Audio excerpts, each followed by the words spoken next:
Captainblood by Rafael Sabatini. The Messenger. Peter Blood, Bachelor of Medicine and several other things besides, smoked a pipe and tended the geraniums boxed on the sill of his window above Water Lane in the town of Bridgewater. Sternly disapproving eyes considered him from a window opposite, but went disregarded. Mr. Blood's attention was divided between his task and the stream of humanity in the narrow street below, a stream which poured for the second time that day towards Castle Field, where earlier in the afternoon Ferguson, the Duke's chaplain, had preached a sermon containing more treason than divinity. These straggling, excited groups were mainly composed of men with green bows in their hair and the most ludicrous of weapons in their hands. Some, it is true, shouldered fowling pieces, and here and there a sword was brandished, but more of them were armed with clubs, and most of them trailed the mammoth pikes fashioned out of scythes, as formidable to the eye as they were clumsy to the hand. There were weavers, brewers, carpenters, smiths, masons, bricklayers, cobblers, and representatives of every other of the trades of peace among these improvised men of war. Bridgewater, like Taunton, had yielded so generously of its manhood to the service of the bastard Duke that for any to abstain whose age and strength admitted of his bearing arms was to brand himself a coward or a papist. Yet Peter Blood, who was not only able to bear arms, but trained and skilled in their use, who was certainly no coward and a papist only when it suited him, tended his geraniums and smoked his pipe on that warm July evening as indifferently as if nothing were afoot. One other thing he did. He flung after those war-fevered enthusiasts a line of Horace, a poet for whose work he had early conceived an inordinate affection. Quo celesti ruitus. And now perhaps you guess why the hot, intrepid Blood, inherited from the roving sires of his Somersetshire mother, remained cool amidst all this frenzied, fanatical heat of rebellion, why the turbulent spirit which had forced him once from the sedate academical bonds his father would have imposed upon him, should now remain quiet in the very midst of turbulence. You realize how he regarded these men who were rallying to the banners of liberty, the banners woven by the virgins of Taunton, the girls from the seminaries of Miss Blake and Miss Musgrove, who, as the ballad runs, had ripped open their silk petticoats to make colours for King Monmouth's army. That Latin line contemptuously flung after them as they clattered down the cobbled streets reveals his mind. To him they were fools rushing in wicked frenzy upon their ruin. You see, he knew too much about this fellow Monmouth and the pretty brown slut who had borne him, to be deceived by the legend of legitimacy on the strength of which the standard of rebellion had been raised. He had read the absurd proclamation posted at the cross at Bridgewater, as it had been posted also at Taunton and elsewhere, setting forth that, upon the decease of our sovereign Lord Charles II, the right of succession to the crown of England, Scotland, France, and Ireland, with the dominions and territories thereunto belonging, did legally descend and devolve upon the most illustrious and high-born Prince James, Duke of Monmouth, son and heir apparent to the said King Charles II. It had moved him to laughter, as had the further announcement that James, Duke of York, did first cause the said late king to be poisoned, and immediately thereupon did usurp and invade the crown. He knew not which was the greater lie, for Mr. Blood had spent a third of his life in the Netherlands, where this same James Scott, who now proclaimed himself James II, by the grace of God, King, etc., first saw the light some 36 years ago, and he was acquainted with the story current there of the fellow's real paternity. Far from being legitimate, by virtue of a pretended secret marriage between Charles Stuart and Lucy Walter, it was possible that this Monmouth, who now proclaimed himself King of England, was not even the illegitimate child of the late sovereign. What but ruin and disaster could be the end of this grotesque pretension? How could it be hoped that England would ever swallow such a Perkin? And it was on his behalf, to uphold his fantastic claim, that these West County clods, led by a few armigerous Whigs, had been seduced into rebellion. Quo celesti ruitus. He laughed and sighed in one, but the laugh dominated the sigh, for Mr. Blood was unsympathetic, as are most self-sufficient men, and he was very self-sufficient. Adversity had taught him so to be. A more tender-hearted man, possessing his vision and his knowledge, might have found cause for tears in the contemplation of those ardent, simple, nonconformist sheep going forth to the shambles, escorted to the rallying ground on Castle Field by wives and daughters, sweethearts and mothers, sustained by the delusion that they were to take the field in defense of right, of liberty, and of religion. For he knew, as all Bridgewater knew, and had known now for some hours, that it was Monmouth's intention to deliver battle that same night. The Duke was to lead a surprise attack upon the Royalist army under Feversham, that was now encamped on Sedgemoor. Mr. Blood assumed that Lord Feversham would be equally well informed, and if in this assumption he was wrong, at least he was justified of it. He was not to suppose the Royalist commander so indifferently skilled in the trade he followed. Mr. Blood knocked the ashes from his pipe and drew back to close his window. As he did so, his glance traveling straight across the street met at last the glance of those hostile eyes that watched him. There were two pairs, and they belonged to the Misses Pitt, two amiable, sentimental maiden ladies who yielded to none in Bridgewater in their worship of the handsome Monmouth. Mr. Blood smiled and inclined his head, for he was on friendly terms with these ladies, one of whom, indeed, had been for a little while his patient. But there was no response to his greeting. Instead, the eyes gave him back a stare of cold disdain. The smile on his thin lips grew a little broader, a little less pleasant. He understood the reason of that hostility, which had been daily growing in this past week since Monmouth had come to turn the brains of women of all ages. The Misses Pitt, he apprehended, contemned him that he, a young and vigorous man of a military training which might now be valuable to the cause, should stand aloof, that he should placidly smoke his pipe and tend his geraniums on this evening of all evenings, when men of spirit were rallying to the Protestant champion, offering their blood to place him on the throne where he belonged. If Mr. Blood had condescended to debate the matter with these ladies, he might have urged that having had his fill of wandering and adventuring, he was now embarked upon the career for which he had been originally intended, and for which his studies had equipped him. That he was a man of medicine and not of war, a healer, not a slayer. But they would have answered him, he knew, that in such a cause it behoved every man who deemed himself a man to take up arms. They would have pointed out that their own nephew Jeremiah, who was by trade a sailor, the master of a ship, which by an ill chance for that young man had come to anchor at this season in Bridgewater Bay, had quitted the helm to snatch up a musket in defense of right. But Mr. Blood was not of those who argue. As I have said, he was a self-sufficient man. He closed the window, drew the curtains, and turned to the pleasant, candle-lighted room, and the table on which Mrs. Barlow, his housekeeper, was in the very act of spreading supper. To her, however, he spoke aloud his thought. "It's out of favour I am with the vinegary virgins over the way." He had a pleasant, vibrant voice, whose metallic ring was softened and muted by the Irish accent which in all his wanderings he had never lost. It was a voice that could woo seductively and caressingly, or command in such a way as to compel obedience. Indeed, the man's whole nature was in that voice of his. For the rest of him, he was tall and spare, swarthy of tint as a gypsy, with eyes that were startlingly blue in that dark face and under those level black brows. In their glance those eyes, flanking a high-bridged, intrepid nose, were of singular penetration and of a steady haughtiness that went well with his firm lips.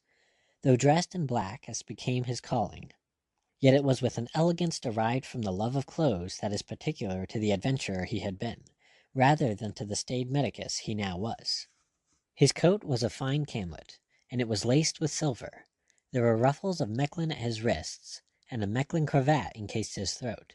His great black periwig was as sedulously curled as any at Whitehall.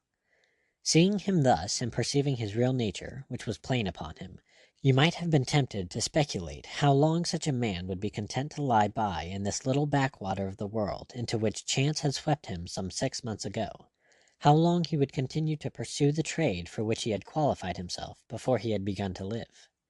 Difficult of belief though it may be when you know his history, previous and subsequent, yet it is possible that but for the trick that fate was about to play him, he might have continued this peaceful existence, settling down completely to the life of a doctor in this Somersetshire haven.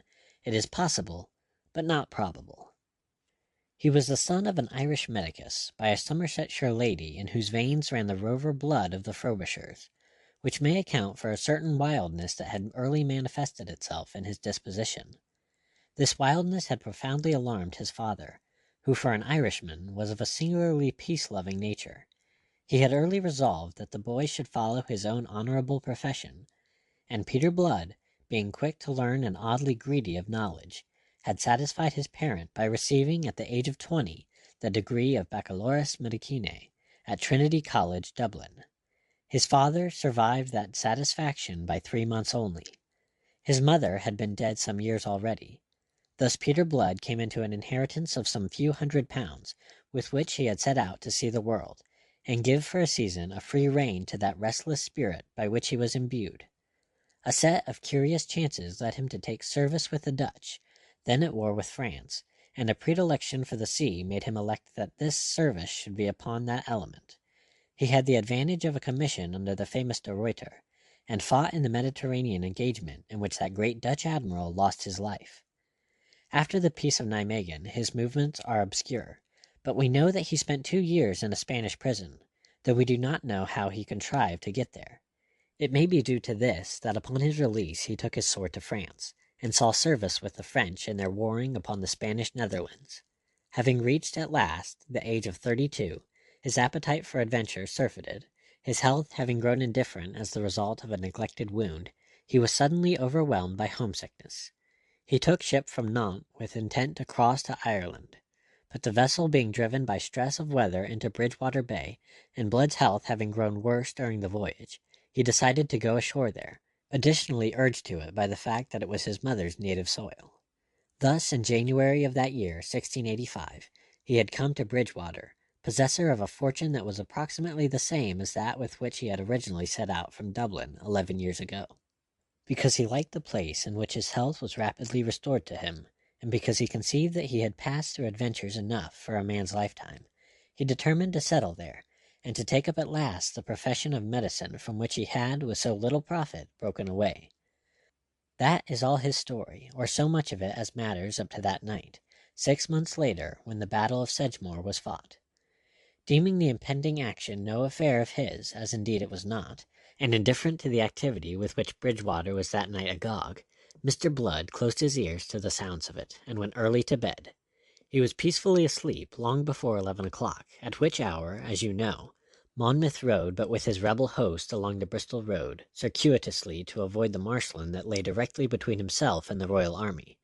You also know that his numerical advantage, possibly counterbalanced by the greater steadiness of the regular troops on the other side, and the advantages he derived from falling by surprise upon an army that was more or less asleep, were all lost to him by blundering and bad leadership before ever he was at grips with Feversham. The armies came into collision in the neighborhood of 2 o'clock in the morning. Mr. Blood slept undisturbed through the distant boom of cannon.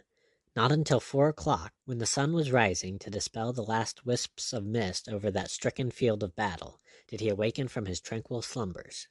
He sat up in bed, rubbed the sleep from his eyes, and collected himself. Blows were thundering upon the door of his house, and a voice was calling incoherently. This was the noise that had aroused him. Conceiving that he had to do with some urgent obstetrical case, he reached for bedgown and slippers to go below. On the landing he almost collided with Mrs. Barlow, new risen and unsightly, in a state of panic. He quieted her cluckings with a word of reassurance, and went himself to open. There, in slanting golden light of the new risen sun, stood a breathless, wild-eyed man and a steaming horse. Smothered in dust and grime, his clothes in disarray, the left sleeve of his doublet hanging in rags, this young man opened his lips to speak, yet for a long moment remained speechless. In that moment Mr. Blood recognized him for the young shipmaster, Jeremiah Pitt, the nephew of the maiden ladies opposite, one who had been drawn by the general enthusiasm into the vortex of that rebellion. The street was rousing, awakened by the sailors' noisy advent. Doors were opening and lattices were being unlatched for the protrusion of anxious, inquisitive heads. "Take your time now," said Mr. Blood. "I never knew speed made by overhaste." But the wild-eyed lad paid no heed to the admonition. He plunged headlong into speech, gasping, breathless. "It is Lord Gildoy," he panted. "He is sore wounded at Oglethorpe's farm by the river. I bore him thither, and he sent me for you. Come away, come away." He would have clutched the doctor and haled him forth by force in bedgown and slippers as he was, but the doctor eluded that too eager hand. "To be sure I'll come, but first give me leave to get some clothes and other things that I may need," said he. He was distressed. Gildoy had been a very friendly, generous patron to him since his settling in these parts, and Mr. Blood was eager enough to do what he now could to discharge the debt. Grieved that the occasion should have arisen, and in such a manner, for he knew quite well that the rash young nobleman had been an active agent of the Duke's. "There's no time to lose." "Be easy now, I'll lose none, I tell ye again. You'll go quickest by going leisurely. Come in, take a chair." He threw open the door of a parlor. Young Pitt waved aside the invitation. "I'll wait here. Make haste in God's name." Mr. Blood went off to dress and to fetch a case of instruments. Questions concerning the precise nature of Lord Gildoy's hurt could wait until they were on their way. Whilst he pulled on his boots, he gave Mrs. Barlow instructions for the day, which included the matter of a dinner he was not destined to eat. When at last he went forth again, Mrs. Barlow clucking after him like a disgruntled fowl, he found young Pitt smothered in a crowd of scared, half-dressed townsfolk, mostly women, who had come hastening for news of how the battle had sped. The news he gave them was to be read in the lamentations with which they disturbed the morning air. At sight of the doctor, dressed and booted, the case of instruments tucked under his arm, the messenger disengaged himself from those who pressed about, shook off his weariness, and the two tearful aunts that clung most closely, and seizing the bridle of his horse, he climbed to the saddle. "Come along, sir," he cried. "Mount behind me." Mr. Blood, without wasting words, did as he was bidden. Pitt touched the horse with his spur. The little crowd gave way, and thus, upon the crupper of that doubly laden horse, clinging to the belt of his companion, Peter Blood set out upon his odyssey.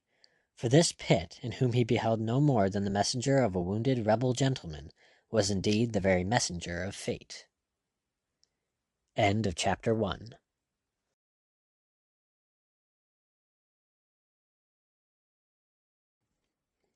Chapter 2 of Captainblood by Rafael Sabatini. Kirk's Dragoons. Oglethorpe's farm stood a mile or so to the south of Bridgewater, on the right bank of the river. It was a straggling Tudor building, showing grey above the ivy that clothed its lower parts. Approaching it now through the fragrant orchards, amid which seemed to drowse an Arcadian peace beside the waters of the Parrett, sparkling in the morning sunlight, Mr. Blood might have had a difficulty in believing it part of a world tormented by strife and bloodshed.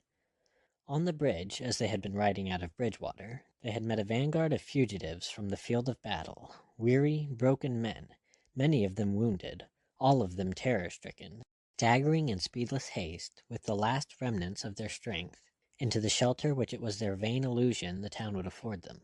Eyes glazed with lassitude, and fear looked up piteously out of haggard faces at Mr. Blood and his companion as they rode forth. Hoarse voices cried a warning that merciless pursuit was not far behind. Undeterred, however, young Pitt rode amain along the dusty road by which these poor fugitives from that swift rout on Sedgemoor came flocking in ever-increasing numbers. Presently he swung aside, and quitting the road, took a pathway that crossed the dewy meadowlands. Even here they met odd groups of these human derelicts, who were scattering in all directions, looking fearfully behind them as they came through the long grass, expecting at every moment to see the red coats of the dragoons. But as Pitt's direction was a southern one, bringing them ever nearer to Feversham's headquarters, they were presently clear of that human flotsam and jetsam of the battle, and riding through the peaceful orchards heavy with the ripening fruit that was soon to make its annual yield of cider. At last they alighted on the kidney stones of the courtyard, and Baines, the master of the homestead, grave of countenance and flustered of manner, gave them welcome. In the spacious stone-flagged hall the doctor found Lord Gildoy, a very tall and dark young gentleman, prominent of chin and nose, stretched on a cane daybed under one of the tall mullioned windows in the care of Mrs. Baines and her comely daughter. His cheeks were leaden-hued, his eyes closed, and from his blue lips came with each laboured breath a faint, moaning noise. Mr. Blood stood for a moment silently considering his patient. He deplored that a youth with such bright hopes in life as Lord Gildoy's should have risked all, perhaps existence itself, to forward the ambition of a worthless adventurer. Because he had liked and honoured this brave lad, he paid his case the tribute of a sigh. Then he knelt to his task, ripped away doublet and underwear to lay bare his lordship's mangled side, and called for water and linen and what else he needed for his work. He was still intent upon it a half-hour later when the dragoons invaded the homestead. The clatter of hoofs and hoarse shouts that heralded their approach disturbed him not at all. For one thing, he was not easily disturbed. For another, his task absorbed him. But his lordship, who had now recovered consciousness, showed considerable alarm, and the battle-stained Jeremy Pitt sped to cover in a clothes-press. Baines was uneasy, and his wife and daughter trembled. Mr. Blood reassured them. "Why, what's to fear?" he said. "It's a Christian country, this, and Christian men do not make war upon the wounded, nor upon those who harbour them." He still had, you see, illusions about Christians. He held a glass of cordial, prepared under his directions, to his lordship's lips. "Give your mind peace, my lord. The worst is done." And then they came rattling and clanking into the stone-flagged hall. A round dozen jack-booted, lobster-coated troopers of the Tangiers Regiment, led by a sturdy, black-browed fellow with a deal of gold lace about the breast of his coat. Baines stood his ground, his attitude half defiant, whilst his wife and daughter shrank away in renewed fear. Mr. Blood, at the head of the daybed, looked over his shoulder to take stock of the invaders. The officer barked an order which brought his men to an attentive halt, then swaggered forward, his gloved hand bearing down the pommel of his sword, his spurs jingling musically as he moved. He announced his authority to the yeoman. "I am Captain Hobart of Colonel Kirk's Dragoons. What rebels do you harbour?" The yeoman took alarm at that ferocious truculence. It expressed itself in his trembling voice. I am no harbourer of rebels, sir. This wounded gentleman—" "I can see for myself." The captain stamped forward to the daybed, and scowled down upon the grey-faced sufferer. "No need to ask how he came in this state and by his wounds. A damned rebel, and that's enough for me." He flung a command at his dragoons. "Out with him, my lads!" Mr. Blood got between the daybed and the troopers. "In the name of humanity, sir," said he in a note of anger, "this is England, not Tangiers. The gentleman is in sore case. He may not be moved without peril to his life." Captain Hobart was amused. "Oh, I am to be tender of the lives of these rebels. Odds blood! Do you think it's to benefit his health we're taking him? There's gallows being planted along the road from Weston to Bridgewater, and he'll serve for one of them as well as another. Colonel Kirk'll learn these non-conforming oaths something they'll not forget in generations." "You're hanging men without trial. Faith, then it's mistaken I am. We're in Tangiers after all, it seems, where your regiment belongs." The captain considered him with a kindling eye. He looked him over from the soles of his riding boots to the crown of his periwig. He noted the spare, active frame, the arrogant poise of the head, the air of authority that invested Mr. Blood. And soldier recognized soldier. The captain's eyes narrowed. Recognition went further. "Who the hell may you be?" he exploded. "My name is Blood, sir. Peter Blood, at your service." Aye, cad so, that's the name. You were in French service once, were you not?" If Mr. Blood was surprised, he did not betray it. "I was." "Then I remember you. 5 years ago or more you were in Tangiers." "That is so. I knew you, Colonel." "Faith, you may be renewing the acquaintance." The captain laughed unpleasantly. "What brings you here, sir?" "This wounded gentleman. I was fetched to attend him. I am a medicus." "A doctor, you!" Scorn of that lie, as he conceived it, rang in the heavy, hectoring voice. "Medicinae baccalaureus," said Mr. Blood. "Don't fling your French at me, man," snapped Hobart. "Speak English." Mr. Blood's smile annoyed him. "I am a physician practising my calling in the town of Bridgewater." The captain sneered. "Which you reach by way of Lyme Regis in the following of your bastard duke." It was Mr. Blood's turn to sneer. "If your wit were as big as your voice, my dear, it's the great man you'd be by this." For a moment the dragoon was speechless. The colour deepened in his face. "You may find me great enough to hang you." "Faith, yes, you've the look and the manners of a hangman. But if you practise your trade on my patient here, you may be putting a rope around your own neck. He's not the kind you may string up and no questions asked. He has the right to trial, and the right to trial by his peers." "By his peers?" The captain was taken aback by these 3 words, which Mr. Blood had stressed. "Sure now, any but a fool or a savage would have asked his name before ordering him to the gallows. The gentleman is my Lord Gildoy." And then his lordship spoke for himself in a weak voice. "I make no concealment of my association with the Duke of Monmouth. I'll take the consequences. But, if you please, I'll take them after trial, by my peers, as the doctor has said." The feeble voice ceased, and was followed by a moment's silence.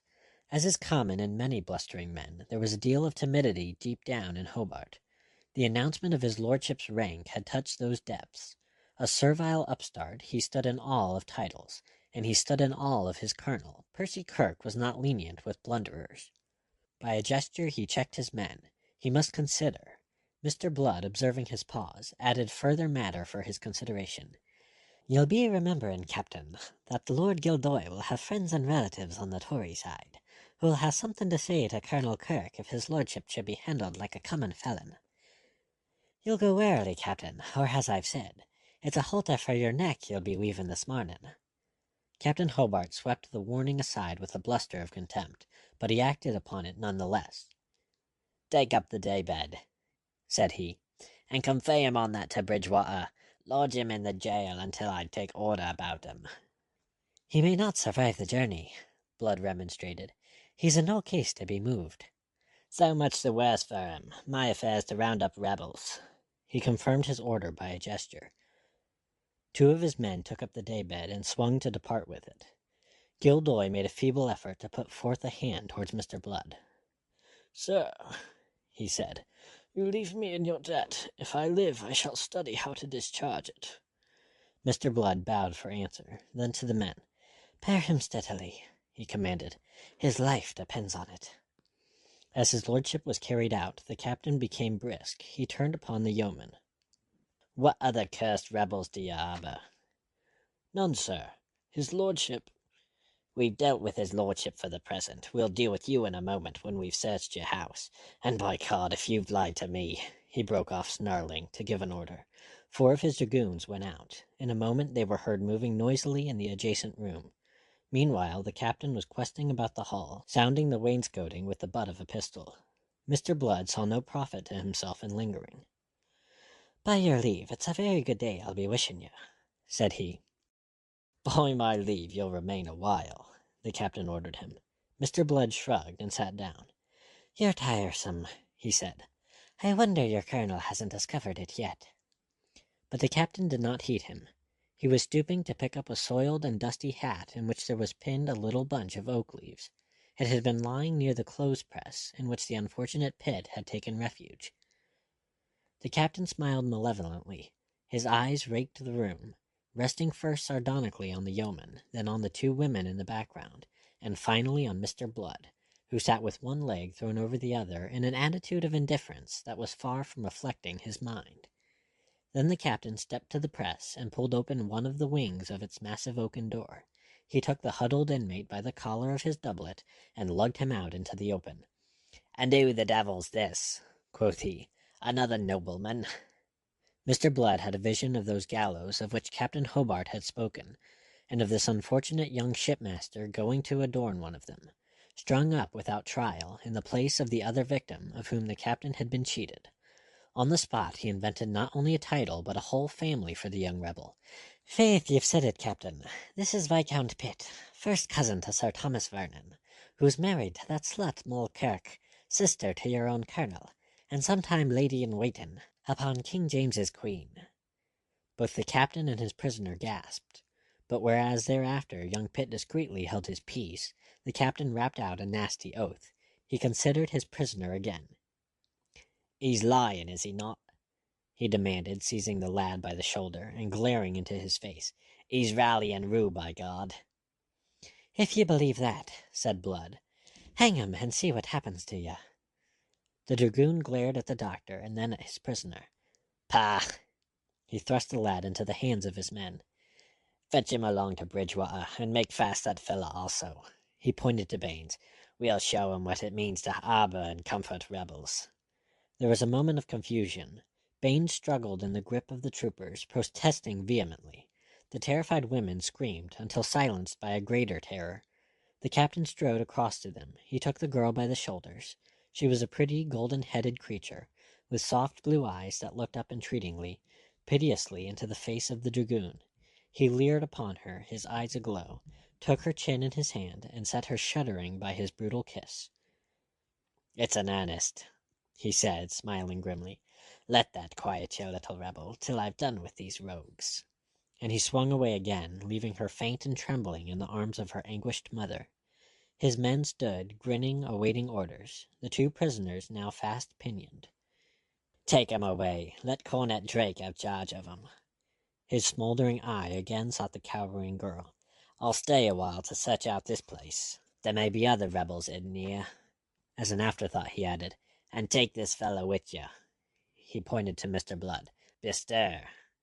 Mr. Blood started out of his musings. He had been considering that in his case of instruments there was a lancet with which he might perform on Captain Hobart a beneficial operation. Beneficial, that is, to humanity. In any case, the dragoon was obviously plethoric, and would be the better for a bloodletting.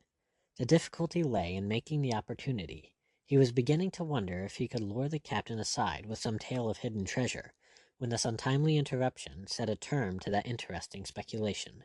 He sought to temporize. "Faith, it'll suit me very well," said he, "for Bridgewater is my destination, and but that she detained me, I'd have been on my way thither now." "Your destination now'll be the jail." "Ah, bah, you're surely joking." "There's a gallows for you if you prefer it. It's merely a question of an hour later." Rude hands seized Mr. Blood, and that precious lancet was in the case on the table out of reach.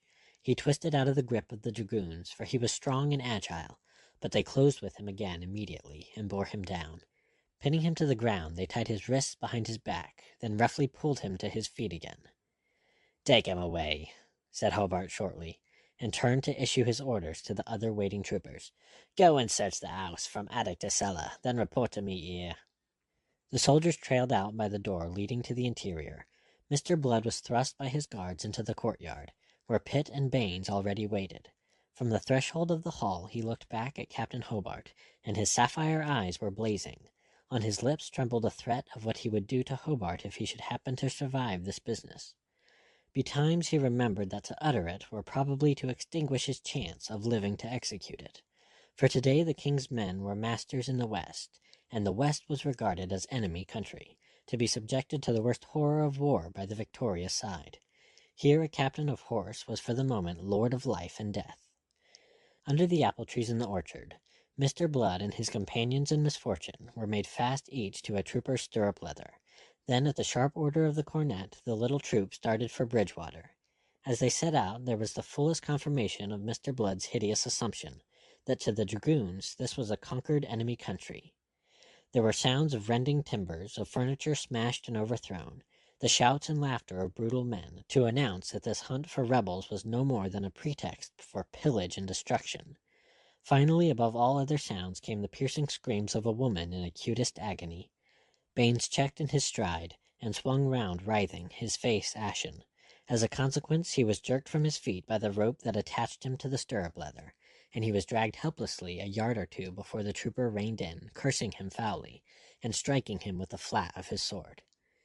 It came to Mr. Blood as he trudged forward under the laden apple trees on that fragrant, delicious July morning, that man, as he had long suspected, was the vilest work of God, and that only a fool would set himself up as a healer of a species that was best exterminated.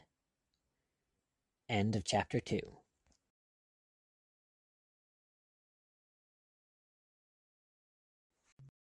Chapter 3 of Captain Blood by Rafael Sabatini. The Lord Chief Justice.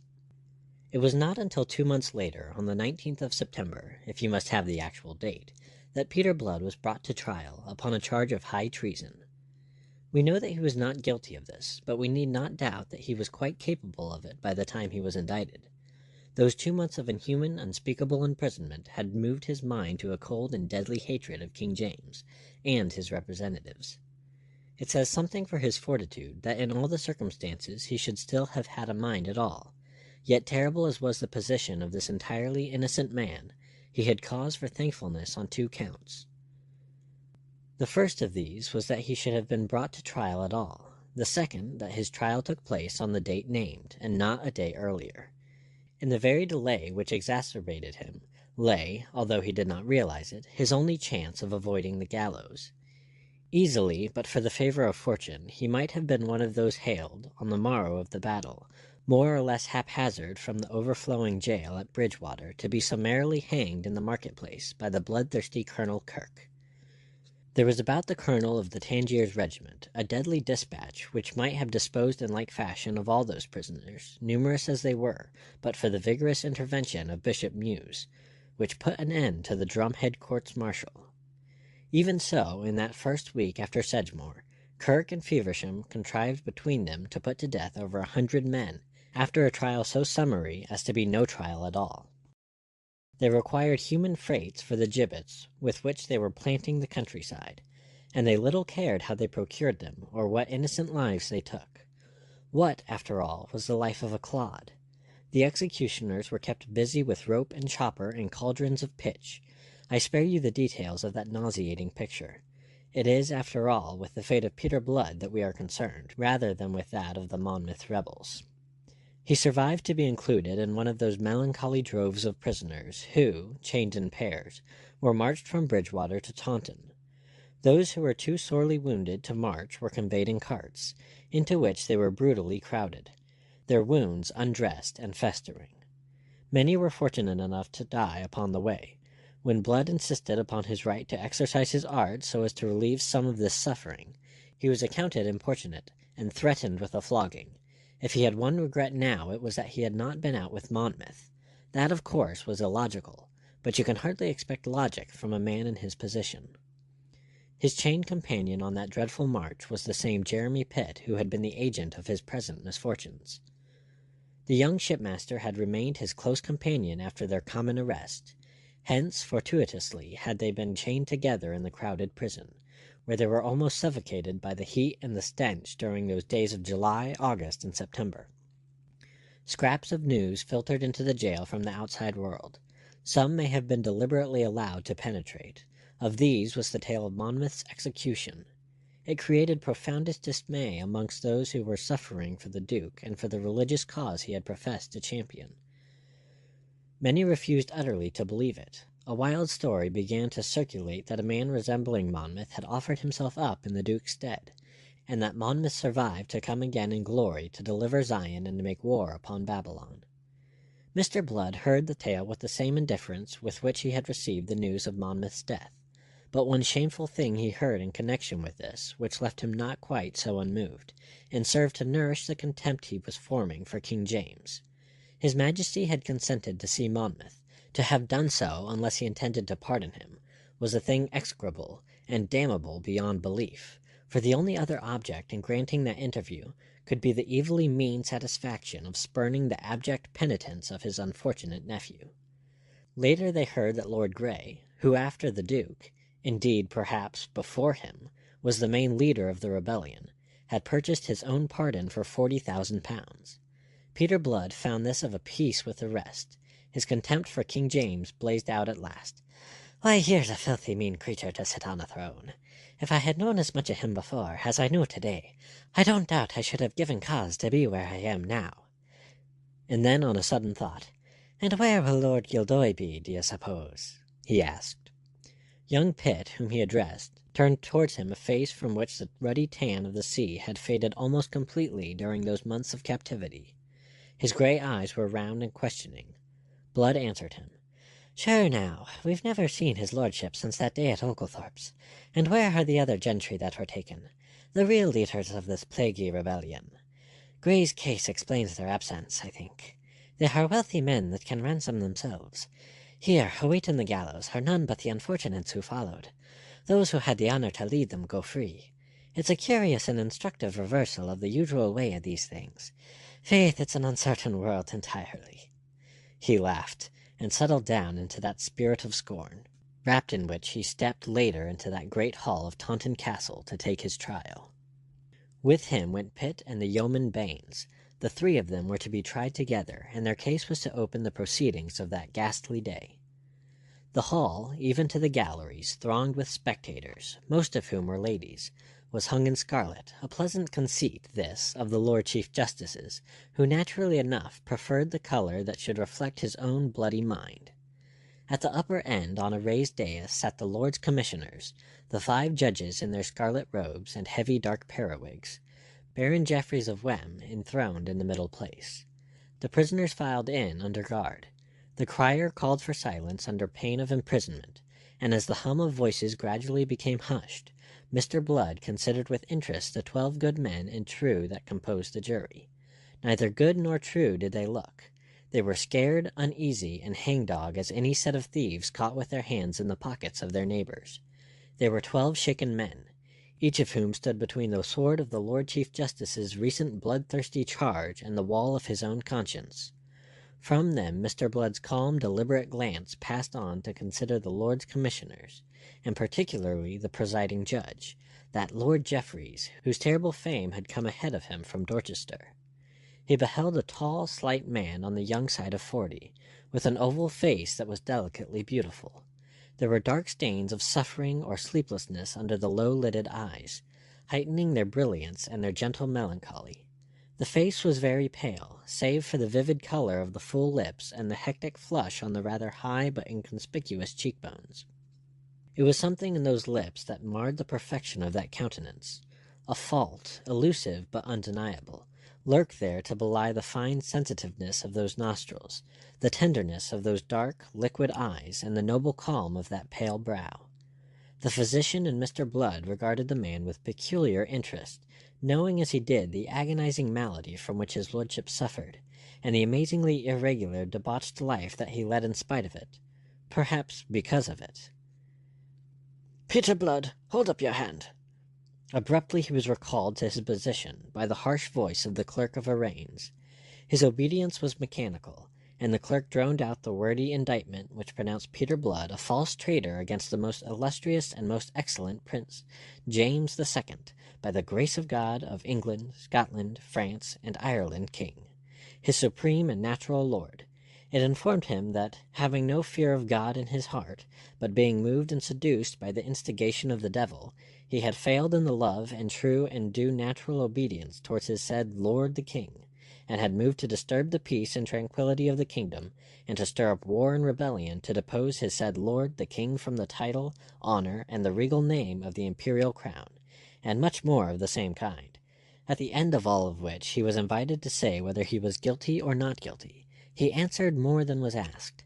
"It's entirely innocent I am." A small, sharp-faced man at a table before and to the right of him bounced up. It was Mr. Pollexfen, the judge advocate. "Are you guilty or not guilty?" snapped this peppery gentleman. "You must take the words."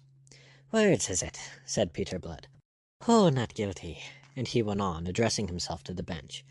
"On this same subject of words, may it please your lordships, I am guilty of nothing to justify any of those words I have heard used to describe me, unless it be of a want of patience, at having been closely confined for 2 months and longer, in a foetid jail with great peril to my health, and even life." Being started, he would have added a deal more, but at this point the Lord Chief Justice interposed in a gentle, rather plaintive voice. "Look you, sir, because we must observe the common and usual methods of trial, I must interrupt you now. You are no doubt ignorant of the forms of law." "Not only ignorant, my lord, but hitherto most happy in that ignorance. I could gladly have forgone this acquaintance with them." A pale smile momentarily lightened the wistful countenance. "I believe you. You shall be fully heard when you come to your defense, but anything you say now is altogether irregular and improper." Enheartened by that apparent sympathy and consideration, Mr. Blood answered thereafter, as was required of him, that he would be tried by God and his country. Whereupon, having prayed to God to send him a good deliverance, the clerk called upon Andrew Baines to hold up his hand and plead. From Baines, who pleaded not guilty, the clerk passed on to Pitt, who boldly owned his guilt. The Lord Chief Justice stirred at that. "Come, that's better," quoth he, and his 4 scarlet brethren nodded. "If all were as obstinate as his 2 fellow rebels, there would never be an end." After that ominous interpolation, delivered with an inhuman iciness that sent a shiver through the court, Mr. Pollexfen got to his feet. With great prolixity he stated the general case against the 3 men, and the particular case against Peter Blood, whose indictment was to be taken first. The only witness called for the king was Captain Hobart. He testified briskly to the manner in which he had found and taken the 3 prisoners, together with Lord Gildoy. Upon the orders of his colonel he would have hanged Pitt out of hand, but was restrained by the lies of the prisoner Blood, who led him to believe that Pitt was a peer of the realm and a person of consideration. As the captain's evidence concluded, Lord Jeffreys looked across at Peter Blood. Will the prisoner Blood ask the witness any questions?" "None, my lord. He has correctly related what occurred." "I am glad to have your admission of that without any of the prevarications that are usual in your kind. And I will say this, that here prevarication would avail you little, for we always have the truth in the end, be sure of that." Baines and Pitt similarly admitted the accuracy of the captain's evidence, whereupon the scarlet figure of the Lord Chief Justice heaved a sigh of relief. "This being so, let us get on, in God's name, for we have much to do." There was now no trace of gentleness in his voice. It was brisk and rasping, and the lips through which it passed were curved in scorn. "I take it, Mr. Pollexfen, that the wicked treason of these 3 rogues being established, indeed admitted by them, there is no more to be said." Peter Blood's voice rang out crisply on a note that almost seemed to contain laughter. "May it please your lordship, but there's a deal more to be said." His lordship looked at him, first in blank amazement at his audacity, then gradually with an expression of dull anger. The scarlet lips fell into unpleasant, cruel lines that transfigured the whole countenance. "How now, rogue? Would you waste our time with idle subterfuge?" "I would have your lordship and the gentlemen of the jury hear me on my defence, as your lordship promised that I should be heard." "Why, so you shall, villain, so you shall." His lordship's voice was harsh as a file. He writhed as he spoke, and for an instant his features were distorted. A delicate dead-white hand, on which the veins showed blue, brought forth a handkerchief with which he dabbed his lips and then his brow. Observing him with his physician's eye, Peter Blood judged him a prey to the pain of the disease that was destroying him. "So you shall, but after the admission made, what defence remains?" "You shall judge, my lord." "That is the purpose for which I sit here." "And so shall you, gentlemen." Blood looked from judge to jury. The latter shifted uncomfortably under the confident flash of his blue eyes. Lord Geoffrey's bullying charge had whipped the spirit out of them. Had they themselves been prisoners accused of treason, he could not have arraigned them more ferociously. Peter Blood stood boldly forward, erect, self-possessed, and saturnine. He was freshly shaven, and his periwig, if out of curl, was at least carefully combed and dressed. "Captain Hobart has testified to what he knows, that he found me at Oglethorpe's farm on the Monday morning after the battle at Weston, but he has not told you what I did there." Again the judge broke in. "Why, what should you have been doing there in the company of rebels, 2 of whom, Lord Gildoy and your fellow there, have already admitted their guilt?" "That is what I beg leave to tell your lordship." "I pray you do, and in God's name be brief, man, for if I am to be troubled with the say of all you traitor dogs, I may sit here until the spring assizes." "I was there, my lord, in my quality as a physician, to dress Lord Gildoy's wounds." "What's this? Do you tell us that you're a physician?" "A graduate at Trinity College, Dublin." "Good God!" cried Lord Jeffreys, his voice suddenly swelling, his eyes upon his jury. "What an impudent rogue is this! You heard the witness say that he had known him in Tangiers some years ago, and that he was then an officer in the French service. You heard the prisoner admit that the witness had spoken the truth." "Why, so he had. Yet what I am telling you is also true. So it is. For some years I was a soldier, but before that I was a physician, and I have been one again since January last, established in Bridgewater, as I can bring 100 witnesses to prove." "There's not the need to waste our time with that. I will convict you out of your own rascally mouth. I will ask you only this. How came you, who represent yourself as a physician peacefully following your calling in the town of Bridgewater, to be with the army of the Duke of Monmouth?" "I was never with that army. No witness has sworn to that, and I dare swear that no witness will. I never was attracted to the late rebellion. I regarded the adventure as a wicked madness. I take leave to ask your lordship." His brogue became more marked than ever. "What should I, who was born and bred a Papist, be doing in the army of the Protestant champion?" "A Papist thou!" The judge gloomed on him a moment. "Art more like a snivelling, canting Jack Presbyter, I tell you, man. I can smell a Presbyterian 40 miles." "Then I'll take leave to marvel that with so keen a nose your lordship can't smell a Papist at 4 paces." There was a ripple of laughter in the galleries, and instantly quelled by the fierce glare of the judge and the voice of the crier. Lord Jeffreys leaned farther forward upon his desk. He raised that delicate white hand still clutching its handkerchief and sprouting from a froth of lace. "We'll leave your religion out of account for the moment, friend," said he. "But mark what I say to you." With a minatory forefinger he beat the time of his words. "Know, friend, that there is no religion a man can pretend to, can give a countenance to lying. Thou hast a precious immortal soul, and there is nothing in the world equal to it in value. Consider that the great God of heaven and earth, before whose tribunal thou and we and all persons are to stand at the last day, will take vengeance on thee for every falsehood, and justly strike thee into eternal flames, make thee drop into the bottomless pit of fire and brimstone, if thou offer to deviate the least from the truth, and nothing but the truth. For I tell thee God is not mocked. On that I charge you to answer truthfully. How came you to be taken with these rebels?" Peter Blood gaped at him a moment in consternation. The man was incredible, unreal, fantastic, a nightmare judge. Then he collected himself to answer. "I was so summoned that morning to succor Lord Gildoy, and I conceived it to be the duty imposed upon me by my calling to answer that summons." "Did you so?" The judge, terrible now of aspect, his face white, his twisted lips red as the blood for which they thirsted, glared upon him in evil mockery. Then he controlled himself as if by an effort. He sighed, he resumed his earlier gentle plaintiveness.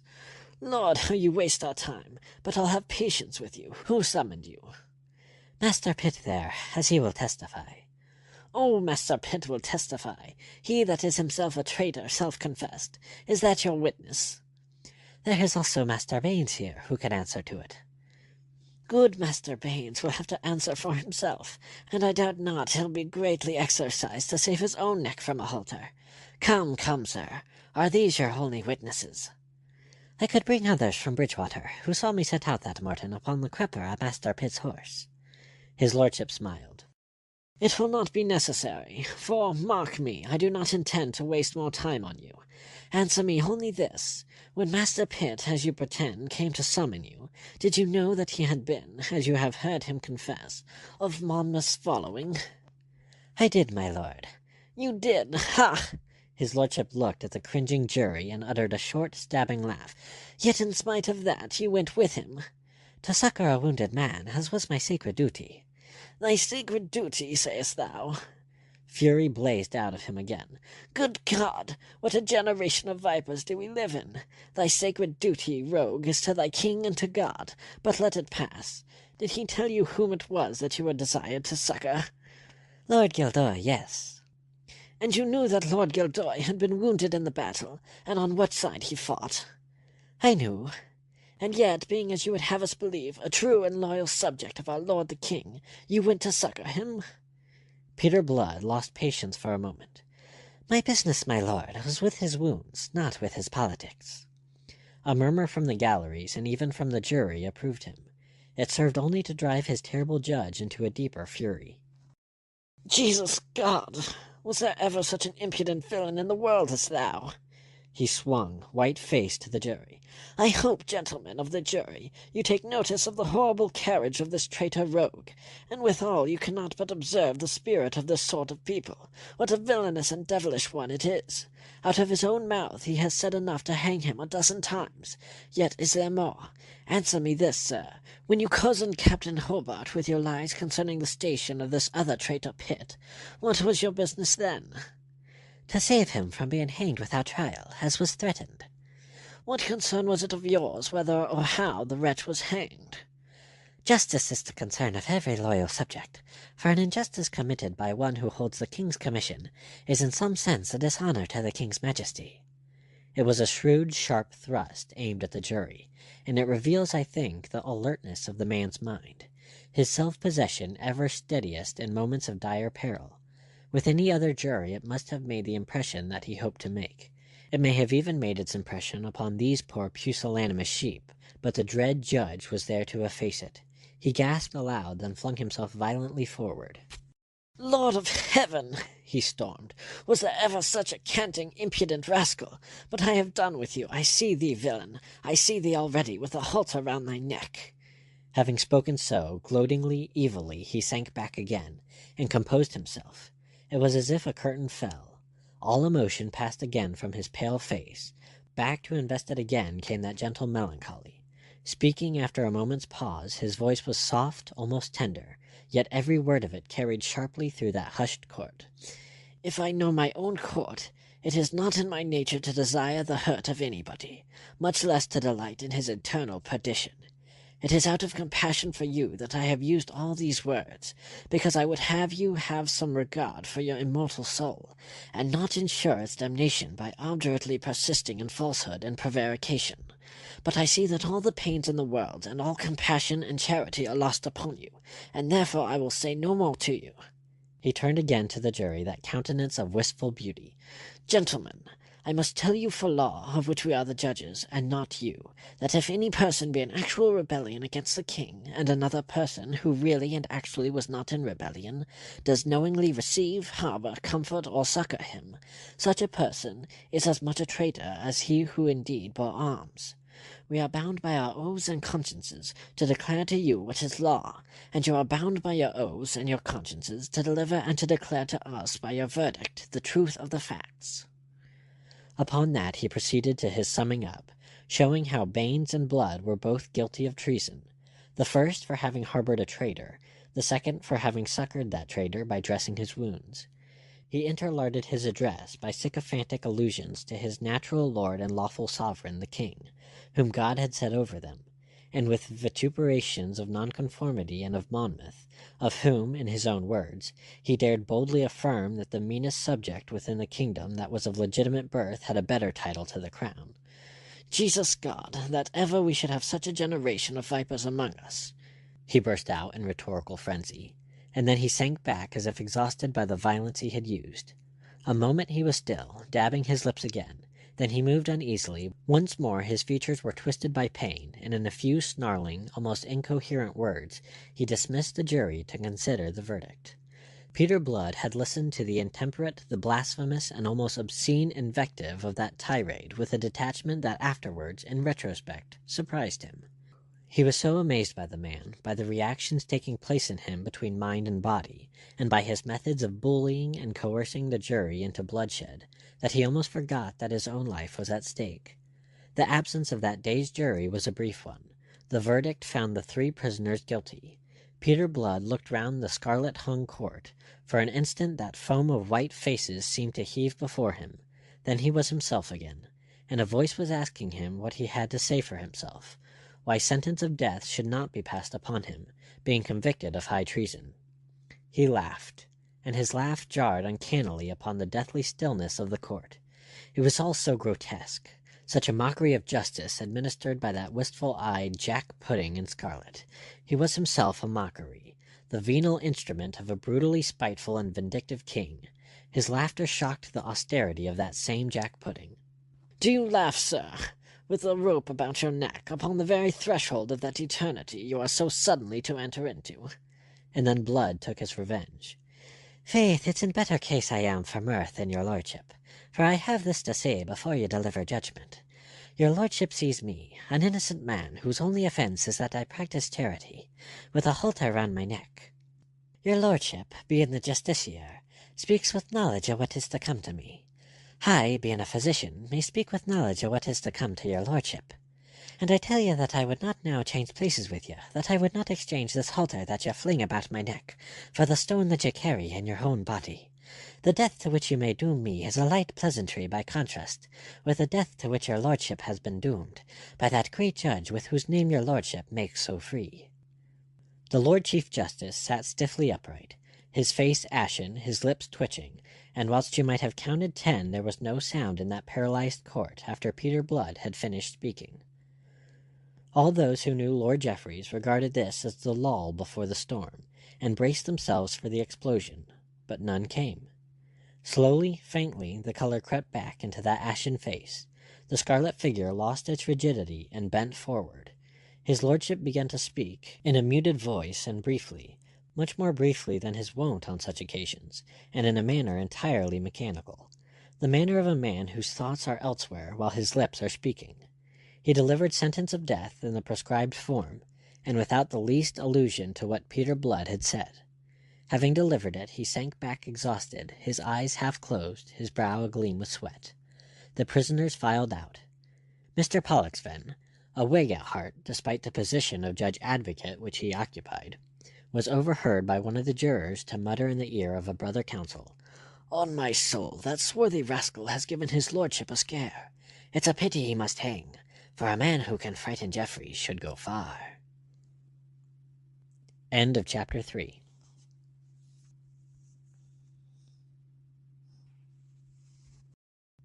Chapter 4 of Captainblood by Rafael Sabatini. Human Merchandise. Mr. Pollexfen was at one and the same time right and wrong, a condition much more common than is generally supposed. He was right in his indifferently expressed thought that a man whose mien and words could daunt such a lord of terror as Jeffreys should by the dominance of his nature be able to fashion himself a considerable destiny. He was wrong, though justifiably so, in his assumption that Peter Blood must hang. I have said that the tribulations with which he was visited as a result of his errand of mercy to Oglethorpe's farm contained, although as yet he did not perceive it, perhaps, two sources of thankfulness. One that he was tried at all, the other that his trial took place on the 19th of September. Until the 18th, the sentences passed by the court of the Lords Commissioners had been carried out literally and expeditiously. But on the morning of the 19th there arrived at Taunton a courier from Lord Sunderland, the Secretary of State, with a letter for Lord Jeffreys, wherein he was informed that His Majesty had been graciously pleased to command that 1,100 rebels should be furnished for transportation to some of His Majesty's southern plantations, Jamaica, Barbados, or any of the Leeward Islands. You are not to suppose that this command was dictated by any sense of mercy. Lord Churchill was no more than just when he spoke of the King's heart as being as insensible as marble. It had been realized that in these wholesale hangings there was taking place a reckless waste of valuable material. Slaves were urgently required in the plantations, and a healthy, vigorous man could be reckoned worth at least from 10 to 15 pounds.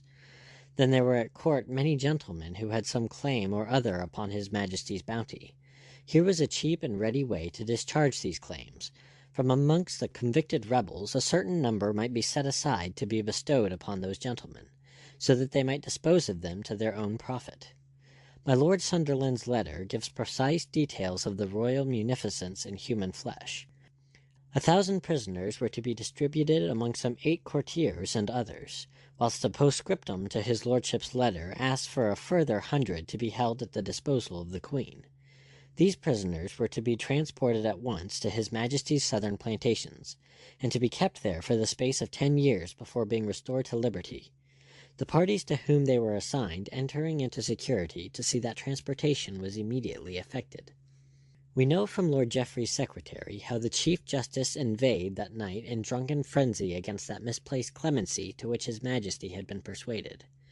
We know how he attempted by letter to induce the king to reconsider his decision.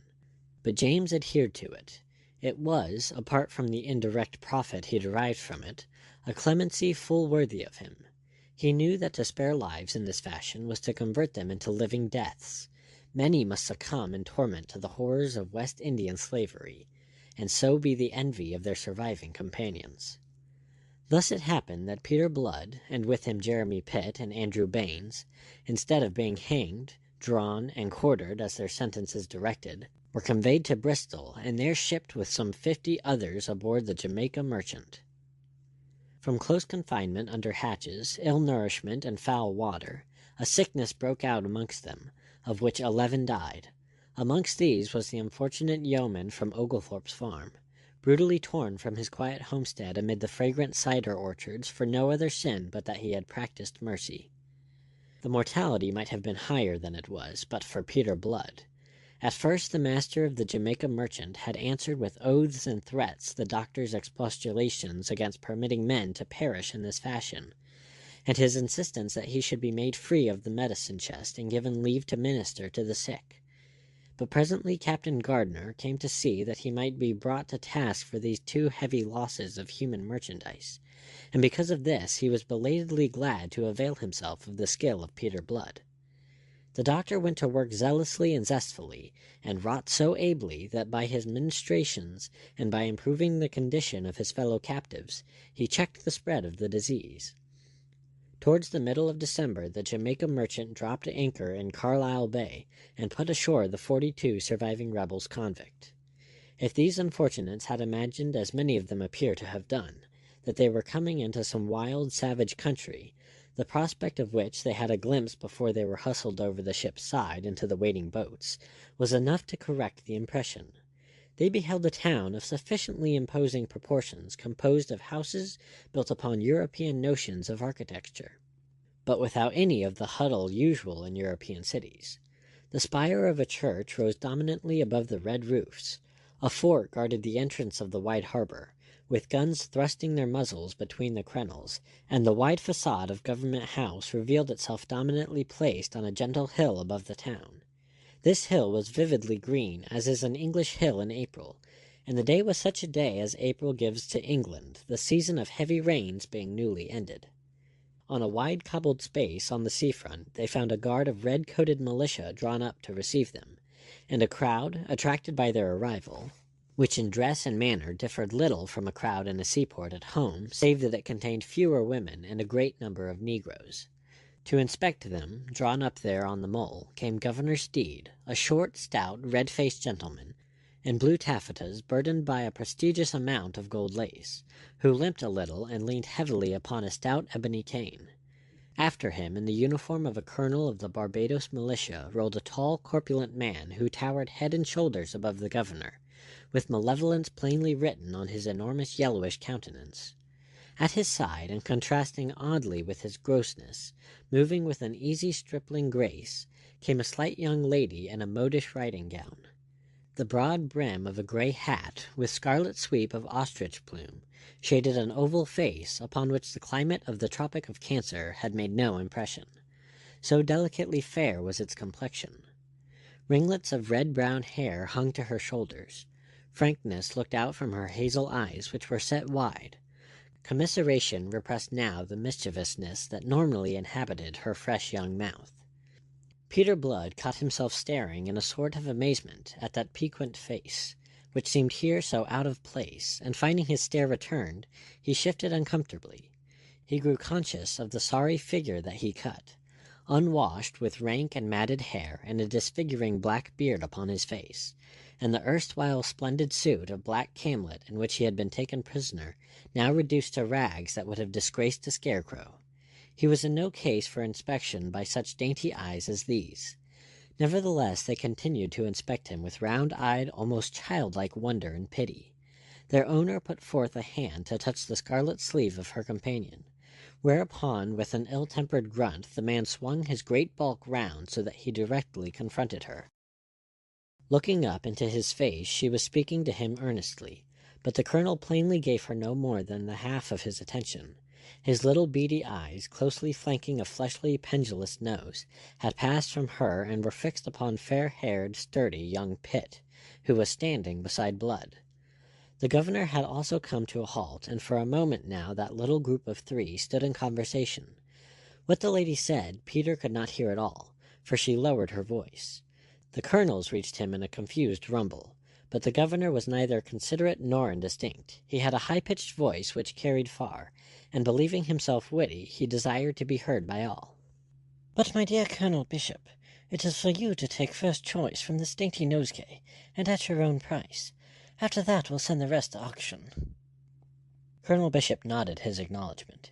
He raised his voice in answering. "Your Excellency is very good, but faith, they're a weedy lot, not likely to be of much value in the plantation."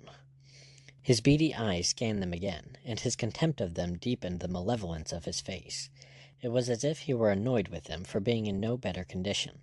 Then he beckoned forward Captain Gardner, the master of the Jamaica merchant, and for some minutes stood in talk with him over a list which the latter produced at his request.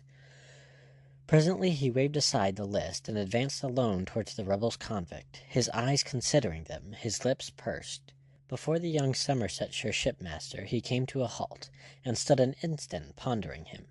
Then he fingered the muscles of the young man's arm, and bade him open his mouth that he might see his teeth. He pursed his coarse lips again and nodded. He spoke to Gardner over his shoulder. £15 for this one." The captain made a face of dismay. £15? It isn't half what I meant to ask for him." "It is double what I had meant to give," grunted the colonel. "But he would be cheap at 30 pounds, your honor." "I can get a negro for that. These white swine don't live. They're not fit for the labor." Gardner broke into protestations of Pitt's health, youth, and vigor. It was not a man he was discussing, it was a beast of burden. Pitt, a sensitive lad, stood mute and unmoving. Only the ebb and flow of color in his cheeks showed the inward struggle by which he maintained his self-control. Peter Blood was nauseated by the loathsome haggle. In the background, moving slowly away down the line of prisoners, went the lady in conversation with the governor, who smirked and preened himself as he limped beside her. She was unconscious of the loathly business the colonel was transacting. Was she, wondering Blood, indifferent to it? Colonel Bishop swung on his heel to pass on. "I'll go as far as 20 pounds, not a penny more, and it's twice as much as you are like to get from Crabston." Captain Gardner, recognizing the finality of the tone, sighed and yielded. Already Bishop was moving down the line. For Mr. Blood, as for a weedy youth on his left, the colonel had no more than a glance of contempt. But the next man, a middle-aged colossus named Wolverston, who had lost an eye at Sedgemoor, drew his regard, and the haggling was recommenced. Peter Blood stood there in the brilliant sunshine and inhaled the fragrant air, which was unlike any air that he had ever breathed. It was laden with a strange perfume, blend of logwood flower, pimento, and aromatic cedars. He lost himself in unprofitable speculations, born of that singular fragrance. He was in no mood for conversation, nor was Pitt, who stood dumbly at his side, and who was afflicted mainly at the moment by the thought that he was at last about to be separated from this man with whom he had stood shoulder to shoulder throughout all these troublesome months, and whom he had come to love and depend upon for guidance and sustenance. A sense of loneliness and misery pervaded him by contrast with which all that he had endured seemed as nothing. To Pitt this separation was the poignant climax of all his sufferings. Other buyers came and stared at them, and passed on. Blood did not heed them. And then at the end of the line there was a movement. Gardner was speaking in a loud voice, making an announcement to the general public of buyers that had waited until Colonel Bishop had taken his choice of that human merchandise. As he finished, Blood, looking in his direction, noticed that the girl was speaking to Bishop, and pointing up the line with a silver-hilted riding whip she carried. Bishop shaded his eyes with his hand to look in the direction in which she was pointing. Then slowly, with his ponderous rolling gait, he approached again, accompanied by Gardner, and followed by the lady and the governor. On they came until the colonel was abreast of Blood. He would have passed on, but that the lady tapped his arm with her whip. "But this is the man I meant," she said. "This one?" Contempt rang in the voice. Peter Blood found himself staring into a pair of beady brown eyes sunk into a yellow, fleshly face like currants into a dumpling. He felt the color creeping into his face under the insult of that contemptuous inspection. "Bah, a bag of bones. What should I do with him?" He was turning away when Gardner interposed. "He may be lean, but he is tough and healthy. When half of them was sick and the other half sickening, this rogue kept his legs and doctored his fellows. But for him there'd have been more deaths than there was. Say 15 pounds for him, Colonel." "That's cheap enough. He's tough, I tell you, your honor. Tough and strong, though he can be lean. And he's just the man to bear the heat when it comes. The climate'll never kill him." There came a chuckle from Governor Steed. "You hear, Colonel? Trust your niece. Her sex knows a man when it sees one." And he laughed, well pleased with his wit. But he laughed alone. A cloud of annoyance swept across the face of the colonel's niece, whilst the colonel himself was too absorbed in the consideration of this bargain to heed the governor's humor. He twisted his lip a little, stroking his chin with his hand the while. Jeremy Pitt had almost ceased to breathe. "I'll give you 10 pounds for him," said the colonel at last. Peter Blood prayed that the offer might be rejected. For no reason that he could have given you, he was taken with repugnance at the thought of becoming the property of this gross animal, and in some sort the property of that hazel-eyed young girl. But it would need more than repugnance to save him from his destiny. A slave is a slave, and has no power to shape his fate. Peter Blood was sold to Colonel Bishop, a disdainful buyer, for the ignominious sum of 10 pounds. End of chapter 4.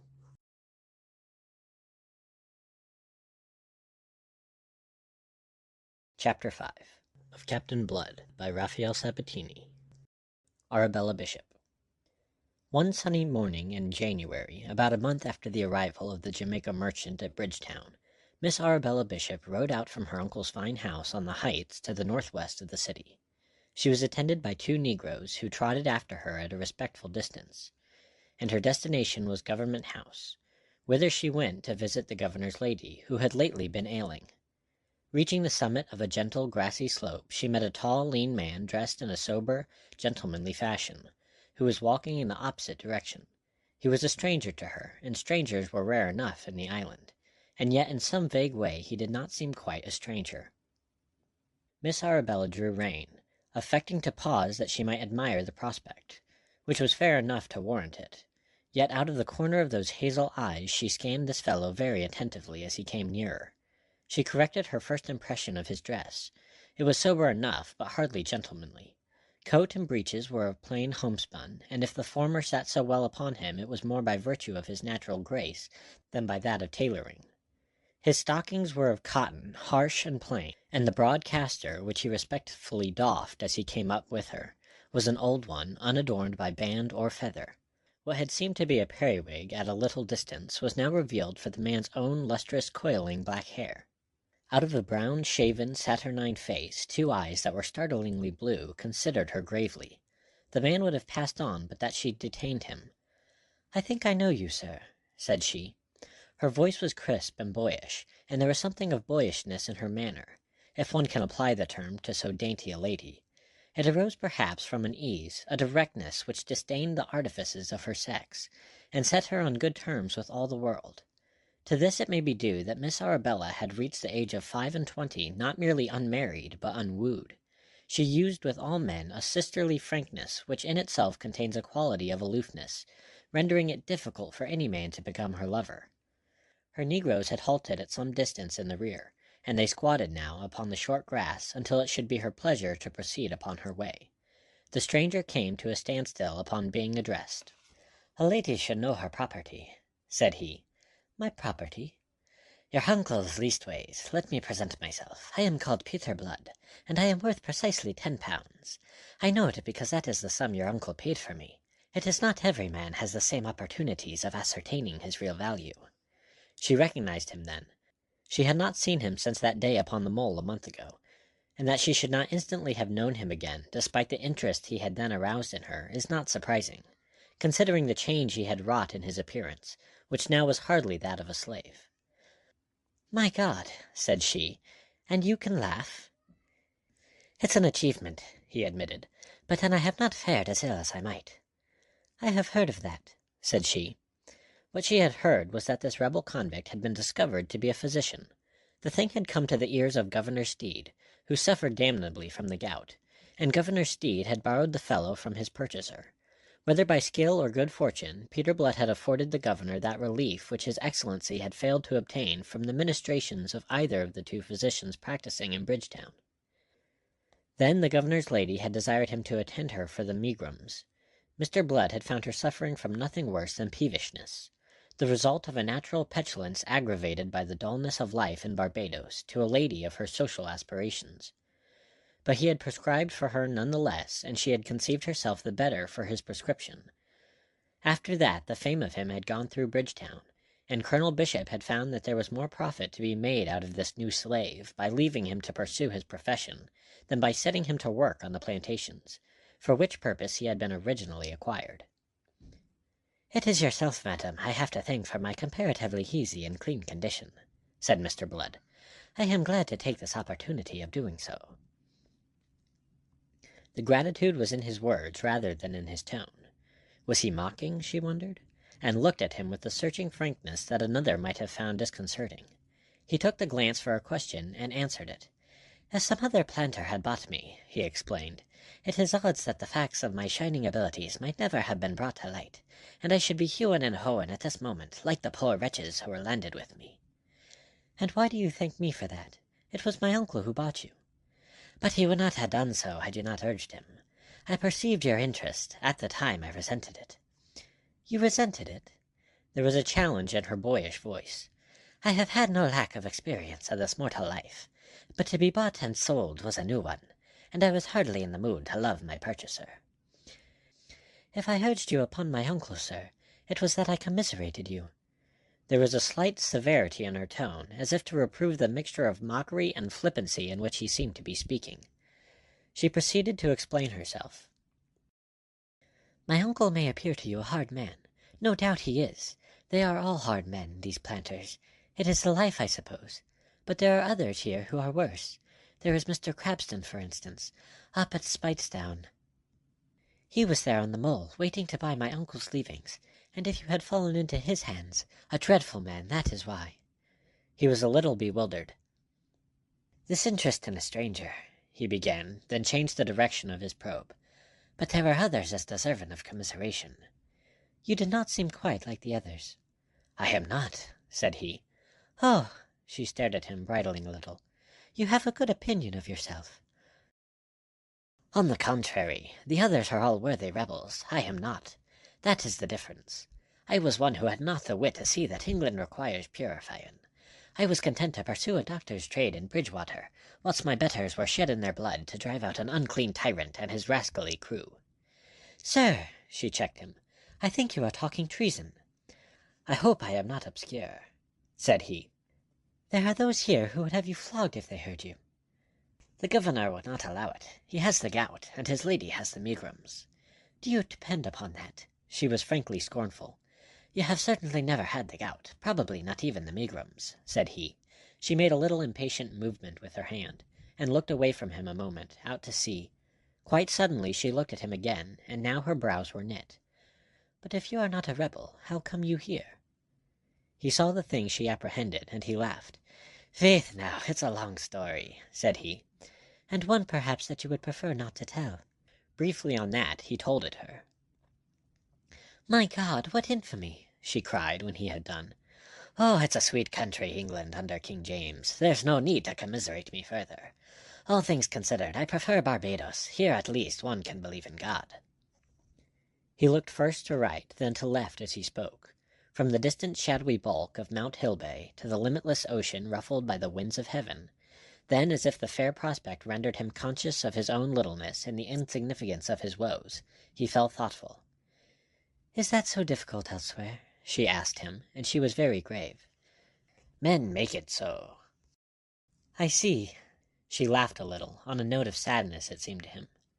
"I have never deemed Barbados the earthly mirror of heaven," she confessed, "but no doubt you know your world better than I." She touched her horse with her little silver-hilted whip. "I congratulate you on this easing of your misfortunes." He bowed, and she moved on. Her negro sprang up and went trotting after her. A while Peter Blood remained standing there, where she left him, conning the sunlit waters of Carlisle Bay below, and the shipping in that spacious haven about which the gulls were fluttering noisily. It was a fair enough prospect, he reflected, but it was a prison, and in announcing that he preferred it to England, he had indulged that almost laudable form of boasting which lies in belittling our misadventures. He turned, and resuming his way, went off in long, swinging strides towards the little huddle of huts built of mud and wattles, a miniature village enclosed in a stockade which the plantation slaves inhabited, and where he himself was lodged with them. Through his mind sang the line of Lovelace, "Stone walls do not a prison make, nor iron bars a cage." But he gave it a fresh meaning, the very converse of that which its author had intended. A prison, he reflected, was a prison, though it had neither walls nor bars, however spacious it might be, and as he realized it that morning, so he was to realize it increasingly as time sped on. Daily he came to think more of his clipped wings, of his exclusion from the world, and less of the fortuitous liberty he enjoyed, nor did the contrasting of his comparatively easy lot with that of his unfortunate fellow-convicts bring him the satisfaction a differently constituted mind might have derived from it. Rather did the contemplation of their misery increase the bitterness that was gathering in his soul. Of the 42 who had landed with him from the Jamaica Merchant, Colonel Bishop had purchased no less than 25. The remainder had gone to lesser planters, some of them to Spitestown, and others still farther north. What may have been the lot of the latter he could not tell, but amongst Bishop's slaves Peter Blood came and went freely, sleeping in their quarters, and their lot he knew to be a brutalizing misery. They toiled in the sugar plantations from sunrise to sunset, and if their labors flagged, there were the whips of the overseer and his men to quicken them. They went in rags, some almost naked. They dwelt in squalor, and they were ill-nourished on salted meat and maize dumplings, food which to many of them was for a season at least so nauseating that 2 of them sickened and died before Bishop remembered that their lives had a certain value in labor to him, and yielded to Blood's intercessions for a better care of such as fell ill. To curb insubordination, one of them who had rebelled against Kent, the brutal overseer, was lashed to death by negroes under his comrades' eyes, and another who had been so misguided as to run away into the woods was tracked, brought back, flogged, and then branded on the forehead with the letters F.T., that all might know him for a fugitive traitor as long as he lived. Fortunately for him, the poor fellow died as a consequence of the flogging. After that, a dull, spiritless resignation settled down upon the remainder. The most mutinous were quelled, and accepted their unspeakable lot with the tragic fortitude of despair. Peter Blood alone, escaping these excessive sufferings, remained outwardly unchanged, whilst inwardly the only change in him was a daily deeper hatred of his kind, a daily deeper longing to escape from this place where men defiled so foully the lovely work of his Creator. It was a longing too vague to amount to a hope. Hope here was inadmissible, and yet he did not yield to despair. He set a mask of laughter on his saturnine countenance and went his way, treating the sick to the profit of Colonel Bishop, and encroaching further and further upon the preserves of the 2 other men of medicine in Bridgetown. Immune from the degrading punishments and privations of his fellow convicts, he was enabled to keep his self-respect, and was treated without harshness even by the soulless planter to whom he had been sold. He owed it all to gout and megrims. He had won the esteem of Governor Steed, and what is even more important, of Governor Steed's lady, whom he shamelessly and cynically flattered and humored. Occasionally he saw Miss Bishop, and they seldom met but that she paused to hold him in conversation for some moments, evincing her interest in him. Himself he was never disposed to linger. He was not, he told himself, to be deceived by her delicate exterior, her sapling grace, her easy boyish ways and pleasant boyish voice. In all his life, and it had been very varied, he had never met a man whom he accounted more beastly than her uncle, and he could not disassociate her from the man.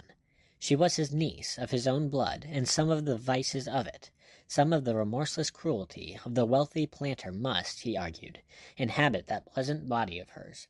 He argued this very often to himself, as if answering and convincing some instinct that pleaded otherwise, and arguing it he avoided her when it was possible, and was frigidly civil when it was not. Justifiable as his reasoning was, plausible as it may seem, yet he would have done better to have trusted the instinct that was in conflict with it.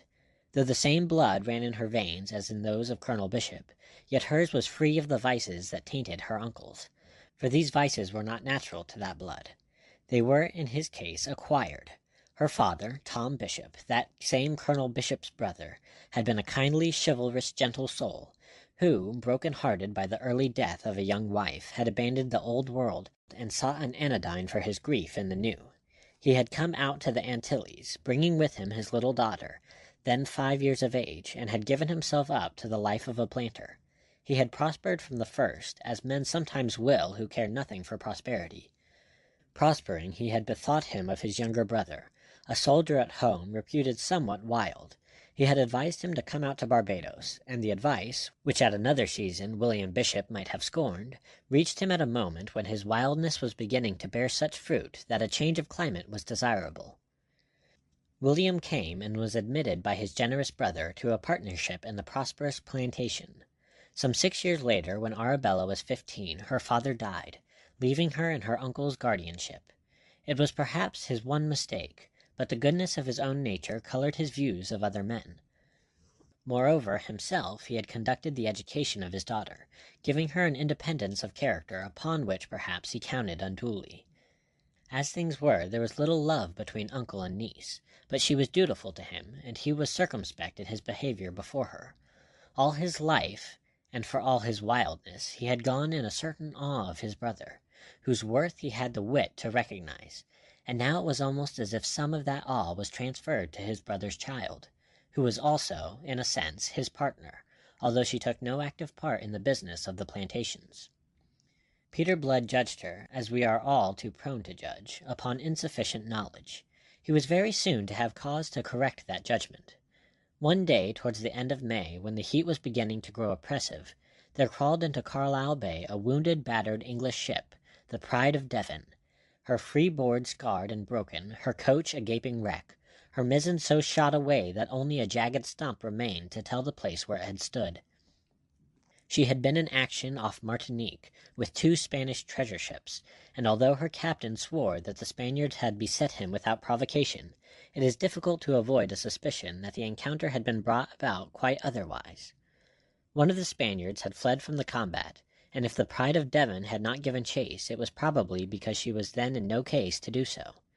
The other had been sunk, but not before the English ship had transferred to her own hold a good deal of the treasure aboard the Spaniard. It was in fact one of those piratical affrays which were a perpetual source of trouble between the courts of St. James and the Escurial, complaints emanating now from one and now from the other side. Steed, however, after the fashion of most colonial governors, was willing enough to dull his wits to the extent of accepting the English seaman's story, disregarding any evidence that might belie it. He shared the hatred so richly deserved by arrogant, overbearing Spain that was common to men of every other nation from the Bahamas to the Main. Therefore he gave the Pride of Devon the shelter she sought in his harbor, and every facility to careen and carry out repairs. But before it came to this, they fetched from her hold over a score of English seamen, as battered and broken as the ship herself, and together with these, some half-dozen Spaniards in like case, the only survivors of a boarding party from the Spanish galleon that had invaded the English ship and found itself unable to retreat. These wounded men were conveyed to a long shed on the wharf, and the medical skill of Bridgetown was summoned to their aid. Peter Blood was ordered to bear a hand in this work, and partly because he spoke Castilian, and he spoke it as fluently as his own native tongue, partly because of his inferior condition as a slave, he was given the Spaniards for his patients. Now Blood had no cause to love Spaniards. His 2 years in a Spanish prison and his subsequent campaigning in the Spanish Netherlands had shown him a side of the Spanish character which he had found anything but admirable. Nevertheless, he performed his doctor's duties zealously and painstakingly, if emotionlessly, and even with a certain superficial friendliness towards each of his patients. These were so surprised at having their wounds healed instead of being summarily hanged that they manifested a docility very unusual in their kind. They were shunned, however, by all those charitably disposed inhabitants of Bridgetown, who flocked to the improvised hospital with gifts of fruit and flowers and delicacies for the injured English seamen. Indeed, had the wishes of some of these inhabitants been regarded, the Spaniards would have been left to die like vermin, and of this Peter Blood had an example almost at the very outset. With the assistance of one of the negroes sent to the shed for the purpose, he was in the act of setting a broken leg when a deep, gruff voice, that he had come to know and dislike as he had never disliked the voice of living man, abruptly challenged him. "What are you doing here?" Blood did not look up from his task. There was not the need. He knew the voice, as I have said. "I am set in a broken leg," he answered, without pausing in his labors. "I can see that, fool." A bulky body interposed between Peter Blood and the window. The half-naked man on the straw rolled his black eyes to stare up fearfully out of the clay-colored face at this intruder. A knowledge of English was unnecessary to inform him that here came an enemy. The harsh, minatory note of that voice sufficiently expressed the fact. "I can see that, fool, just as I can see what the rascal is. Who gave you leave to set Spanish legs?"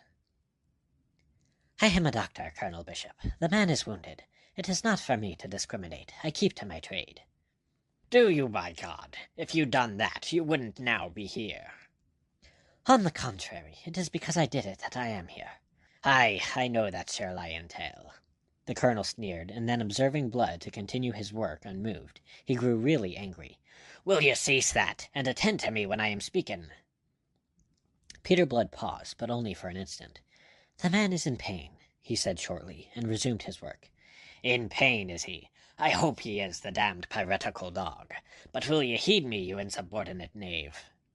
The colonel delivered himself in a roar, infuriated by what he conceived to be defiance, and defiance expressing itself in the most unruffled disregard of himself. His long bamboo cane was raised to strike. Peter Blood's blue eyes caught the flash of it, and he spoke quickly to arrest the blow. "Not insubordinate, sir, whatever I may be. I am acting upon the express orders of Governor Steed." The colonel checked, his great face empurpling. His mouth fell open. "Governor Steed!" he echoed, then he lowered his cane, swung round, and without another word to Blood, rolled away towards the other end of the shed, where the governor was standing at the moment. Peter Blood chuckled, but his triumph was dictated less by humanitarian considerations than by the reflection that he had balked his brutal owner. The Spaniard, realizing that in this altercation, whatever its nature, the doctor had stood his friend, ventured in a muted voice to ask him what had happened, but the doctor shook his head in silence and pursued his work. His ears were straining to catch the words now passing between Steed and Bishop. The colonel was blustering and storming, the great bulk of him towering above the wizened little overdressed figure of the governor. But the little fop was not to be browbeaten. His Excellency was conscious that he had behind him the force of public opinion to support him. Some there might be, but they were not many who held such ruthless views as Colonel Bishop. His Excellency asserted his authority.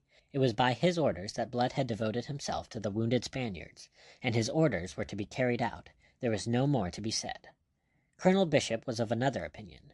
In his view there was a great deal to be said. He said it, with great circumstance, loudly, vehemently, obscenely, for he could be fluently obscene when moved to anger. "You talk like a Spaniard, Colonel," said the governor, and thus dealt the colonel's pride a wound that was to smart resentfully for many a week. At the moment it struck him silent, and sent him stamping out of the shed in a rage for which he could find no words.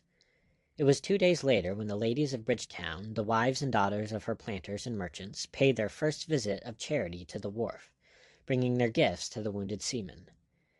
Again Peter Blood was there, ministering to the sufferings in his care, moving among those unfortunate Spaniards whom no one heeded. All the charity, all the gifts were for the members of the crew of the Pride of Devon, and this Peter Blood accounted natural enough. But rising suddenly from the redressing of a wound, a task in which he had been absorbed for some moments, he saw to his surprise that one lady, detached from the general throng, was placing some plantains and a bundle of succulent sugar cane on the cloak that served one of his patients for a coverlet. She was elegantly dressed in lavender silk, and was followed by a half-naked negro carrying a basket. Peter Blood, stripped of his coat, the sleeves of his coarse shirt rolled to the elbow, and holding a bloody rag in his hand, stood at gaze a moment. The lady, turning now to confront him, her lips parting in a smile of recognition, was Arabella Bishop. "The man's a Spaniard," said he in the tone of one who corrects a misapprehension, and also tinged never so faintly by something of the derision that was in his soul. The smile with which she had been greeting him withered on her lips. She frowned and stared at him a moment with increasing haughtiness. "So I perceive, but he's a human being none the less," said she. That answer, and its implied rebuke, took him by surprise. "Your uncle the colonel is of a different opinion," said he when he had recovered. "He regards them as vermin, to be left to languish and die of their festering wounds." She caught the irony now more plainly in his voice. She continued to stare at him. "Why do you tell me this?" "To warn you that you may be incurring the colonel's displeasure. If he had had his way, I should never have been allowed to dress their wounds." "And you thought, of course, that I must be of my uncle's mind?" There was a crispness about her voice, an ominous challenging sparkle in her hazel eyes. "I'd not willingly be rude to a lady, even in my thoughts," said he, "but that you should bestow gifts on them, considering that if your uncle came to hear of it—" He paused, leaving the sentence unfinished.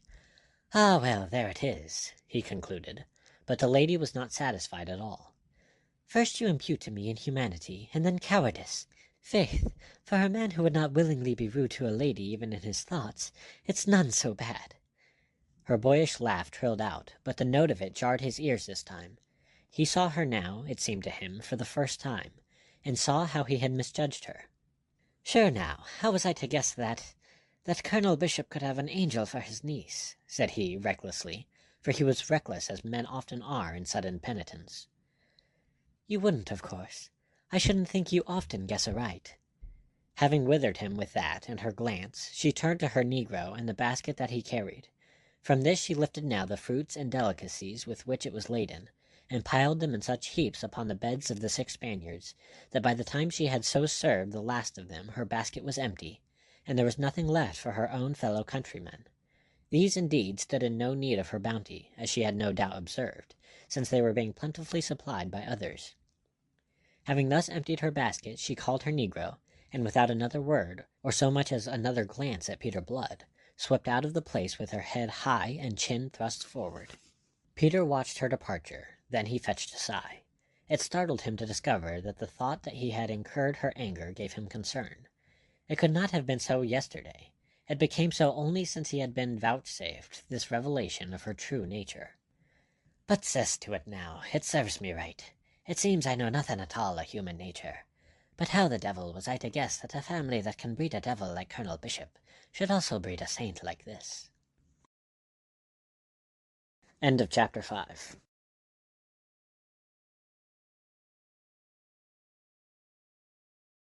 Chapter 6 of Captain Blood by Rafael Sabatini. Plans of Escape. After that, Arabella Bishop went daily to the shed on the wharf with gifts of fruit, and later of money and of wearing apparel for the Spanish prisoners. But she contrived so to time her visits that Peter Blood never again met her there. Also his own visits were growing shorter in a measure, as his patients healed. That they all throve and returned to health under his care, whilst fully 1/3 of the wounded in the care of Whacker and Bronson, the 2 other surgeons, died of their wounds, served to increase the reputation in which this rebel convict stood in Bridgetown. It may have been no more than the fortune of war, but the townsfolk did not choose so to regard it. It led to a further dwindling of the practices of his free colleagues, and a further increase of his own labors and his owner's profit. Whacker and Bronson laid their heads together to devise a scheme by which this intolerable state of things should be brought to an end, but that is to anticipate. One day, whether by accident or design, Peter Blood came striding down the wharf, a full half-hour earlier than usual, and so met Miss Bishop just issuing from the shed. He doffed his hat and stood aside to give her passage. She took it, chin in the air, and eyes which disdained to look anywhere where the sight of him was possible. Miss Arabella, said he, on a coaxing, pleading note. She grew conscious of his presence, and looked him over with an air that was faintly, mockingly searching. "La," said she, "it's the delicate-minded gentleman."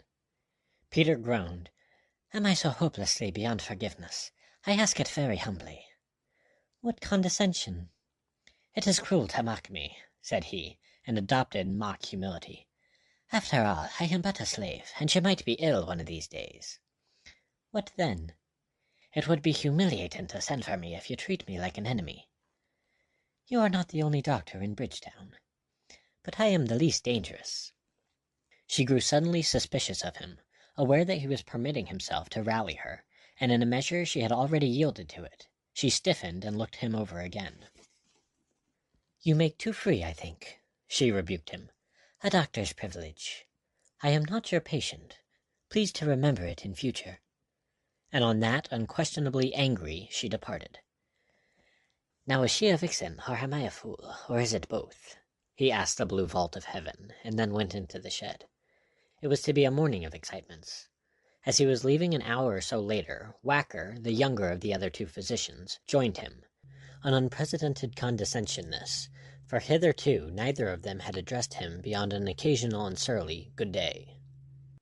"If you are for Colonel Bishop's, I'll walk with you a little way, Dr. Blood," said he. He was a short, broad man of 45, with pendulous cheeks and hard blue eyes. Peter Blood was startled, but he dissembled it. "I am for the government house," said he. "Ah, to be sure, the governor's lady." And he laughed, or perhaps he sneered. Peter Blood was not quite certain. "She encroaches a deal upon your time, I hear. Youth and good looks, Dr. Blood, youth and good looks. They are inestimable advantages in our profession as in others, particularly where the ladies are concerned." Peter stared at him. "If you mean what you seem to mean, you had better say it to Governor Steed. It may amuse him." "You surely misapprehend me." "I hope so." "You're so very hot now." The doctor linked his arm through Peter's. "I protest I desire to be your friend, to serve you. Now listen." Instinctively his voice grew lower. "This slavery in which you find yourself must be singularly irksome to a man of parts such as yourself." "What intuitions!" cried sardonic Mr. Blood, but the doctor took him literally. "I am no fool, my dear doctor. I know a man when I see one, and often I can tell his thoughts." "And if you can tell me mine, you'll persuade me of it," said Mr. Blood. Dr. Whacker drew still closer to him as they stepped along the wharf. He lowered his voice to a still more confidential tone. His hard blue eyes peered up into the swart, sardonic face of his companion, who was a head taller than himself. How often have I not seen you staring out over the sea, your soul in your eyes? Don't I know what you are thinking? If you could escape from this hell of a slavery, you could exercise the profession of which you are an ornament as a free man, with pleasure and profit to yourself. The world is large. There are many nations besides England, where a man of your parts would be warmly welcomed. There are many colonies besides these English ones. Lower still came the voice until it was no more than a whisper, yet there was no one within earshot. It is none so far now to the Dutch settlement of Curaçao. At this time of the year the voyage may safely be undertaken in a light craft, and Curaçao need be no more than a stepping-stone to the great world, which would lie open to you once you were delivered from this bondage. Dr. Whacker ceased. He was pale and a little out of breath, but his hard eyes continued to study his impassive companion. "Well," he said after a pause, "what do you say to that?" Yet Blood did not immediately answer. His mind was heaving in tumult, and he was striving to calm it that he might take a proper survey of this thing flung into it, to create so monstrous a disturbance. He began where another might have ended. "I have no money, and for that a handsome sum would be necessary. Did I not say that I desired to be your friend?" "Why?" asked Peter Blood at point-blank range. But he never heeded the answer. Whilst Dr. Whacker was professing that his heart bled for a brother doctor languishing in slavery, denied the opportunity which his gifts entitled him to make for himself, Peter Blood pounced like a hawk upon the obvious truth. Whacker and his colleague desired to be rid of one who threatened to ruin them. Sluggishness of decision was never a fault of Blood's. He leapt where another crawled, and so this thought of evasion, never entertained until planted there now by Dr. Whacker, sprouted into instant growth. I see, he said, whilst his companion was still talking, explaining, and to save Dr. Whacker's face he played the hypocrite. "It is very noble in you, very brotherly as between men of medicine. It is what I myself should wish to do in like case." The hard eyes flashed, the husky voice grew tremulous, as the other asked almost too eagerly, "You agree, then? You agree?" "Agree," Blood laughed. "If I should be caught and brought back, they'd clip my wings and brand me for life." "Surely the thing is worth a little risk." More tremulous than ever was the tempter's voice. "Surely," Blood agreed. "But it asks more than courage. It asks money. A sloop might be bought for £20, perhaps." "It shall be forthcoming. It shall be a loan, which you shall repay me when you can." That betraying us, so hastily retrieved, completed Blood's understanding. The other doctor was also in the business.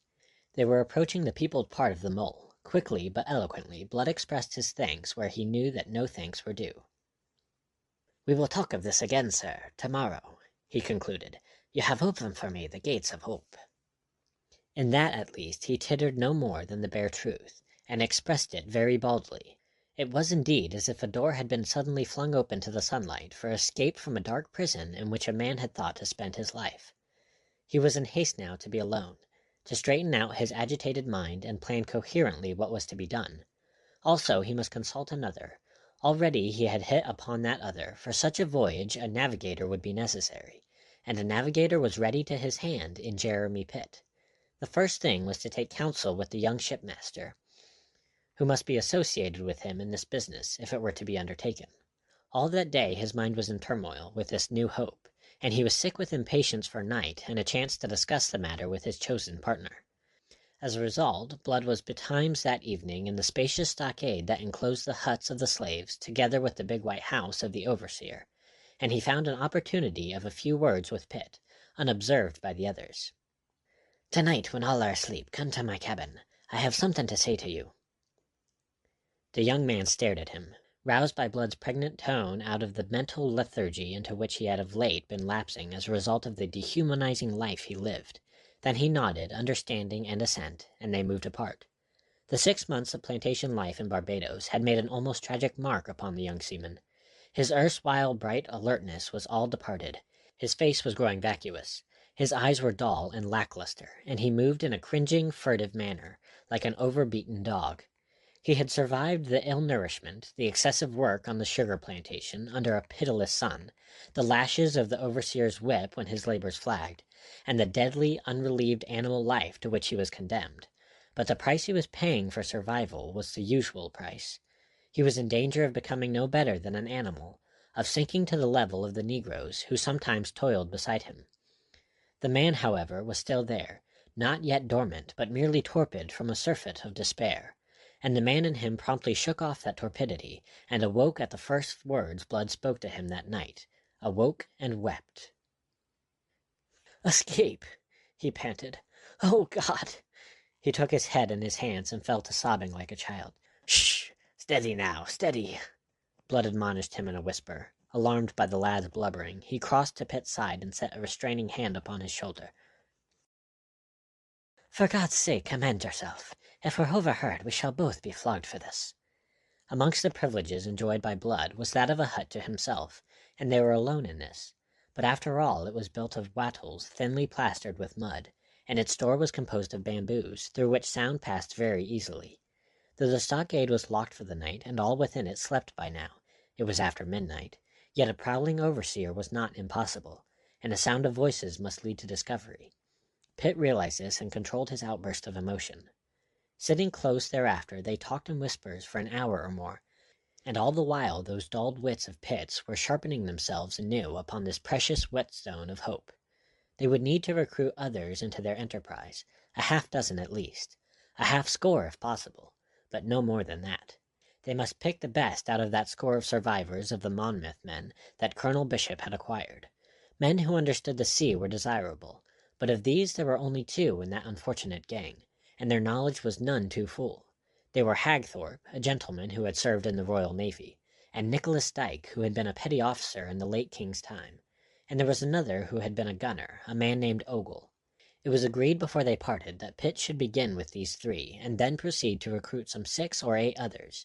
He was to move with the utmost caution, sounding his men very carefully before making anything in the nature of a disclosure, and even then avoid rendering that disclosure so full that its betrayal might frustrate the plans which as yet had to be worked out in detail. Laboring with them in the plantations, Pitt would not want for opportunities of broaching the matter to his fellow slaves. "Caution above everything," was Blood's last recommendation to him at parting. "Who goes slowly goes safely, as the Italians have it. And remember that if you betray yourself, you ruin all. For you are the only navigator amongst us, and without you there is no escape." Pitt reassured him, and slunk off back to his own hut, and the straw that served him for a bed. Coming next morning to the wharf, Blood found Dr. Whacker in a generous mood. Having slept on the matter, he was prepared to advance the convict any sum up to £30 that would enable him to acquire a boat capable of taking him away from the settlement. Blood expressed his thanks becomingly, betraying no sign that he saw clearly into the true reason of the other's munificence. "It's not money I'll require," said he, "but the boat itself. For who will be selling me a boat and incurring the penalties in Governor Steed's proclamation? You'll have read it, no doubt." Dr. Whacker's heavy face grew overcast. Thoughtfully he rubbed his chin. "I've read it, yes. And I dare not procure the boat for you. It would be discovered. It must be. And the penalty is a fine of £200 besides imprisonment. It would ruin me. You'll see that." The high hopes in Blood's soul began to shrink, and the shadow of his despair overcast his face. "But then," he faltered, "there is nothing to be done." "Nay, nay, things are not so desperate." Dr. Whacker smiled a little with tight lips. "I've thought of it. You will see that the man who buys the boat must be one of those who goes with you, so that he is not here to answer questions afterwards." "But who is to go with me save men in my own case? What I cannot do, they cannot." "There are others detained on the island besides slaves. There are several who are here for debt, and would be glad enough to spread their wings. There's a fellow, Nuttall now, who follows the trade of a shipwright, whom I happen to know would welcome such a chance as you might afford him." "But how should a debtor come with money to buy a boat? The question will be asked." "To be sure it will, but if you contrive shrewdly, you'll all be gone before that happens." Blood nodded, understanding, and the doctor, setting a hand upon his sleeve, unfolded the scheme he had conceived. You shall have the money from me at once. Having received it, you'll forget that it was I who supplied it to you. You have friends in England, relatives perhaps, who sent it out to you through the agency of one of your Bridgetown patients, whose name as a man of honor you will on no account divulge lest you bring trouble upon him. That is your tale if there are questions." He paused, looking hard at Blood. Blood nodded, understanding and assent. Relieved, the doctor continued. "But there should be no questions if you go carefully to work. You concert matters with Nuttall. You enlist him as one of your companions, and a shipwright should be a very useful member of your crew. You engage him to discover a likely sloop whose owner is disposed to sell. Then let your preparations all be made before the purchase is effected, so that your escape may follow instantly upon it before the inevitable questions come to be asked. You take me?" So well did Blood take him that within an hour he contrived to see Nuttall, and found the fellow as disposed to the business as Dr. Whacker had predicted. When he left the shipwright, it was agreed that Nuttall should seek the boat required, for which Blood would at once produce the money. The quest took longer than was expected by Blood, who waited impatiently with the doctor's gold concealed about his person. But at the end of some 3 weeks, Nuttall, whom he was now meeting daily, informed him that he had found a serviceable wherry, and that its owner was disposed to sell it for £22. That evening, on the beach, remote from all eyes, Peter Blood handed that sum to his new associate, and Nuttall went off with instructions to complete the purchase late on the following day. He was to bring the boat to the wharf, where under cover of night, Blood and his fellow convicts would join him and make off. Everything was ready. In the shed, from which all the wounded men had now been removed, and which had since remained untenanted, Nuttall had concealed the necessary stores: 100 weight of bread, a quantity of cheese, a cask of water, and some few bottles of canary, a compass, quadrant, chart, half-hourglass, log and line, a tarpaulin, some carpenter's tools, and a lantern and candles. And in the stockade all was likewise in readiness. Hagthorpe, Dyke, and Ogle had agreed to join the venture, and 8 others had been carefully recruited. In Pitt's hut, which he shared with 5 others rebel convict, all whom were to join in this bid for liberty, a ladder had been constructed in secret during those nights of waiting. With this they were to surmount the stockade and gain the open. The risk of detection, so that they made little noise, was negligible. Beyond locking them all into that stockade at night, there was no great precaution taken. Where, after all, could any so foolish as to attempt escape hope to conceal himself in that island? The chief risk lay in discovery by those of their companions who were to be left behind. It was because of these that they must go cautiously and in silence. The day that was to have been their last in Barbados was a day of hope and anxiety to the 12 associates in that enterprise, no less than to Nuttall in the town below. Towards sunset, having seen Nuttall depart to purchase and fetch the sloop to the prearranged moorings at the wharf, Peter Blood came sauntering towards the stockade, just as the slaves were being driven in from the fields. He stood aside at the entrance to let them pass, and beyond the message of hope flashed by his eyes, he held no communication with them. He entered the stockade in their wake, and as they broke their ranks to seek their various respective huts, he beheld Colonel Bishop in talk with Kent, the overseer. The pair were standing by the stocks planted in the middle of that green space for the punishment of offending slaves. As he advanced, Bishop turned to regard him scowling. "Where have you been this while?" he bawled, and although a minatory note was normal to the colonel's voice, yet Blood felt his heart tightening apprehensively. "I've been at my work in the town," he answered. "Mrs. Patch has a fever, and Mr. Decker has sprained his ankle." "I sent for you to Decker's, and you were not there. You are given to idling, my fine fellow. We shall have to quicken you one of these days, unless you cease from abusing the liberty you enjoy.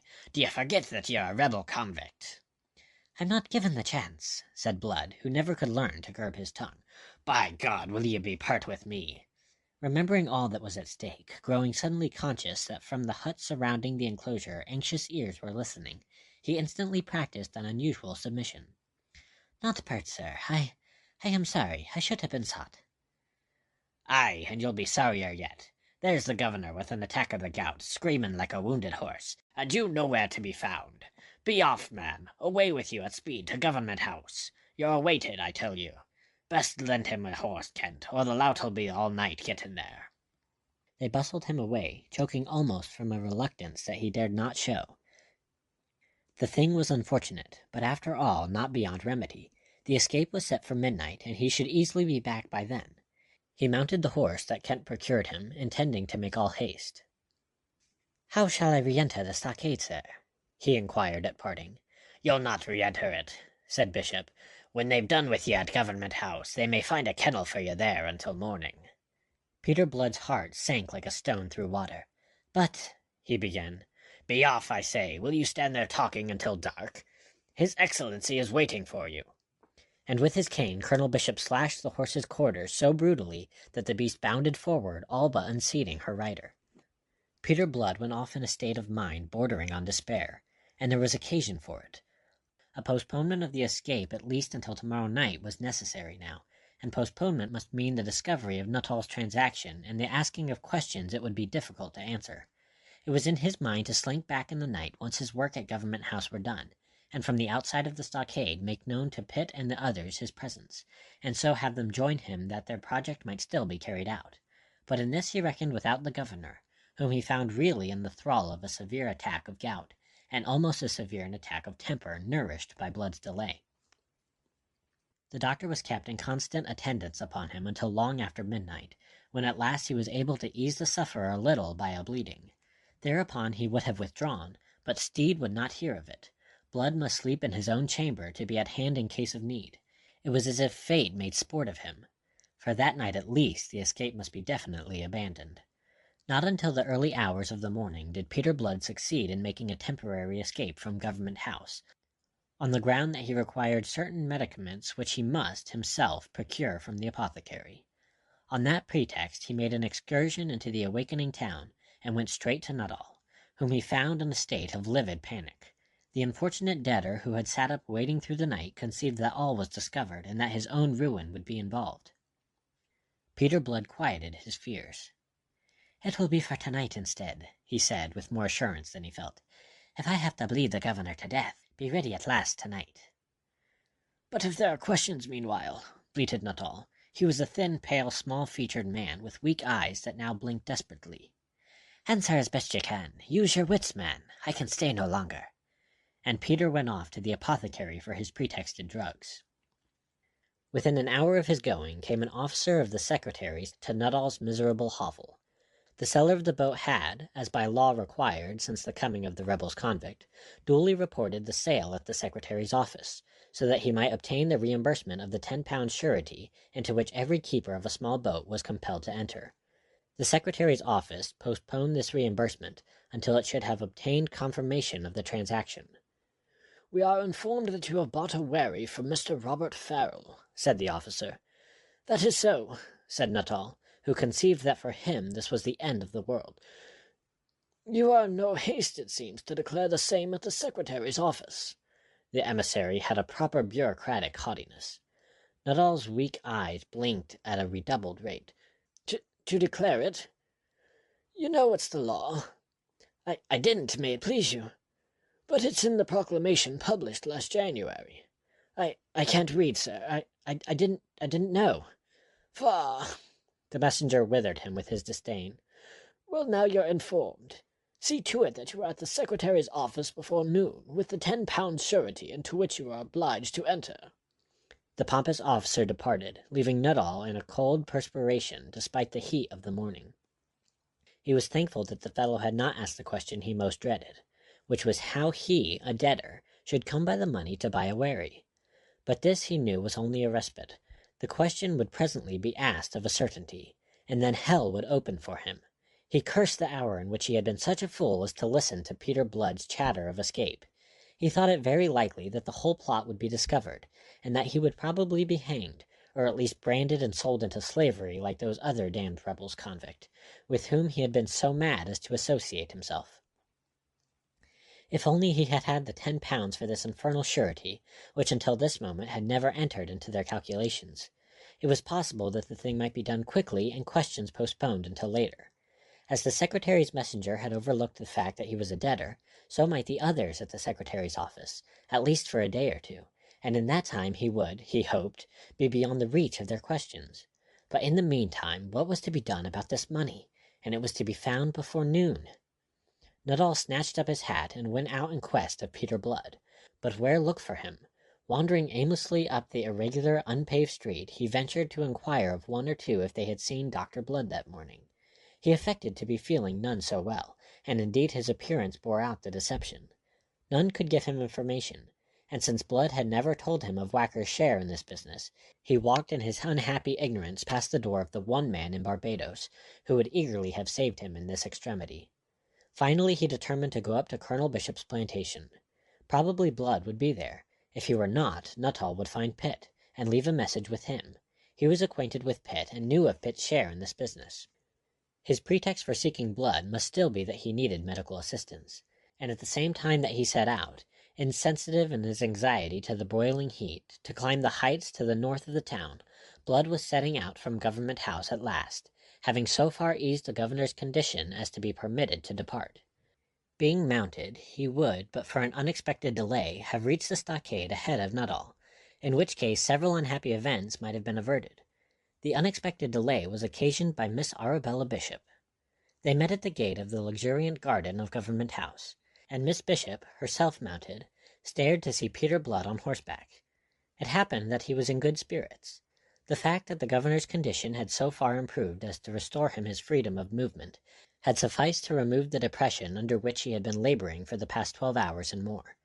In its rebound the mercury of his mood had shot higher far than the present circumstances warranted. He was disposed to be optimistic. What had failed last night would certainly not fail again tonight. What was a day, after all? The secretary's office might be troublesome, but not really troublesome for another 24 hours at least, and by then they would be well away. This joyous confidence of his was his first misfortune. The next was that his good spirits were also shared by Miss Bishop, and that she bore no rancor, the two things conjoined to make the delay that in its consequences was so deplorable. "Good day, sir," she hailed him pleasantly. "It's close upon a month since last I saw you." 21 days to the hour, said he. "I've counted them." "I vow I was beginning to believe you dead." "I have to thank you for the wreath." "The wreath?" "To deck my grave," he explained. "Must you ever be rallying?" she wondered, and looked at him gravely, remembering that it was his rallying on the last occasion had driven her away in dudgeon. "A man must sometimes laugh at himself or go mad," said he. "Few realize it. That is why there are so many madmen in the world." "You may laugh at yourself all you will, sir, but sometimes I think you laugh at me, which is not civil." "Then faith you're wrong. I laugh only at the comic, and you are not comic at all." "What am I, then?" she asked him, laughing. A moment he pondered her, so fair and fresh to behold, so entirely maidenly, and yet so entirely frank and unabashed. "You are," he said, "the niece of the man who owns me his slave." But he spoke lightly, so lightly that she was encouraged to insistence. "Nay, sir, that is an evasion. You shall answer me truthfully this morning." "Truthfully? To answer you at all is a labor, but to answer truthfully, oh well, now I should say of you that he'll be lucky who counts you his friend." It was in his mind to add more, but he left it there. "That's mighty civil," said she. "You're a nice taste in compliments, Mr. Blood. Another in your place—" "Faith now, don't I know what another would have said? Don't I know my fellow man at all?" "Sometimes I think you do, and sometimes I think you don't. Anyway, you don't know your fellow woman. There was that affair of the Spaniards." "Will ye never forget it?"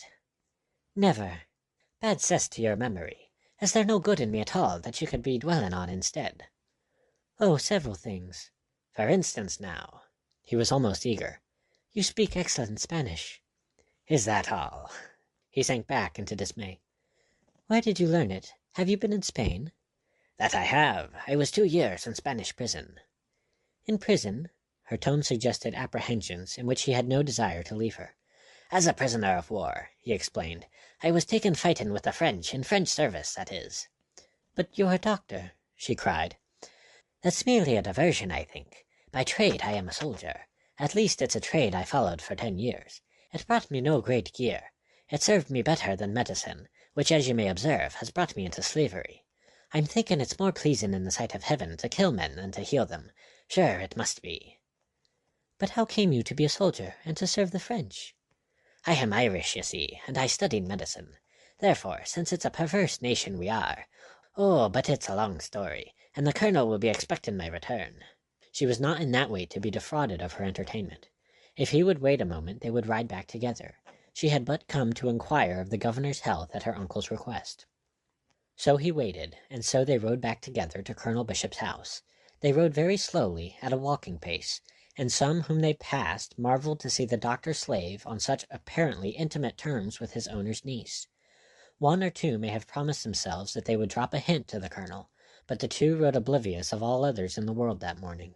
He was telling her the story of his early turbulent days, and at the end of it he dwelt more fully than hitherto upon the manner of his arrest and trial. The tale was barely done when they drew up at the colonel's door, and dismounted. Peter Blood surrendering his nag to one of the negro grooms, who informed them that the colonel was from home at the moment. Even then they lingered a moment, she detaining him. "I am sorry, Mr. Blood, that I did not know before," she said, and there was a suspicion of moisture in those clear hazel eyes. With a compelling friendliness she held out her hand to him.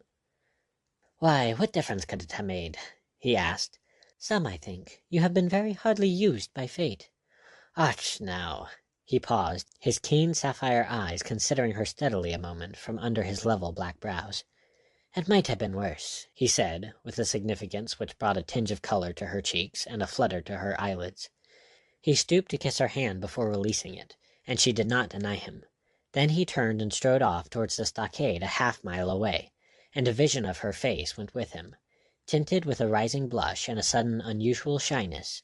He forgot in that little moment that he was a rebel convict, with 10 years of slavery before him.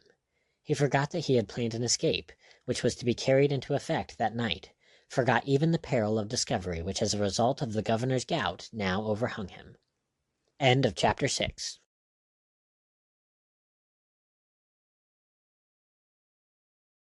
Chapter 7 of Captainblood by Rafael Sabatini.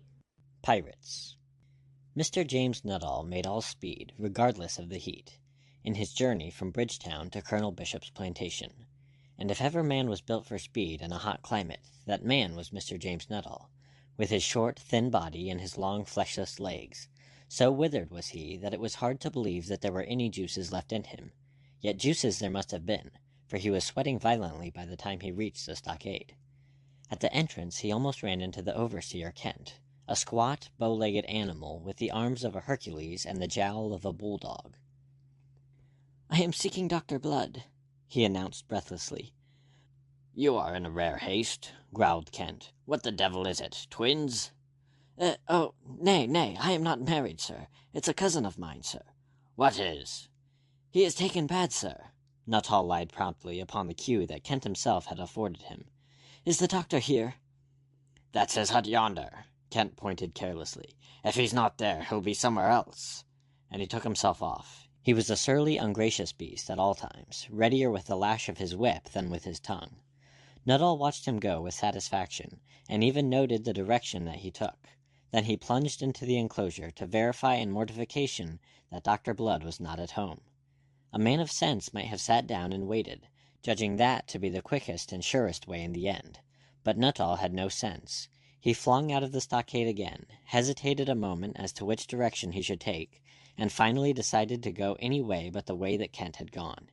He sped across the parched savannah towards the sugar plantation, which stood solid as a rampart and gleaming golden in the dazzling June sunshine. Avenues intersected the great blocks of ripening amber cane. In the distance down one of these he espied some slaves at work. Nuttall entered the avenue and advanced upon them. They eyed him dully as he passed them. Pitt was not of their number, and he dared not ask for him. He continued his search for best part of an hour, up one of those lanes and then down another. Once an overseer challenged him, demanding to know his business. He was looking, he said, for Dr. Blood. His cousin was taken ill. The overseer bade him go to the devil and get out of the plantation. Blood was not there. If he was anywhere, he would be in his hut in the stockade. Nuttall passed on, upon the understanding that he would go, but he went in the wrong direction. He went on towards the side of the plantation farthest from the stockade, towards the dense woods that fringed it there. The overseer was too contemptuous and perhaps too languid in the stifling heat of approaching noontide to correct his course. Nuttall blundered to the end of the avenue and round the corner of it, and there ran into Pitt, alone, toiling with a wooden spade upon an irrigation channel. A pair of cotton drawers, loose and ragged, clothed him from waist to knee. Above and below he was naked, save for a broad hat of plaited straw that sheltered his unkempt golden head from the rays of the tropical sun. At sight of him, Nuttall returned thanks aloud to his Maker. Pitt stared at him, and the shipwright poured out his dismal news in a dismal tone.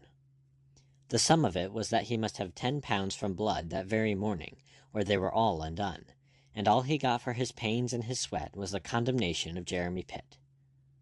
"Damn you for a fool," said the slave. "If it's Blood you're seeking, why are you wasting your time here?" "I can't find him," bleated Nuttall. He was indignant at his reception. He forgot the jangled state of the other's nerves, after a night of anxious wakefulness ending in a dawn of despair. "I thought that you thought that I could drop my spade and go and seek him for you?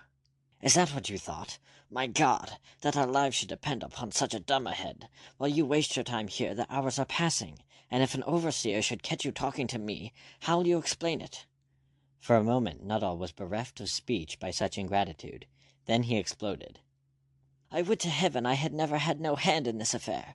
I would so. I wish that—" What else he wished was never known, for at that moment round the block of cane came a big man in biscuit-colored taffetas, followed by 2 negroes in cotton drawers, who were armed with cutlasses. He was not 10 yards away, but his approach over the soft, yielding marl had been unheard. Mr. Nuttall looked wildly this way and that a moment, then bolted like a rabbit for the woods, thus doing the most foolish and betraying thing that in the circumstances it was possible for him to do. Pitt groaned and stood still, leaning upon his spade. "Hi there, stop!" bawled Colonel Bishop after the fugitive, and added horrible threats tricked out with some rhetorical indecencies. But the fugitive held amain, and never so much as turned his head. It was his only remaining hope that Colonel Bishop might not have seen his face, for the power and influence of Colonel Bishop was quite sufficient to hang any man whom he thought would be better dead.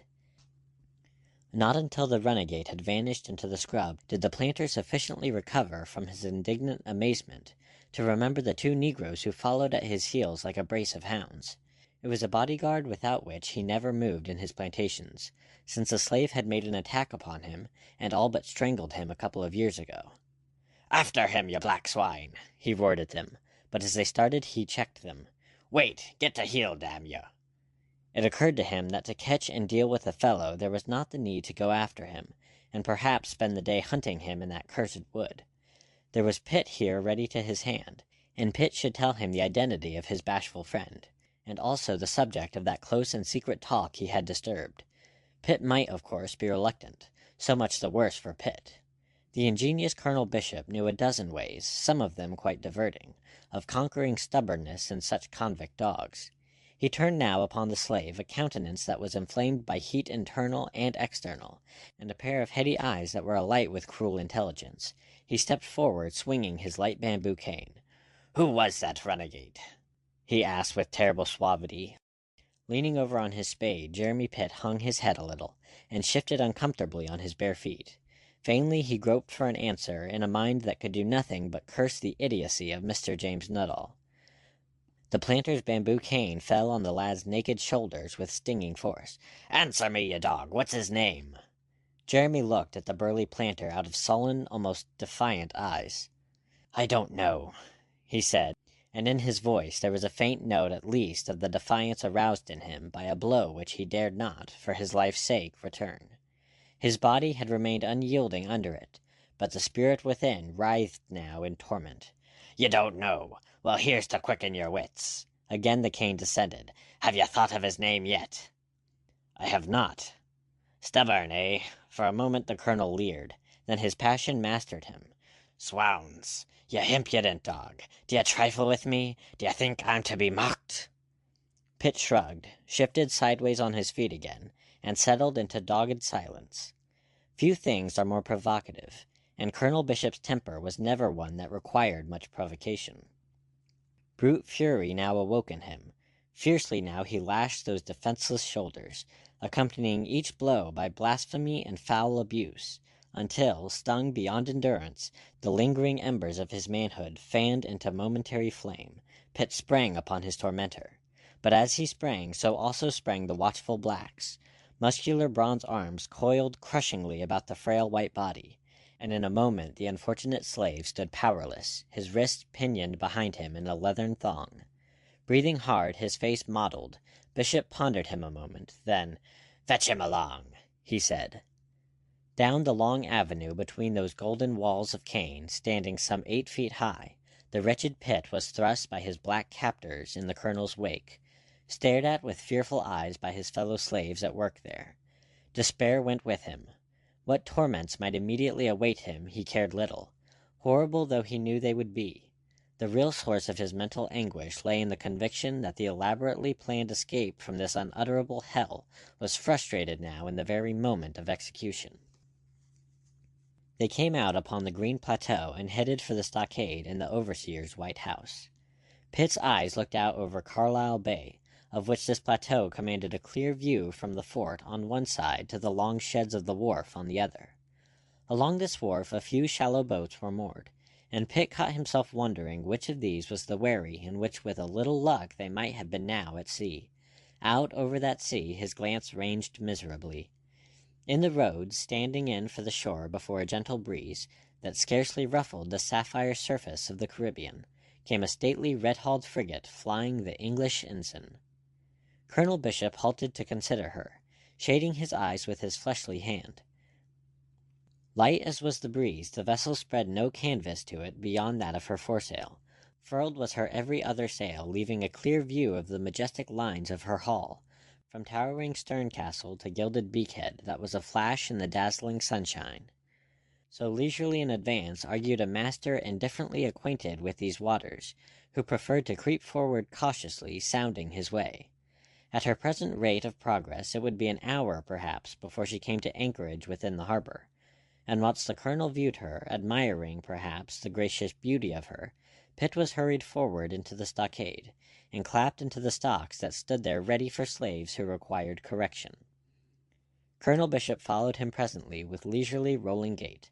"A mutinous cur that shows his fangs to his master must learn good manners at the cost of a striped hide," was all he said before setting about his executioner's job. That with his own hands he should do that which most men of his station would out of self-respect have relegated to one of the negroes, gives you the measure of the man's beastliness. It was almost as if with relish, as if gratifying some feral instinct of cruelty, that he now lashed his victim about head and shoulders. Soon his cane was reduced to splinters by his violence. You know, perhaps, the sting of a flexible bamboo cane when it is whole, but do you realize its murderous quality when it has been split into several long, lithe blades, each with an edge that is of the keenness of a knife? When at last, from very weariness, Colonel Bishop flung away the stump and thongs to which his cane had been reduced, the wretched slave's back was bleeding pulp from neck to waist. As long as full sensibility remained, Jeremy Pitt had made no sound, but in a measure, as from pain his senses were mercifully dulled, he sank forward into the stocks, and hung there now in a huddled heap, faintly moaning. Colonel Bishop set his foot upon the crossbar, and leaned over his victim, a cruel smile on his full, coarse face. "Let that teach you a proper submission," said he. "And now touch in that shy friend of yours. You shall stay here without meat or drink. Without meat or drink, do you hear me? Until you please to tell me his name and business." He took his foot from the bar. "When you've had enough of this, send me word, and we'll have the branding irons to you." On that he swung on his heel, and strode out of the stockade, his negroes following. Pitt had heard him as we hear things in our dreams. At the moment, so spent was he by his cruel punishment, and so deep was the despair into which he had fallen, that he no longer cared whether he lived or died. Soon, however, from the partial stupor which pain had mercifully induced, a new variety of pain aroused him. The stock stood in the open, under the full glare of the tropical sun, and its blistering rays streamed down upon that mangled, bleeding back until he felt as if flames of fire were searing it. And, soon, to this was added a torment still more unspeakable. Flies, the cruel flies of the Antilles, drawn by the scent of blood, descended in a cloud upon him. Small wonder that the ingenious Colonel Bishop, who so well understood the art of loosening stubborn tongues, had not deemed it necessary to have recourse to other means of torture. Not all his fiendish cruelty could devise a torment more cruel, more unendurable than the torments nature would here procure a man in Pitt's condition. The slave writhed in his stocks until he was in danger of breaking his limbs, and writhing, screamed in agony.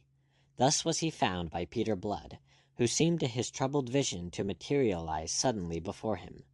Mr. Blood carried a large palmetto leaf. Having whisked away with this the flies that were devouring Jeremy's back, he slung it by a strip of fiber from the lad's neck, so that it protected him from further attacks as well as from the rays of the sun. Next, sitting down beside him, he drew the sufferer's head down on his own shoulder, and bathed his face from a pannikin of cold water. Pitt shuddered and moaned on a long, indrawn breath. "Drink!" he gasped. "Drink, for the love of Christ!" The pannikin was held to his quivering lips. He drank greedily, noisily, nor ceased until he had drained the vessel. Cooled and revived by the draught, he attempted to sit up. "My back!" he screamed. There was an unusual glint in Mr. Blood's eyes. His lips were compressed, but when he parted them to speak, his voice came cool and steady. "Be easy now, one thing at a time. Your back's taken no harm at all for the present, since I've covered it up. I'm wanting to know what's happened to you. Do you think we can do without a navigator, that you go and provoke that beast Bishop until he all but kills you?" Pitt sat up and groaned again, but this time his anguish was mental rather than physical. "I don't think a navigator will be needed this time, Peter." "What's that?" cried Mr. Blood. Pitt explained the situation as briefly as he could, in a halting, gasping speech. "I'm to rot here until I tell him the identity of my visitor and his business." Mr. Blood got up, growling in his throat. "Bad cess to the filthy slaver," said he, "but it must be contrived nevertheless. To the devil with Natal, whether he gives surety for the boat or not, whether he explains it or not. The boat remains, and we're going, and you're coming with us." "You're dreaming, Peter," said the prisoner. "We're not going this time. The magistrates will confiscate the boat since the surety's not paid. Even if when they press him Nuttall does not confess the whole plan, and get us all branded on the forehead." Mr. Blood turned away, and with agony in his eyes looked out to sea over the blue water by which he had so fondly hoped soon to be traveling back to freedom. The great red ship had drawn considerably nearer shore by now. Slowly, majestically, she was entering the bay. Already 1 or 2 wherries were putting off from the wharf to board her.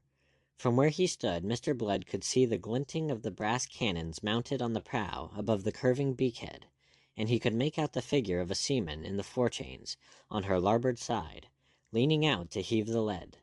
An angry voice aroused him from his unhappy thoughts. "What the devil are you doing here?" The returning Colonel Bishop came striding into the stockade, his negroes following ever. Mr. Blood turned to face him, and over that swarthy countenance, which indeed by now was tanned to the golden brown of a half-caste Indian, a mask descended. "Doing?" said he blandly. "Why, the duties of my office." The colonel, striding furiously forward, observed 2 things: the empty pannikin on the seat beside the prisoner, and the palmetto leaf protecting his back. "Have you dared to do this?" The veins on the planter's forehead stood out like cords. "Of course I have." Mr. Blood's tone was one of faint surprise. "I said he was to have neither meat nor drink until I ordered it." "Sure, now, I never heard ye." "You never heard me. How should you have heard me when you weren't here?" "Then how did you expect me to know what orders you'd given?" Mr. Blood's tone was positively aggrieved. "All that I knew was that one of your slaves was being murthered by the sun and the flies, and I says to myself, this is one of the colonel's slaves, and I'm the colonel's doctor, and sure it's my duty to be looking after the colonel's property, so I just gave the fellow a spoonful of water and covered his back from the sun, and wasn't I right now?" "Right." The colonel was almost speechless. "Be easy now, be easy," Mr. Blood implored him. "It's an apoplexy you'll be contacting if you give way to heat like this." The planter thrust him aside with an imprecation, and stepping forward tore the palmetto leaf from the prisoner's back. "In the name of humanity now," Mr. Blood was beginning. The colonel swung upon him furiously. "Out of this," he commanded, "and don't come near him again until I send for you, unless you want to be served in the same way." He was terrific in his menace, in his bulk and in the power of him. But Mr. Blood never flinched. It came to the colonel as he found himself steadily regarded by those light blue eyes that looked so arrestingly odd in that tawny face, like pale sapphire set in copper, that this rogue had for some time now been growing presumptuous. It was a matter that he must presently correct. Meanwhile Mr. Blood was speaking again, his tone quietly insistent. "In the name of humanity," he repeated, "you'll allow me to do what I can to ease his sufferings, or I swear to you that I'll forsake at once the duties of a doctor, and that it's devil another patient will I attend in this unhealthy Highland at all."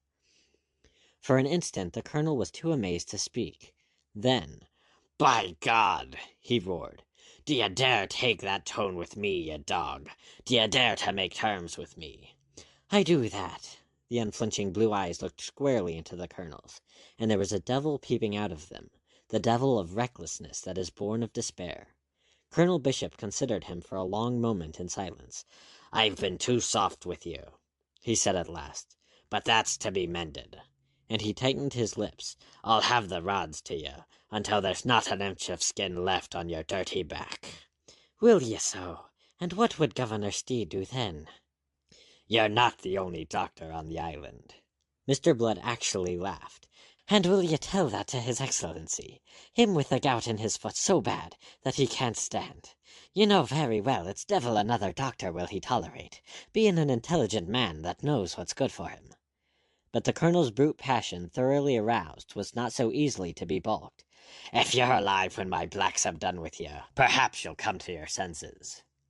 He swung to his negroes to issue an order, but it was never issued. At that moment a terrific rolling thunderclap drowned his voice and shook the very air. Colonel Bishop jumped, his negroes jumped with him, and so even did the apparently imperturbable Mr. Blood. Then the four of them stared together seawards. Down in the bay all that could be seen of the great ship, standing now within a cable's length of the fort, were her topmasts thrusting above a cloud of smoke in which she was enveloped. From the cliffs a flight of startled seabirds had risen to circle in the blue, giving tongue to their alarm, the plaintive curlew noisiest of all. As those men stared from the eminence on which they stood, not yet understanding what had taken place, they saw the British Jack dip from the main truck and vanish into the rising cloud below. A moment more, and up through that cloud to replace the flag of England soared the gold and crimson banner of Castile, and then they understood. "Pirates!" roared the colonel, and again, "Pirates!" Fear and incredulity were blent in his voice. He had paled under his tan until his face was the color of clay, and there was a wild fury in his beady eyes. His negroes looked at him, grinning idiotically, all teeth and eyeballs. End of chapter 7.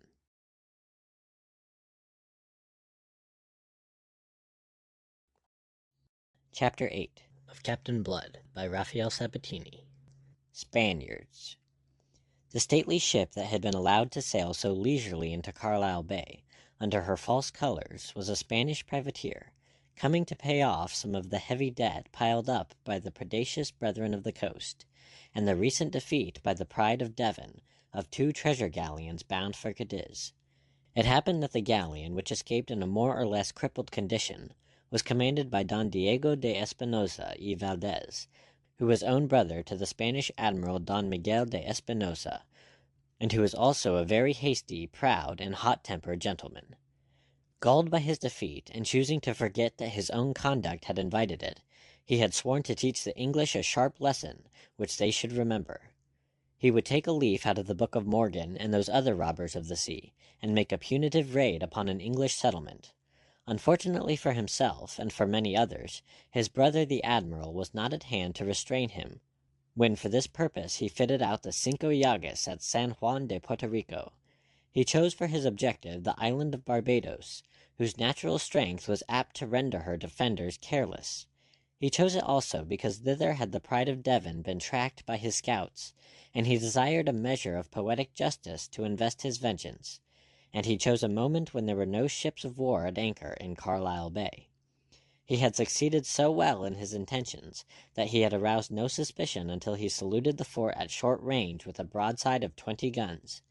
And now the 4 gaping watchers in the stockade on the headland beheld the great ship creep forward under the rising cloud of smoke, her mainsail unfurled to increase her steering way, and go about close-hauled to bring her larboard guns to bear upon the unready fort.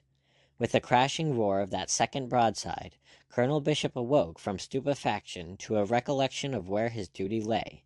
In the town below, drums were beating frantically, and a trumpet was bleating, as if the peril needed further advertising. As commander of the Barbados militia, the place of Colonel Bishop was at the head of his scanty troops, in that fort which the Spanish guns were pounding into rubble. Remembering it, he went off at the double, despite his bulk and the heat, his negroes trotting after him. Mr. Blood turned to Jeremy Pitt. He laughed grimly.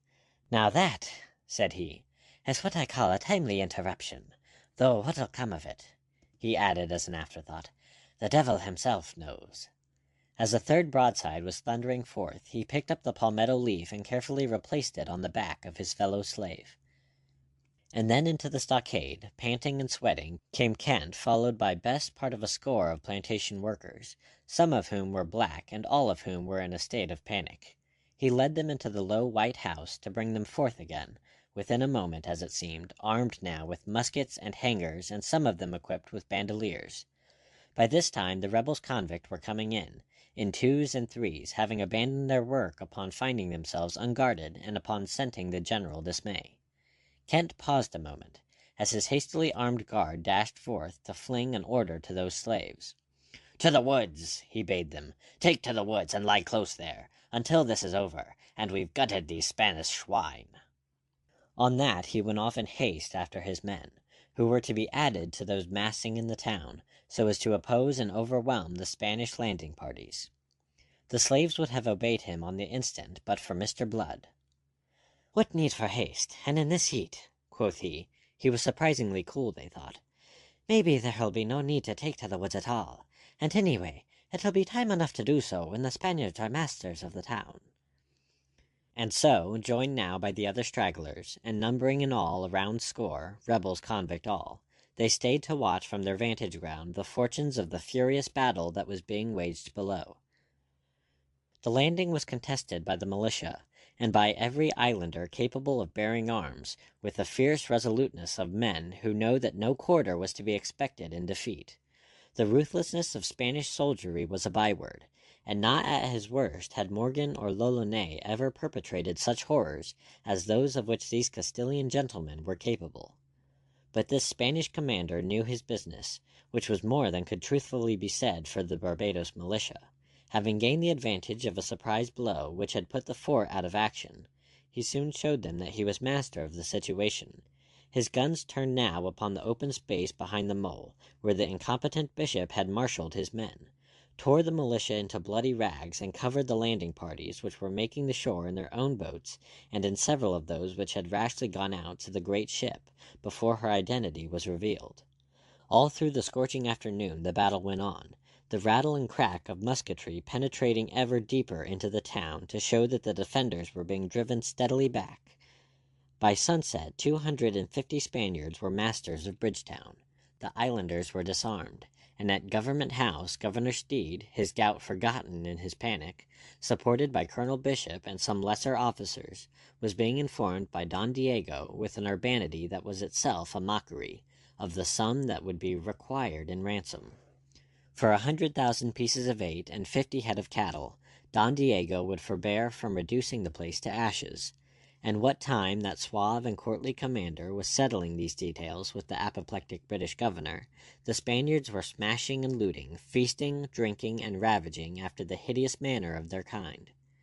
Mr. Blood, greatly daring, ventured down at dusk into the town. What he saw there is recorded by Jeremy Pitt, to whom he subsequently related it, in that voluminous log from which the greater part of my narrative is derived. I have no intention of repeating any of it here. It is all too loathsome and nauseating. Incredible indeed that men, however abandoned, could ever descend such an abyss of bestial cruelty and lust. What he saw was fetching him in haste and white-faced out of that hell again, when in a narrow street a girl hurtled into him, wild-eyed, her unbound hair streaming behind her as she ran. After her, laughing and cursing in a breath, came a heavy-booted Spaniard. Almost he was upon her, when suddenly Mr. Blood got in his way. The doctor had taken a sword from a dead man's side some little time before, and armed himself with it against an emergency. As the Spaniard checked in anger and surprise, he caught in the dusk that livid gleam of that sword which Mr. Blood had quickly unsheathed. "Ah, perro inglés!" he shouted, and flung forward to his death. "It's hopin' I am you're in a fit state to meet your Maker," said Mr. Blood, and ran him through the body. He did the thing skillfully, with the combined skill of swordsman and surgeon. The man sank in a hideous heap, without so much as a groan.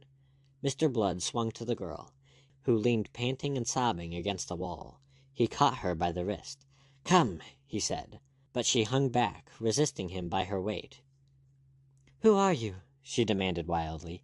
"Will you wait to see my credentials?" he snapped. Steps were clattering towards them from beyond the corner, round which she had fled from that Spanish ruffian. "Come," he urged again, and this time, reassured perhaps by his clear English speech, she went without further questions. They sped down an alley and then up another, by great good fortune meeting no one, for already they were on the outskirts of the town. They won out of it, and white-faced, physically sick, Mr. Blood dragged her almost at a run up the hill towards Colonel Bishop's house.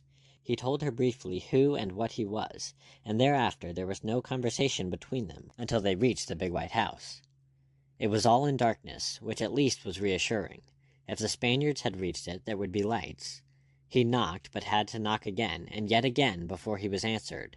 Then it was by a voice from a window above. "Who is there?" The voice was Miss Bishop's, a little tremulous, but unmistakably her own. Mr. Blood almost fainted in relief. He had been imagining the unimaginable. He had pictured her down in that hell out of which he had just come. He had conceived that she might have followed her uncle into Bridgetown, or committed some other imprudence.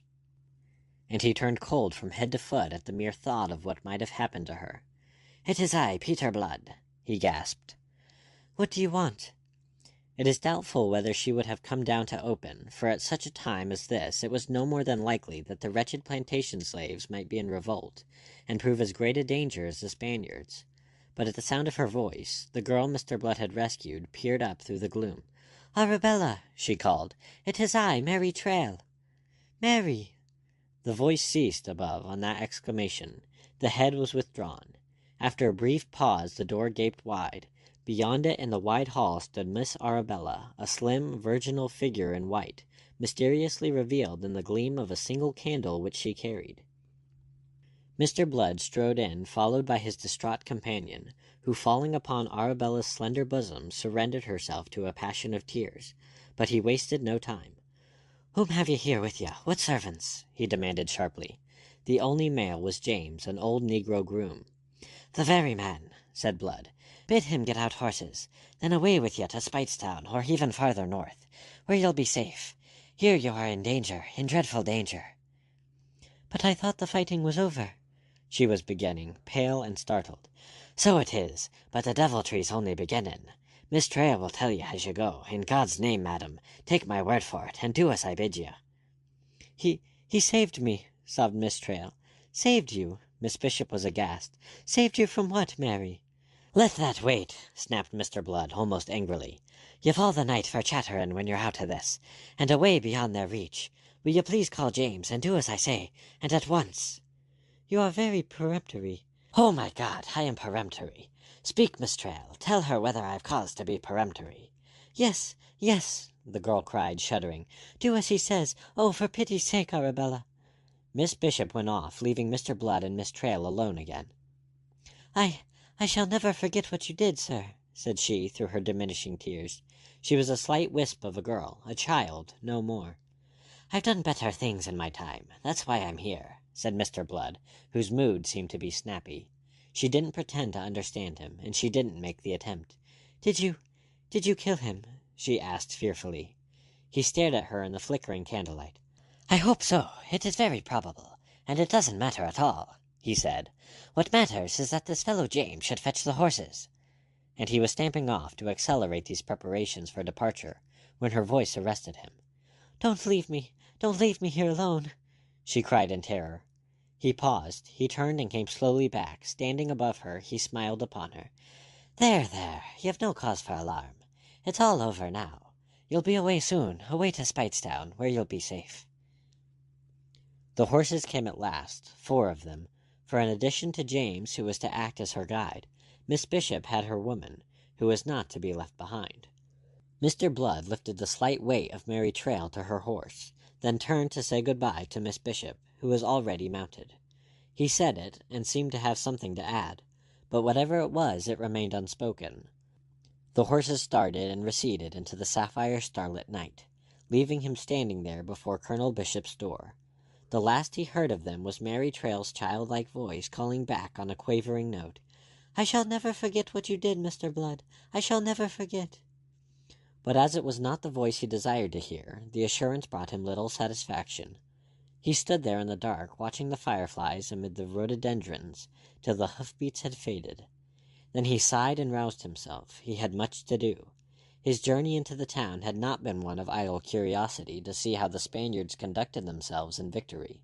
It had been inspired by a very different purpose, and he had gained in the course of it all the information he desired. He had an extremely busy night before him, and must be moving. He went off briskly in the direction of the stockade, where his fellow slaves awaited him in deep anxiety and some hope. End of Chapter 8.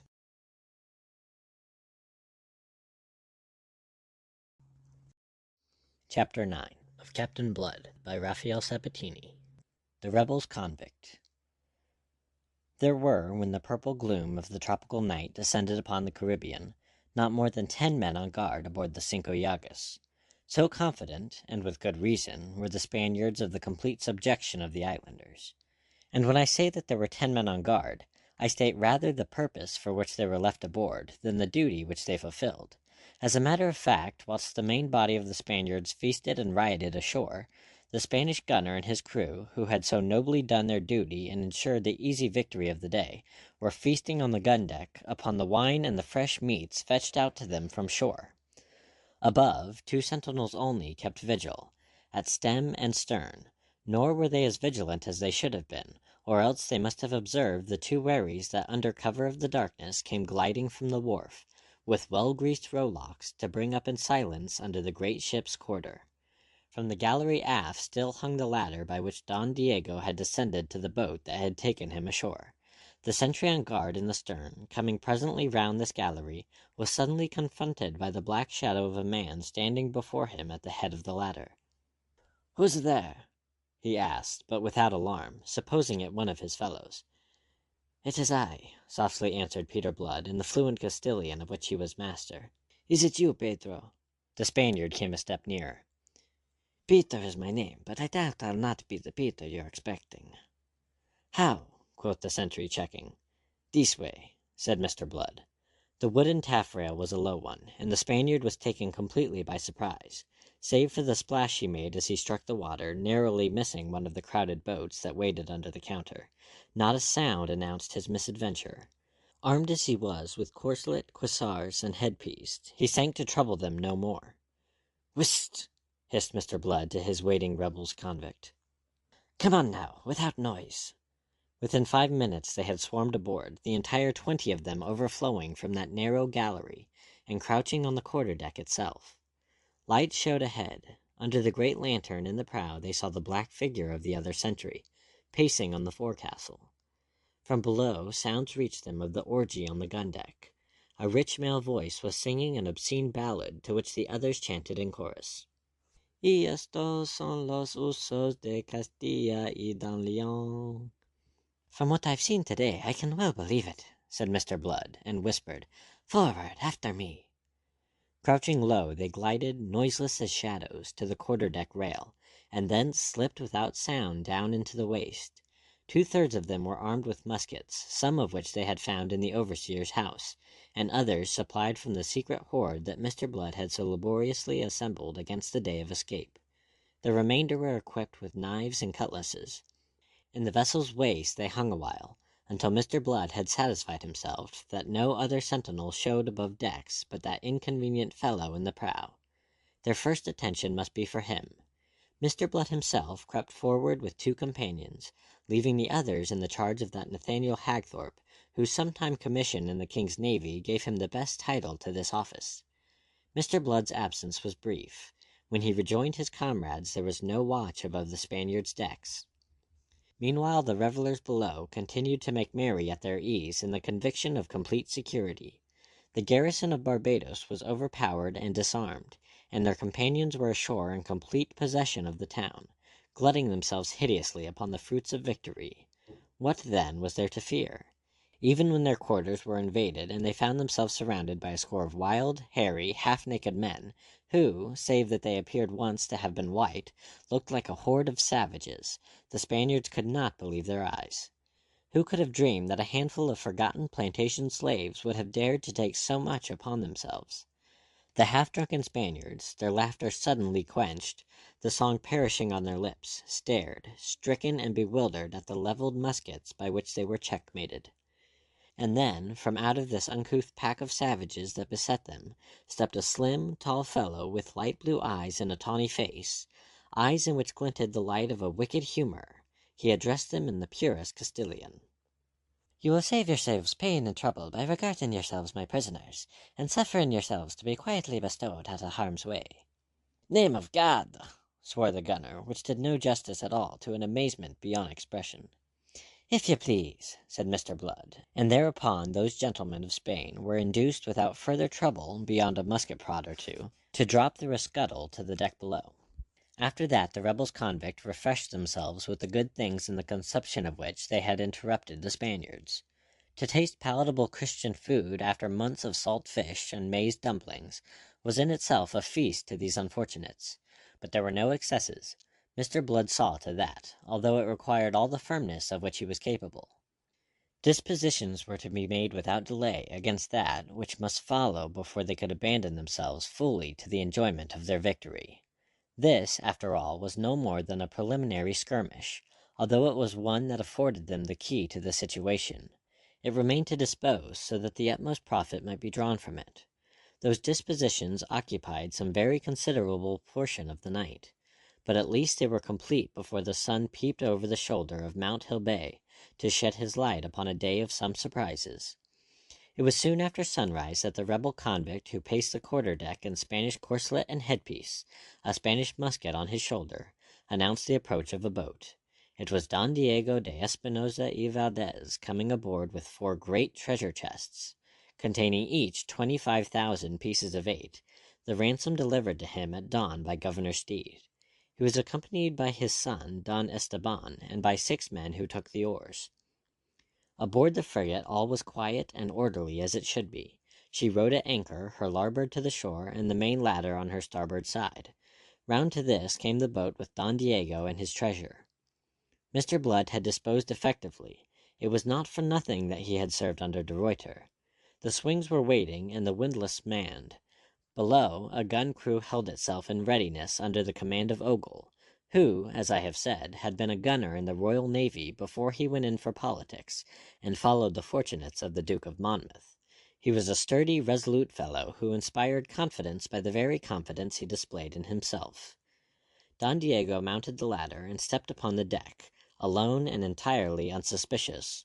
What should the poor man suspect?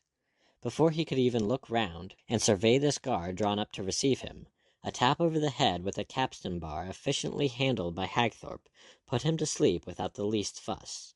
He was carried away to his cabin, whilst the treasure chest, handled by the men he had left in the boat, were being hauled to the deck.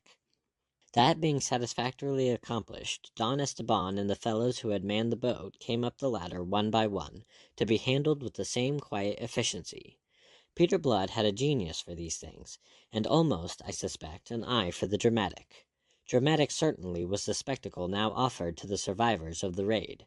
With Colonel Bishop at their head and gout-ridden Governor Steed sitting on the ruins of a wall beside him, they glumly watched the departure of the 8 boats containing the weary Spanish ruffians who had glutted themselves with rapine, murder, and violence unspeakable.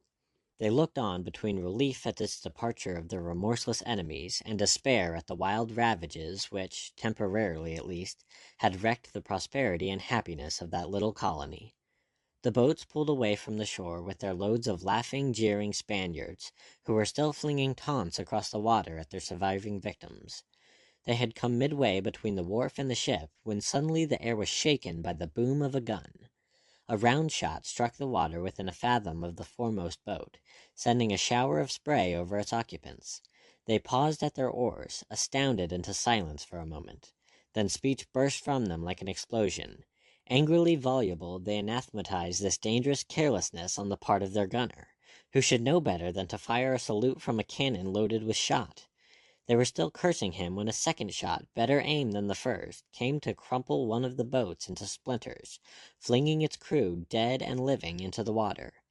But if it silenced these, it gave tongue still more angry, vehement, and bewildered to the crews of the other 7 boats, from which the suspended oars stood out poised over the water, whilst on their feet in the excitement the Spaniards screamed oaths at the ship, begging heaven and hell to inform them what madman had been let loose among her guns.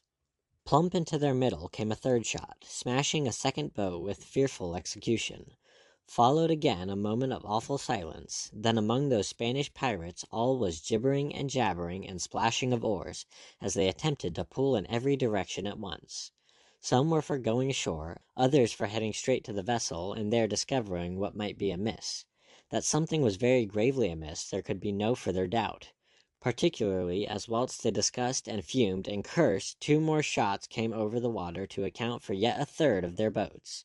The resolute Ogle was making excellent practice, and fully justifying his claims to know something of gunnery. In their consternation the Spaniards had simplified his task by huddling their boats together.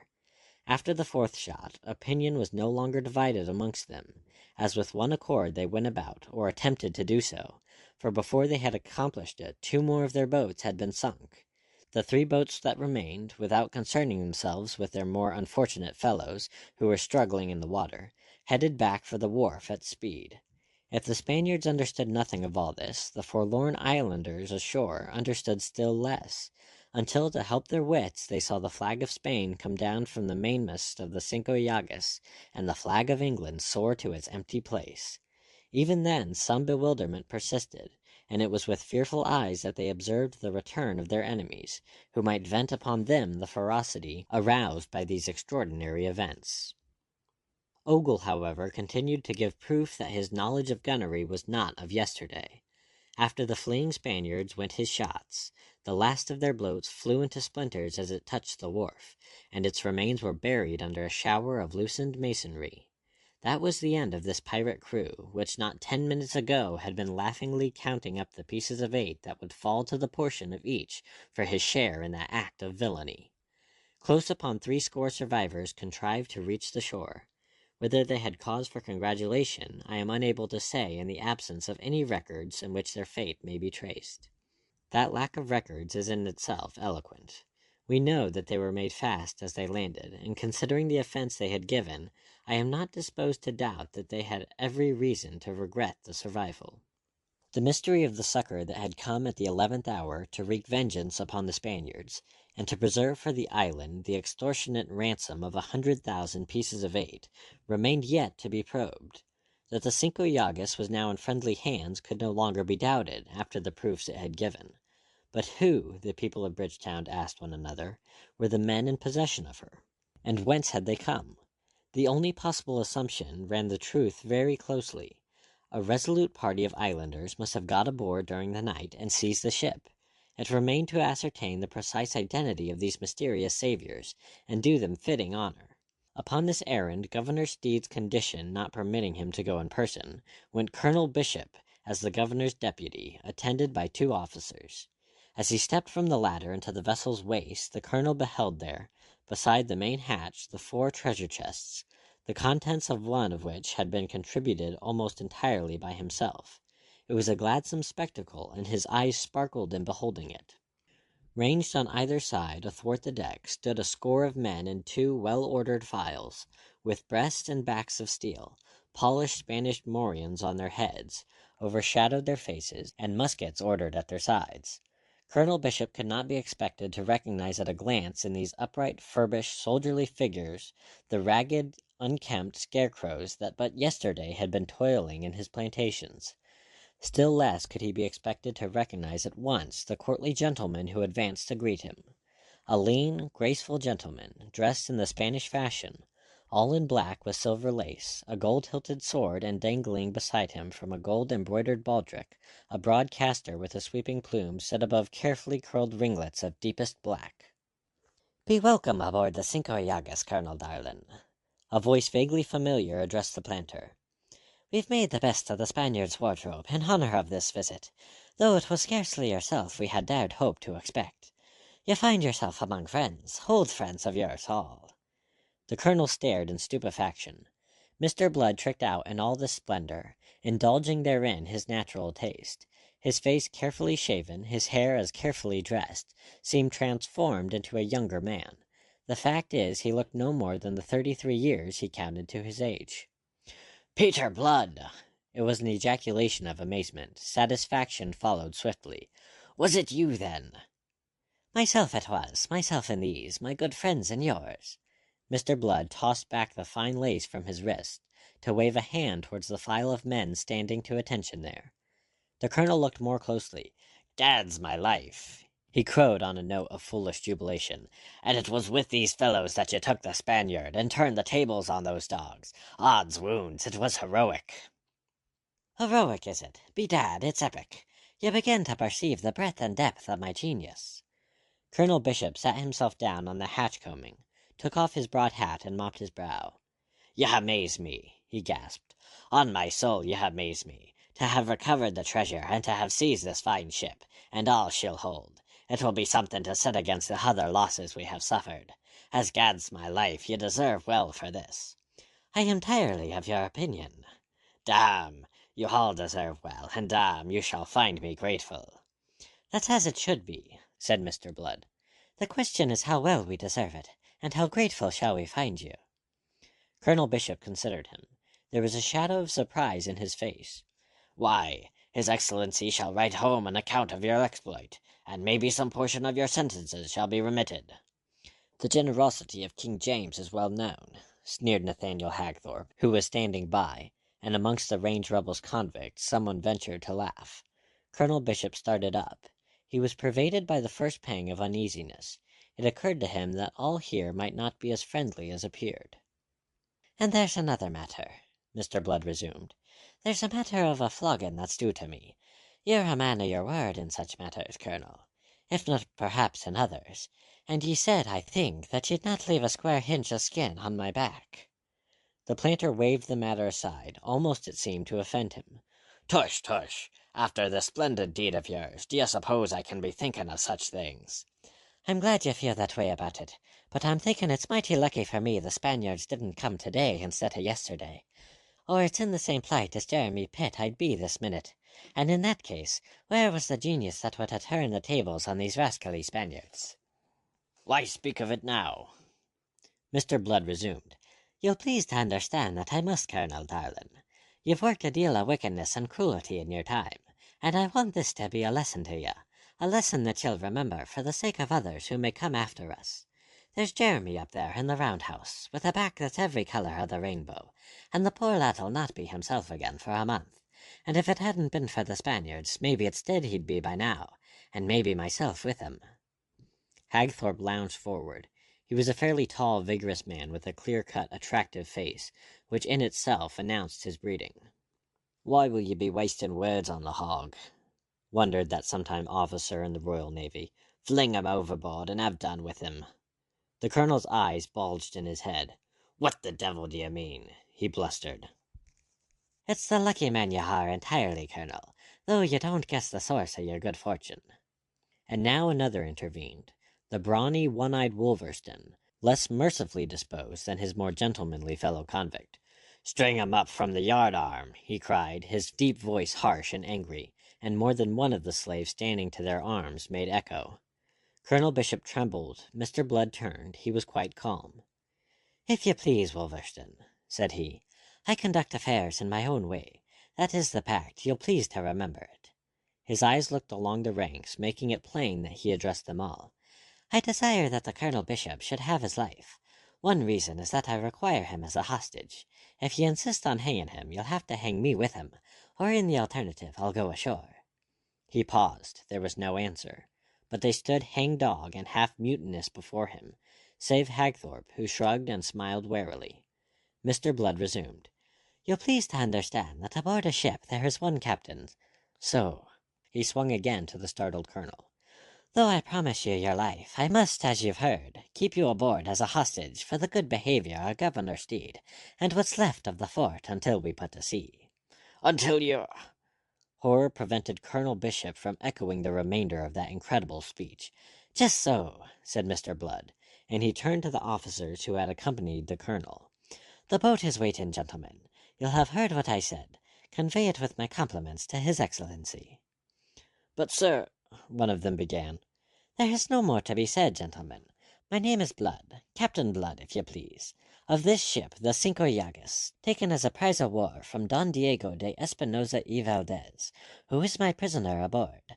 You are to understand that I had turned the tables on more than the Spaniards. There's the latter. You'll find it more convenient than being heaved over the side, which is what'll happen if you linger. They went, though not without some hustling. Regardless of the bellowings of Colonel Bishop, whose monstrous rage was fanned by terror at finding himself at the mercy of these men, of whose cause to hate him he was very fully conscious. A half-dozen of them, apart from Jeremy Pitt, who was utterly incapacitated for the present, possessed a superficial knowledge of seamanship. Hagthorpe, although he had been a fighting officer, untrained in navigation, knew how to handle a ship, and under his directions they set about getting under way. The anchor catted and the mainsail unfurled, they stood out for the open before a gentle breeze, without interference from the fort. As they were running close to the headland east of the bay, Peter Blood returned to the colonel, who, under guard and panic-stricken, had dejectedly resumed his seat on the coamings of the main batch. Can you swim, Colonel? Colonel Bishop looked up. His great face was yellow and seemed in that moment of a preternatural flabbiness. His beady eyes were beadier than ever. As your doctor now, I prescribe a swim to cool the excessive heat of your humors. Blood delivered the explanation pleasantly, and receiving still no answer from the colonel, continued. It's a mercy for you. I'm not by nature as bloodthirsty as some of my friends here, and it's the devil's own labor I've had to prevail upon them not to be vindictive. I doubt if you're worth the pains I've taken for you. He was lying. He had no doubt at all. Had he followed his own wishes and instincts, he would certainly have strung the colonel up, and accounted it a meritorious deed. It was the thought of Arabella Bishop that had urged him to mercy, and had led him to oppose the natural vindictiveness of his fellow slaves, until he had been in danger of precipitating a mutiny. It was entirely to the fact that the colonel was her uncle, although he did not even begin to suspect such a cause, that he owed such mercy as was now being shown him. You shall have a chance to swim for it, Peter Blood continued.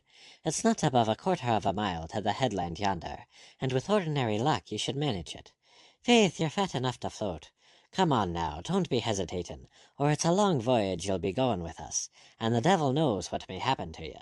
You're not loved any more than you deserve.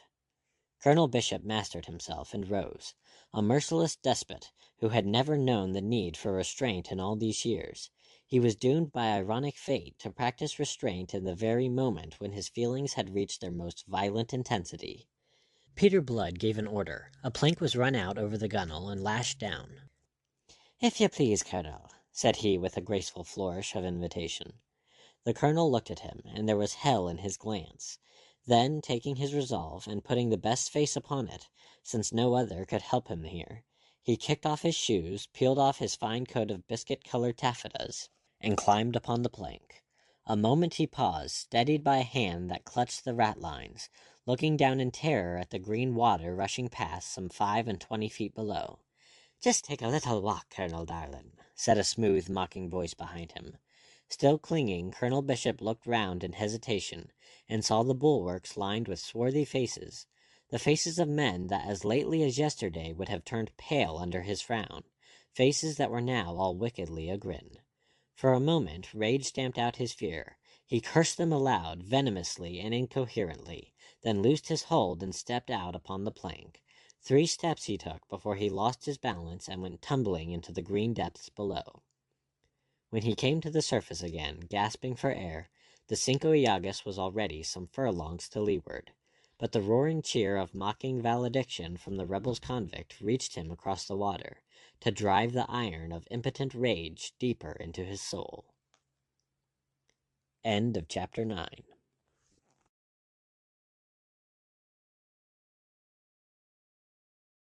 Chapter 10 of Captainblood by Rafael Sabatini. Don Diego. Don Diego de Espinosa y Valdez awoke, and with languid eyes and an aching head, he looked round the cabin, which was flooded with sunlight from the square windows astern. Then he uttered a moan and closed his eyes again, impelled to this by the monstrous ache in his head. Lying thus, he attempted to think, to locate himself in time and space, but between the pain in his head and the confusion in his mind, he found coherent thought impossible. An indefinite sense of alarm drove him to open his eyes again, and once more to consider his surroundings. There could be no doubt that he lay in the great cabin of his own ship, the Cinco Llagas, so that vague disquiet must be surely ill-founded. And yet stirrings of memory coming now to the assistance of reflection compelled him uneasily to insist that here something was not as it should be. The low position of the sun, flooding the cabin with golden light from those square ports astern, suggested to him at first that it was early morning, on the assumption that the vessel was headed westward. Then the alternative occurred to him. They might be sailing eastward, in which case the time of day would be late afternoon. That they were sailing he could feel from the gentle forward heave of the vessel under him.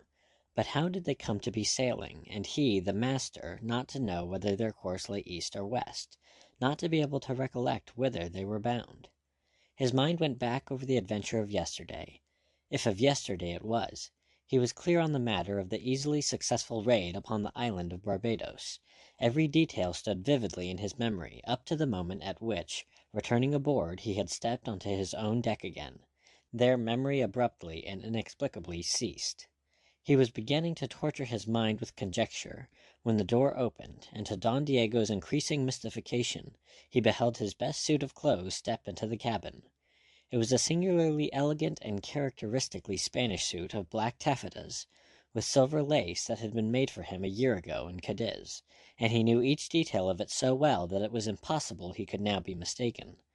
The suit paused to close the door, then advanced towards the couch on which Don Diego was extended, and inside the suit came a tall, slender gentleman of about Don Diego's own height and shape.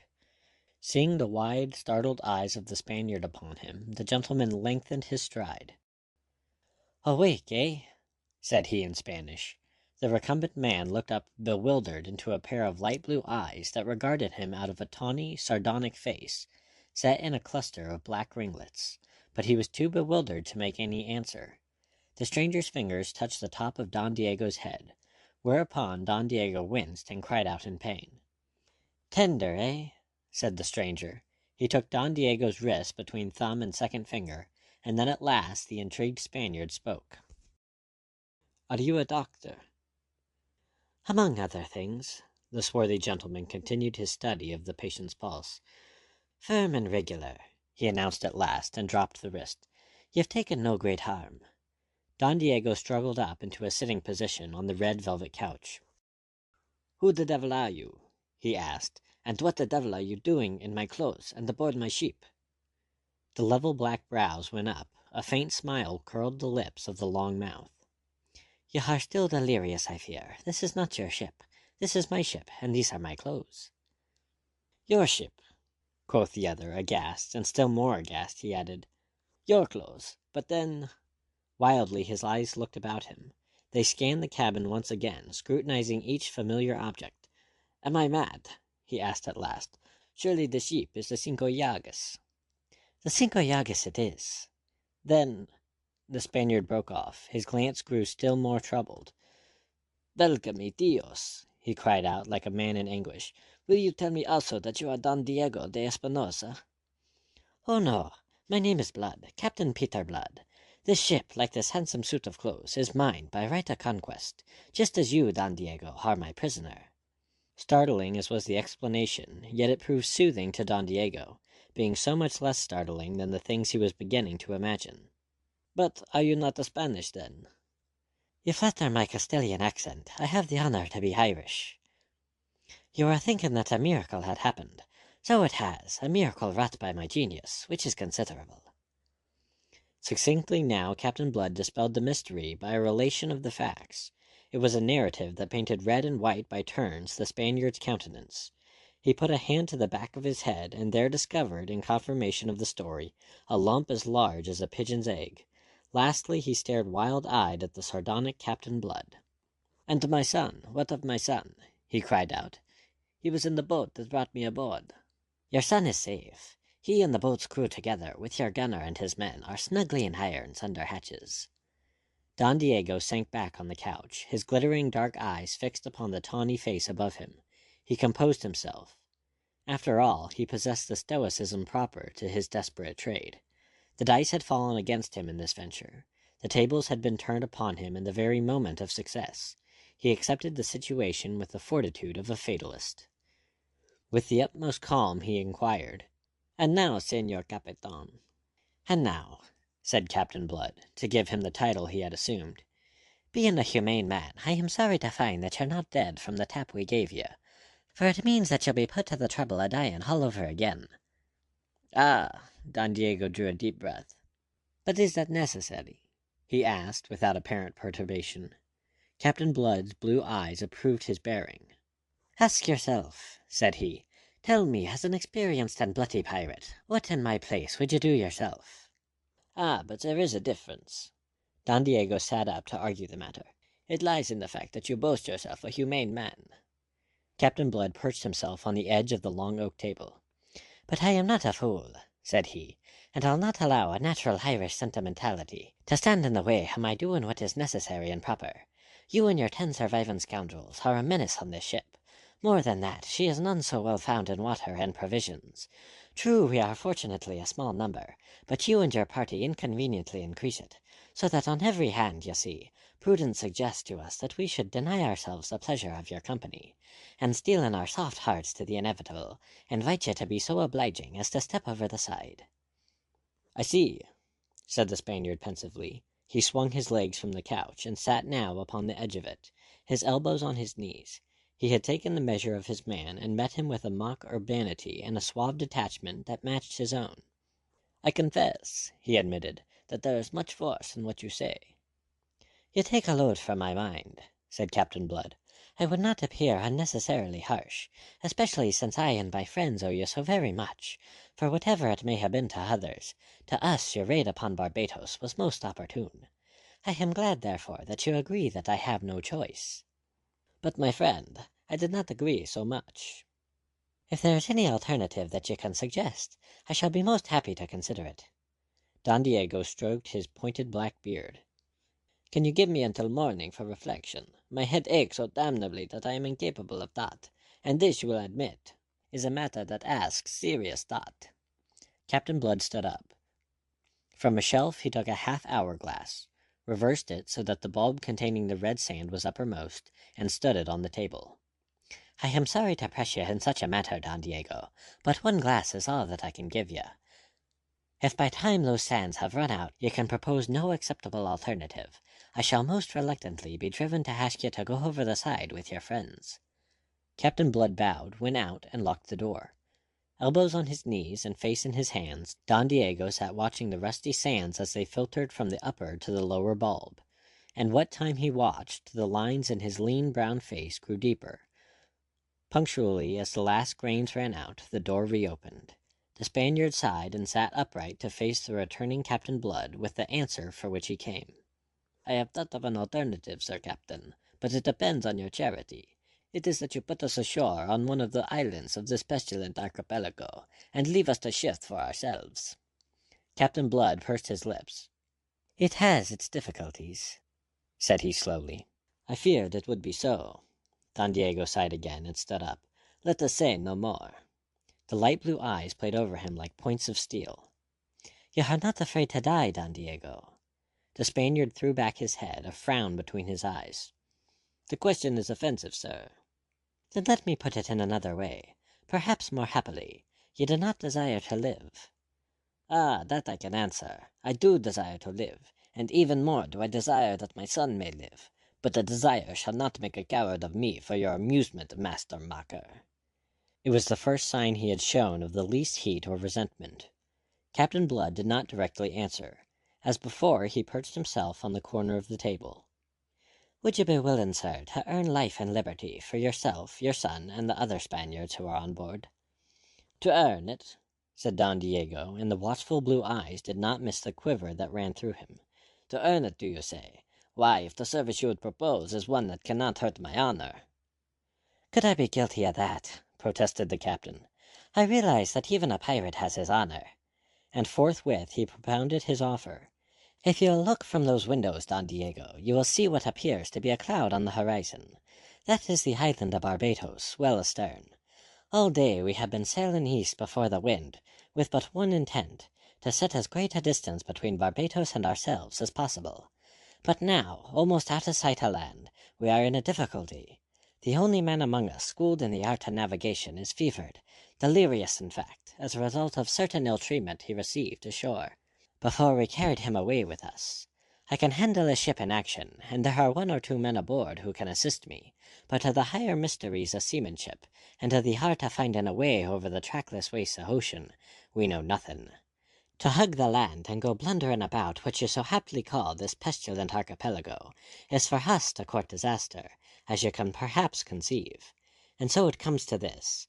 We desire to make for the Dutch settlement of Curaçao as straightly as possible. Will you pledge me your honor, if I release you upon parole, that you will navigate us thither? If so, we will release you and your surviving men upon arrival there." Don Diego bowed his head upon his breast, and strode away in thought to the stern windows. There he stood looking out upon the sunlit sea and the dead water in the great ship's wake. His ship, which these English dogs had wrested from him. His ship, which he was asked to bring safely into a port where she would be completely lost to him, and refitted perhaps to make war upon his kin. That was in one scale. In the other were the lives of 16 men. 14 of them mattered little to him, but the remaining 2 were his own and his son's. He turned at length, and his back being to the light, the captain could not see how pale his face had grown. "I accept," he said. End of chapter 10.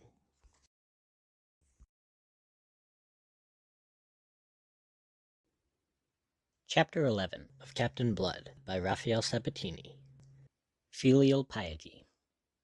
By virtue of the pledge he had given, Don Diego de Espinosa enjoyed the freedom of the ship that had been his, and the navigation which he had undertaken was left entirely in his hands. And because those who manned her were new to the seas of the Spanish Main, and because even the things that had happened in Bridgetown were not enough to teach them to regard every Spaniard as a treacherous, cruel dog to be slain at sight, they used him with the civility which his own suave urbanity invited.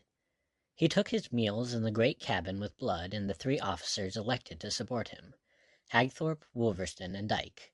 They found Don Diego an agreeable and even an amusing companion, and their friendly feeling towards him was fostered by his fortitude and brave equanimity in this adversity. That Don Diego was not playing fair it was impossible to suspect. Moreover, there was no conceivable reason why he should not. And he had been of the utmost frankness with them. He had denounced their mistake in sailing before the wind upon leaving Barbados. They should have left the island to leeward, heading into the Caribbean and away from the archipelago. As it was, they would now be forced to pass through the archipelago again so as to make Curaçao. And this passage was not to be accomplished without some measure of risk to themselves. At any point between the islands they might come upon an equal or superior craft. Whether she were Spanish or English would be equally bad for them, and being undermanned they were in no case to fight. To lessen this risk as far as possible, Don Diego directed at first a southerly and then a westerly course. And so, taking a line midway between the islands of Tobago and Grenada, they won safely through the danger zone and came into the comparative security of the Caribbean Sea. "If this wind holds," he told them that night at supper, after he had announced to them their position, "we should reach Curaçao inside 3 days." For 3 days the wind held. Indeed, it freshened a little on the second, and yet when the third night descended upon them they had still made no landfall. The Cinco Llagas was ploughing through a sea contained on every side by the blue bowl of heaven. Captain Blood uneasily mentioned it to Don Diego. "It will be for tomorrow morning," he was answered with calm conviction. "By all the saints, it is always tomorrow morning with you Spaniards, and tomorrow never comes, my friend." "But this tomorrow is coming, rest assured. However early you may be astir, you shall see land ahead, Don Pedro."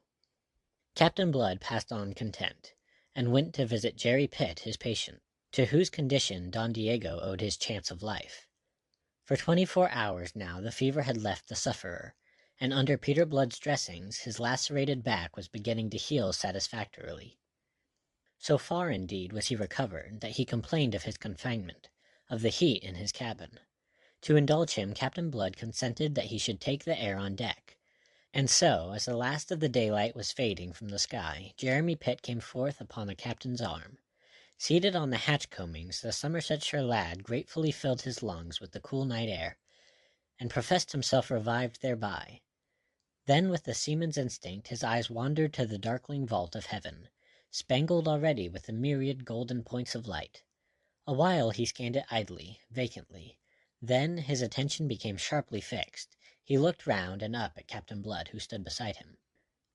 "Do ye know anything of astronomy, Peter?" quoth he. "Astronomy, is it? Faith now, I couldn't tell the belt of Orion from the girdle of Venus." "Ah, and I suppose all the others of this lubberly crew share your ignorance." "It would be more amiable are you to suppose that they exceed it." Jeremy pointed ahead to a spot of light in the heavens over the starboard bow. "That is the North Star," said he. "Is it now? Glory be! I wonder you can pick it out from the rest."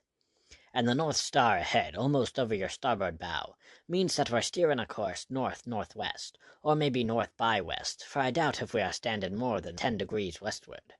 "And why shouldn't we?" wondered Captain Blood. "You told me, didn't you, that we came west of the archipelago between Tobago and Grenada, steering for Curacao? If that were our present course, we should have the North Star abeam out yonder." On the instant Mr. Blood shed his laziness. He stiffened with apprehension, and was about to speak when a shaft of light clove the gloom above their heads, coming from the door of the poop cabin, which had just been opened. It closed again, and presently there was a step on the companion. Don Diego was approaching. Captain Blood's fingers pressed Jerry's shoulder with significance. Then he called the Don, and spoke to him in English, as had become his custom when others were present. "Will you settle a polite dispute for us, Don Diego?" said he lightly. "We are arguing, Mr. Pitt and I, as to which is the North Star." "So?" The Spaniard's tone was easy. There was almost a suggestion that laughter lurked behind it, and the reason for this was yielded by his next sentence. "But you tell me Mr. Pitt is your navigant." "For lack of a better," laughed the captain, good-humouredly contemptuous. "Now I am ready to wager him 100 pieces of 8 that that is the North Star," and he flung out an arm towards a point of light in the heavens straight abeam. He afterwards told Pitt that had Don Diego confirmed him, he would have run him through upon that instant. Far from that, however, the Spaniard freely expressed his scorn.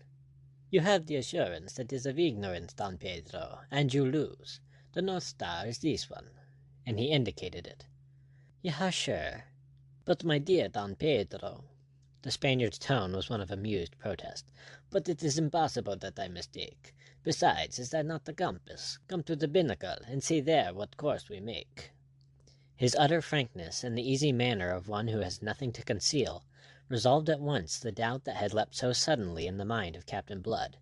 Pitt was satisfied less easily. "In that case, Don Diego, will you tell me, since Curacao is our destination, why our course is what it is?" Again there was no faintest hesitation on Don Diego's part. "You have reason to ask," said he, and sighed. "I had hoped it would not be observed. I have been careless, of a carelessness very culpable. I neglect observation. Almost it is my way. I make too sure. I count too much on dead reckoning. And so today I find when at last I take out the quadrant that we do come by a half degree too much south, so that Curacao is now almost due north. That is what caused the delay, but we will be there tomorrow." The explanation, so completely satisfactory and so readily and candidly forthcoming, left no room for further doubt that Don Diego should have been false to his parole. And when presently Don Diego had withdrawn again, Captain Blood confessed to Pitt that it was absurd to have suspected him. Whatever his antecedents, he had proved his quality when he announced himself ready to die sooner than enter into an undertaking that could hurt his honor or his country. New to the seas of the Spanish Main and to the ways of the adventurers who sailed it, Captain Blood still entertained illusions, but the next dawn was to shatter them rudely and forever. Coming on deck before the sun was up, he saw land ahead, as the Spaniard had promised them last night. Some 10 miles ahead it lay, a long coastline filling the horizon east and west, with a massive headland jutting forward straight before them. Staring at it, he frowned. He had not conceived that Curaçao was of such considerable dimensions. Indeed, this looked less like an island than the main itself. Beating out a weather against the gentle landward breeze, he beheld a great ship on their starboard bow, that he conceived to be some 3 or 4 miles off, and as well as he could judge her at the distance, of a tonnage equal, if not superior, to their own. Even as he watched her, she altered her course, and going about, came heading towards them close-hauled. A dozen of his fellows were astir on the forecastle, looking eagerly ahead, and the sound of their voices and laughter reached him across the length of the stately Cinco Llagas. "There," said a soft voice behind him in liquid Spanish, "is the promised land, Don Pedro." It was something in that voice, a muffled note of exultation, that awoke suspicion in him, and made whole the half-doubt he had been entertaining. He turned sharply to face Don Diego, so sharply that the sly smile was not effaced from the Spaniard's countenance before Captain Blood's eyes had flashed upon it. "You find an odd satisfaction in the sight of it, all things considered," said Mr. Blood. "Of course." The Spaniard rubbed his hands, and Mr. Blood observed that they were unsteady. "The satisfaction of a mariner." "Or of a traitor. Which?" Blood asked him quietly, and as the Spaniard fell back before him with suddenly altered countenance that confirmed his every suspicion, he flung an arm out in the direction of the distant shore. "What land is that?" he demanded. "Will you have the effrontery to tell me that it is the coast of Curaçao?" He advanced upon Don Diego suddenly, and Don Diego, step by step, fell back. "Shall I tell you what land it is? Shall I?" His fierce assumption of knowledge seemed to dazzle and daze the Spaniard, for still Don Diego made no answer. And then Captain Blood drew a bow at a venture, or not quite at a venture. Such a coastline as that, if not of the Main itself, and the Main he knew it could not be, must belong to either Cuba or Hispaniola. Now, knowing Cuba to lie farther north and west of the two, it followed, he reasoned swiftly, that if Don Diego meant betrayal, he would steer for the nearer of these Spanish territories. "That land, you treacherous forsworn Spanish dog, is the highland of Hispaniola." Having said it, he closely watched the swarthy face now overspread with pallor, to see the truth or falsehood of his guess reflected there. But now the retreating Spaniard had come to the middle of the quarter-deck, where the mizzen sail made a screen to shut them off from the eyes of the Englishman below. His lips writhed in a snarling smile. "Ah, pero Inglés, you know too much," he said under his breath, and sprang for the captain's throat. Tight locked in each other's arms, they swayed a moment, then together went down upon the deck. The Spaniard's feet jerked from under him by the right leg of Captain Blood. The Spaniard had depended upon his strength, which was considerable, but it proved no match for the steady muscles of the Irishman, tempered of late by the vicissitudes of slavery. He had depended upon choking the life out of Blood, and so gaining the half-hour that might be necessary to bring up that fine ship that was beating towards them. A Spanish ship, perforce, since none other would be so boldly cruising in these Spanish waters off Hispaniola. But all that Don Diego had accomplished was to betray himself completely, and to no purpose. This he realized when he found himself upon his back, pinned down by Blood, who was kneeling on his chest, whilst the men summoned by their captain's shout came clattering up the companion.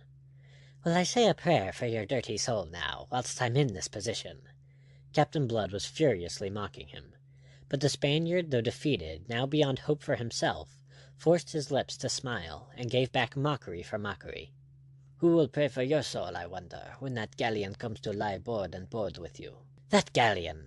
echoed Captain Blood with sudden and awful realization that already it was too late to avoid the consequences of Don Diego's betrayal of them. "That galleon," Don Diego repeated, and added with a deepening sneer, "Do you know what ship it is? I will tell you. It is the Encarnacion, the flagship of Don Miguel de Espinosa, the Lord Admiral of Castile, and Don Miguel is my brother.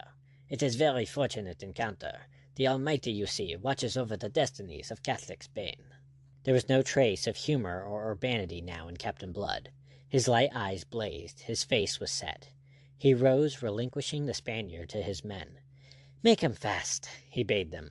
"Truss him, wrist and heel, but don't hurt him, not so much as a hair of his precious head." The injunction was very necessary. Frenzied by the thought that they were likely to exchange the slavery from which they had so lately escaped for a slavery still worse, they would have torn the Spaniard limb from limb upon the spot. and if they now obeyed their captain and refrained, it was only because the sudden steely note in his voice promised for Don Diego Valdez something far more exquisite than death. "You scum! You dirty pirate! You man of honor!" Captain Blood apostrophized his prisoner, but Don Diego looked up at him and laughed. "You underrated me." He spoke English so that all might hear. "I tell you that I was not fear death, and I show you that I was not fear it. You no understand. You just an English dog." "Irish, if you please," Captain Blood corrected him. "And your parole, you tyke of Spain." "You think I give my parole to leave you sons of filth with this beautiful Spanish sheep, to go make war upon other Spaniards? Ha!" Don Diego laughed in his throat. "You fool! You can kill me. Psh! It is very well. I die with my work well done. In less than an hour you will be the prisoners of Spain, and the Cinco Llagas will go belong to Spain again." Captain Blood regarded him steadily, out of a face which, if impassive, had paled under its deep tan. About the prisoner, clamant, infuriated, ferocious, the rebels' convict surged, almost literally athirst for his blood. "Wait!" Captain Blood imperiously commanded, and turning on his heels he went aside to the rail. As he stood there deep in thought, he was joined by Hagthorpe, Wolverstone, and Ogle the gunner. In silence they stared with him across the water at that other ship. She had veered a point away from the wind, and was running now on a line that must in the end converge with that of the Cinco Llagas. "In less than half an hour," said Blood presently, "we shall have her athwart our hulls, sweeping our decks with our guns." "We can fight," said the one-eyed giant with an oath. "Fight!" sneered Blood. "Undermanned as we are, mustering a bare 20 men, in what case are we to fight? No, there would be only one way, to persuade her that all is well aboard, that we are Spaniards, so that she may leave us to continue on our course." "And how is that possible?" Hagthorpe asked. "It isn't possible," said Blood. "If it—" And then he broke off and stood musing, his eyes upon the green water. Ogle, with a bent for sarcasm, interposed a suggestion bitterly. "We might send Don Diego de Espinosa in a boat manned by his Spaniards to assure his brother, the Admiral, that we are all loyal subjects of his Catholic Majesty." The captain swung round, and for an instant looked as if he would have struck the gunner. Then his expression changed. The light of inspiration was in his glance. "Bedad, you've said it. He doesn't fear death, this damned pirate, but his son may take a different view. Filial piety is mighty strong in Spain." He swung on his heel abruptly, and strode back to the knot of men about his prisoner. "Here!" he shouted to them. "Bring him below." And he led the way down to the waist, and thence by the booby hatch to the gloom of the 'tween decks, where the air was rank with the smell of tar and spun yarn. Going aft, he threw open the door of the spacious wardroom, and went in, followed by a dozen of the hands, with the pinioned Spaniard. Every man aboard would have followed him but for his sharp command to some of them to remain on deck with Hagthorpe. In the wardroom, the 3 stern chasers were in position, loaded, their muzzles thrusting through the open ports, precisely as the Spanish gunners had left them. "Here, Ogle, is work for you," said Blood, and as the burly gunner came thrusting forward through the little throng of gaping men, Blood pointed to the middle chaser. "Have that gun hauled back," he ordered. When this was done, Blood beckoned those who held Don Diego. "Lash him across the mouth of it," he bade them, and whilst assisted by another 2, they made haste to obey, he turned to the others. "To the roundhouse, some of you, and fetch the Spanish prisoners. And you, Dyke, go up and bid them set the flag of Spain aloft." Don Diego, with his body stretched in an arc across the cannon's mouth, legs and arms lashed to the carriage on either side of it, eyeballs rolling in his head, glared maniacally at Captain Blood. A man may not fear to die, and yet be appalled by the form in which death comes to him. From frothing lips he hurled blasphemies and insults at his tormentor. "Foul barbarian, inhuman savage, accursed heretic! Will it not content you to kill me in some Christian fashion?" Captain Blood vouchsafed him a malignant smile, before he turned to meet the 15 manacled Spanish prisoners, who were thrust into his presence. Approaching, they had heard Don Diego's outcries. At close quarters now they beheld with horror-stricken eyes his plight. From amongst them a comely olive-skinned stripling, distinguished in bearing and apparel from his companions, started forward with an anguished cry of "Father!" Writhing in the arms that made haste to seize and hold him, he called upon heaven and hell to avert this horror. and lastly addressed to Captain Blood an appeal for mercy that was at once fierce and piteous. Considering him, Captain Blood thought with satisfaction that he displayed the proper degree of filial piety. He afterwards confessed that for a moment he was in danger of weakening, that for a moment his mind rebelled against the pitiless thing it had planned. But to correct the sentiment he evoked a memory of what these Spaniards had performed in Bridgetown. Again he saw the white face of that child, Mary Trail, as she fled in horror before the jeering ruffian whom he had slain. And other things even more unspeakable seen on that dreadful evening rose now before the eyes of his memory, to stiffen his faltering purpose. The Spaniards had shown themselves without mercy, or sentiment, or decency of any kind. Stuffed with religion, they were without a spark of that Christianity, the symbol of which was mounted on the mainmast of the approaching ship. A moment ago this cruel, vicious Don Diego had insulted the Almighty by his assumption that he had kept a specially benevolent watch over the destinies of Catholic Spain. Don Diego should be taught his error. Recovering the cynicism in which he had approached his task, the cynicism essential to its proper performance, he commanded Ogle to kindle a match and remove the leaden apron from the touch-hole of the gun that bore Don Diego. Then, as the younger Espinosa broke into fresh intercessions mingled with imprecations, he wheeled upon him sharply. "Peace!" he snapped. "Peace, and listen. It is no part of my intention to blow your father to hell as he deserves, or indeed to take his life at all." Having surprised the lad into silence by that promise, a promise surprising enough in all the circumstances, he proceeded to explain his aims in that faultless and elegant Castilian of which he was fortunately master, as fortunately for Don Diego as for himself. "It is your father's treachery that has brought us into this plight, and deliberately and to risk a capture and death aboard that ship of Spain. Just as your father recognized his brother's flagship, so will his brother have recognized the Cinco Llagas. So far, then, all is well. But presently the Encarnacion will be sufficiently close to perceive that here all is not as it should be. Sooner or later she must guess or discover what is wrong, and then she will open fire, or lay us board and board. Now we are in no case to fight, as your father knew when he ran us into this trap, but fight we will if we are driven to it. We make no tame surrender to the ferocity of Spain." He laid his hand on the breech of the gun that bore Don Diego. "Understand this clearly. To the first shot from the Encarnacion, this gun will fire the answer. I make myself clear, I hope." White-faced and trembling, young Espinosa stared into the pitiless blue eyes that so steadily regarded him. "If it is clear," he faltered, breaking the utter silence in which all were standing. "But, name of God, how should it be clear? How should I understand? Can you avert the fight? If you know a way, and if I or these can help you do it. If that is what you mean, in heaven's name let me hear it." "A fight would be averted if Don Diego de Espinosa were to go aboard his brother's ship, and by his presence and assurances inform the admiral that all is well with the Cinco Llagas, that she is indeed still a ship of Spain, as her flag now announces. But of course Don Diego cannot go in person, because he is otherwise engaged. He has a slight touch of fever, shall we say, that detains him in his cabin, but you, his son, may convey all this and some other matters together with his homage to your uncle. You shall go in a boat manned by 6 of these Spanish prisoners, and I, a distinguished Spaniard, delivered from captivity in Barbados by your recent raid, will accompany you to keep you in countenance. If I return alive, and without accident of any kind to hinder our free sailing hence, Don Diego shall have his life, as shall every one of you. But if there is the least misadventure, be it from treachery or ill fortune, I care not which, the battle, as I have had the honor to explain, will be opened on our side by this gun, and your father will be the first victim of the conflict." He paused a moment. There was a hum of approval from his comrades, an anxious stirring among the Spanish prisoners.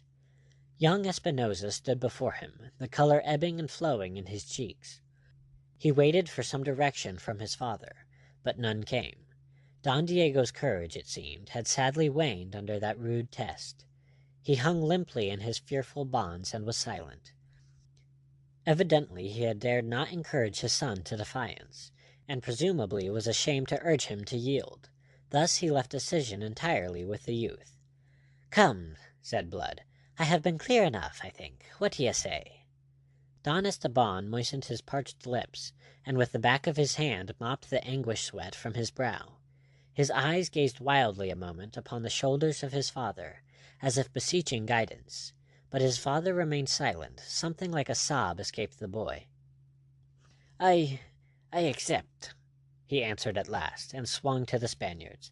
"And you will accept too," he insisted passionately, "for Don Diego's sake and for your own."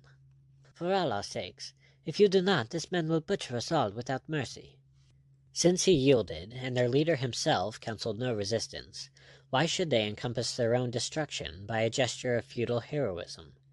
They answered without much hesitation that they would do as was required of them. Blood turned and advanced to Don Diego. "I am sorry to inconvenience you in this fashion, but—" For a second he checked and frowned as his eyes intently observed the prisoner. Then after that scarcely perceptible pause, he continued, "But I do not think that you have anything beyond this inconvenience to apprehend, and you may depend upon me to shorten it as far as possible." Don Diego made him no answer. Peter Blood waited a moment, observing him. Then he bowed and stepped back. End of chapter 11.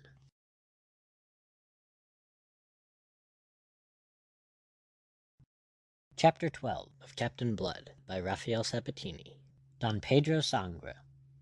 The Cinco Llagas and the Encarnacion, after a proper exchange of signals, lay hove to within a quarter-mile of each other, and across the intervening space of gently heaving, sunlit waters, sped a boat from the former, manned by 6 Spanish seamen and bearing in her stern-sheets Don Esteban de Espinosa and Captain Peter Blood.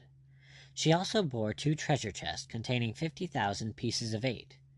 Gold has at all times been considered the best of testimonies of good faith, and Blood was determined that in all respects appearances should be entirely on his side. His followers had accounted this a supererogation of pretense, but Blood's will in the matter had prevailed. He carried further a bulky package addressed to a grandee of Spain, heavily sealed with the arms of Espinosa, another piece of evidence hastily manufactured in the cabin of the Cinco Llagas, and he was spending these last moments in completing his instructions to his young companion. Don Esteban expressed his late lingering uneasiness. "But if you should betray yourself," he cried, "it will be unfortunate for everybody. I advised your father to say a prayer for our success. I depend upon you to help me more materially." "I will do my best. God knows I will do my best," the boy protested. Blood nodded thoughtfully, and no more was said until they bumped alongside the towering mass of the Encarnacion. Up the ladder went Don Esteban, closely followed by Captain Blood. In the waist stood the Admiral himself to receive them, a handsome, self-sufficient man, very tall and stiff, a little older and grayer than Don Diego, whom he closely resembled. He was supported by 4 officers and a friar in the black and white habit of St. Dominic. Don Miguel opened his arms to his nephew, whose lingering panic he mistook for pleasurable excitement, and having enfolded him to his bosom, turned to greet Don Esteban's companion. Peter Blood bowed gracefully, entirely at his ease, so far as might be judged from appearances. "I am," he announced, making a literal translation of his name, "Don Pedro Sangre, an unfortunate gentleman of Leon, lately delivered from captivity by Don Esteban's most gallant father." And in a few words he sketched the imagined conditions of his capture by and deliverance from those accursed heretics who held the island of Barbados. "Benedicamus Domino," said the friar to his tale. "Ex hoc nunc et usque in seculum," replied Blood, the occasional papist, with lowered eyes. The Admiral and his attending officers gave him a sympathetic hearing and a cordial welcome. Then came the dreaded question. "But where's my brother? Why has he not come himself to greet me?" It was young Espinosa who answered this. "My father is afflicted at denying himself that honor and pleasure, but unfortunately, sir uncle, he is a little indisposed. Oh, nothing grave, merely sufficient to make him keep his cabin. It is a little fever, the result of a slight wound taken in the recent raid upon Barbados, which resulted in this gentleman's happy deliverance." "Nay, nephew, nay," Don Miguel protested with ironic repudiation. "I can have no knowledge of these things. I have the honor to represent upon the seas His Catholic Majesty, who is at peace with the King of England. Already you have told me more than it is good for me to know. I will endeavor to forget it, and I will ask you, sirs," he added, glancing at his officers, "to forget it also." But he winked into the twinkling eyes of Captain Blood, then added matter that at once extinguished that twinkle. "But since Don Diego cannot come to me, why I will go across to him." For a moment Don Esteban's face was a mask of pallid fear. Then Blood was speaking in a lowered, confidential voice that admirably blended suavity, impressiveness, and sly mockery. "If you please, Don Miguel, but that is the very thing you must not do. The very thing Don Diego does not wish you to do. You must not see him until his wounds are healed. That is his own wish. That is the real reason why he is not here. For the truth is that his wounds are not so grave as to have prevented his coming. It was his consideration of himself, and the false position in which you would be placed if you had direct word from him of what has happened. As your Excellency has said, there is peace between his Catholic Majesty and the King of England, and your brother Don Diego—" He paused a moment. "I am sure that I need say no more. What you hear from us is no more than a mere rumor. Your Excellency understands." His Excellency frowned thoughtfully. "I understand, in part," said he. Captain Blood had a moment's uneasiness. Did the Spaniard doubt his bona fides?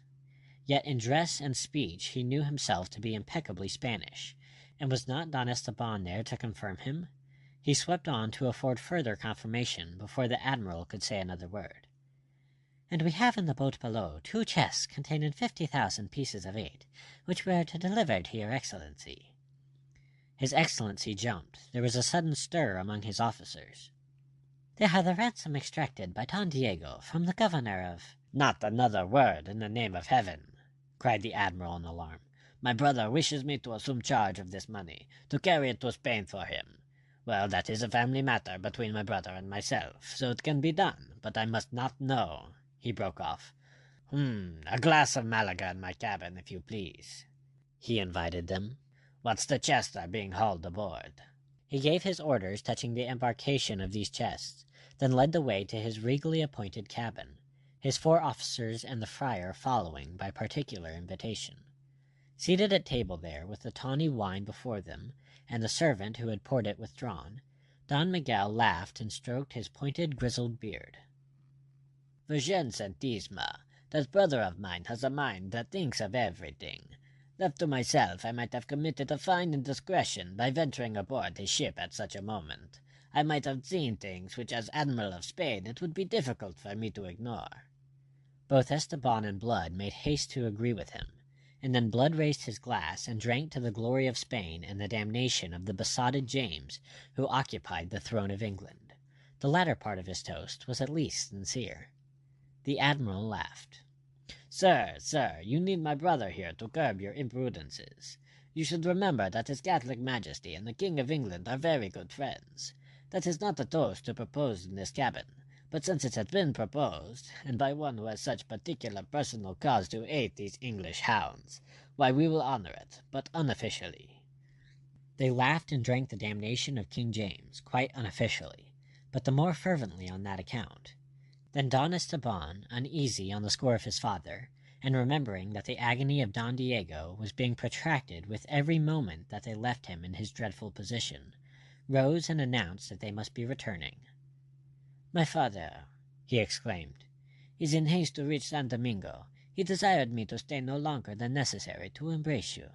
If you will give us leave then, Sir Uncle." In the circumstances, Sir Uncle did not insist.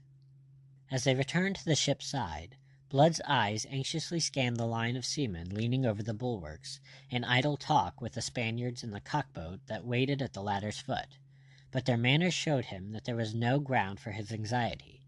The boat's crew had been wisely reticent. The Admiral took leave of them, of Esteban affectionately, of Blood ceremoniously. "I regret to lose you so soon, Don Pedro. I wish that you could have made a longer visit to the Encarnacion." "I am indeed unfortunate," said Captain Blood politely. "But I hope that we may meet again." "That is to flatter me beyond all that I deserve." They reached the boat, and she cast off from the great ship. As they were pulling away, the Admiral waving to them from the taffrail, They heard the shrill whistle of the boatswain piping the hands to their stations, and before they had reached the Cinco Llagas, they beheld the Encarnacion go about under sail. She dipped her flag to them, and from her poop a gun fired a salute. Aboard the Cinco Llagas, someone, it proved afterwards to be Hagthorpe, had the wit to reply in the same fashion. The comedy was ended, yet there was something else to follow as an epilogue, a thing that added a grim, ironic flavor to the whole. As they stepped into the waist of the Cinco Llagas, Hagthorpe advanced to receive them. Blood observed the set, almost scared expression on his face. "I see that you've found it," he said quietly. Hagthorpe's eyes looked a question, but his mind dismissed whatever thought it held. "Don Diego," he was beginning, and then stopped, and looked curiously at Blood. Noting the pause and the look, Esteban bounded forward, his face livid. "Have you broken faith, you curs? Has he come to harm?" he cried, and the 6 Spaniards behind him grew clamorous with furious questionings. "We do not break faith," said Hagthorpe firmly, so firmly that he quieted them. "And in this case there was not the need. Don Diego died in his bonds before ever you reached the Encarnacion." Peter Blood said nothing. "Died?" screamed Esteban. "You killed him, you mean. Of what did he die?" Hagthorpe looked at the boy. "If I am a judge," he said, "Don Diego died of fear." Don Esteban struck Hagthorpe across the face at that, and Hagthorpe would have struck back, but that Blood got between, whilst his followers seized the lad. "Let be," said Blood. "You provoked the boy by your insult to his father." "I was not concerned to insult," said Hagthorpe, nursing his cheek. "It is what has happened. Come and look." "I have seen," said Blood. "He died before I left the Cinco Llagas. He was hanging dead in his bonds when I spoke to him before leaving." "What are you saying?" cried Esteban.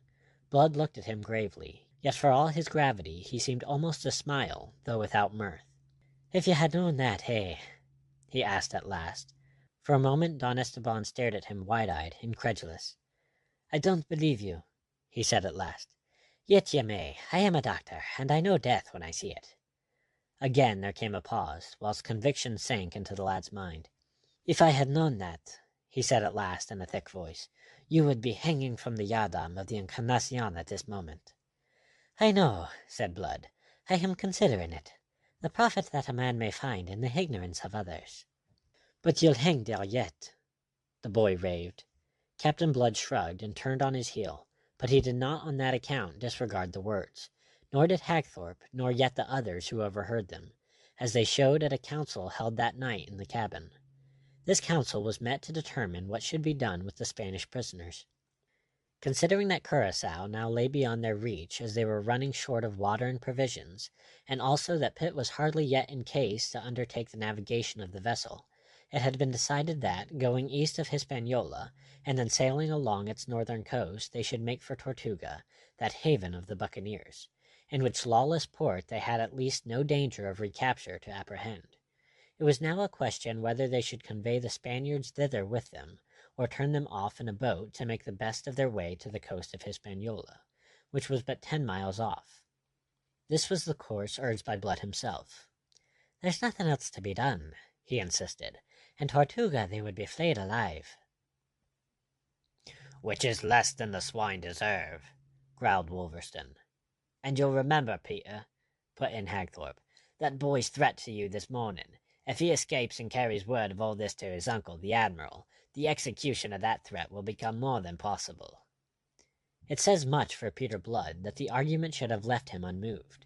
It is a little thing, perhaps, but in a narrative in which there is so much that tells against him, I cannot, since my story is in the nature of a brief for the defense, afford to slur a circumstance that is so strongly in his favor, a circumstance revealing that the cynicism attributed to him proceeded from his reason and from a brooding over wrongs rather than from any natural instincts. "I care nothing for his threats." "You should," said Wolverstone. "The wise thing would be to hang 'em, along of all the rest." "It is not human to be wise," said Blood. "It is much more human to err, though perhaps exceptional to err on the side of mercy. We'll be exceptional, ha! I've no stomach for cold-blooded killing. At daybreak pack the Spaniards into a boat with a keg of water and a sack of dumplings, and let 'em go to the devil." This was his last word on the subject, and it prevailed by virtue of the authority they had vested in him, and of which he had taken so firm a grip. At daybreak, Don Esteban and his followers were put off in a boat. 2 days later, the Cinco Llagas sailed into the rock-bound bay of Cayona, which nature seemed to have designed for the stronghold of those who had appropriated it. End of chapter 12.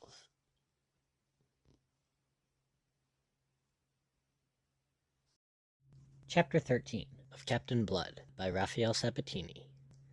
Tortuga. It is time fully to disclose the fact that the survival of the story of Captain Blood's exploits is due entirely to the industry of Jeremy Pitt, the Somersetshire shipmaster.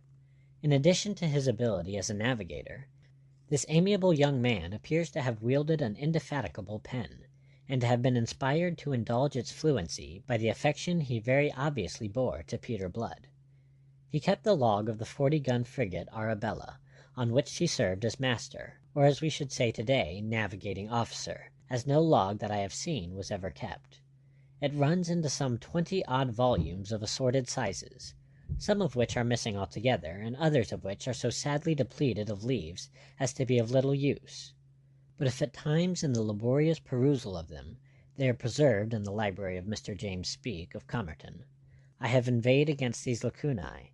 At others I have been equally troubled by the excessive prolixity of what remains, and the difficulty of disintegrating from the confused whole the really essential parts. I have a suspicion that Eskmoling, though how or where I can make no surmise, must have obtained access to these records, and that he plucked from them the brilliant feathers of several exploits to stick them into the tail of his own hero, Captain Morgan. But that is by the way.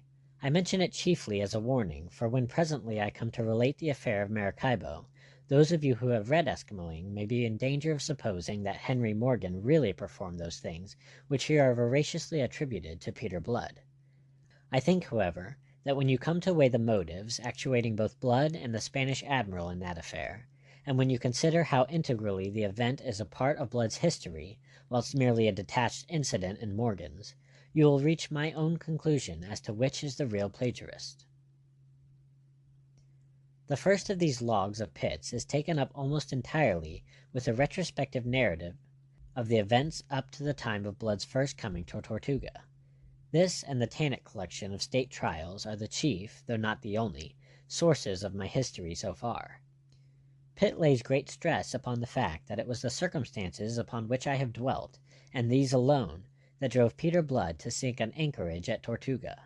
He insists at considerable length, and with a vehemence which in itself makes it plain that an opposite opinion was held in some quarters, that it was no part of the design of Blood, or of any of his companions in misfortune, to join hands with the buccaneers who, under a semi-official French protection, made of Tortuga a lair whence they could sally out to drive their merciless piratical trade, chiefly at the expense of Spain.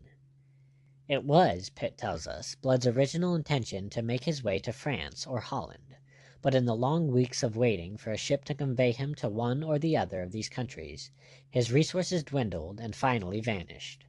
Also, his chronicler thinks that he detected signs of some secret trouble in his friend, and he attributes to this the abuses of the potent West Indian spirit of which Blood became guilty in those days of inaction, thereby sinking to the level of the wild adventurers with whom ashore he associated. I do not think that Pitt is guilty in this merely of special pleading, that he is putting forward excuses for his hero. I think that in those days there was a good deal to repress Peter Blood. There was the thought of Arabella Bishop, and that this thought loomed large in his mind we are not permitted to doubt. He was maddened by the tormenting lure of the unattainable. He desired Arabella, yet knew her beyond his reach irrevocably and for all time. Also, whilst he may have desired to go to France or Holland, he had no clear purpose to accomplish when he had reached one or the other of these countries. He was, when all is said, an escaped slave, an outlaw in his own land, and a homeless outcast in any other. There remained the sea, which is free to all and particularly alluring to those who feel themselves at war with humanity.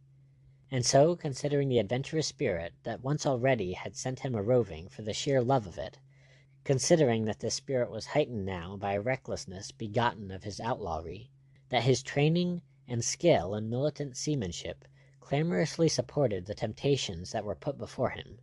Can you wonder or dare you blame him that in the end he succumbed? And remember that these temptations proceeded not only from adventurous buccaneering acquaintances in the taverns of that evil haven of Tortuga, but even from Monsieur d'Ogeron, the governor of the island, who levied as his harbor dues a percentage of 1/10 of all spoils brought into the bay, and who profited further by commissions upon money which he was desired to convert into bills of exchange upon France.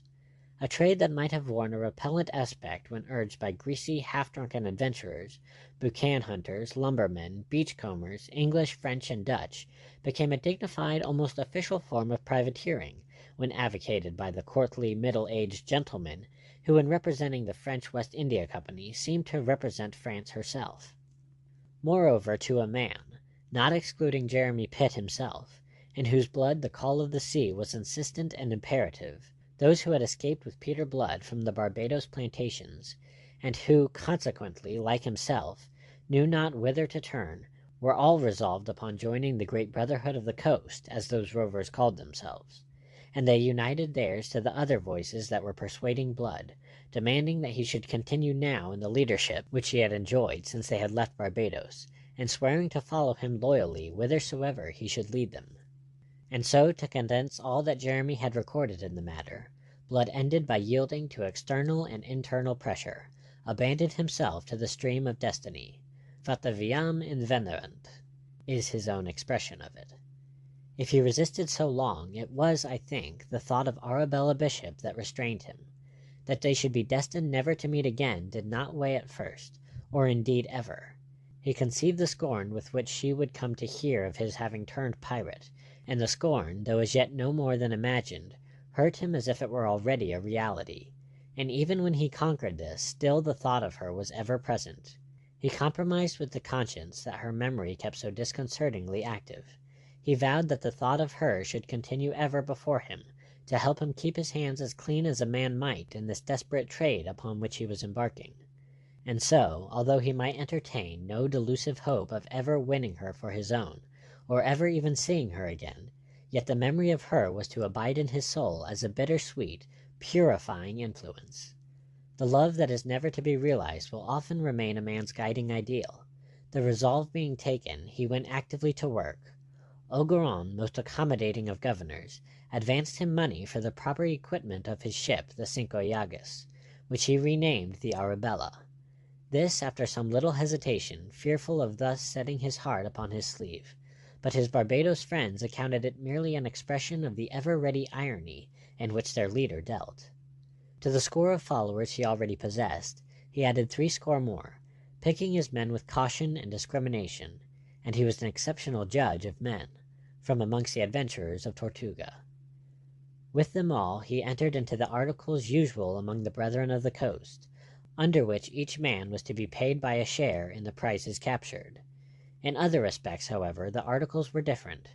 Aboard the Arabella there was to be none of the ruffianly indiscipline that normally prevailed in buccaneering vessels. Those who shipped with him undertook obedience and submission in all things to himself, and to the officers appointed by election. Any to whom this clause in the articles was distasteful might follow some other leader. Towards the end of December, when the hurricane season had blown itself out, he put to sea in his well-found, well-manned ship, and before he returned in the following May from a protracted and adventurous cruise, the fame of Captain Peter Blood had run like ripples before the breeze across the face of the Caribbean Sea. There was a fight in the Windward Passage at the outset with a Spanish galleon, which had resulted in the gutting and finally the sinking of the Spaniard. There was a daring raid effected by means of several appropriated piraguas upon a Spanish pearl fleet in the Rio de la Hacha, from which they had taken a particularly rich haul of pearls. There was an overland expedition to the goldfields of Santa Maria on the Main, the full tale of which is hardly credible, and there were lesser adventures, through all of which the crew of the Arabella came with credit and profit, if not entirely unscathed. And so it happened that before the Arabella came homing to Tortuga in the following May to refit and repair, for she was not without scars as you conceive, the fame of her and of Peter Blood, her captain, had swept from the Bahamas to the Windward Isles, from New Providence to Trinidad.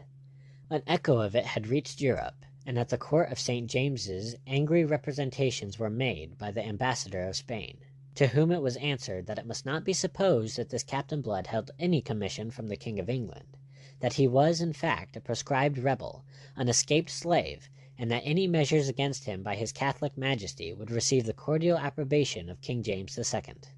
Don Miguel de Espinosa, the Admiral of Spain in the West Indies, and his nephew Don Esteban, who sailed with him, did not lack the will to bring the adventurer to the yardarm. With them this business of capturing Blood, which was now an international affair, was also a family matter. Spain, through the mouth of Don Miguel, did not spare her threats.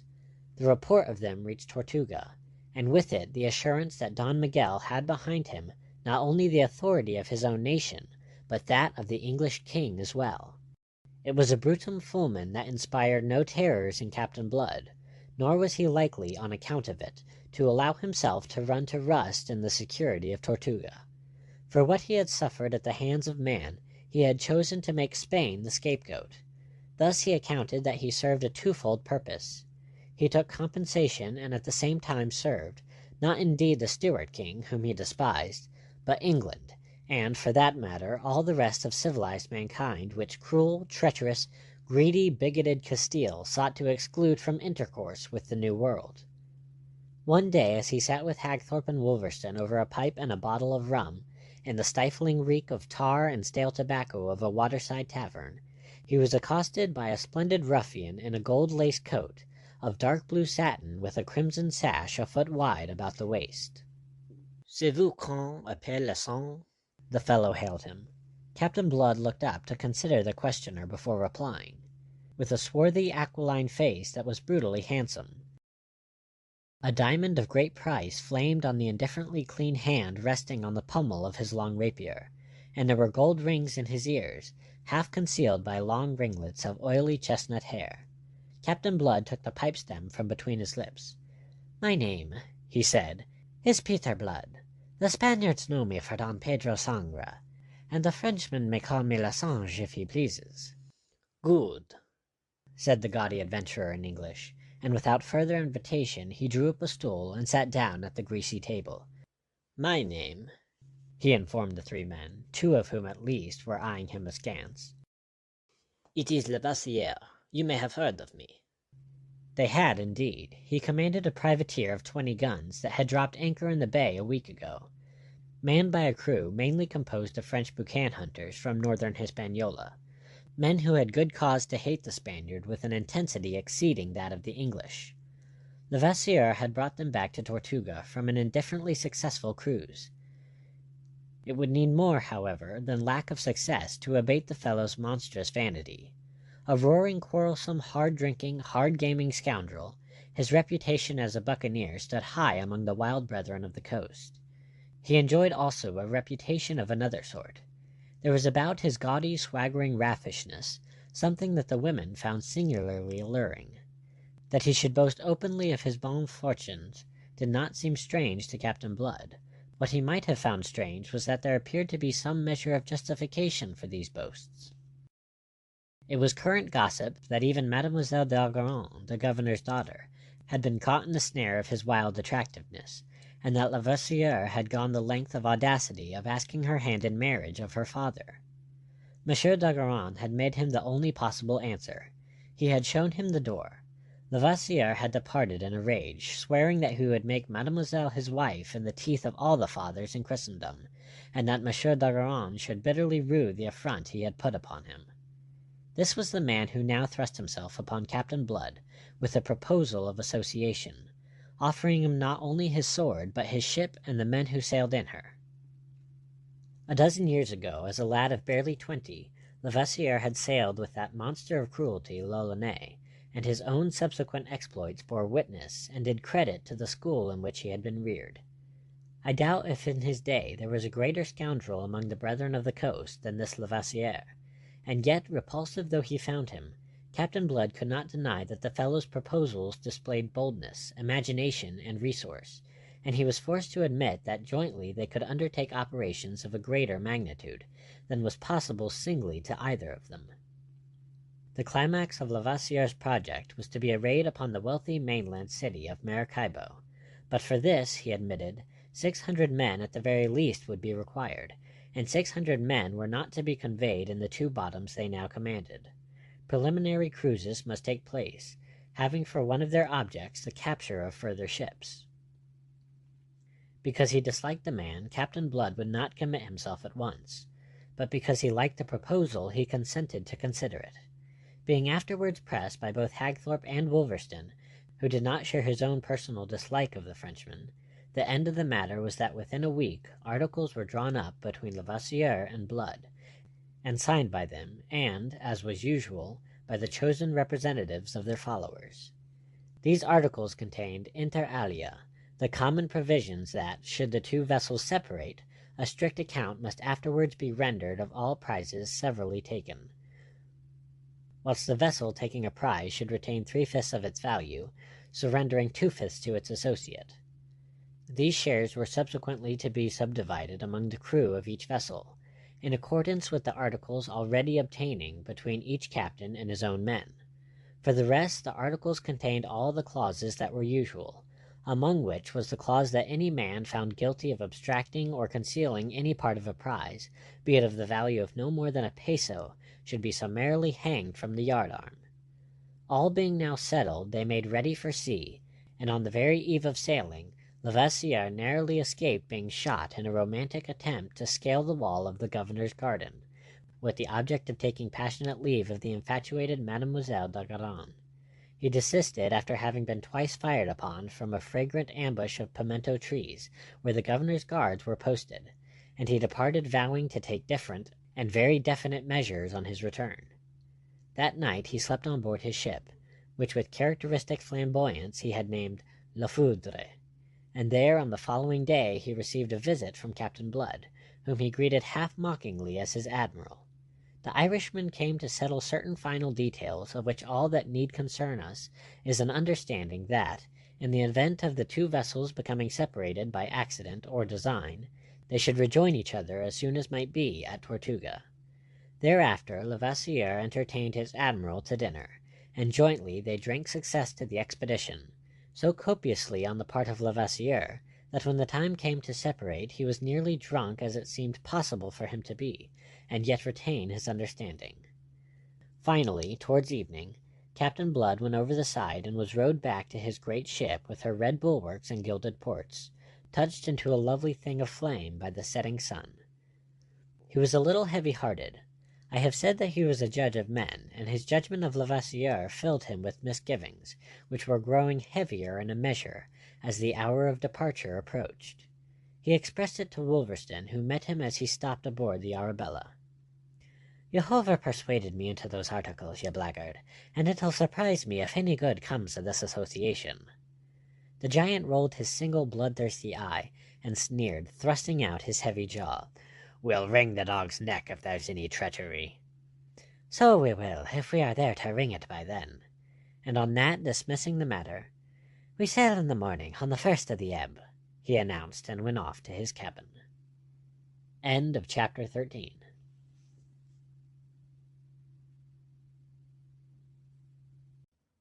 Chapter 14 of Captain Blood by Rafael Sabatini. Lavoisier's Heroics. It would be somewhere about 10 o'clock on the following morning, a full hour before the time appointed for sailing, when a canoe brought up alongside La Foudre, and a half-caste Indian stepped out of her and went up the ladder. He was clad in drawers of hairy, untanned hide, and a red blanket served him for a cloak. He was the bearer of a folded scrap of paper for Captain Lavoisier. The captain unfolded the letter, sadly soiled and crumpled by contact with the half-caste person. Its contents may be roughly translated thus: "My well-beloved, I am in the Dutch brig Young Vrouw, which is about to sail. Resolved to separate us forever, my cruel father is sending me to Europe in my brother's charge. I implore you, come to my rescue. Deliver me, my well-beloved hero. Your desolated Madeleine, who loves you." The well-beloved hero was moved to the soul of him by that passionate appeal. His scowling glance swept the bay for the Dutch brig, which he knew had been due to sail for Amsterdam with a cargo of hides and tobacco. She was nowhere to be seen among the shipping in that narrow, rock-bound harbor. He roared out the question in his mind. In answer, the half-caste pointed out beyond the frothing surf that marked the position of the reef constituting one of the stronghold's main defenses. Away beyond it, a mile or so distant, a sail was standing out to sea. "There she go," he said. "There?" The Frenchman gazed and stared, his face growing white. The man's wicked temper awoke and turned to vent itself upon the messenger. "And where have you been that you come here only now with this? Answer me." The half-caste shrank terrified before his fury. His explanation, if he had one, was paralyzed by fear. Levasseur took him by the throat, shook him twice, snarling the while, then hurled him into the scuppers. The man's head struck the gunwale as he fell, and he lay there, quite still, a trickle of blood issuing from his mouth. Levasseur dashed one hand against the other as if dusting them. "Heave that muck overboard," he ordered some of those who stood idling in the waist. "Then up anchor, and let us after the Dutchman." "Steady, Captain. What's that?" There was a restraining hand upon his shoulder, and the broad face of his lieutenant, Cahusac, a burly, callous Breton scoundrel, was stolidly confronting him. Levasseur made clear his purpose with a deal of unnecessary obscenity. Cahusac shook his head. "A Dutch brig," said he. "Impossible. We should never be allowed. And who the devil will deny us?" Levasseur was between amazement and fury. "For one thing, there's your own crew will be none too willing. For another, there's Captainblood." "I care nothing for Captainblood." "But it is necessary that you should. He has the power, the weight of metal and of men, and if I know him at all, he'll sink us before he'll suffer interference with the Dutch. He has his own views of privateering, this Captainblood, as I warned you." "Ah," said Levasseur, showing his teeth, but his eyes, riveted upon that distant sail, were gloomily thoughtful. Not for long. The imagination and resource, which Captain Blood had detected in the fellow, soon suggested a course. Cursing in his soul, and even before the anchor was weighed, the association into which he had entered, he was already studying ways of evasion. What Cahusac implied was true. Blood would never suffer violence to be done in his presence to a Dutchman. But it might be done in his absence, and being done, Blood must perforce condone it, since it would then be too late to protest. Within the hour, the Arabella and La Foudre were beating out to sea together. Without understanding the change of plan involved, Captain Blood nevertheless accepted it, and weighed anchor before the appointed time upon perceiving his associate to do so.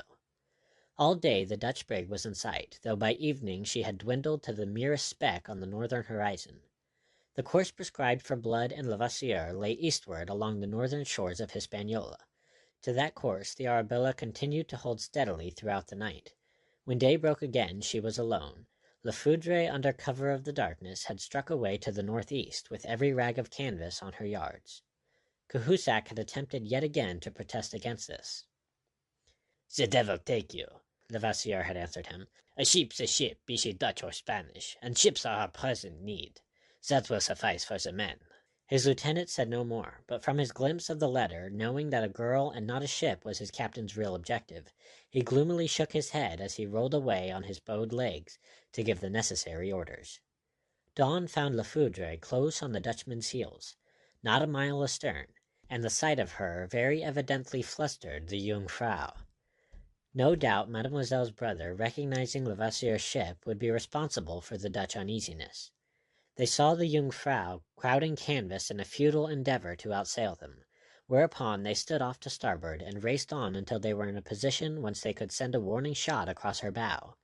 The Jungfrau veered, showed them her rudder, and opened fire with her stern chasers. The small shot went whistling through La Foudre's shrouds, with some slight damage to her canvas. Followed a brief running fight, in the course of which the Dutchman let fly a broadside. 5 minutes after that they were board and board, the Jungfrau held tight in the clutches of La Foudre's grapnels, and the buccaneers pouring noisily into her waist. The Dutchman's master, purple in the face, stood forward to beard the pirate, followed closely by an elegant, pale-faced young gentleman, in whom Levasseur recognized his brother-in-law elect. "Captain Levasseur, this is an outrage, for which you shall be made to answer. What do you seek aboard my ship?" "At first I thought only that which belongs to me, something of which I am being robbed. But since you chose war, and opened fire on me with some damage to my ship, and loss of life to 5 of my men, why, war it is, and your ship is a prize of war." From the quarter rail Mademoiselle d'Ogeron looked down with glowing eyes in breathless wonder upon her well-beloved hero. Gloriously heroic he seemed as he stood towering there, masterful, audacious, beautiful. He saw her, and with a loud shout sprang towards her. The Dutch master got in his way with hands upheld to arrest his progress. Levasseur did not stay to argue with him. He was too impatient to reach his mistress. He swung the poleaxe that he carried, and the Dutchman went down in blood with a cloven skull. The eager lover stepped across the body and came on, his countenance joyously alight. But mademoiselle was shrinking now in horror. She was a girl upon the threshold of glorious womanhood, of a fine height and nobly molded, with heavy coils of glossy black hair above and about a face that was of the color of old ivory. Her countenance was cast in lines of arrogance, stressed by the low lids of her full dark eyes. In a bound her well-beloved was beside her. Flinging away his bloody poleaxe, he opened wide his arms to enfold her. But she still shrank even within his embrace, which would not be denied. A look of dread had come to temper the normal arrogance of her almost perfect face. Mine at last, and in spite of all, he cried exultantly, theatrically, truly heroic. But she, endeavoring to thrust him back, her hands against his breast, could only falter, Why? Why did you kill him?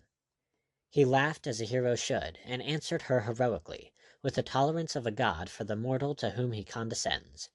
He stood between us. Let his death be a symbol, a warning. Let all who would stand between us mark it and beware. It was so splendidly terrific, the gesture of it was so broad and fine, and his magnetism so compelling, that she cast her silly tremors and yielded herself freely, intoxicated, to his fond embrace. Thereafter he swung her to his shoulder, and stepping with ease beneath that burden, bore her in a sort of triumph, lustily cheered by his men, to the deck of his own ship. Her inconsiderate brother might have ruined that romantic scene but for the watchful Cahusac, who quietly tripped him up and then trussed him like a fowl. Thereafter, what time the captain languished in his lady's smile within the cabin, Cahusac was dealing with the spoils of war. The Dutch crew was ordered into the longboat and bidden go to the devil. Fortunately, as they numbered fewer than 30, the longboat, though perilously overcrowded, could yet contain them.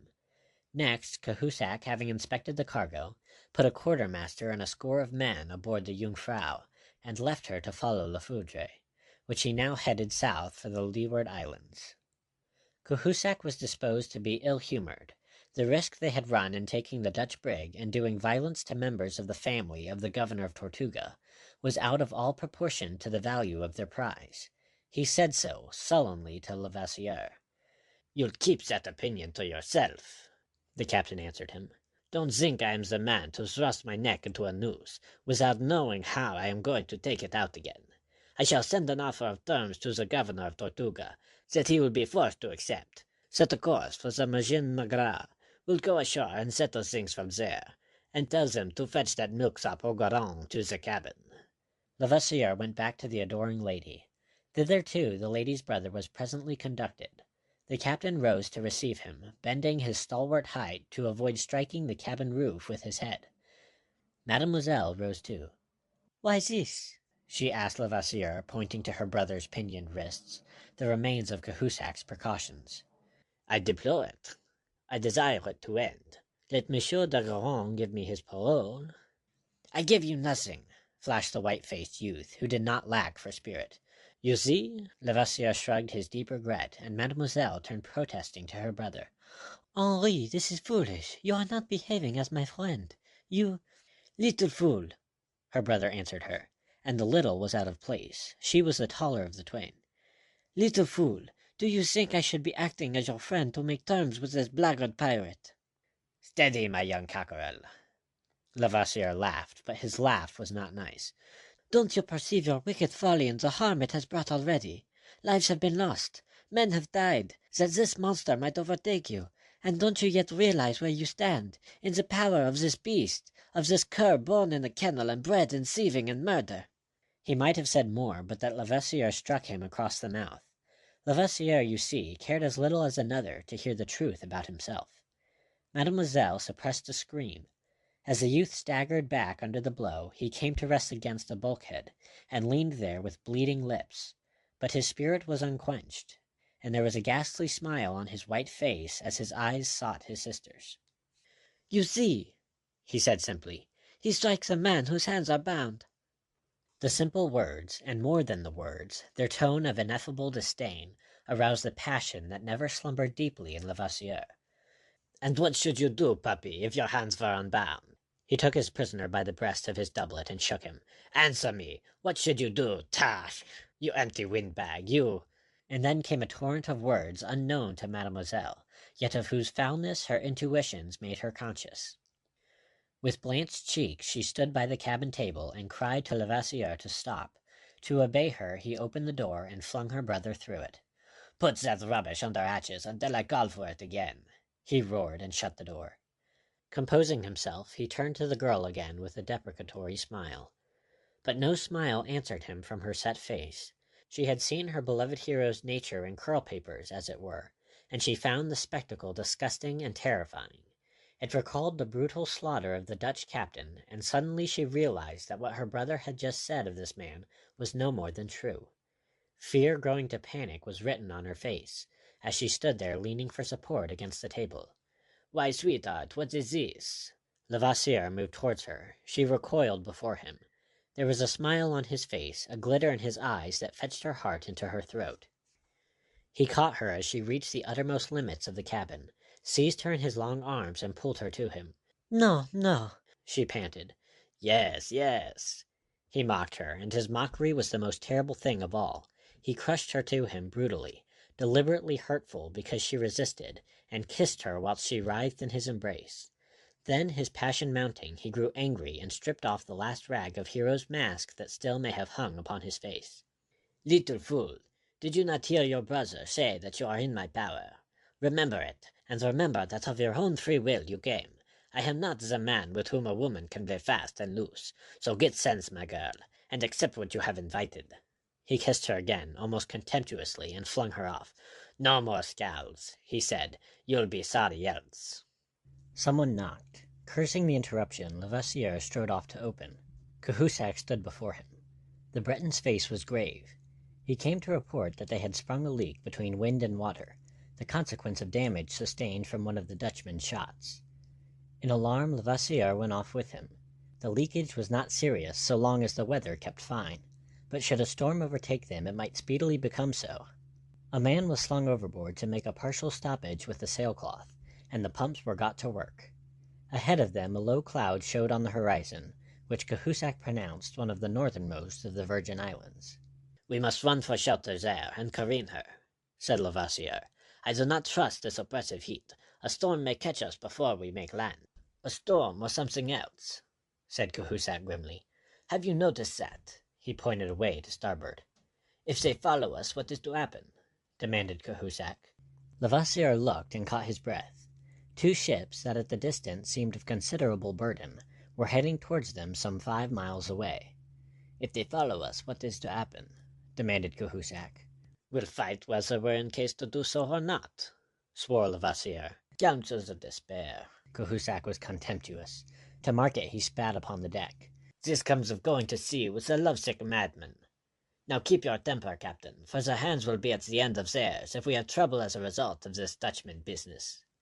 For the remainder of that day, Levasseur's thoughts were of anything but love. He remained on deck, his eyes now upon the land, now upon those two slowly gaining ships. To run for the open could avail him nothing, and in his leaky condition would provide an additional danger. He must stand at bay and fight, and then, towards evening, when within 3 miles of shore, and when he was about to give the order to strip for battle, he almost fainted from relief to hear a voice from the crow's nest above announce that the larger of the two ships was the Arabella. Her companion was presumably a prize.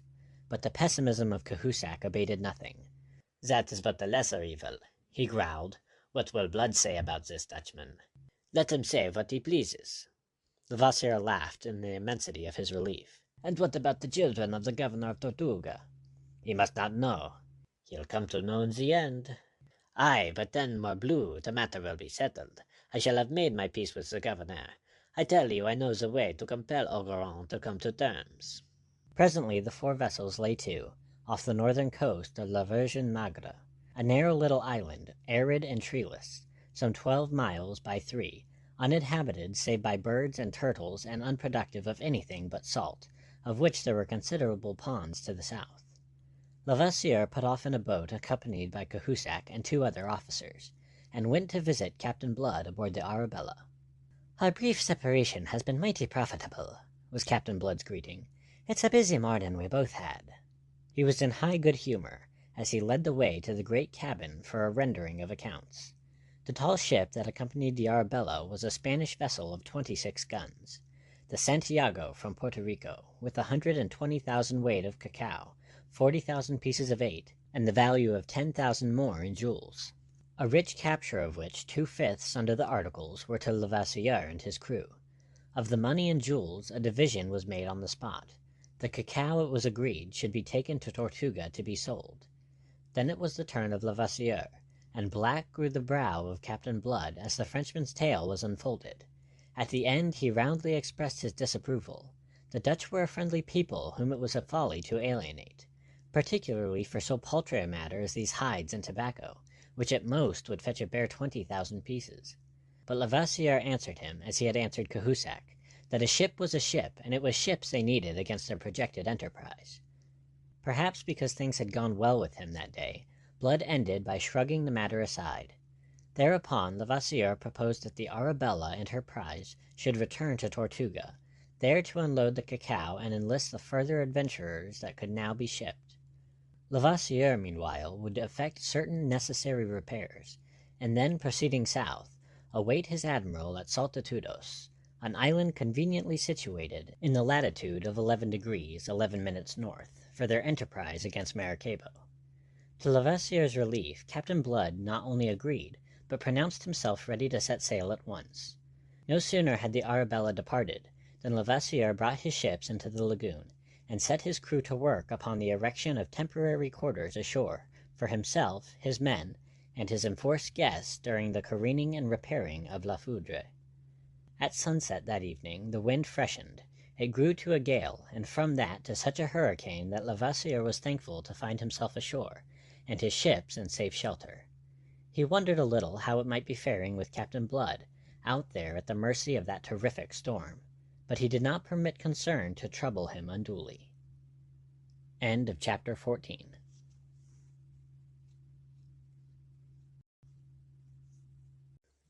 Chapter 15 of Captain Blood by Rafael Sabatini. The Ransom. In the glory of the following morning, sparkling and clear after the storm, with an invigorating briny tang in the air from the salt ponds on the south of the island, a curious scene was played on the beach of the Virgin Magra, at the foot of a ridge of bleached dunes, beside the spread of sail from which Levasseur had improvised a tent. Enthroned upon an empty cask sat the French filibuster to transact important business, the business of making himself safe with the governor of Tortuga. A guard of honor of a half-dozen officers hung about him. 5 of them were rude boucan hunters in stained jerkins and leather breeches. The 6th was Cahusac. Before him, guarded by 2 half-naked negroes, stood young Dagaron, in frilled shirt and satin small clothes and fine shoes of Cordovan leather. He was stripped of doublet, and his hands were tied behind him.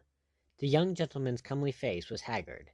Near at hand, and also under guard, but pinioned, Mademoiselle his sister sat hunched upon a hillock of sand. She was very pale, and it was in vain that she sought to veil in a mask of arrogance the fears by which she was assailed. Levasseur addressed himself to Monsieur Dagaron. He spoke at long length. In the end, "I trust, monsieur," said he with mock suavity, "that I have made myself quite clear. So that there be no misunderstandings, I will recapitulate. Your ransom is fixed at 20,000 pieces of 8, and you shall have liberty on parole to go to Tortuga to collect it. In fact, I shall provide the means to convey you thither, and you shall have a month in which to come and go. Meanwhile, your sister remains with me as a hostage. Your father should not consider such a sum excessive as the price of his son's liberty, and to provide a dowry for his daughter. Indeed, if anything, I am too modest. Pardie, Monsieur Dagaron is reputed a wealthy man." Monsieur Dagaron the younger raised his head and looked the captain boldly in the face. "I refuse, utterly and absolutely, do you understand? So do your worst, and be damned for a filthy pirate without decency and without honor." "But what words!" laughed Levasseur. "What heat and what foolishness! You have not considered the alternative. When you do, you will not persist in your refusal. You will not do that in any case. We have spurs for the reluctant. And I warn you against giving me your parole under stress, and afterwards playing me false. I shall know how to find and punish you. Meanwhile, remember, your sister's honor is in pawn to me. Should you forget to return with the dowry, you will not consider it unreasonable that I forget to marry her. Levasseur's smiling eyes, intent upon the young man's face, saw the horror that crept into his glance. Monsieur d'Ogeron cast a wild glance at Mademoiselle, and observed the grey despair that had almost stamped the beauty from her face. Disgust and fury swept across his countenance. Then he braced himself and answered resolutely, No! No, you dog! 1,000 times no! You are foolish to persist. Levasseur spoke without anger, with a coldly mocking regret. His fingers had been busy tying knots in a length of whipcord. He held it up. You know this. It is a rosary of pains that has wrought the conversion of many a stubborn heretic. It is capable of screwing the eyes out of a man's head by way of helping him to see reason, as you please. He flung the length of knotted cord to one of the negroes, who in an instant made it fast about the prisoner's brows. Then between cord and cranium the black inserted a short length of metal, round and slender as a pipe stem. That done, he rolled his eyes towards Levasseur, awaiting the captain's signal. Levasseur considered his victim and beheld him tense and braced, his haggard face of a leaden hue, beads of perspiration glinting on his pallid brow just beneath the whipcord. Mademoiselle cried out, and would have risen, but her guards restrained her, and she sank down again, moaning. I beg you that you will spare yourself and your sister, said the captain, by being reasonable. What, after all, is the sum I have named? To your wealthy father a bagatelle. I repeat, I have been too modest, but since I have said 20,000 pieces of eight, 20,000 pieces it shall be. And for what, if you please, have you said 20,000 pieces of eight? In execrable French, but in a tone that was crisp and pleasant, seeming to echo some of the mockery that had invested Levasseur's, that question floated over their heads. Startled, Levasseur and his officers looked up and round. On the crest of the dunes behind them, in sharp silhouette against the deep cobalt of the sky, they beheld a tall, lean figure scrupulously dressed in black with silver lace. A crimson ostrich plume curled about the broad brim of his hat, affording the only touch of color. Under that hat was the tawny face of Captainblood. Levasseur gathered himself up with an oath of amazement. He had conceived Captainblood by now well below the horizon, on his way to Tortuga, assuming him to have been so fortunate as to have weathered last night's storm. Launching himself upon the yielding sands, into which he sank to the level of the calves of his fine boots of Spanish leather, Captainblood came sliding erect to the beach. He was followed by Wolverstone and a dozen others. As he came to a standstill, he doffed his hat with a flourish to the lady. Then he turned to Levasseur. "Good morning, my captain," said he, and proceeded to explain his presence. "It was last night's hurricane compelled our return.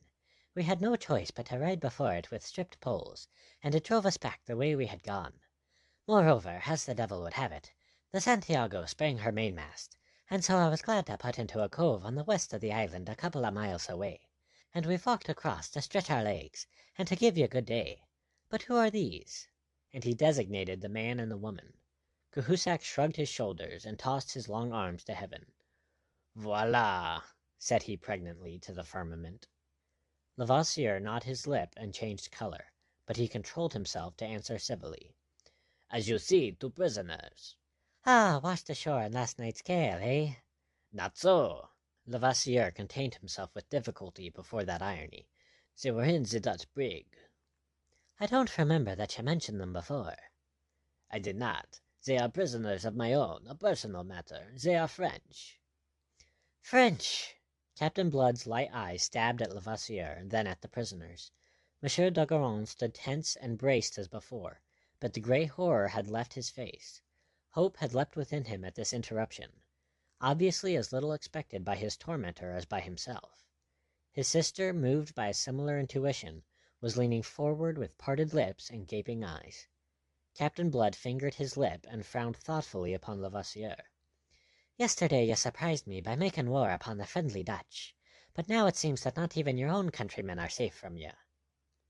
Have I not said that this is a matter personal to me? Ah, and their names.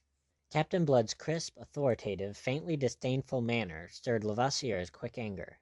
The blood crept slowly back into his blenched face, and his glance grew in insolence, almost in menace.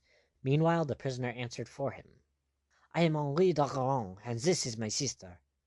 D'Ogeron! Captain Blood stared.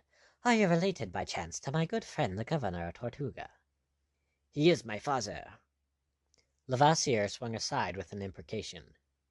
In Captain Blood, amazement for the moment quenched every other emotion. The saints preserve us now. Are you quite mad, Levasseur? First you molest the Dutch, who are our friends. Next you take prisoners, 2 persons that are French, your own countrymen.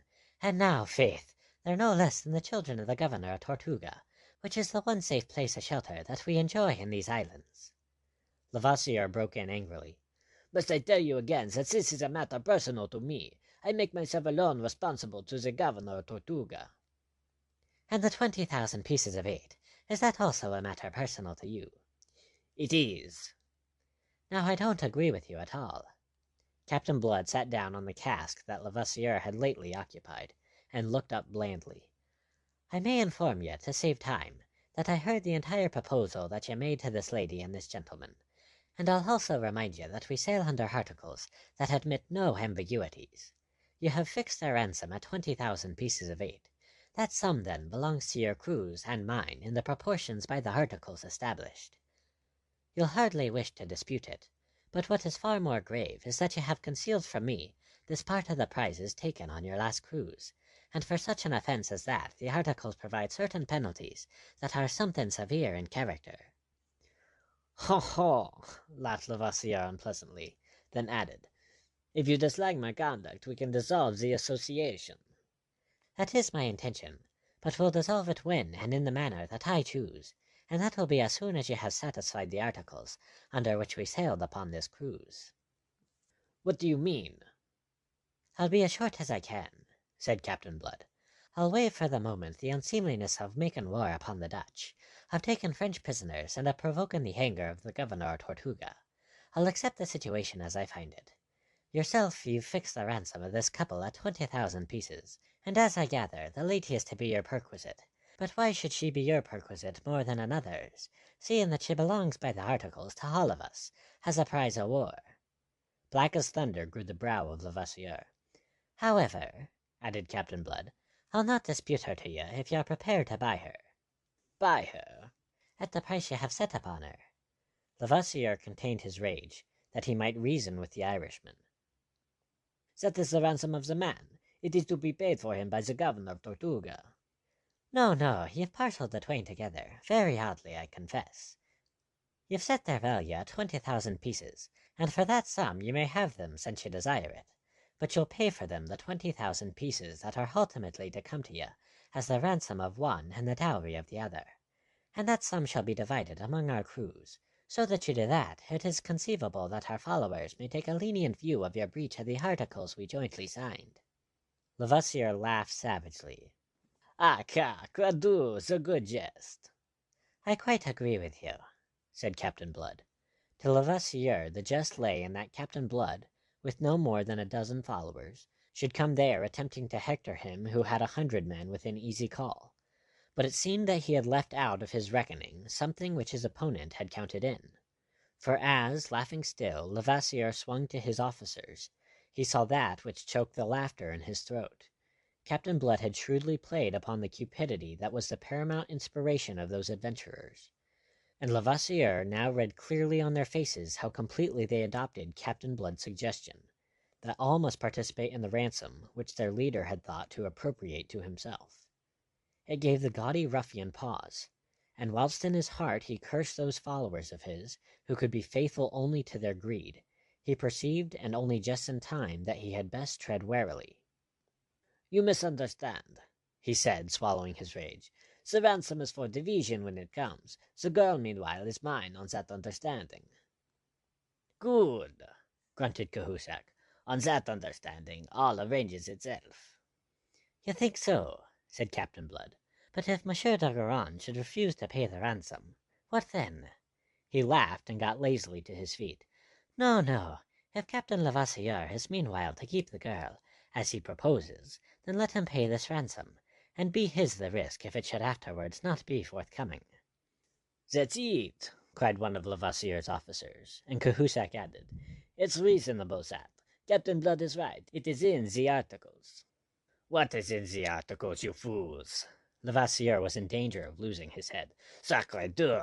Where do you suppose that I have 20,000 pieces? My whole share of the prizes of this cruise does not come to half that sum. I'll be your debtor until I've earned it. Will that content you? All things considered, there was not a doubt that it would have done so, had not Captain Blood intended otherwise. And if you should die before you have earned it? Ours is a calling fraught with risks, my captain. Damn you! Levasseur flung upon him, livid with fury. Will nothing satisfy you? Ah, but yes, 20,000 pieces of 8 for immediate division. I haven't got it. Then let someone buy the prisoners who has. And who do you suppose has it, if I have not? I have, said Captain Blood. You have. Levasseur's mouth fell open. You want the girl? Why not? And I exceed you in gallantry, in that I will make sacrifices to obtain her, and in honesty, in that I am ready to pay for what I want. Levasseur stared at him, foolishly agape. Behind him pressed his officers, gaping also. Captain Blood sat down again on the cask, and drew from an inner pocket of his doublet a little leathern bag. I am glad to be able to resolve a difficulty that at one moment seemed insoluble. And under the bulging eyes of Levasseur and his officers, he untied the mouth of the bag and rolled into his left palm 4 or 5 pearls, each of the size of a sparrow's egg. There were 20 such in the bag. The very pick of those taken in that raid upon the pearl fleet. You boast a knowledge of pearls, Cahusac. At what do you value this? The Breton took between coarse finger and thumb the proffered lustrous, delicately iridescent sphere, his shrewd eyes appraising it. 1,000 pieces, he answered shortly. It will fetch rather more in Tortuga or Jamaica, said Captain Blood, and twice as much in Europe, but I'll accept your valuation. They are almost of a size, as you can see. Here are 12, representing 12,000 pieces of 8, which is Lafoudre's share of 3/5 of the prize, as provided by the articles. For the 8,000 pieces that go to the Arabella, I make myself responsible to my own men.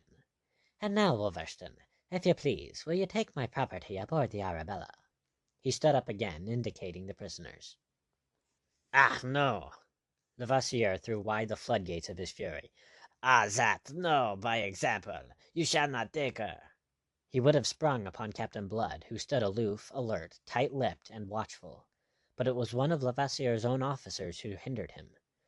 Nom de Dieu, my captain, what will you do? It is settled, honorably settled, with satisfaction to all. To all, blazed Levasseur. Ah, to all of you, you animals, by what of me? Cahusac, with the pearls clutched in his capacious hand, stepped up to him on the other side. Don't be a fool, captain. Do you want to provoke trouble between the crews? His men outnumber us by nearly 2 to 1. What's a girl, more or less, in heaven's name? Let her go. He's paid handsomely for her, and dealt fairly with us. Dealt fairly, roared the infuriated captain. You...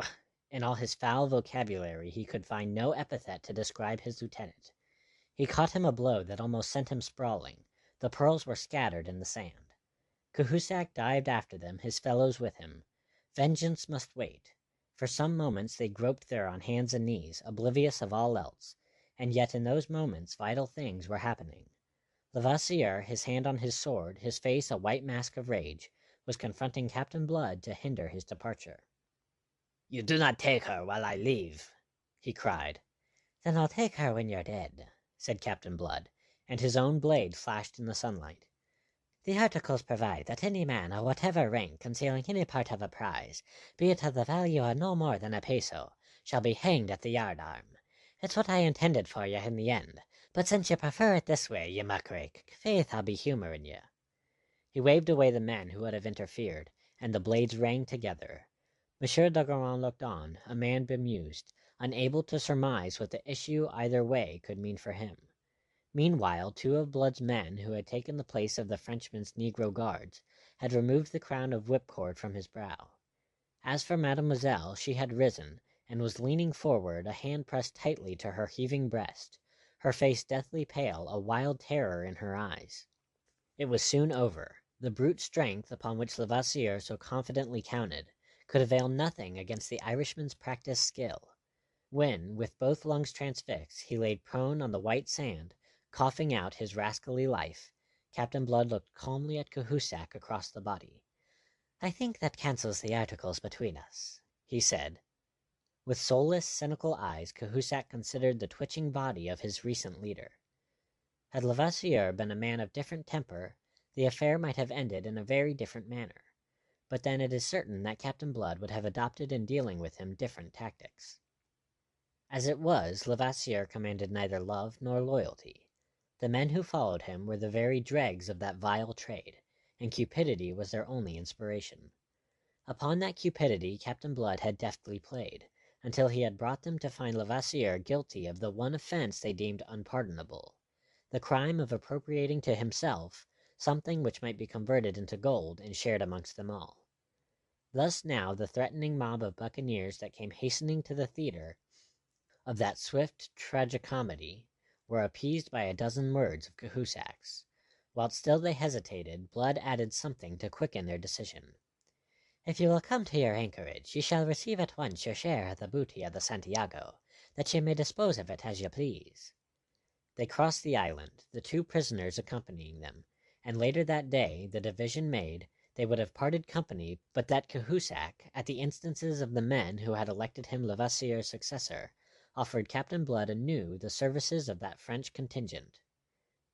"If you will sail with me again," the captain answered him, "you may do so on the condition that you make your peace with the Dutch, and restore the brig and her cargo." The condition was accepted, and Captain Blood went off to find his guests, the children of the governor of Tortuga.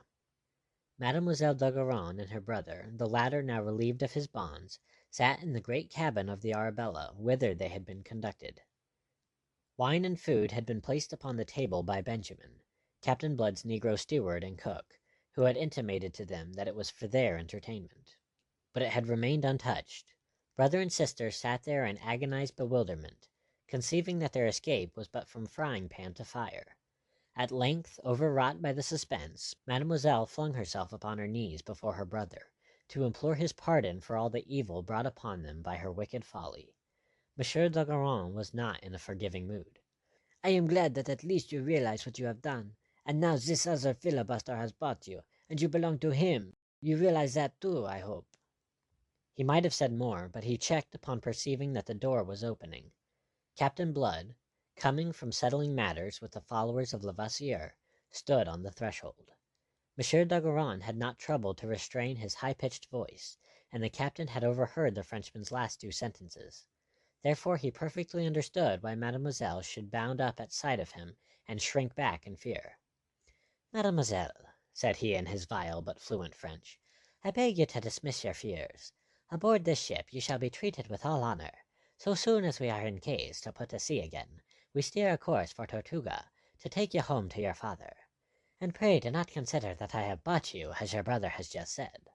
All that I have done has been to provide the ransom necessary to bribe a gang of scoundrels to depart from obedience to the arch-scoundrel who commanded them, and so deliver you from all peril.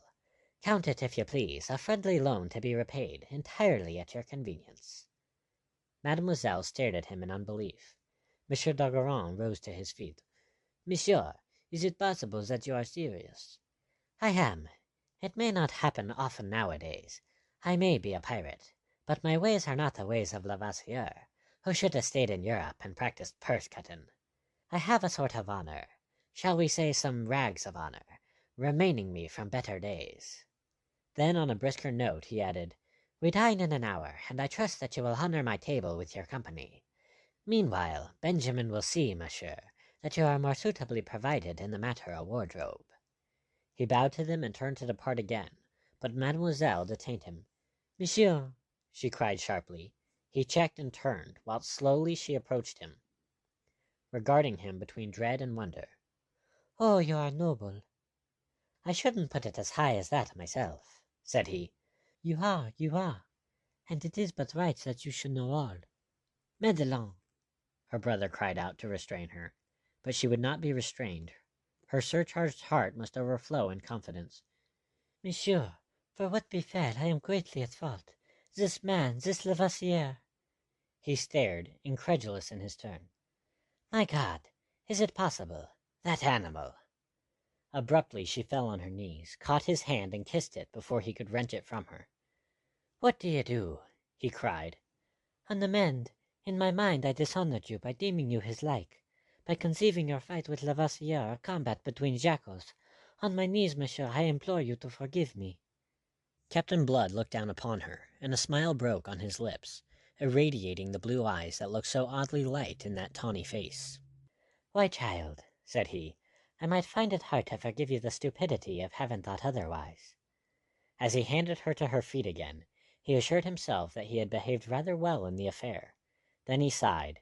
That dubious fame of his that had spread so quickly across the Caribbean would by now have reached the ears of Arabella Bishop. That she would despise him he could not doubt, deeming him no better than all the other scoundrels who drove this villainous buccaneering trade. Therefore he hoped that some echo of this deed might reach her also, and be set by her against some of that contempt. For the whole truth which he withheld from Mademoiselle d'Ogeron was that in venturing his life to save her, he had been driven by the thought that the deed must be pleasing in the eyes of Miss Bishop, could she but witness it. End of chapter 15.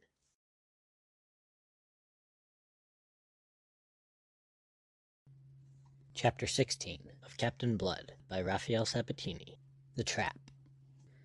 That affair of Mademoiselle d'Ogeron bore as its natural fruit an improvement in the already cordial relations between Captain Blood and the Governor of Tortuga. At the fine stone house, with its green jalousied windows, which Monsieur d'Ogeron had built himself in a spacious and luxuriant garden to the east of Cayona, the captain became a very welcome guest. Monsieur d'Ogeron was in the captain's debt for more than the 20,000 pieces of eight which he had provided for Mademoiselle's ransom, and shrewd, hard bargain driver though he might be, the Frenchman could be generous and understood the sentiment of gratitude.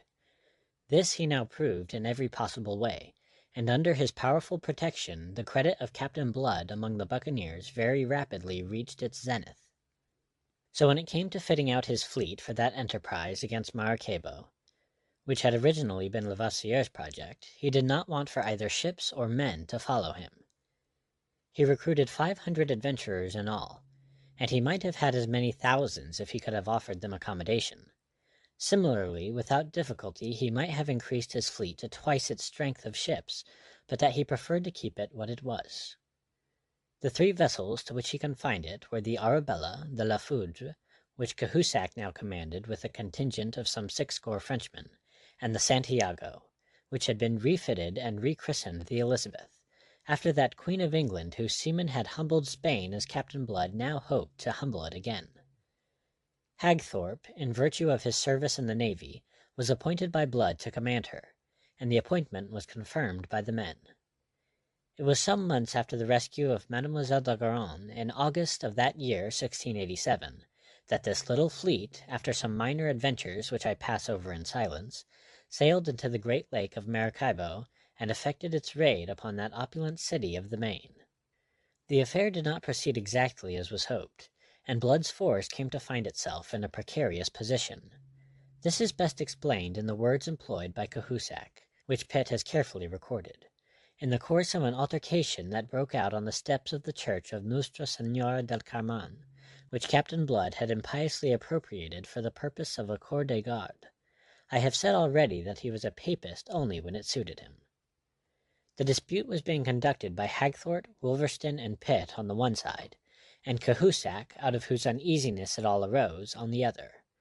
Behind them, in the sun-scorched, dusty square, sparsely fringed by palms, whose fronds drooped listlessly in the quivering heat, surged a couple of 100 wild fellows belonging to both parties, their own excitement momentarily quelled so that they might listen to what passed among their leaders. Cahusac appeared to be having it all his own way, and he raised his harsh, querulous voice so that all might hear his truculent denunciation. He spoke, Pitt tells us, a dreadful kind of English, which the shipmaster, however, makes little attempt to reproduce. His dress was as discordant as his speech. It was a kind to advertise his trade, and ludicrously in contrast with the sober garb of Hagthorpe and the almost foppish daintiness of Jeremy Pitt. His soiled and blood-stained shirt of blue cotton was open in front to cool his hairy breast, and the girdle about the waist of his leather breeches carried an arsenal of pistols and a knife, whilst a cutlass hung from a leather baldric loosely slung about his body. Above his countenance, broad and flat as a Mongolian's, a red scarf was swathed, turban-wise, about his head. "Is it that I have not warned you from the beginning that all was too easy?" he demanded between plaintiveness and fury. "I am no fool. My friends, I have eyes, me, and I see an abandoned fort at the entrance of the lake, and nobody there to fire a gun at us when we came in. Then I suspect the trap. Who would not that had eyes and brain? Bah, we come on. What do we find? A city abandoned like the fort. A city out of which the people have taken all things of value. Again I warn Captainblood, it is a trap, I say. We are to come on, always to come on, without opposition, until we find that it is too late to go to sea again, that we cannot go back at all. But no one will listen to me. You all know so much more, name of God. Captainblood, he will go on, and we go on. We go to Gibraltar. True that at last, after a long time. We catch the deputy governor. True, we make him pay big ransom for Gibraltar. True, between that ransom and the loot, we return here with some 2,000 pieces of eight. But what is it in reality? Will you tell me? Or shall I tell you? It is a piece of cheese in the mousetrap. And where's the little mice, goddamn?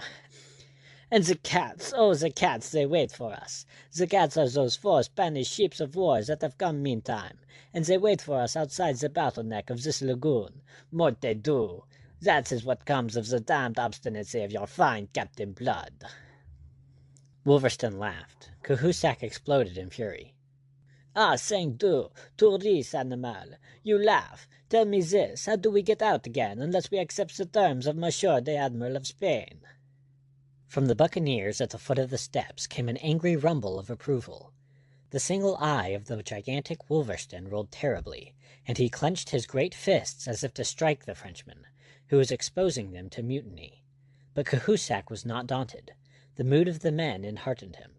"You think, perhaps, this your Captainblood is the good God? That he can make miracles, eh? He is ridiculous. You know this Captainblood, with his grand air and his—" He checked. Out of the church at that moment, grand air and all, sauntered Peter Blood. With him came a tough, long-legged French sea-wolf named Iberville, who, though still young, had already won fame as a privateer commander, before the loss of his own ship had driven him to take service under Blood. The captain advanced towards that disputing group, leaning lightly upon his long ebony cane, his face shaded by a broad-plumed hat. There was in his appearance nothing of the buccaneer. He had much more the air of a lounger in the Mall or the Alameda. The latter, rather, since his elegant suit of violet taffetas with gold-embroidered buttonholes was in the Spanish fashion. But the long, stout, serviceable rapier, thrust up behind the left hand resting lightly on the pommel, corrected the impression. That, and those steely eyes of his, announced the adventurer. "You find me ridiculous, eh, Cahusac?" said he, as he came to a halt before the Breton, whose anger seemed already to have gone out of him. "What then must I find you?" He spoke quietly, almost wearily. "You will be telling them that we have delayed, and that it is the delay that has brought about our danger. But whose is the fault of that delay? We have been a month in doing what should have been done, and what but for your blundering would have been done inside of a week." "Ah, car, nom de Dieu, was it my fault that—" "Was it anyone else's fault that you ran your ship La Foudre aground on the shoal in the middle of the lake? You would not be piloted. You knew your way. You took no soundings even. The result was that we lost 3 precious days in getting canoes to bring off your men and your gear. Those 3 days gave the folk at Gibraltar not only time to hear of our coming, but time in which to get away. After that, and because of it, we had to follow the governor to his infernal Highland fortress, and a fortnight and the best part of 100 lives were lost in reducing it.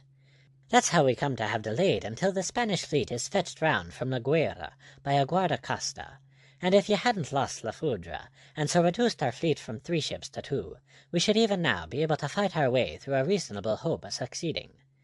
Yet you think it is for you to come hectoring here, upbraiding us for a situation that is just the result of your own ineptitude." He spoke with a restraint which I trust you will agree was admirable, when I tell you that the Spanish fleet guarding the bottleneck exit of the great lake of Maracaibo, and awaiting there the coming forth of Captain Blood with a calm confidence based upon its overwhelming strength, was commanded by his implacable enemy, Don Miguel de Espinosa y Valdez, the Admiral of Spain. In addition to his duty to his country, the Admiral had, as you know, a further personal incentive arising out of that business aboard the Encarnacion a year ago, and the death of his brother Don Diego, and with him sailed his nephew Esteban, whose vindictive zeal exceeded the Admiral's own. Yet knowing all this, Captain Blood could preserve his calm in reproving the cowardly frenzy of one for whom the situation had not half the peril with which it was fraught for himself. He turned from Cahusac to address the mob of buccaneers, who had surged nearer to him, for he had not troubled to raise his voice. "I hope that will correct some of the misapprehension that appears to have been disturbing you," said he. "There's no good can come of talking what's past and done," cried Cahusac, more sullen now than truculent, whereupon Wolverstone laughed, a laugh that was like the neighing of a horse. "The question is, what are we to do now?" "Sure now, there's no question at all," said Captain Blood. "Indeed, but there is," Cahusac insisted. "Don Miguel, the Spanish admiral, have offered us safe passage to sea, if we will depart at once, do no damage to the town, release our prisoners, and surrender all that we took at Gibraltar." Captain Blood smiled quietly, knowing precisely how much Don Miguel's word was worth. It was Iberville who replied, in manifest scorn of his compatriot. "Which argues that, even at this disadvantage as he has us, the Spanish admiral is still afraid of us." "That can be only because he not know our real weakness," was the fierce retort. "And anyway, we must accept these terms. We have no choice. That is my opinion." "Well, it's not mine now," said Captain Blood, "so I have refused them." "Refuse?" Cahusac's broad face grew purple. A muttering from the men behind enheartened him. You have refused, already, and without consulting me." "Your disagreement could have altered nothing, yet have been outvoted, for Hagthorpe here was entirely of my own mind. Still," he went on, "if you and your own French followers wish to avail yourselves of the Spaniard's terms, we shall not hinder you. Send one of your prisoners to announce it to the Admiral. Don Miguel will welcome your decision, you may be sure." Cahusac glowered at him in silence for a moment. Then, having controlled himself, he asked in a concentrated voice, "Precisely what answer have you made to the Admiral?" A smile irradiated the face and eyes of Captain Blood. "I have answered him that unless within 24 hours we have his parole to stand out to sea, ceasing to dispute our passage or hinder our departure, and a ransom of 50,000 pieces of eight for Maracaibo, we shall reduce this beautiful city to ashes, and thereafter go out and destroy his fleet." The impudence of it left Cahusac speechless, but among the English buccaneers in the square there were many who savored the audacious humor of the trapped dictating terms to the trappers. Laughter broke from them. It spread into a roar of acclamation, for bluff is a weapon dear to every adventurer. Presently, when they understood it, even Cahusac's French followers were carried off their feet by that wave of jocular enthusiasm, until in his truculent obstinacy Cahusac remained the only dissentient. He withdrew in mortification.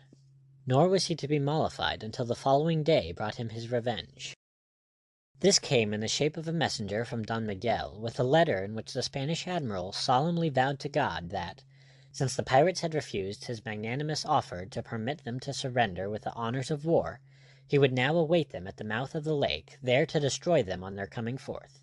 He added that should they delay their departure, he would, so soon as he was reinforced by a fifth ship, the Santo Nino, on its way to join him from La Guarda, himself come inside to seek them at Maracaibo. This time Captain Blood was put out of temper. "Trouble me no more," he snapped at Cahusac, who came growling to him again. "Send word to Don Miguel that you have seceded from me. He'll give you safe conduct, devil a doubt. Then take one of the sloops, order your men aboard, and put to sea, and the devil go with you." Cahusac would certainly have adopted that course, if only his men had been unanimous in the matter. They, however, were torn between greed and apprehension. If they went, they must abandon their share of the plunder, which was considerable, as well as the slaves and other prisoners they had taken. If they did this, and Captain Blood should afterwards contrive to get away unscathed, and from their knowledge of his resourcefulness, the thing, however unlikely, need not be impossible. He must profit by that which they now relinquished. This was a contingency too bitter for contemplation. And so, in the end, despite all that Cahusac could say, the surrender was not to Don Miguel, but to Peter Blood. They had come into the venture with him, they asserted, and they would go out of it with him, or not at all. That was the message he received from them that same evening by the sullen mouth of Cahusac himself. He welcomed it, and invited the Breton to sit down and join the council which was even then deliberating upon the means to be employed. This council occupied the spacious patio of the governor's house, which Captain Blood had appropriated to his own uses. A cloistered stone quadrangle in the middle of which a fountain played coolly under a trellis of vine. Orange trees grew on two sides of it, and the still, evening air was heavy with the scent of them. It was one of those pleasant exterior interiors which Moorish architects had introduced to Spain, and the Spaniards had carried with them to the New World. Here that council of war, composed of 6 men in all, deliberated until late that night upon the plan of action which Captain Blood put forward. The great freshwater lake of Maracaibo, nourished by a score of rivers from the snow-capped ranges that surround it on two sides, is some 120 miles in length, and almost the same distance across at its widest. It is, as has been indicated, in the shape of a great bottle having its neck towards the sea at Maracaibo. Beyond this neck it widens again, and then the two long, narrow strips of land known as the islands of Vigilias and Palomas block the channel, standing lengthwise across it. The only passage out to sea for vessels of any draught lies in the narrow strait between those islands. Palomas, which is some 10 miles in length, is unapproachable for half a mile on either side, by any but the shallowest craft save at its eastern end, where, completely commanding the narrow passage out to sea, stands the massive fort which the buccaneers had found deserted upon their coming. In the broader water between this passage and the bar, the 4 Spanish ships were at anchor in mid-channel. The Admiral's Encarnacion, which we already know, was a mighty galleon of 48 great guns and 8 small. Next in importance was the Salvador with 36 guns. The other 2, the Infanta and the San Felipe, though smaller vessels, were still formidable enough with their 20 guns and 150 men apiece.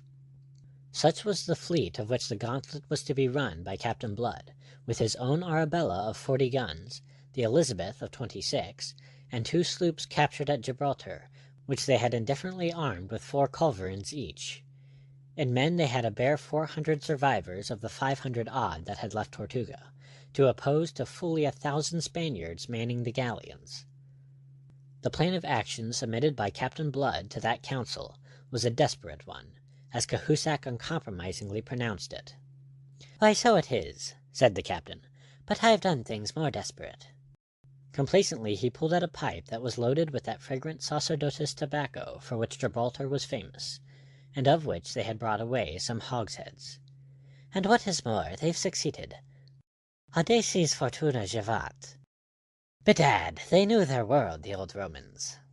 He breathed into his companions, and even into Cahusac, some of his own spirit of confidence, and in confidence all went busily to work. For 3 days from sunrise to sunset, the buccaneers labored and sweated to complete the preparations for the action that was to procure them their deliverance. Time pressed. They must strike before Don Miguel de Espinosa received the reinforcement of that 5th galleon, the Santo Niño, which was coming to join him from La Guarda. Their principal operations were on the larger of the 2 sloops captured at Gibraltar, to which vessel was assigned the leading part in Captain Blood's scheme. They began by tearing down all bulkheads, until they had reduced her to the merest shell, and in her sides they broke open so many ports that her gunwale was converted into the semblance of a grating. Next they increased by a half-dozen the scuttles in her deck, whilst into her hull they packed all the tar and pitch and brimstone that they could find in the town, to which they added 6 barrels of gunpowder, placed on end like guns at the open ports on her larboard side. On the evening of the 4th day, everything being now in readiness, all were got aboard, and the empty, pleasant city of Maracaibo was at last abandoned. But they did not weigh anchor until some 2 hours after midnight. Then at last, on the first of the ebb, they drifted silently down towards the bar, with all canvas furled save only their spritsails, which, so as to give them steering way, were spread to the faint breeze that stirred through the purple darkness of the tropical night. The order of their going was as follows. Ahead went the improvised fire ship in charge of Wolverstone, with a crew of 6 volunteers, each of whom was to have 100 pieces of 8 over and above his share of plunder as a special reward. Next came the Arabella. She was followed at a distance by the Elizabeth, commanded by Hagthorpe, with whom was the now shipless Cahusac and the bulk of his French followers. The rear was brought up by the second sloop and some 8 canoes, aboard of which had been shipped the prisoners, the slaves, and most of the captured merchandise. The prisoners were all pinioned and guarded by 4 buccaneers with musketoons, who manned these boats in addition to the 2 fellows who were to sail them. Their place was to be in the rear, and they were to take no part whatever in the coming fight. As the first glimmerings of opalescent dawn dissolved the darkness, the straining eyes of the buccaneers were able to make out the tall rigging of the Spanish vessels, riding at anchor less than a quarter of a mile ahead. Entirely without suspicion as the Spaniards were, and rendered confident by their own overwhelming strength, it is unlikely that they used a vigilance keener than their careless habit. Certain it is that they did not sight Blood's fleet in that dim light until some time after Blood's fleet had sighted them. By the time that they had actively roused themselves, Wolverstone's sloop was almost upon them, speeding under canvas which had been crowded to her yards the moment the galleons had loomed into view. Straight for the Admiral's great ship, the Encarnacion, did Wolverstone head the sloop. Then, lashing down the helm, he kindled from a match that hung ready lighted beside him a great torch of thickly plaited straw that had been steeped in bitumen. First it glowed, then as he swung it round his head, it burst into flame, just as the slight vessel went crashing and bumping and scraping against the side of the flagship, whilst rigging became tangled with rigging, to the straining of yards and snapping of spars overhead. His 6 men stood at their posts on the larboard side, stark naked, each armed with a grapnel, 4 of them on the gunwale, 2 of them aloft. At the moment of impact, these grapnels were slung to bind the Spaniard to them, those aloft being intended to complete and preserve the entanglement of the rigging. Aboard the rudely awakened galleon all was confused hurrying, scurrying, trumpeting, and shouting. At first there had been a desperately hurried attempt to get up the anchor, but this was abandoned as being already too late, and conceiving themselves on the point of being boarded, the Spaniards stood to arms to ward off the onslaught. Its slowness in coming intrigued them, being so different from the usual tactics of the buccaneers. Further intrigued were they by the sight of the gigantic Wolverstone speeding naked along his deck with a great flaming torch held high. Not until he had completed his work did they begin to suspect the truth, that he was lighting slow matches, and then one of their officers, rendered reckless by panic, ordered a boarding party onto the sloop. The order came too late. Wolverstone had seen his 6 fellows drop overboard after the grapnels were fixed, and then had sped himself to the starboard gunwale. Thence he flung his flaming torch down the nearest gaping scuttle into the hold, and thereupon dived overboard in his turn, to be picked up presently by the longboat from the Arabella. But before that happened, the sloop was a thing of fire, from which explosions were hurling blazing combustibles aboard the Encarnacion, and long tongues of flame were licking out to consume the galleon, beating back those daring Spaniards who, too late, strove desperately to cut her adrift. And whilst the most formidable vessel of the Spanish fleet was thus being put out of action at the outset, Blood had sailed in to open fire upon the Salvador. First, athwart her hawse he had loosed a broadside that had swept her decks with terrific effect. Then going on and about, he had put a second broadside into her hull at short range. Leaving her thus half crippled, temporarily at least, and keeping to his course, he had bewildered the crew of the Infanta by a couple of shots from the chasers on his beakhead, then crashed alongside to grapple and board her, whilst Hagthorpe was doing the like by the San Felipe. And in all this time not a single shot had the Spaniards contrived to fire, so completely had they been taken by surprise, and so swift and paralyzing had been Blood's stroke. Boarded now, and faced by the cold steel of the buccaneers, neither the San Felipe nor the Infanta offered much resistance. The sight of their admiral in flames and the Salvador drifting crippled from the action had so utterly disheartened them that they accounted themselves vanquished and laid down their arms. If by a resolute stand the Salvador had encouraged the other two undamaged vessels to resistance, the Spaniards might well have retrieved the fortunes of the day. But it happened that the Salvador was handicapped in true Spanish fashion by being the treasure ship of the fleet, with plate on board to the value of some 50,000 pieces. Intent above all upon saving this from falling into the hands of the pirates, Don Miguel, who with a remnant of his crew had meanwhile transferred himself aboard her, headed her down towards Palomas and the fort that guarded the passage. This fort the admiral, in those days of waiting, had taken the precaution secretly to garrison and rearm. For the purpose he had stripped the fort of Cojiro, farther out on the Gulf, of its entire armament, which included some cannon royal of more than ordinary range and power. With no suspicion of this, Captainblood gave chase, accompanied by the Infanta, which was manned now by a prize crew under the command of Iberville. The stern chasers of the Salvador desultorily returned the punishing fire of the pursuers, but such was the damage she herself sustained, that presently, coming under the guns of the fort, she began to sink, and finally settled down in the shallows with part of her hull above water. Thence, some in boats and some by swimming, the admiral got his crew ashore on Palomas as best he could. And then, just as Captain Blood accounted the victory won, and that his way out of that trap to the open sea beyond lay clear, the fort suddenly revealed its formidable and utterly unsuspected strength. With a roar the cannons royal proclaimed themselves, and the Arabella staggered under a blow that smashed her bulwarks at the waist, and scattered death and confusion among the seamen gathered there. Had not Pitt, her master, himself seized the whipstaff and put the helm hard over to swing her sharply off to starboard, she must have suffered still worse from the second volley that followed fast upon the first. Meanwhile it had fared even worse with the frailer Infanta. Although hit by one shot only, this had crushed her larboard timbers on the waterline, starting a leak that must presently have filled her, but for the prompt action of the experienced Iberville, in ordering her larboard guns to be flung overboard. Thus lightened, and listing now to starboard, he fetched her about and went staggering after the retreating Arabella, followed by the fire of the fort, which did them, however, little further damage. Out of range at last they lay to, joined by the Elizabeth and the San Felipe, to consider their position. End of chapter 16.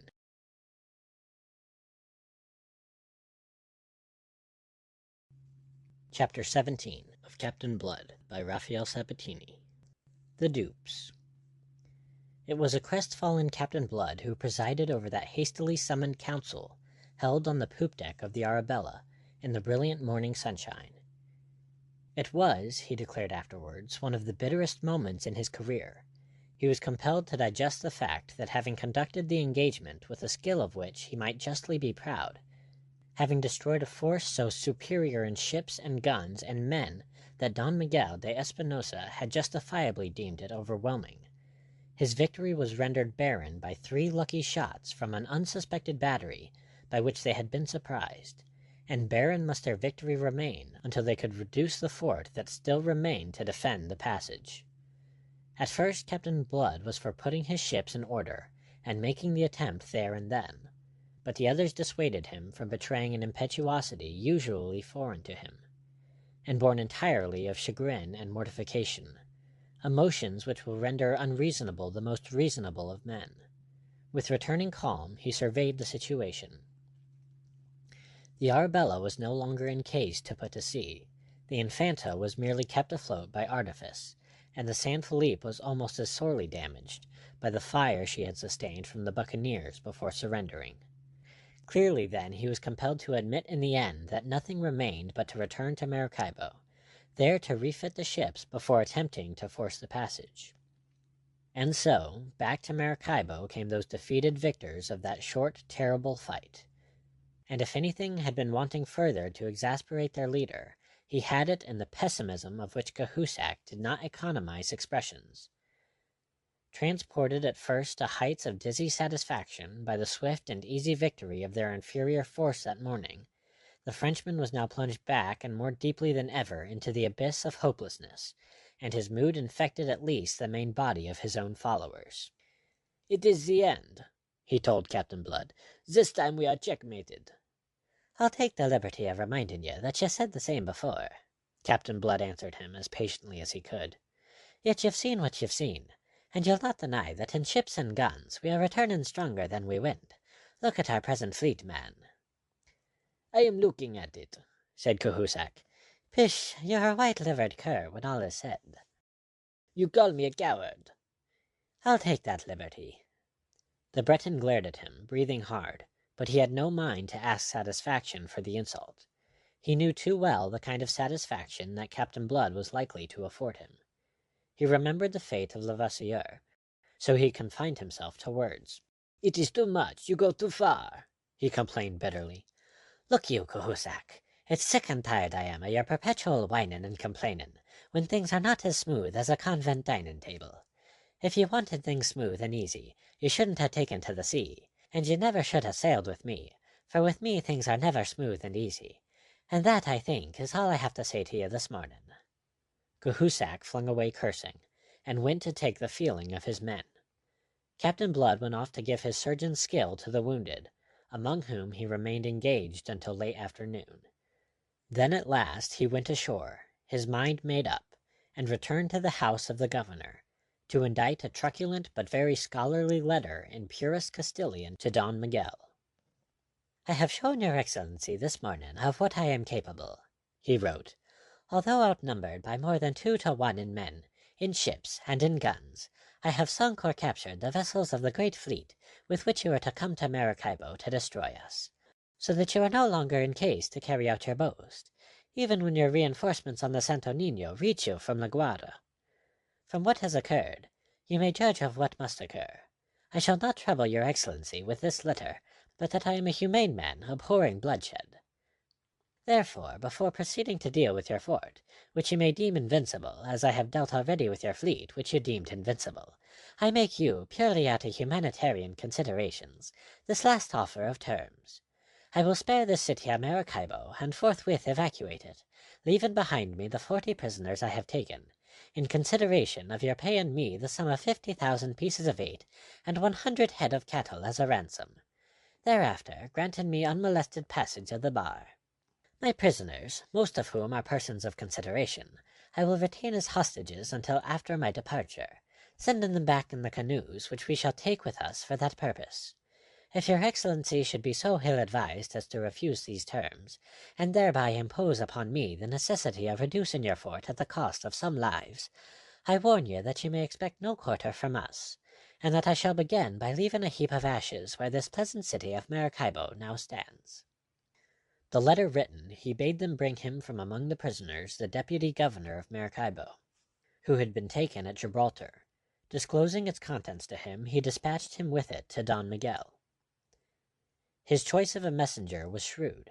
The deputy governor was of all men the most anxious for the deliverance of his city, the one man who on his own account would plead most fervently for its preservation, at all costs from the fate with which Captain Blood was threatening it. And as he reckoned so, it befell. The deputy governor added his own passionate pleading to the proposals of the letter. But Don Miguel was of stouter heart.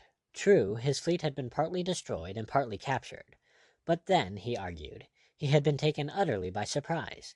That should not happen again. There should be no surprising the fort. Let Captain Blood do his worst at Maracaibo. There should be a bitter reckoning for him when eventually he decided, as sooner or later decide he must, to come forth. The deputy governor was flung into panic. He lost his temper, and said some hard things to the admiral, but they were not as hard as the thing the admiral said to him in answer. "Had you been as loyal to your king in hindering the entrance of these cursed pirates as I shall be in hindering their going forth again, we should not now find ourselves in our present straits. So weary me no more with your coward counsels. I make no terms with Captain Blood. I know my duty to my king, and I intend to perform it. I also know my duty to myself. I have a private score with this rascal, and I intend to settle it. Take you that message back." So back to Maracaibo, back to his own handsome house in which Captain Blood had established his quarters, came the deputy governor with the admiral's answer. And because he had been shamed into a show of spirit by the Admiral's own stout courage in adversity, he delivered it as truculently as the Admiral could have desired. "And is it like that?" said Captain Blood with a quiet smile, though the heart of him sank at this failure of his bluster. "Well, well, it's a pity now that the Admiral's so headstrong. It was that way he lost his fleet, which was his own to lose. This pleasant city of Maracaibo isn't, so no doubt he'll lose it with fewer misgivings. I am sorry. Waste, like bloodshed, is a thing abhorrent to me. But there ye are. I'll have the faggots to the place in the morning, and maybe when he sees the blaze tomorrow night he'll begin to believe that Peter Blood is a man of his word. Ye may go, Don Francisco." The deputy governor went out with dragging feet, followed by guards, his momentary truculence utterly spent. But no sooner had he departed than up leapt Cahusac, who had been of the council assembled to receive the Admiral's answer. His face was white, and his hands shook as he held them out in protest. "Death of my life, what have you to say now?" he cried, his voice husky, and without waiting to hear what it might be, he raved on. "I knew you not frighten the Admiral so easy. He hold us in trap, and he knows it. Yet you dreams that he will yield himself to your impudent message. Your fool letter it have sealed the doom of us all." "Have ye done?" quoth Blood quietly, as the Frenchman paused for breath. "No, I have not." "Then spare me the rest. It'll be of the same quality, devil a doubt, and it doesn't help us to solve the riddle that's before us." "But what are you going to do? Is it that you will tell me?" It was not a question, it was a demand. "How the devil do I know? I was hoping you'd have some ideas yourself. But since you're so desperately concerned to save your skin, you and those that think like you are welcome to leave us. I've no doubt at all the Spanish Admiral will welcome the abatement of our numbers, even at this late date. Ye shall have the sloop as a parting gift from us, and ye can join Don Miguel in the fort for all I care, or for all the good you're likely to be to us in this present pass." "It is to my men to decide," Cahusac retorted, swallowing his fury, and on that stalked out to talk to them, leaving the others to deliberate in peace. Next morning early he sought Captain Blood again. He found him alone in the patio, pacing to and fro, his head sunk on his breast. Cahusac mistook consideration for dejection. Each of us carries in himself a standard by which to measure his neighbor. "We have take you at your word, Captain," he announced between sullenness and defiance. Captain Blood paused, shoulders hunched, hands behind his back, and mildly regarded the buccaneer in silence. Cahusac explained himself. "Last night I sent one of my men to the Spanish Admiral with a letter. I make him offer to capitulate if he will accord us passage with the honors of war. This morning I receive his answer. He accord us this on the understanding that we carry nothing away with us. My men they are embarking them on the sloop. We sail at once." "Bon voyage," said Captain Blood, and with a nod he turned on his heel again to resume his interrupted meditation. "Is that all you have to say to me?" cried Cahusac. "There are other things," said Blood over his shoulder, "but I know you wouldn't like them." "Ha! Then it's a do, my captain." Venomously he added, "It is my belief that we shall not meet again." "Your belief is my hope," said Captain Blood. Cahusac flung away, obscenely vituperative. Before noon he was under way with his followers, some 60 dejected men who had allowed themselves to be persuaded by him into that empty-handed departure, in spite even of all that Iberville could do to prevent it. The Admiral kept faith with him, and allowed him free passage out to sea, which, from his knowledge of Spaniards, was more than Captain Blood had expected. Meanwhile, no sooner had the deserters weighed anchor than Captain Blood received word that the deputy governor begged to be allowed to see him again. Admitted, Don Francisco at once displayed the fact that a night's reflection had quickened his apprehensions for the city of Maracaibo, and his condemnation of the Admiral's intransigence. Captain Blood received him pleasantly. "Good morning to you, Don Francisco. I have postponed the bonfire until nightfall. It will make a better show in the dark." Don Francisco, a slight, nervous, elderly man of high lineage and low vitality, came straight to business. "I am here to tell you, Don Pedro, that if you will hold your hand for 3 days, I will undertake to raise the ransom you demand, which Don Miguel de Espinosa refuses."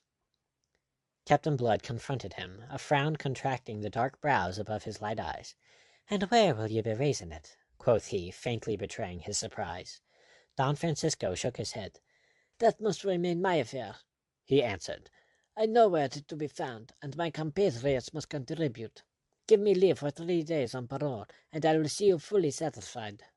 Meanwhile, my son remains in your hands as a hostage for my return." And upon that he fell to pleading, but in this he was crisply interrupted. "By the saints, you're a bold man, Don Francisco, to come to me with such a tale, to tell me that you know where the ransom's to be raised, and yet to refuse to say. Do you think now that with a match between your fingers you'd grow more communicative?"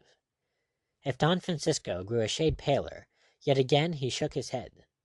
"That was the way of Morgan and Lolinet and other pirates, but it is not the way of Captain Blood. If I had doubted that, I should not have disclosed so much." The captain laughed. "You old rogue," said he. "You play upon my vanity, do you?" "Upon your honor, Captain." "The honor of a pirate. You're surely crazed." "The honor of Captain Blood," Don Francisco insisted. "You have the repute of making war like a gentleman." Captain Blood laughed again, on a bitter, sneering note that made Don Francisco fear the worst. He was not to guess that it was himself the captain mocked. "That's merely because it's more remunerative in the end, and that is why you are accorded the 3 days you ask for. So about it, Don Francisco. You shall have what mules you need. I'll see to it." Away went Don Francisco on his errand, leaving Captain Blood to reflect, between bitterness and satisfaction, that a reputation for as much chivalry as is consistent with piracy is not without its uses. Punctually on the 3rd day the deputy governor was back in Maracaibo with his mules, laden with plate and money to the value demanded, and a herd of 100 head of cattle driven in by Negro slaves. These bullocks were handed over to those of the company who ordinarily were boucan hunters, and therefore skilled in the curing of meats, and for best part of a week thereafter they were busy at the waterside with the quartering and salting of carcasses. While this was doing on the one hand, and the ships were being refitted for sea on the other, Captain Blood was pondering the riddle on the solution of which his own fate depended. Indian spies whom he employed brought him word that the Spaniards, working at low tide, had salved the 30 guns of the Salvador, and thus had added yet another battery to their already overwhelming strength. In the end, and hoping for inspiration on the spot, Captain Blood made a reconnaissance in person. At the risk of his life, accompanied by 2 friendly Indians, he crossed to the island in a canoe under cover of dark. They concealed themselves and the canoe in the short, thick scrub with which that side of the island was densely covered, and lay there until daybreak. Then Blood went forward alone, and with infinite precaution, to make his survey. He went to verify a suspicion that he had formed, and approached the fort as nearly as he dared, and a deal nearer than was safe. On all fours he crawled to the summit of an eminence a mile or so away, whence he found himself commanding a view of the interior dispositions of the stronghold. By the aid of a telescope with which he had equipped himself, he was able to verify that, as he had suspected and hoped, the fort's artillery was all mounted on the seaward side.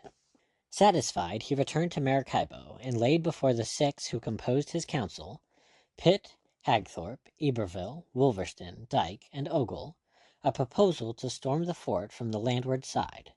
Crossing to the island under cover of night, they would take the Spaniards by surprise, and attempt to overpower them before they could shift their guns to meet the onslaught. With the exception of Wolverston, who was by temperament the kind of man who favors desperate chances, those officers received the proposal coldly. Hagthorpe incontinently opposed it. "It's a harebrained scheme, Peter," he said gravely, shaking his handsome head. "Consider now that we cannot depend upon approaching unperceived to a distance whence we might storm the fort before the cannon could be moved. But even if we could take no cannon ourselves.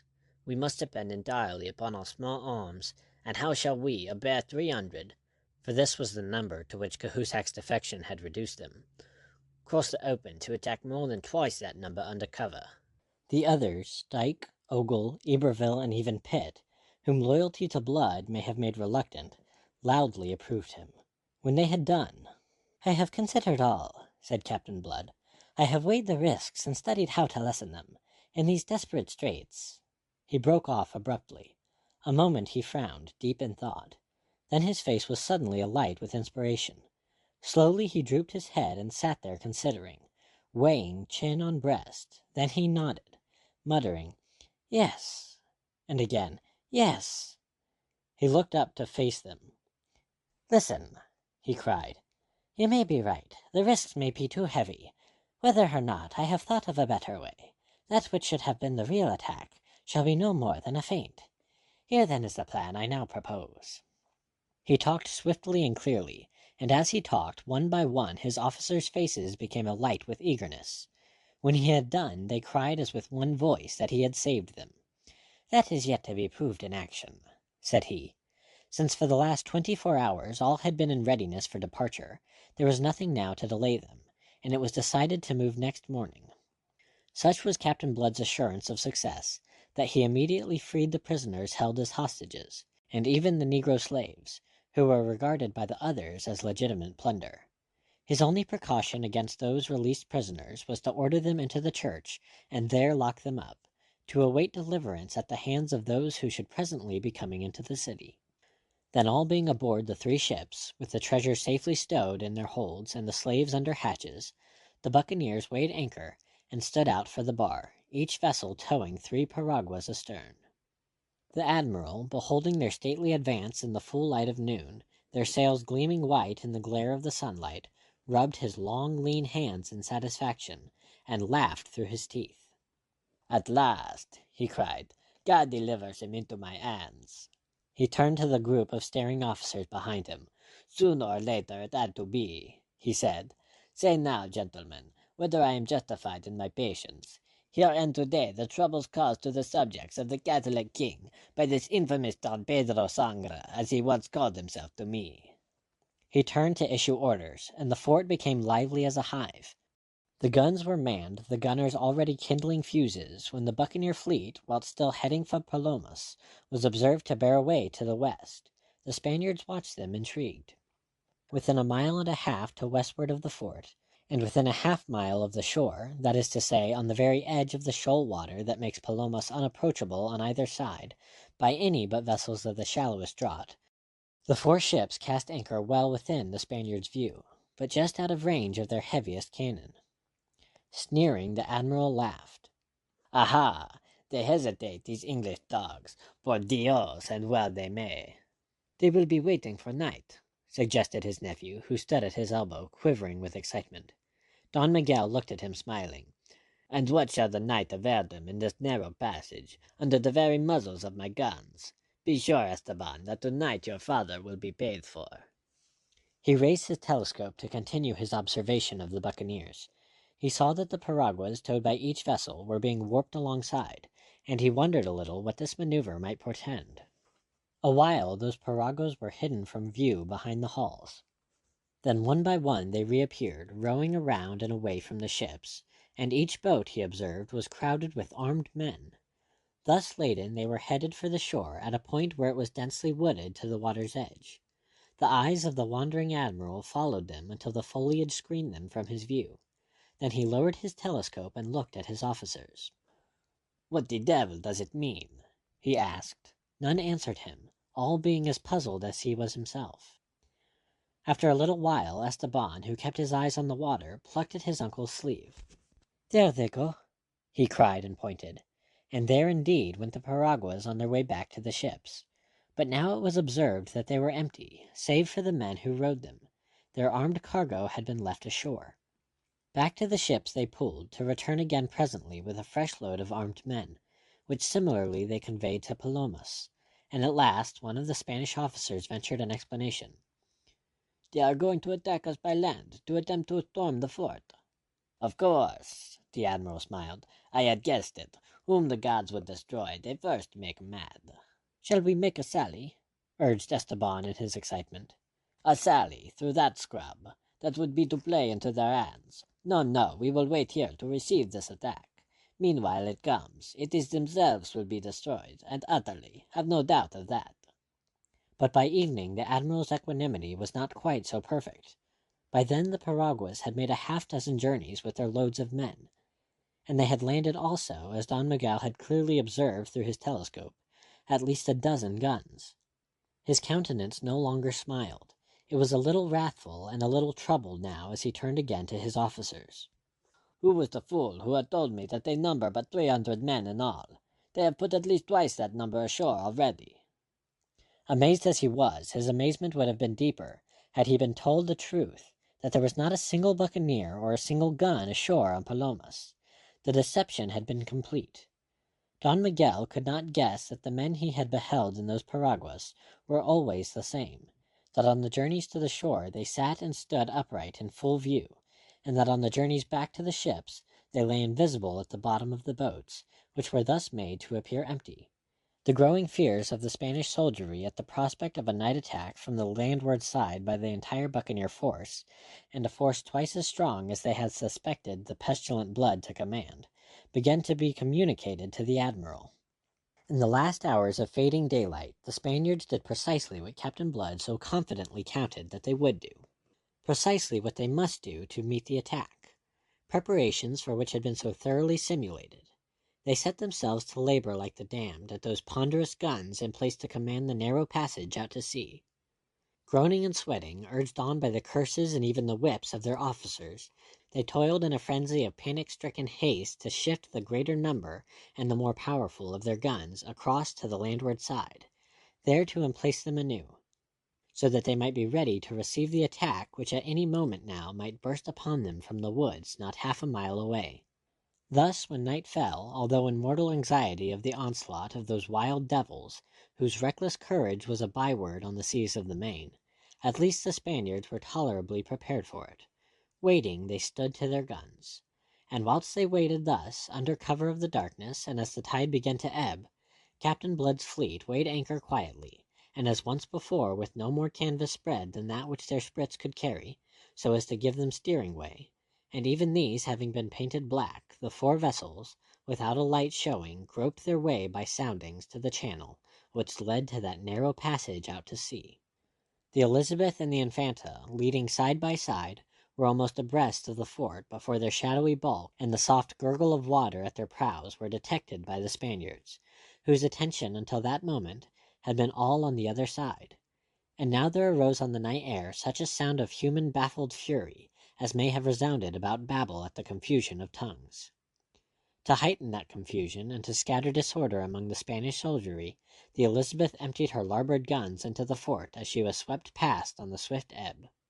At once realizing, though not yet how, he had been duped, and that his prey was in the very act of escaping after all, the admiral frantically ordered the guns that had been so laboriously moved to be dragged back to their former emplacements, and commanded his gunners meanwhile to the slender batteries that of all his powerful but now unavailable armament still remained trained upon the channel. With these, after the loss of some precious moment, the fort at last made fire. It was answered by a terrific broadside from the Arabella, which had now drawn abreast and was crowding canvas to her yards. The enraged and gibbering Spaniards had a brief vision of her as the line of flame spurted from her red flank, and the thunder of her broadside drowned the noise of the creaking halyards. After that they saw her no more. Assimilated by the friendly darkness which the lesser Spanish guns were speculatively stabbing, the escaping ships fired never another shot that might assist their baffled and bewildered enemies to locate them. Some slight damage was sustained by Blood's fleet, but by the time the Spaniards had resolved their confusion into some order of dangerous offense, that fleet, well served by a southerly breeze, was through the Narrows and standing out to sea. Thus was Don Miguel de Espinosa left to chew the bitter cud of a lost opportunity, and to consider in what terms he would acquaint the Supreme Council of the Catholic King that Peter Blood had got away from Maracaibo, taking with him 2 20-gun frigates that were lately the property of Spain, to say nothing of 250,000 pieces of eight and other plunder, and all this in spite of Don Miguel's 4 galleons and his heavily armed fort that at one time had held the pirates so securely trapped. Heavy indeed grew the account of Peter Blood, which Don Miguel swore passionately to heaven should at all cost to himself be paid in full. Nor were the losses already detailed the full total of those suffered on this occasion by the King of Spain, for on the following evening, off the coast of Aruba at the mouth of the Gulf of Venezuela, Captain Blood's fleet came upon the belated Santo Nino, speeding under full sail to reinforce Don Miguel at Maracaibo. At first the Spaniard had conceived that she was meeting the victorious fleet of Don Miguel, returning from the destruction of the pirates, when at comparatively close quarters the pennon of St. George soared to the Arabella's masthead to disillusion her. The Santo Nino chose the better part of valor and struck her flag. Captain Blood ordered her crew to take to the boats, and land themselves at Aruba or wherever else they pleased. So considerate was he, that to assist them he presented them with several of the piraguas which he still had in tow. "You will find," said he to her captain, "that Don Miguel is in an extremely bad temper. Commend me to him, and say that I venture to remind him that he must blame himself for all the ills that have befallen him. The evil has recoiled upon him which he loosed when he sent his brother unofficially to make a raid upon the island of Barbados. Bid him think twice before he lets his devils loose upon an English settlement again." With that he dismissed the captain, who went over the side of the Santo Nino, and Captain Blood proceeded to investigate the value of this further prize. When her hatches were removed, a human cargo was disclosed in her hold. "Slaves," said Wolverstone, and persisted in that belief, cursing Spanish devilry, until Cahusac crawled up out of the dark bowels of the ship and stood blinking in the sunlight. There was more than sunlight to make the Breton pirate blink, and those that crawled out after him, the remnants of his crew, cursed him horribly for the pusillanimity which had brought them into the ignominy of owing their deliverance to those whom they had deserted as lost beyond hope. Their sloop had encountered and had been sunk 3 days ago by the Santo Nino, and Cahusac had narrowly escaped hanging merely that for some time he might be a mock among the brethren of the coast. For many a month thereafter he was to hear in Tortuga the jeering taunt, "Where do you spend the gold that you brought back from Maracaibo?" End of chapter 17.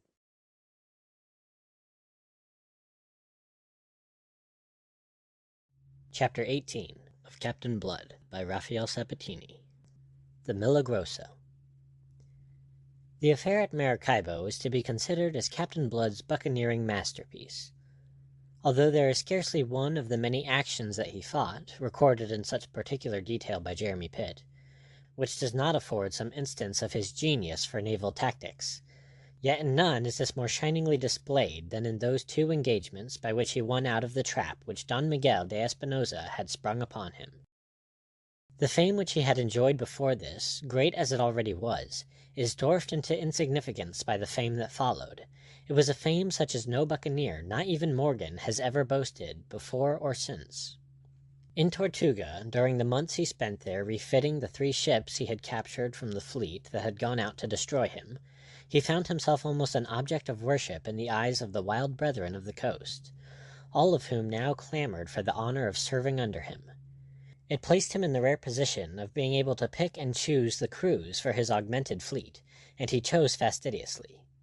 When next he sailed away, it was with a fleet of 5 fine ships, in which went something over 1,000 men. Thus you behold him not merely famous, but really formidable. The 3 captured Spanish vessels he had renamed with a certain scholarly humor, the Clotho, Lachesis, and Atropos, a grimly jocular manner of conveying to the world that he made them the arbiters of the fate of any Spaniards he should henceforth encounter upon the seas. In Europe the news of this fleet, following upon the news of the Spanish admiral's defeat at Maracaibo, produced something of a sensation. Spain and England were variously and unpleasantly exercised, and if you care to turn up the diplomatic correspondence exchanged on the subject, you will find that it is considerable and not always amiable. And meanwhile in the Caribbean, the Spanish admiral Don Miguel de Espinosa might be said, to use a term not yet invented in his day, to have run amok. The disgrace into which he had fallen as a result of the disasters suffered at the hands of Captain Blood had driven the admiral all but mad. It is impossible, if we impose our minds impartially, to withhold a certain sympathy from Don Miguel. Hate was now this unfortunate man's daily bread, and the hope of vengeance an obsession to his mind. As a madman he went raging up and down the Caribbean, seeking his enemy. And in the meantime, as an hors d'oeuvre to his vindictive appetite, he fell upon any ship of England or of France that loomed above his horizon. I need say no more to convey the fact that this illustrious sea captain, and great gentleman of Castile had lost his head, and was become a pirate in his turn. The Supreme Council of Castile might anon condemn him for his practices, but how should that matter to one who already was condemned beyond redemption? On the contrary, if he should live to lay the audacious and ineffable Blood by the heels, it was possible that Spain might view his present irregularities and earlier losses with a more lenient eye. And so, reckless of the fact that Captain Blood was now in vastly superior strength, the Spaniard sought him up and down the trackless seas. But for a whole year he sought him vainly. The circumstances in which eventually they met are very curious. An intelligent observation of the facts of human existence will reveal to shallow-minded folk who sneer at the use of coincidence in the arts of fiction and drama, that life itself is little more than a series of coincidences. Open the history of the past at whatsoever page you will, and there you shall find coincidence at work, bringing about events that the merest chance might have averted. Indeed, coincidence may be defined as the very tool used by fate to shape the destinies of men and nations. Observe it now at work in the affairs of Captain Blood and of some others. On the 15th September of the year 1688, a memorable year in the annals of England, 3 ships were afloat upon the Caribbean, which in their coming conjunctions were to work out the fortunes of several persons. The first of these was Captain Blood's flagship, the Arabella, which had been separated from the buccaneer fleet in a hurricane off the Lesser Antilles.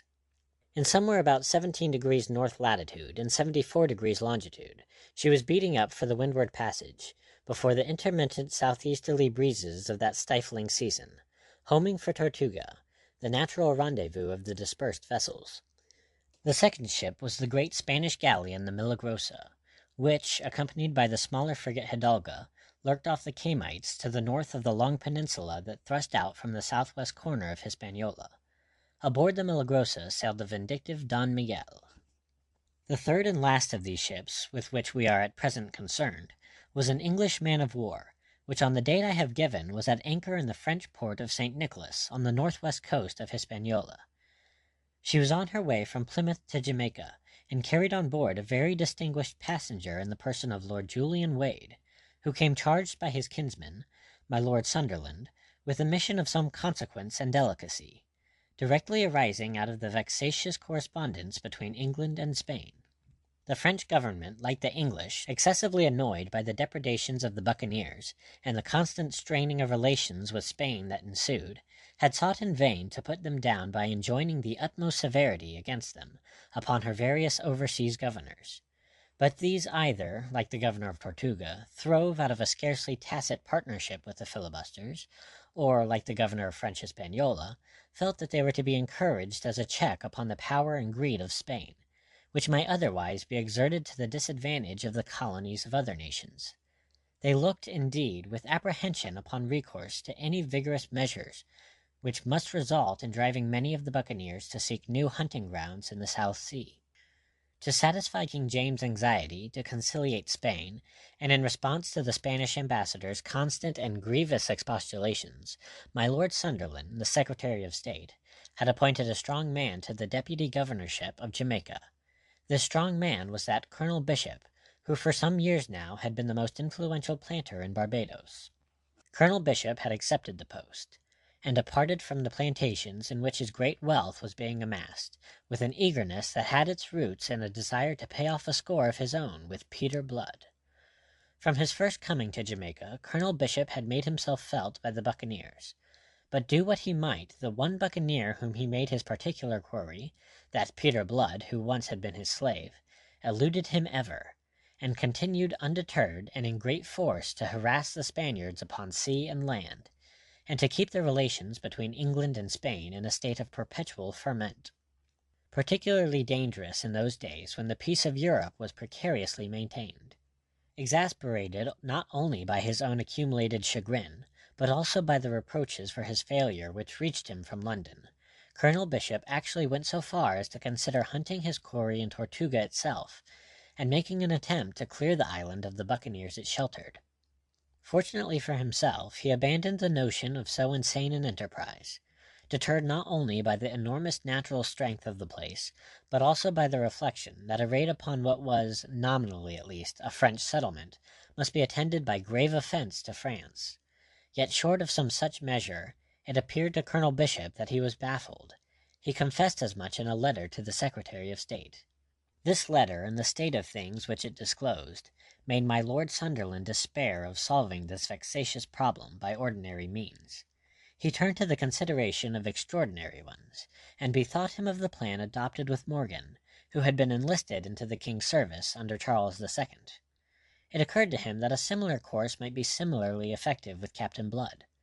His lordship did not omit the consideration that Blood's present outlawry might well have been undertaken not from inclination, but under stress of sheer necessity, that he had been forced into it by the circumstances of his transportation, and that he would welcome the opportunity of emerging from it. Acting upon this conclusion, Sunderland sent out his kinsman, Lord Julian Wade, with some commissions made out in blank, and full directions as to the course the Secretary considered it desirable to pursue, and yet full discretion in the matter of pursuing them.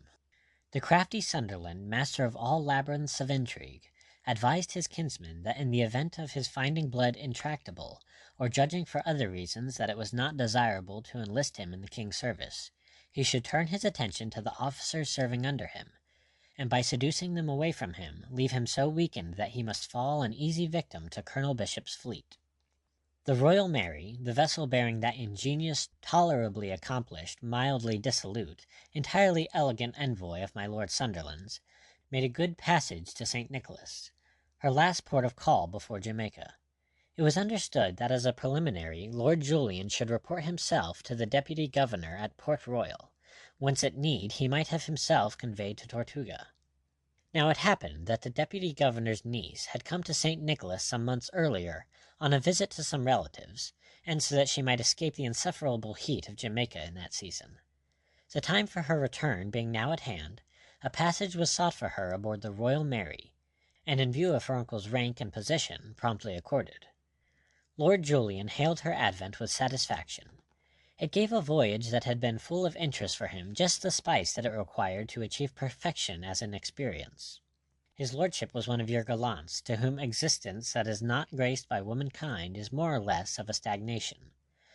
Miss Arabella Bishop, this straight up and down slip of a girl with her rather boyish voice and her almost boyish ease of movement, was not perhaps a lady who in England would have commanded much notice in my lord's discerning eyes. His very sophisticated, carefully educated tastes in such matters inclined him towards the plump, the languishing, and the quite helplessly feminine. Miss Bishop's charms were undeniable, but they were such that it would take a delicate-minded man to appreciate them, and my Lord Julian, whilst of a mind that was very far from gross, did not possess the necessary degree of delicacy. I must not by this be understood to imply anything against him. It remained, however, that Miss Bishop was a young woman and a lady, and in the latitude into which Lord Julian had strayed, this was a phenomenon sufficiently rare to command attention. On his side, with his title and position, his personal grace and the charm of a practised courtier, he bore about him the atmosphere of the great world in which normally he had his being, a world that was little more than a name to her, who had spent most of her life in the Antilles. It is not therefore wonderful that they should have been attracted to each other before the Royal Mary was warped out of St. Nicholas. Each could tell the other much about which the other desired information. He could regale her imagination with stories of St. James's, in many of which he assigned himself a heroic, or at least a distinguished part, and she could enrich his mind with information concerning this new world to which he had come. Before they were out of sight of St. Nicholas, they were good friends, and his lordship was beginning to correct his first impressions of her, and to discover the charm of that frank, straightforward attitude of comradeship which made her treat every man as a brother. Considering how his mind was obsessed with the business of his mission, it is not wonderful that he should have come to talk to her of Captain Blood. Indeed, there was a circumstance that directly led to it. "I wonder now," he said as they were sauntering on the poop, "if you ever saw this fellow Blood, who was at one time on your uncle's plantations as a slave?" Miss Bishop halted. She leaned upon the taffrail, looking out towards the receding land, and it was a moment before she answered in a steady, level voice. "I saw him often. I knew him very well." "You don't say?" His lordship was slightly moved, out of an imperturbability that he had studiously cultivated. He was a young man of perhaps 28, well above the middle height in stature, and appearing taller by his virtue of exceeding leanness. He had a thin, pale, rather pleasing hatchet face, framed in the curls of a golden periwig, a sensitive mouth, and pale blue eyes that lent his countenance a dreamy expression, a rather melancholy pensiveness. But they were alert, observant eyes notwithstanding, although they failed on this occasion to observe the slight change of colour which his question had brought to Miss Bishop's cheeks, or the suspiciously excessive composure of her answer. "You don't say," he repeated, and came to lean beside her. "And what manner of man did you find him?" In those days I esteemed him for an unfortunate gentleman. "You were acquainted with his story?" He told it me. That is why I esteemed him, for the calm fortitude with which he bore adversity. Since then, considering what he has done, I have almost come to doubt if what he told me of himself was true. "If you mean of the wrongs he suffered at the hands of the royal commission that tried the Monmouth rebels, there's little doubt that it would be true enough. He was never out with Monmouth, that is certain. He was convicted on a point of law of which he may well have been ignorant when he committed what was construed into treason. But faith, he's had his revenge after a fashion." "That," she said in a small voice, "is the unforgivable thing. It has destroyed him deservedly." "Destroyed him?" His lordship laughed a little. "Be none so sure of that. He has grown rich, I hear. He has translated, so it is said, his Spanish spoils into French gold, which is being treasured up for him in France. His future father-in-law, Monsieur d'Ogeron, has seen to that." "His future father-in-law?" said she, and stared at him round-eyed, with parted lips, then added, "Monsieur d'Ogeron, the governor of Tortuga?" "The same. You see the fellow's well protected. It's a piece of news I gathered in St. Nicholas. I am not sure that I welcome it, for I'm not sure that it makes any easier a task upon which my kinsman, Lord Sunderland, has sent me hither. But there it is. You didn't know?" She shook her head without replying. She had averted her face, and her eyes were staring down at the gently heaving water. After a moment she spoke, her voice steady and perfectly controlled. "But surely if this were true, there would have been an end to his piracy by now.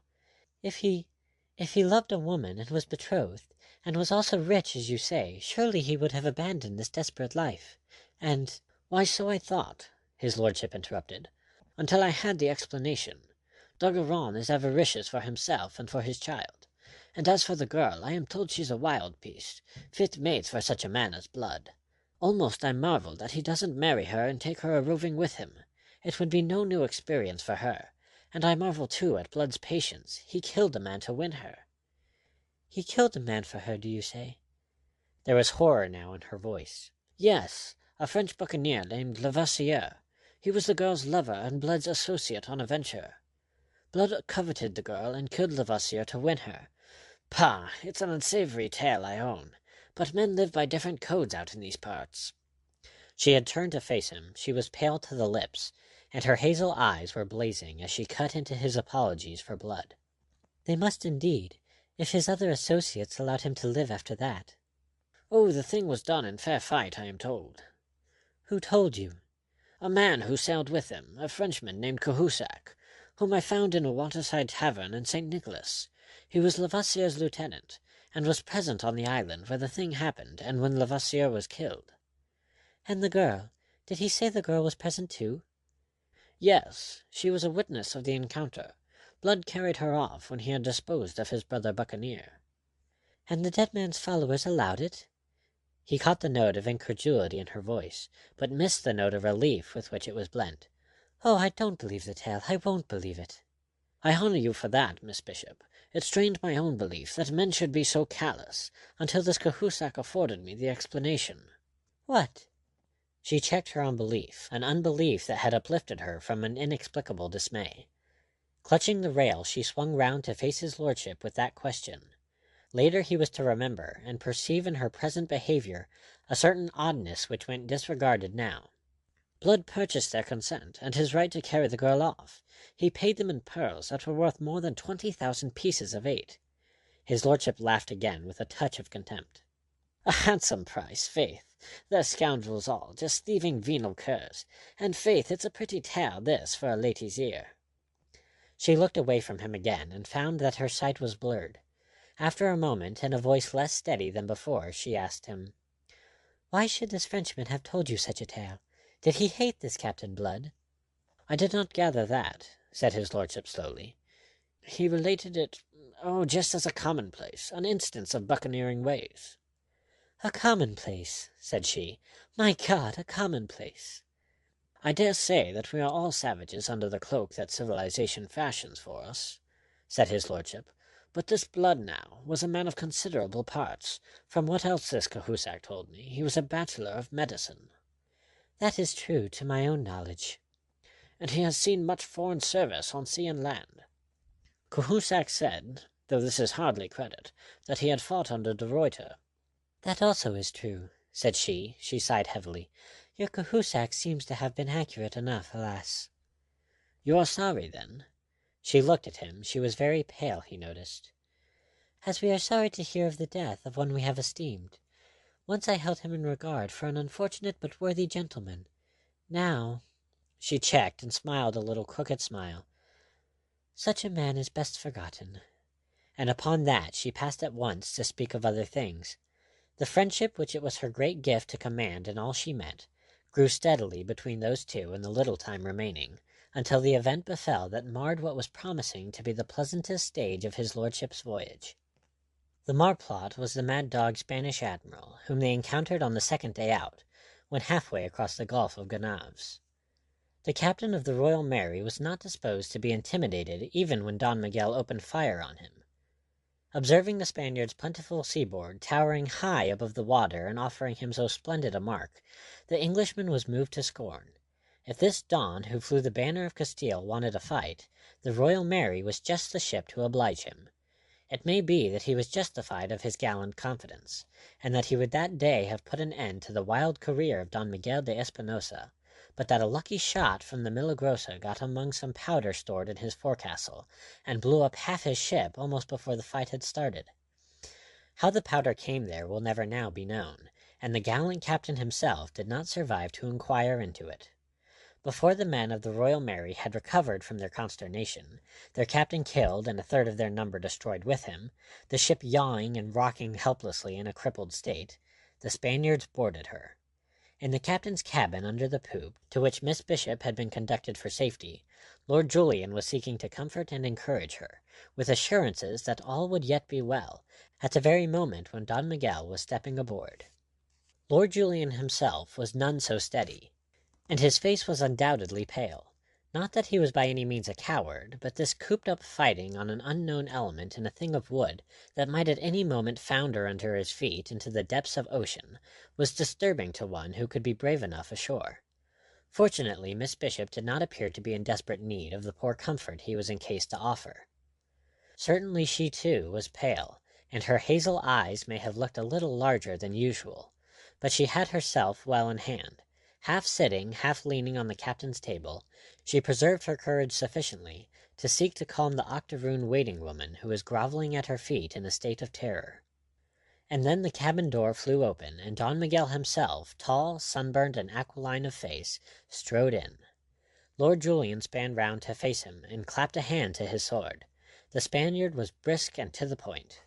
"Don't be a fool," he said in his own tongue, "or you'll come by a fool's end. Your ship is sinking."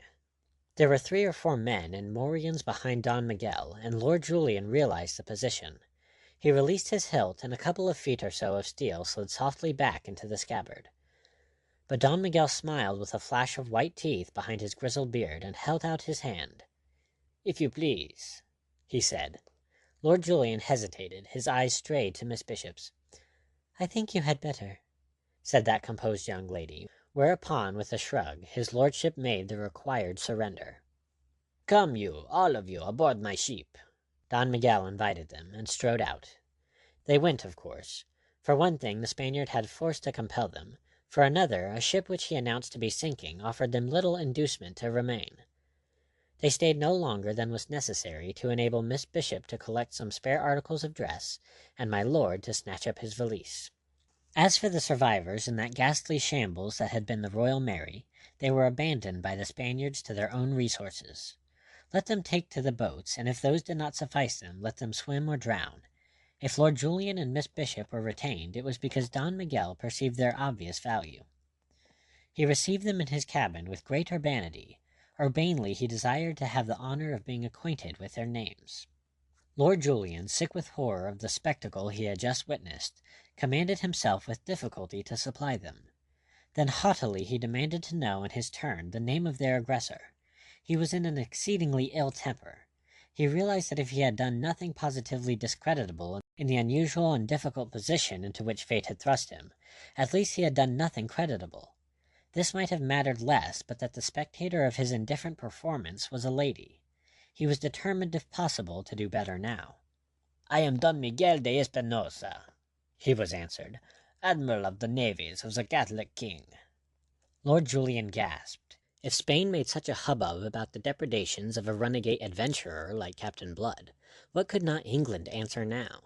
"Will you tell me, then, why you behave like a damned pirate?" he asked, and added, "I hope you realize what will be the consequences, and the strict account to which you shall be brought for this day's work, for the blood you have murderously shed, and for your violence to this lady and to myself."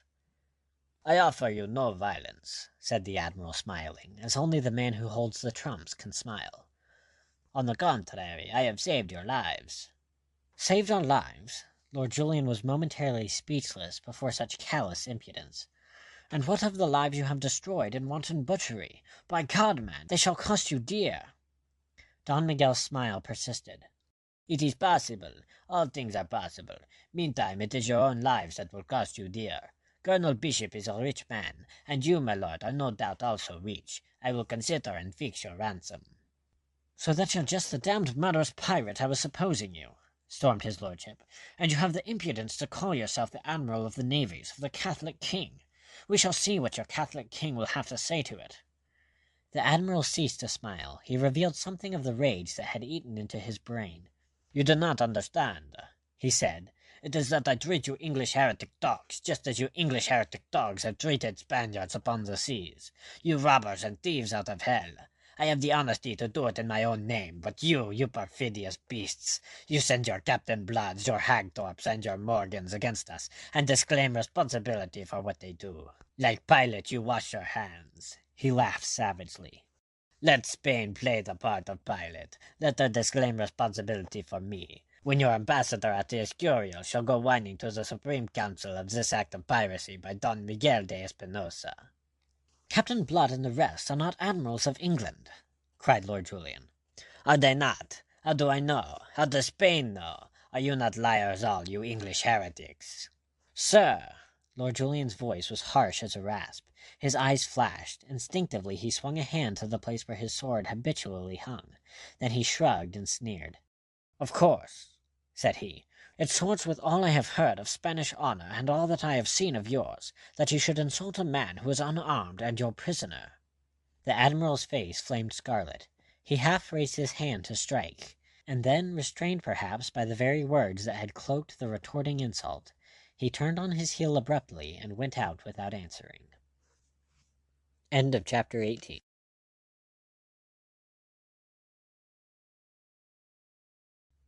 Chapter 19 of Captainblood by Rafael Sabatini. The Meeting.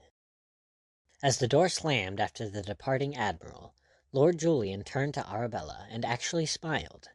He felt that he was doing better, and gathered from it an almost childish satisfaction. Childish in all the circumstances. "Decidedly, I think I had the last word there," he said with a toss of his golden ringlets. Miss Bishop, seated at the cabin table, looked at him steadily without returning his smile. "Does it matter, then, so much, having the last word? I am thinking of those poor fellows on the Royal Mary.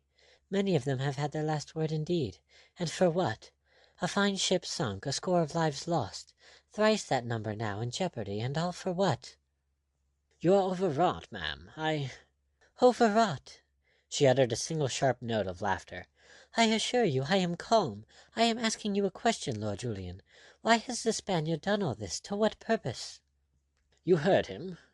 Lord Julian shrugged angrily. "Bloodlust," he explained shortly. "Bloodlust?" she asked. She was amazed. "Does such a thing exist, then? It is insane, monstrous." "Fiendish," his lordship agreed. "Devil's work." "I don't understand. At Bridgetown 3 years ago there was a Spanish raid, and things were done that should have been impossible to men. Horrible, revolting things which strain belief, which seem, when I think of them now, like the illusions of some evil dream. Are men just beasts?" "Men?" said Lord Julian, staring. "Say Spaniards, and I'll agree." He was an Englishman speaking of hereditary foes, and yet there was a measure of truth in what he said. "This is the Spanish way in the New World. Faith, almost it justifies such men as Blood of what they do." She shivered as if cold, and setting her elbows on the table, she took her chin in her hands and sat staring before her. Observing her, his lordship noticed how drawn and white her face had grown. There was reason enough for that, and for worse. Not any other woman of his acquaintance would have preserved her self-control in such an ordeal, and of fear, at least, at no time had Miss Bishop shown any sign. It is impossible that he did not find her admirable. A Spanish steward entered, bearing a silver chocolate service and a box of Peruvian candies, which he placed on the table before the lady. "With the Admiral's homage," he said, then bowed and withdrew. Miss Bishop took no heed of him or his offering, but continued to stare before her, lost in thought. Lord Julian took a turn in the long low cabin, which was lighted by a skylight above and great square windows astern. It was luxuriously appointed. There were rich Eastern rugs on the floor, well-filled bookcases stood against the bulkheads, and there was a carved walnut sideboard laden with silverware. On a long low chest, standing under the middle stern port, lay a guitar that was gay with ribbons. Lord Julian picked it up, twanged the strings once as if moved by nervous irritation, and put it down. He turned again to face Miss Bishop. "I came out here," he said, "to put down piracy, but blister me, I begin to think that the French are right in desiring piracy to continue as a curb upon these Spanish scoundrels." He was to be strongly confirmed in that opinion before many hours were past. Meanwhile, their treatment at the hands of Don Miguel was considerate and courteous. It confirmed the opinion contemptuously expressed to his lordship by Miss Bishop, that since they were to be held to ransom, they need not fear any violence or hurt. A cabin was placed at the disposal of the lady and her terrified woman, and another at Lord Julian's. They were given the freedom of the ship, and bidden to dine at the Admiral's table, nor were his further intentions regarding them mentioned, nor yet his immediate destination. The Milagrosa, with her consort the Hidalgo rolling after her, steered a south by westerly course, then veered to the southeast round Cape Tiburon, and thereafter, standing well out to sea, with the land no more than a cloudy outline to larboard, she headed directly east, and so ran straight into the arms of Captainblood, who was making for the windward passage, as we know. That happened early on the following morning. After having systematically hunted his enemy in vain for a year, Don Miguel chanced upon him in this unexpected and entirely fortuitous fashion. But that is the ironic way of fortune. It was also the way of fortune that Don Miguel should thus come upon the Arabella at a time when, separated from the rest of the fleet, she was alone and at a disadvantage. It looked to Don Miguel as if the luck which so long had been on Blood's side had at last veered into his own favor. Miss Bishop, newly risen, had come out to take the air on the quarter-deck with his lordship in attendance, as you would expect of so gallant a gentleman, when she beheld the big red ship that had once been the Cinco Llagas out of Cadiz. The vessel was bearing down upon them, her mountains of snowy canvas bellying forward, the long pennon with the cross of St. George fluttering from her main-truck in the morning breeze, the gilded portholes in her red hull, and the gilded beakhead aflash in the morning sun. Miss Bishop was not to recognize this for the same Cinco Llagas which she had seen once before, on a tragic day in Barbados 3 years ago. To her it was just a great ship that was heading resolutely, majestically towards them, and an Englishman to judge by the pennon she was flying. The sight thrilled her curiously. It awoke in her an uplifting sense of pride that took no account of the danger to herself in the encounter that must now be inevitable. Beside her on the poop, whither they had climbed to obtain a better view, and equally arrested and at gaze, stood Lord Julian. But he shared none of her exultation. He had been in his first sea-fight yesterday, and he felt that the experience would suffice him for a very considerable time. This, I insist, is no reflection upon his courage. "Look," said Miss Bishop, pointing, and to his infinite amazement he observed that her eyes were sparkling. Did she realize, he wondered, what was afoot? Her next sentence resolved his doubt. "She is English, and she comes resolutely on. She means to fight." God help her, then, said his lordship gloomily. Her captain must be mad. What can he hope to do against two such heavy hulks as these? If they could so easily blow the Royal Mary out of the water, what will they do to this vessel? Look at that devil Don Miguel. He's utterly disgusting in his glee. From the quarter-deck, where he moved amid the frenzy of preparation, the admiral had turned to flash a backward glance at his prisoners. His eyes were alight, his face transfigured. He flung out an arm to point to the advancing ship, and bawled something in Spanish that was lost to them in the noise of the laboring crew. They advanced to the poop rail and watched the bustle. Telescope in hand on the quarter-deck, Don Miguel was issuing his orders. Already the gunners were kindling their matches, sailors were aloft taking in sail, others were spreading a stout rope net above the waist as a protection against falling spars, and meanwhile Don Miguel had been signaling to his consort. In response to which the Hidalga had drawn steadily forward until she was now abeam of the Milagrosa, half cable's length to starboard. And from the height of the tall poop my lord and Miss Bishop could see her own bustle of preparation, and they could discern signs of it now aboard the advancing English ship as well. She was furling tops and mainsail, stripping in fact to mizzen and spread for the coming action. Thus, almost silently, without challenge or exchange of signals, had action been mutually determined. Of necessity now, under diminished sail, the advance of the Arabella was slower, but it was none the less steady.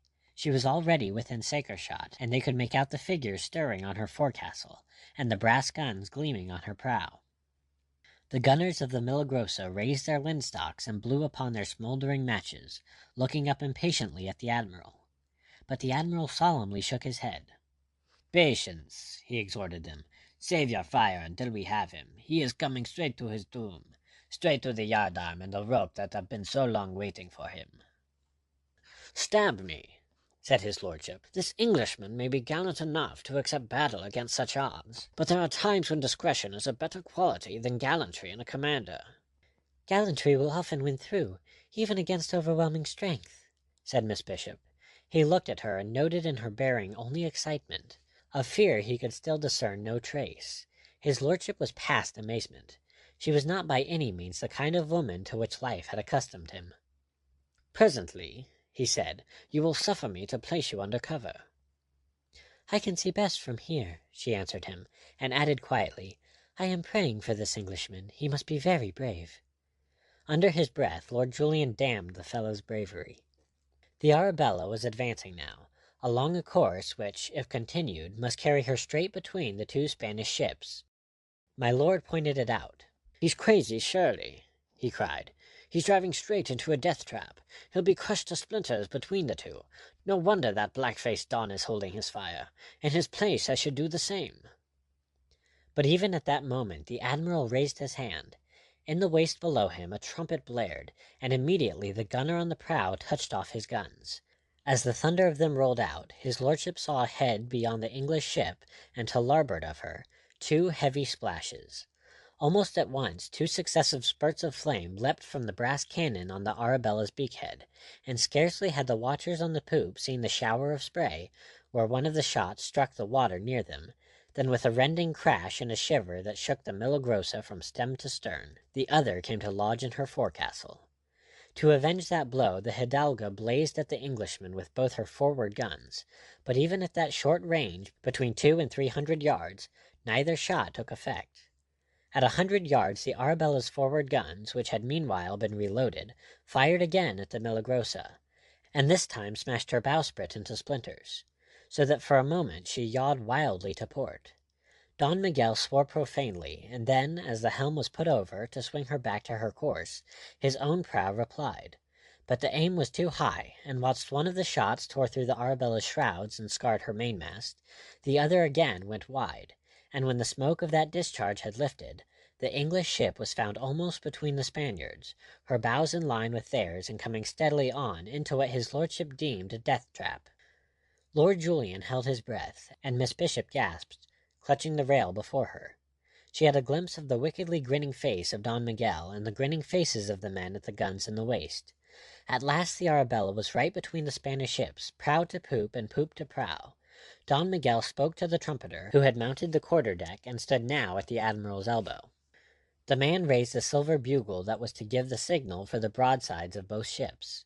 But even as he placed it to his lips, the admiral seized his arm to arrest him.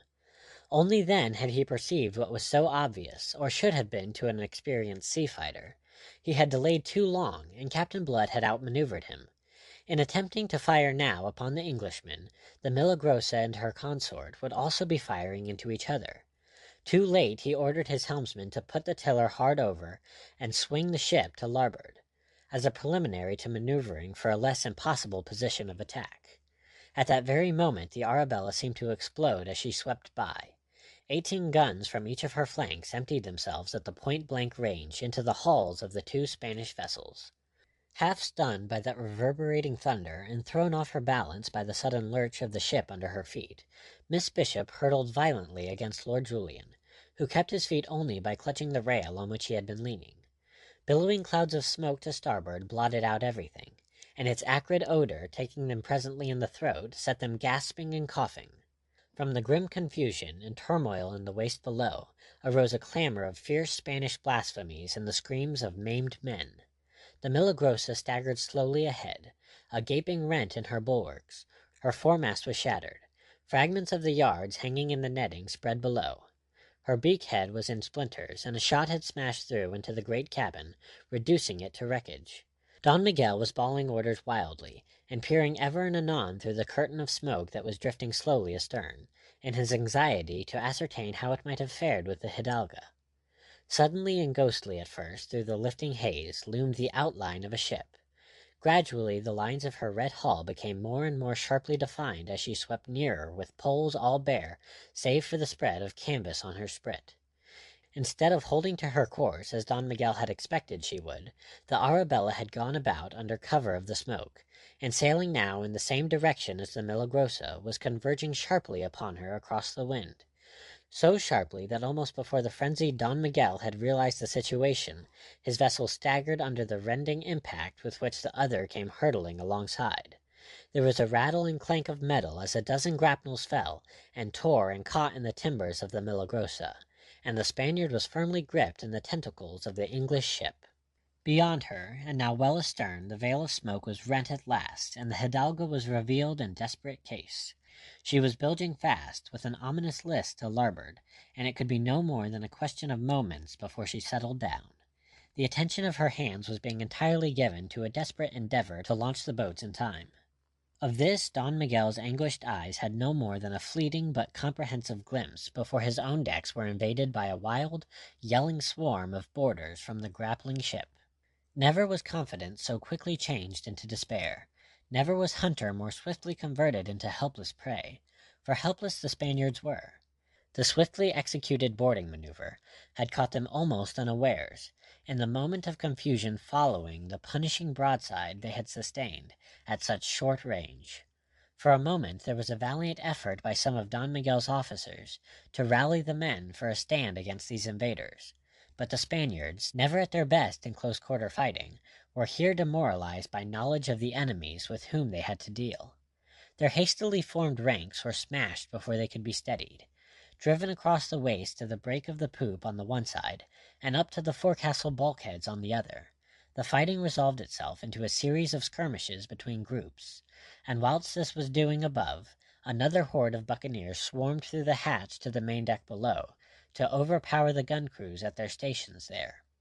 On the quarter-deck, towards which an overwhelming wave of buccaneers was sweeping, led by a one-eyed giant who was naked to the waist, stood Don Miguel, numbed by despair and rage.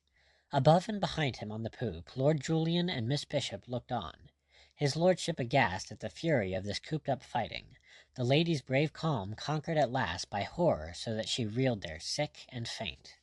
Soon, however, the rage of that brief fight was spent. They saw the banner of Castile come fluttering down from the masthead. A buccaneer had slashed the halyard with his cutlass. The boarders were in possession, and on the upper deck groups of disarmed Spaniards stood huddled now like herded sheep. Suddenly Miss Bishop recovered from her nausea, to lean forward staring wild-eyed, whilst, if possible, her cheeks turned yet a deadlier hue than they had been already. Picking his way daintily through that shambles in the waist came a tall man with a deeply tanned face that was shaded by a Spanish headpiece.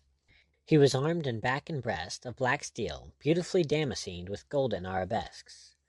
Over this, like a stole, he wore a sling of scarlet silk, from each end of which hung a silver-mounted pistol. Up the broad companion to the quarter-deck he came, toying with easy assurance, until he stood before the Spanish admiral. Then he bowed stiff and formally. A crisp, metallic voice, speaking perfect Spanish, reached those two spectators on the poop, and increased the admiring wonder in which Lord Julian had observed the man's approach. "We meet again at last, Don Miguel," it said. "I hope you are satisfied, although the meeting may not be exactly as you pictured it. At least it has been very ardently sought and desired by you." Speechless, livid of face, his mouth distorted, and his breathing labored, Don Miguel de Espinosa received the irony of that man to whom he attributed his ruin and more beside. Then he uttered an inarticulate cry of rage, and his hand swept to his sword, but even as his fingers closed upon the hilt, the others closed upon his wrist to arrest the action. "Calm, Don Miguel," he was quietly but firmly enjoined. "Do not recklessly invite the ugly extremes, such as you would yourself have practiced had the situation been reversed." A moment they stood looking into each other's eyes. "What do you intend by me?" the Spaniard inquired at last, his voice hoarse. Captainblood shrugged, the firm lips smiled a little.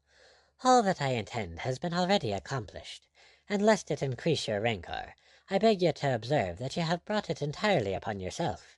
You would have it so." He turned and pointed to the boats, which his men were heaving from the boom amidships. "Your boats are being launched. You are at liberty to embark in them with your men before we scuttle the ship. Yonder are the shores of Hispaniola. You should make them safely, and if you'll take my advice, sir, you'll not hunt me again. I think I am unlucky to you. Get you home to Spain, Don Miguel, and to concerns that you understand better than this trade of the sea." For a long moment the defeated admiral continued to stare his hatred in silence.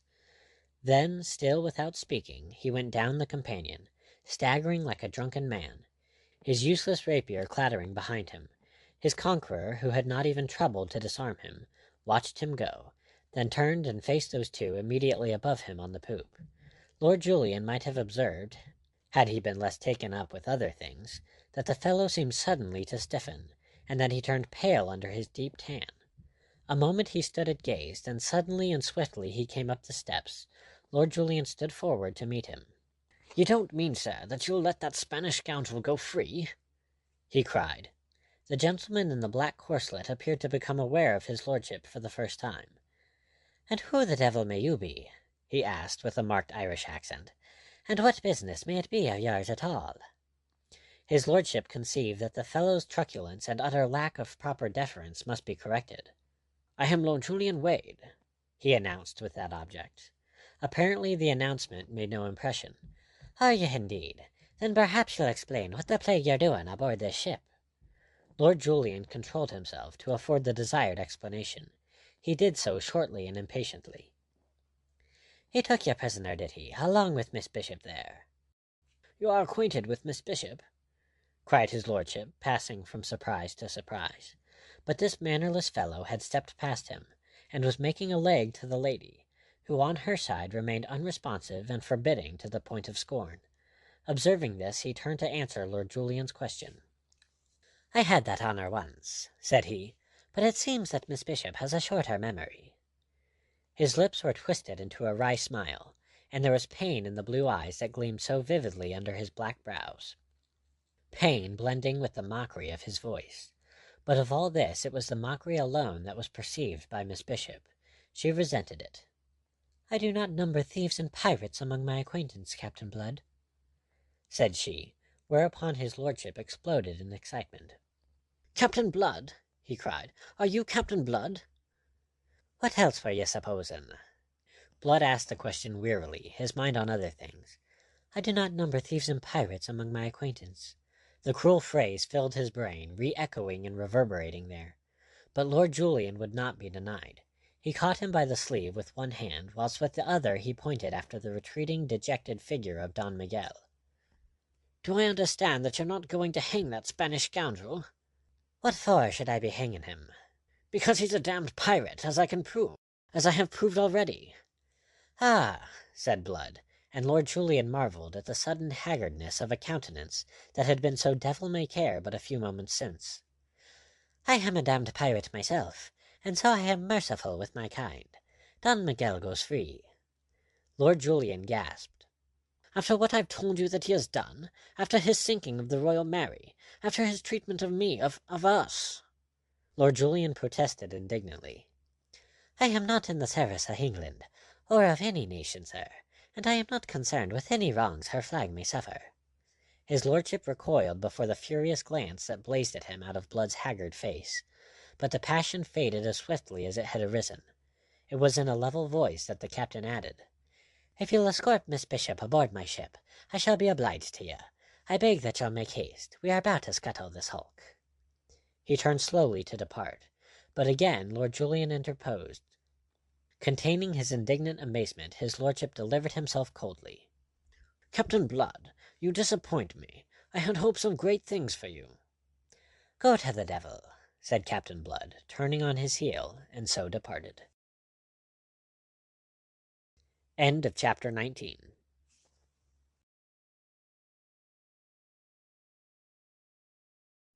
Chapter 20 of Captain Blood by Rafael Sabatini. Thief and Pirate. Captain Blood paced the poop of his ship, alone in the tepid dusk, and the growing golden radiance of the great poop lantern in which a seaman had just lighted the 3 lamps. About him all was peace. The signs of the day's battle had been effaced, the decks had been swabbed, and order was restored above and below.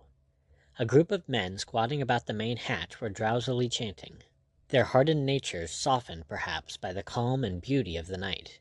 They were the men of the larboard watch, waiting for 8 bells, which was imminent.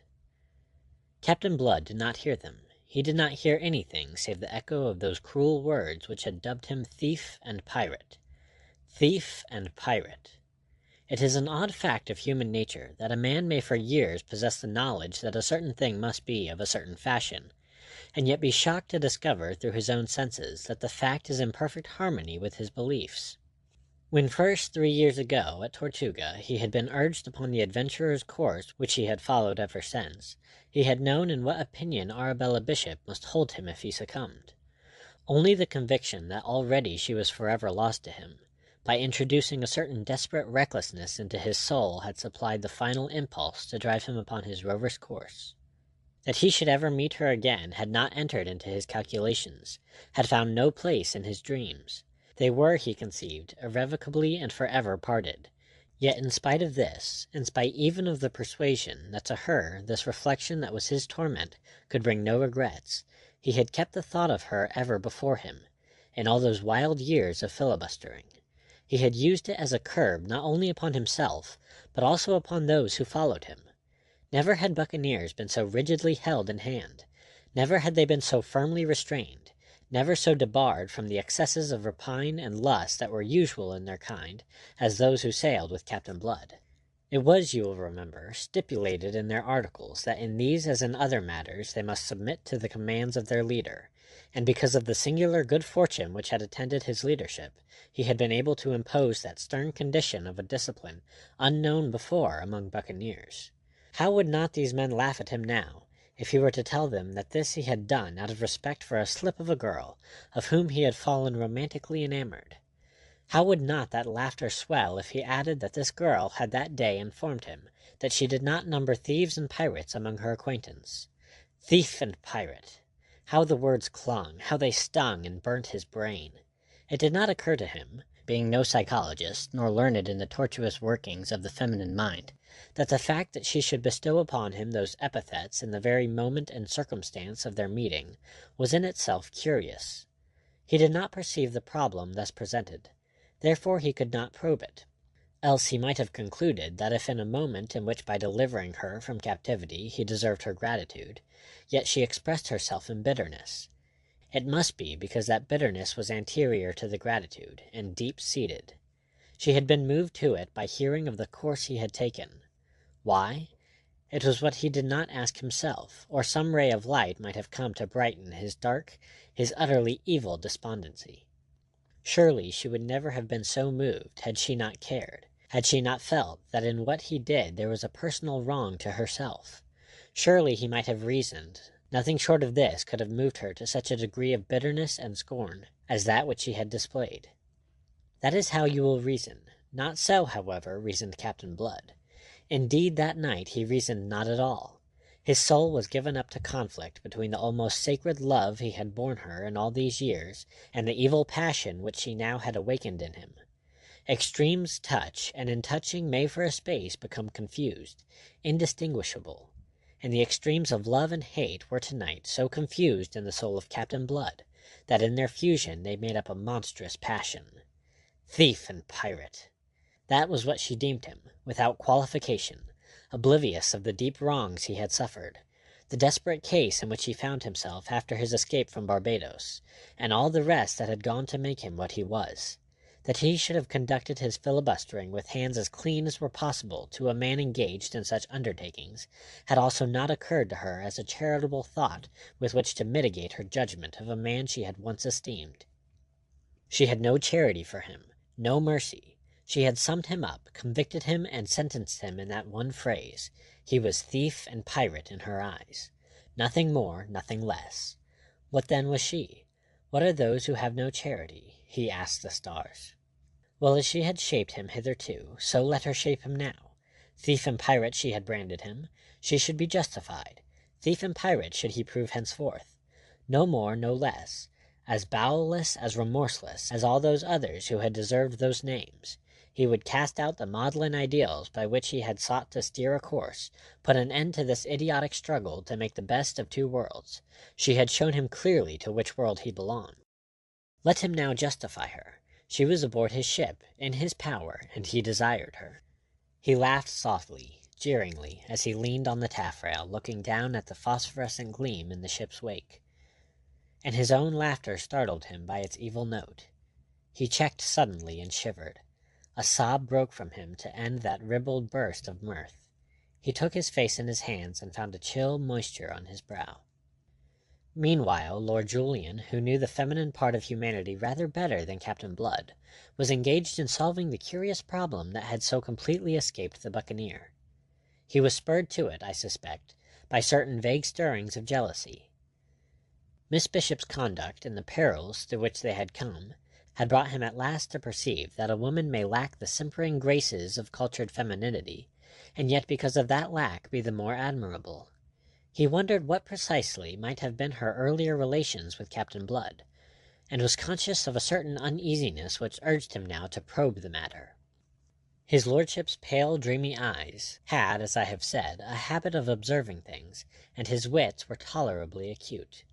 He was blaming himself now for not having observed certain things before, or at least for not having studied them more closely, and he was busily connecting them with more recent observations made that very day. He had observed, for instance, that Blood's ship was named the Arabella, and he knew that Arabella was Miss Bishop's name, and he had observed all the odd particulars of the meeting of Captain Blood and Miss Bishop, and the curious change that meeting had wrought in each. The lady had been monstrously uncivil to the captain. It was a very foolish attitude for a lady in her circumstances to adopt towards a man in Blood's, and his lordship could not imagine Miss Bishop as normally foolish. Yet in spite of her rudeness, in spite of the fact that she was the niece of a man whom Blood must regard as his enemy, Miss Bishop and his lordship had been shown the utmost consideration aboard the captain's ship.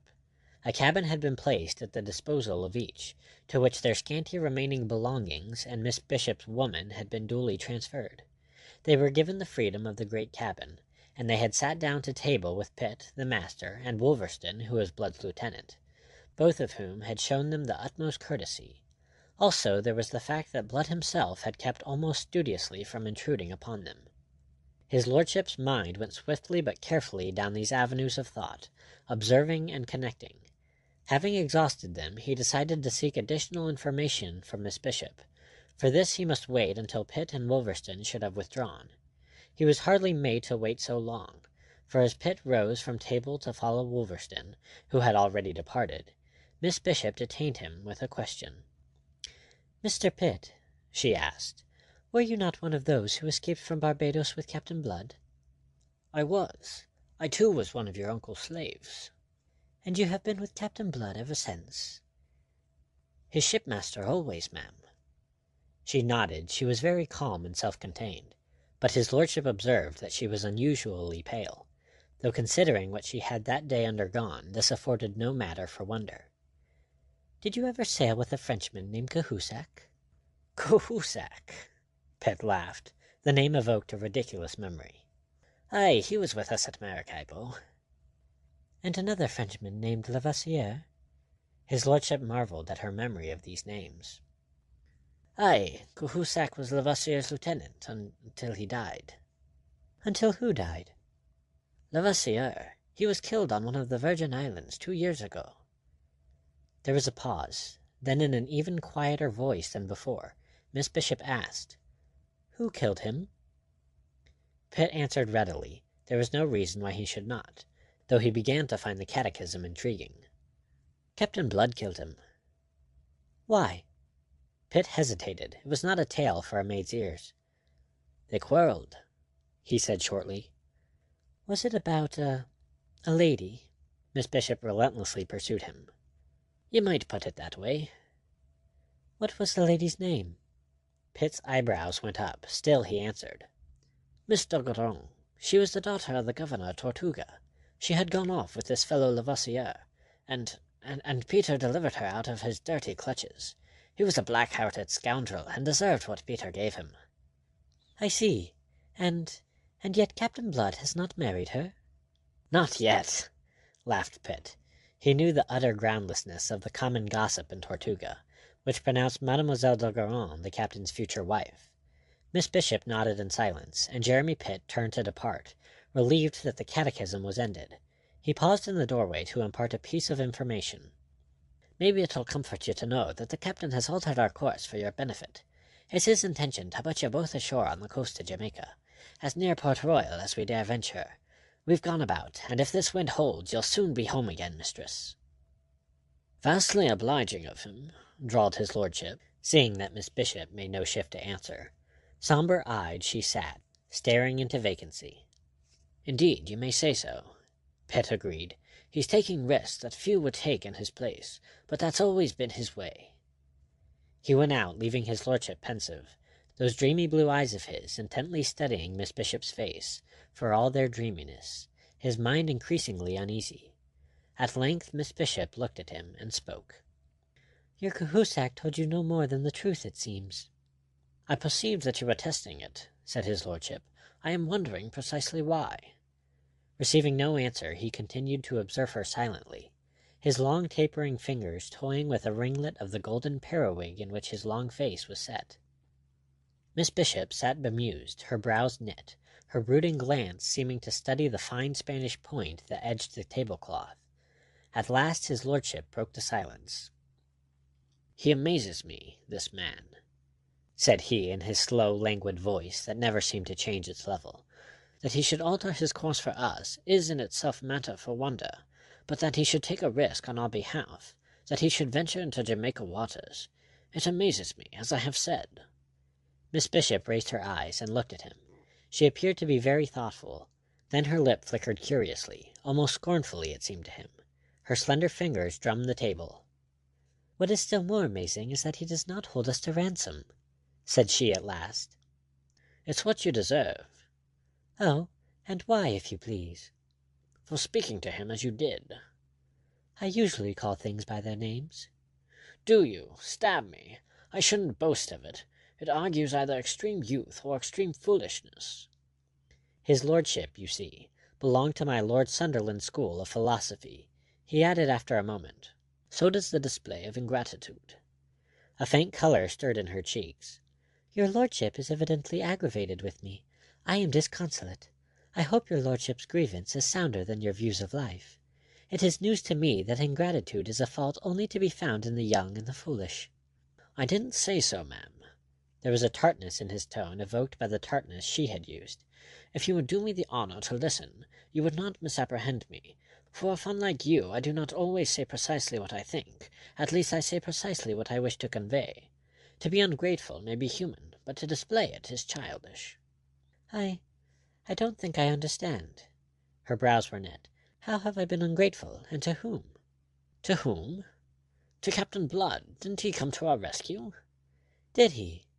Her manner was frigid. "I wasn't aware that he knew of our presence aboard the Milagrosa." His lordship permitted himself the slightest gesture of impatience. "You are probably aware that he delivered us," said he, "and living as you have done in these savage places of the world, you can hardly fail to be aware of what is known even in England, that this fellow Blood strictly confines himself to making war upon the Spaniards, so that to call him thief and pirate, as you did, was to overstate the case against him, at a time when it would have been more prudent to have understated it." "Prudence!" Her voice was scornful. "What have I to do with prudence?" "Nothing, as I perceive, but at least study generosity. I tell you frankly, ma'am, that in Blood's place I should never have been so nice. Sink me when you consider what he has suffered at the hands of his fellow countrymen. You may marvel with me that he should trouble to discriminate between Spanish and English. To be sold into slavery, ugh!" His lordship shuddered. "And to a damned colonial planter—" He checked abruptly. "I beg your pardon, Miss Bishop. For the moment—" "You were carried away by your heat in defense of this sea robber." Miss Bishop's scorn was almost fierce. His lordship stared at her again, then he half closed his large pale eyes, and tilted his head a little. "I wonder why you hate him so," he said softly. He saw the sudden scarlet flame upon her cheeks, the heavy frown that descended upon her brow. He had made her very angry, he judged, but there was no explosion. She recovered. "Hate him? Lord, what a thought! I don't regard the fellow at all." "Then you should, ma'am." His lordship spoke his thought frankly. "He's worth regarding. He'd be an acquisition to the King's Navy, a man that could do the things he did this morning. His service under De Ruyter wasn't wasted on him. That was a great seaman, and blister me, the pupil's worthy the master, if I am a judge of anything. I doubt if the Royal Navy can show his equal, to thrust himself deliberately between those two at point-blank range, and so turn the tables on them. It asks courage, resource, and invention. And we, landlubbers, were not the only ones he tricked by his maneuver. That Spanish admiral never guessed the intent until it was too late, and Blood held him in check. A great man, Miss Bishop, a man worth regarding." Miss Bishop was moved to sarcasm. "You should use your influence with my Lord Sunderland to have the king offer him a commission." His lordship laughed softly. "Faith, it's done already. I have his commission in my pocket." And he increased her amazement by a brief exposition of the circumstances. In that amazement he left her and went in quest of Blood, but he was still intrigued. If she were a little less uncompromising in her attitude towards Blood, his lordship would have been happier. He found the captain pacing the quarter-deck, a man mentally exhausted from wrestling with the devil. Although of this particular occupation his lordship could have no possible suspicion. With the amiable familiarity he used, Lord Julian slipped an arm through one of the captain's and fell into step beside him. "What's this?" snapped Blood, whose mood was fierce and raw. His lordship was not disturbed. "I desire, sir, that we be friends," said he suavely. "That's mighty condescending of you." Lord Julian ignored the obvious sarcasm. "It's an odd coincidence that we should have been brought together in this fashion, considering that I came out to the Indies especially to seek you." "You're not by any means the first to do that," the other scoffed. "But they've mainly been Spaniards, and they hadn't your luck."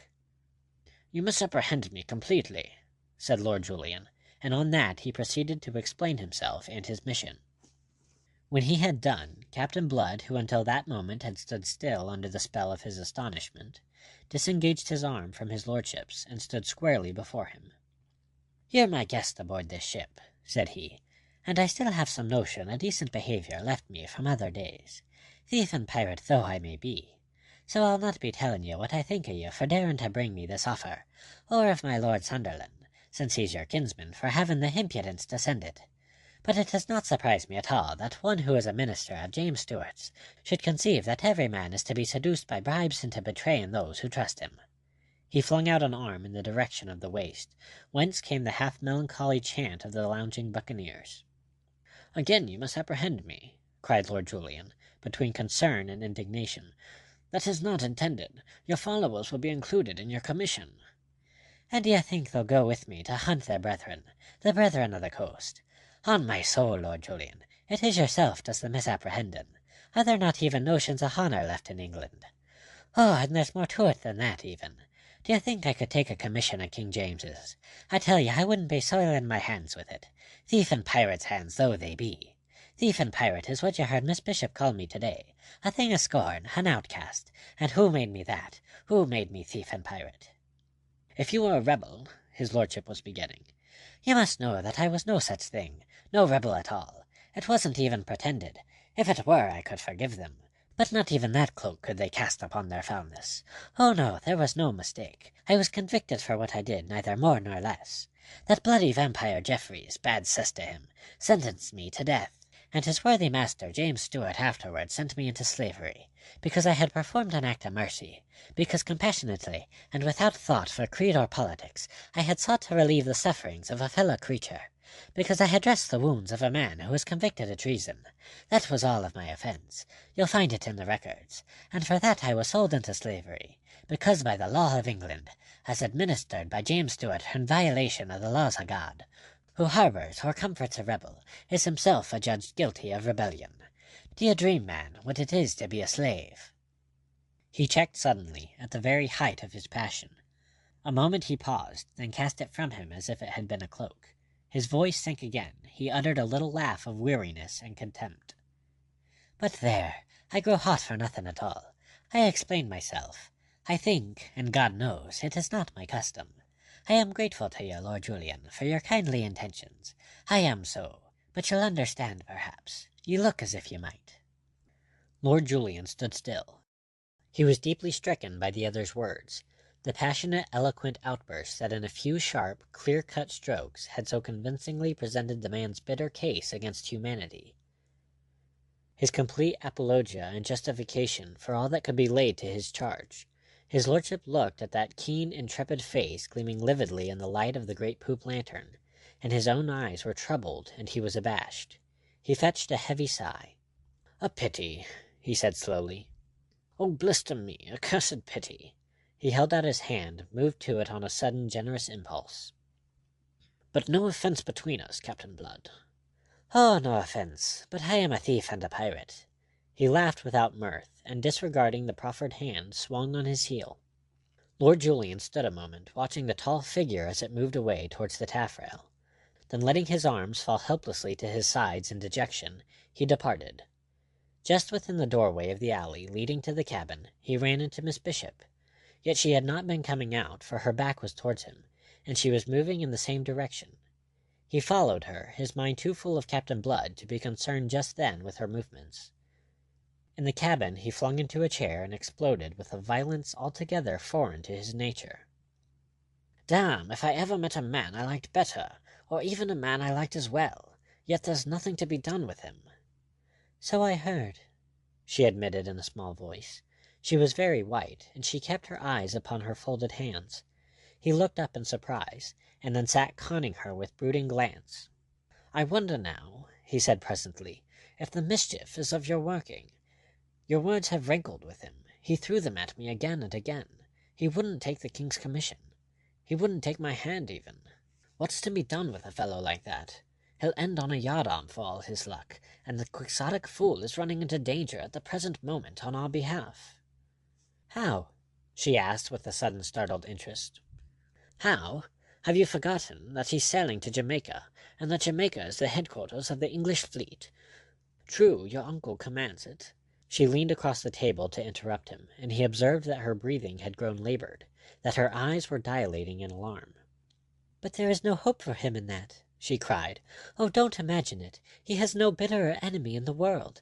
My uncle is a hard, unforgiving man. I believe that it was nothing but the hope of taking and hanging Captain Blood that made my uncle leave his Barbados plantations to accept the deputy governorship of Jamaica. Captain Blood doesn't know that, of course." She paused with a little gesture of helplessness. "I can't think that it would make the least difference if he did," said his lordship gravely. "A man who can forgive such an enemy as Don Miguel, and take up this uncompromising attitude with me, isn't to be judged by ordinary rules. He's chivalrous to the point of idiocy." "And yet he has been what he has been, and done what he has done in these last 3 years," she said, but she said it sorrowfully now, without any of her earlier scorn. Lord Julian was sententious, as I gather that he often was. "Life can be infernally complex," he sighed. End of chapter 20.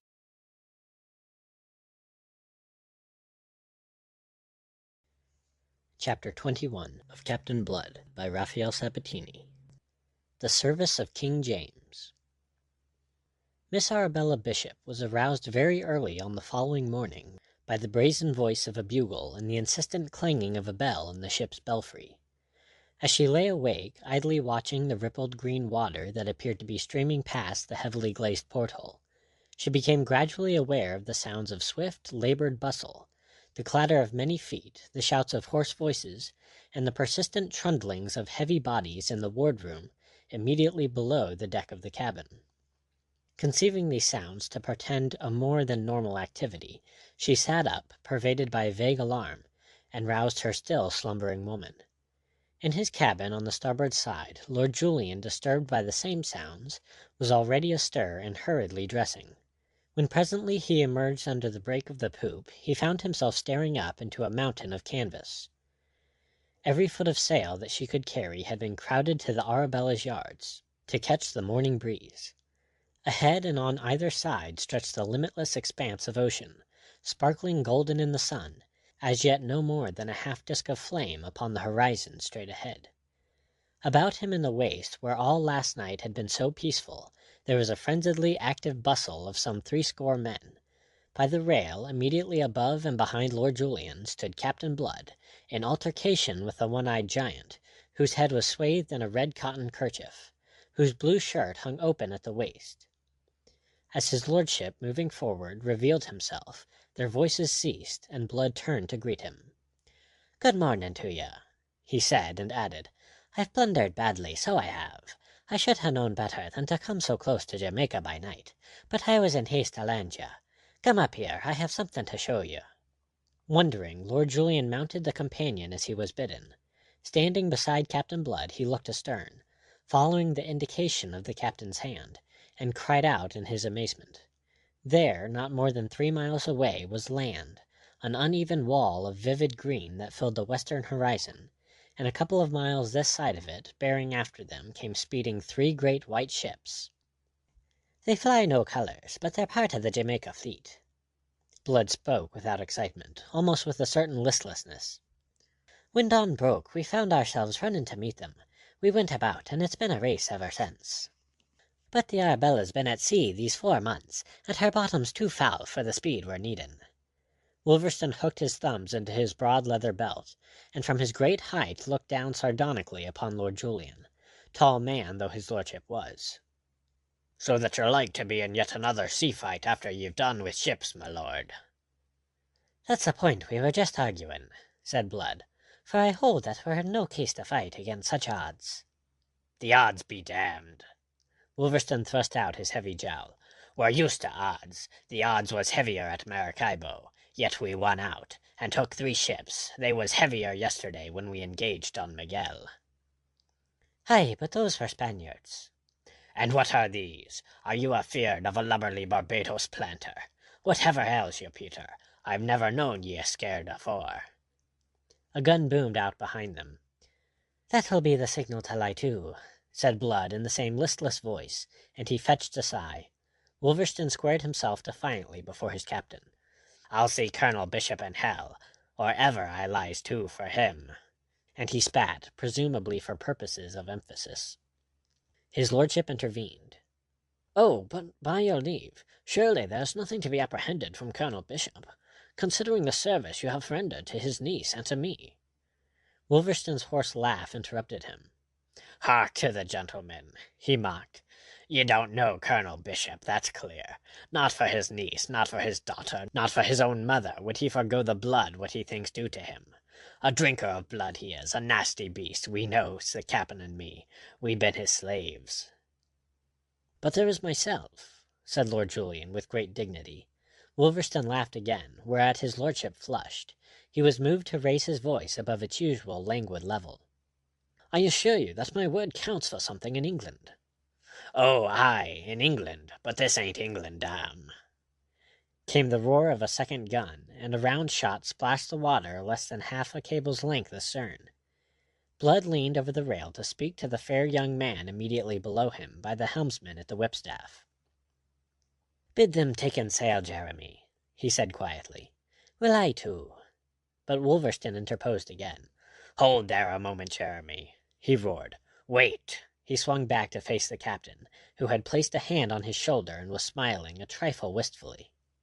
"Steady, old wolf, steady," Captain Blood admonished him. "Steady yourself, Peter. You've gone mad. Will ye doom us all to hell out of tenderness for that cold slip of a girl?" "Stop!" But Wolverstone would not stop.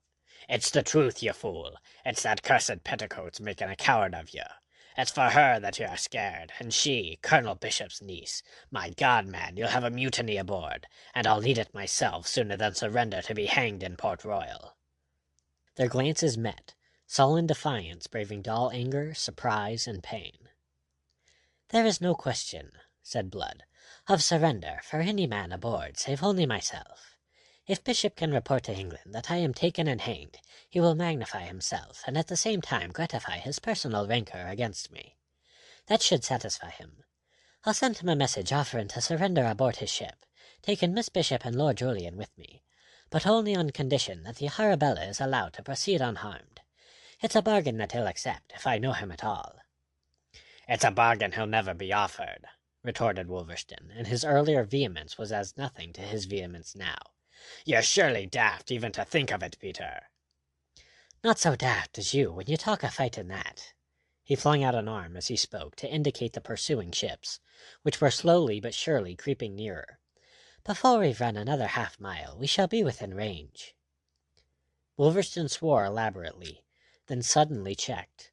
Out of the tail of his single eye he had espied a trim figure in grey silk that was ascending the companion. So engrossed had they been that they had not seen Miss Bishop come from the door of the passage leading to the cabin, and there was something else that those three men on the poop, and Pitt immediately below them, had failed to observe.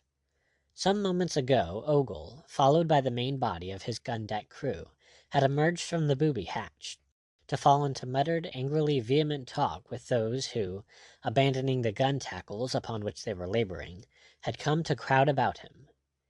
Even now Blood had no eyes for that. He turned to look at Miss Bishop, marveling a little, after the manner in which yesterday she had avoided him, that she should now venture upon the quarter-deck. Her presence at this moment, and considering the nature of his altercation with Wolverstone, was embarrassing.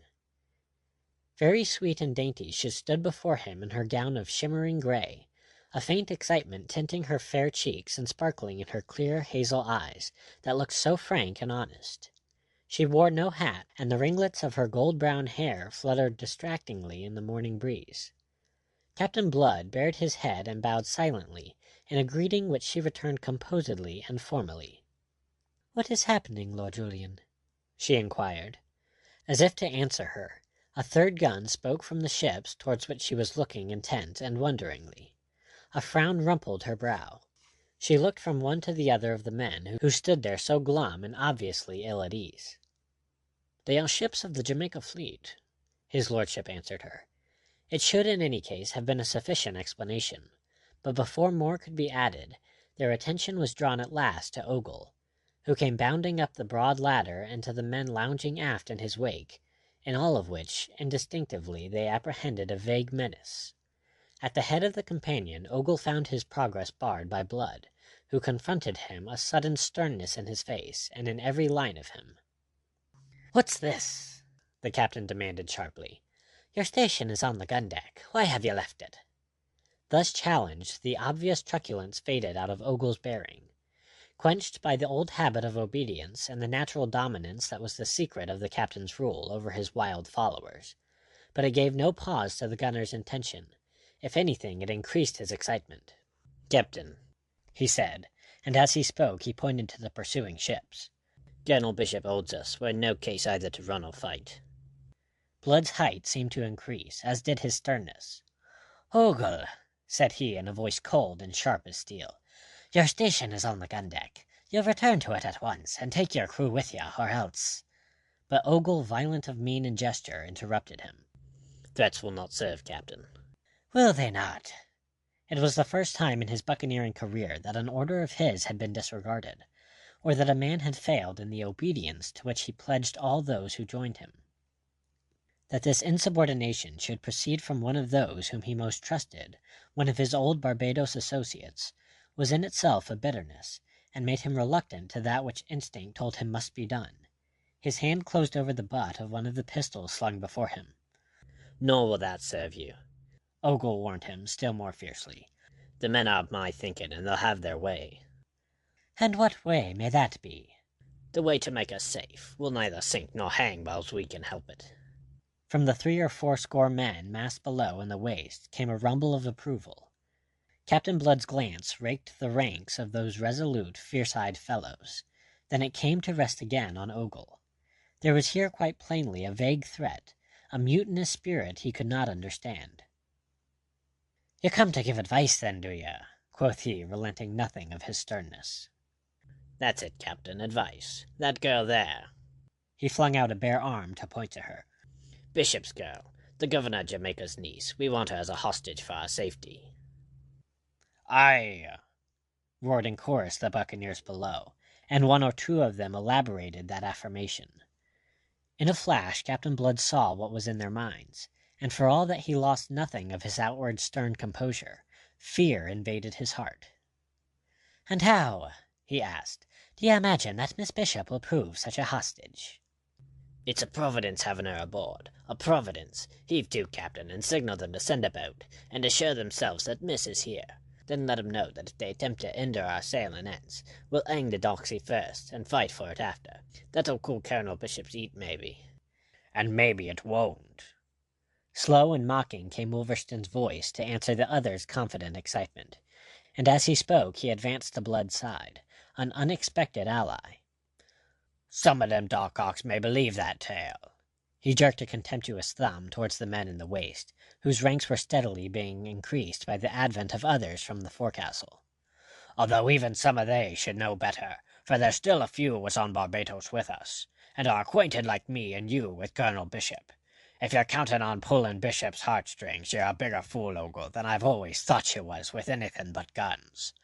There's no heaving to for such a matter as that, unless you wants to make quite sure of our being sunk. Though we had a cargo of Bishop's nieces, it wouldn't make him hold his hand. Why, as I was just telling his lordship here, who thought like you that having Miss Bishop aboard would make us safe? Not for his mother would that filthy slaver forgo what's due to him. And if you weren't a fool, Ogle, you wouldn't need me to tell you this. We gotta fight, my lads." "How can we fight, man?" Ogle stormed at him, furiously battling the conviction which Wolverstone's argument was imposing upon his listeners. "You may be right, and you may be wrong. We've got to chance it. It's our only chance." The rest of his words were drowned in the shouts of the hands insisting that the girl be given up to be held as a hostage, and then louder than before roared a gun away to leeward, and away on their starboard beam they saw the spray flung up by the shot which had gone wide. "They are within range," cried Ogle, and leaning from the rail, "Put down the helm," he commanded. Pitt, at his post beside the helmsman, turned intrepidly to face the excited gunner. "Since when have you commanded on the main deck, Ogle? I take my orders from the captain." "You'll take this order from me, or by God, you'll—" "Wait," Blood bade him, interrupting, and he set a restraining hand upon the gunner's arm.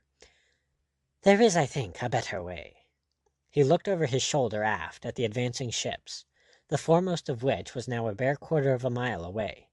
His glance swept in passing over Miss Bishop and Lord Julian, standing side by side some paces behind him.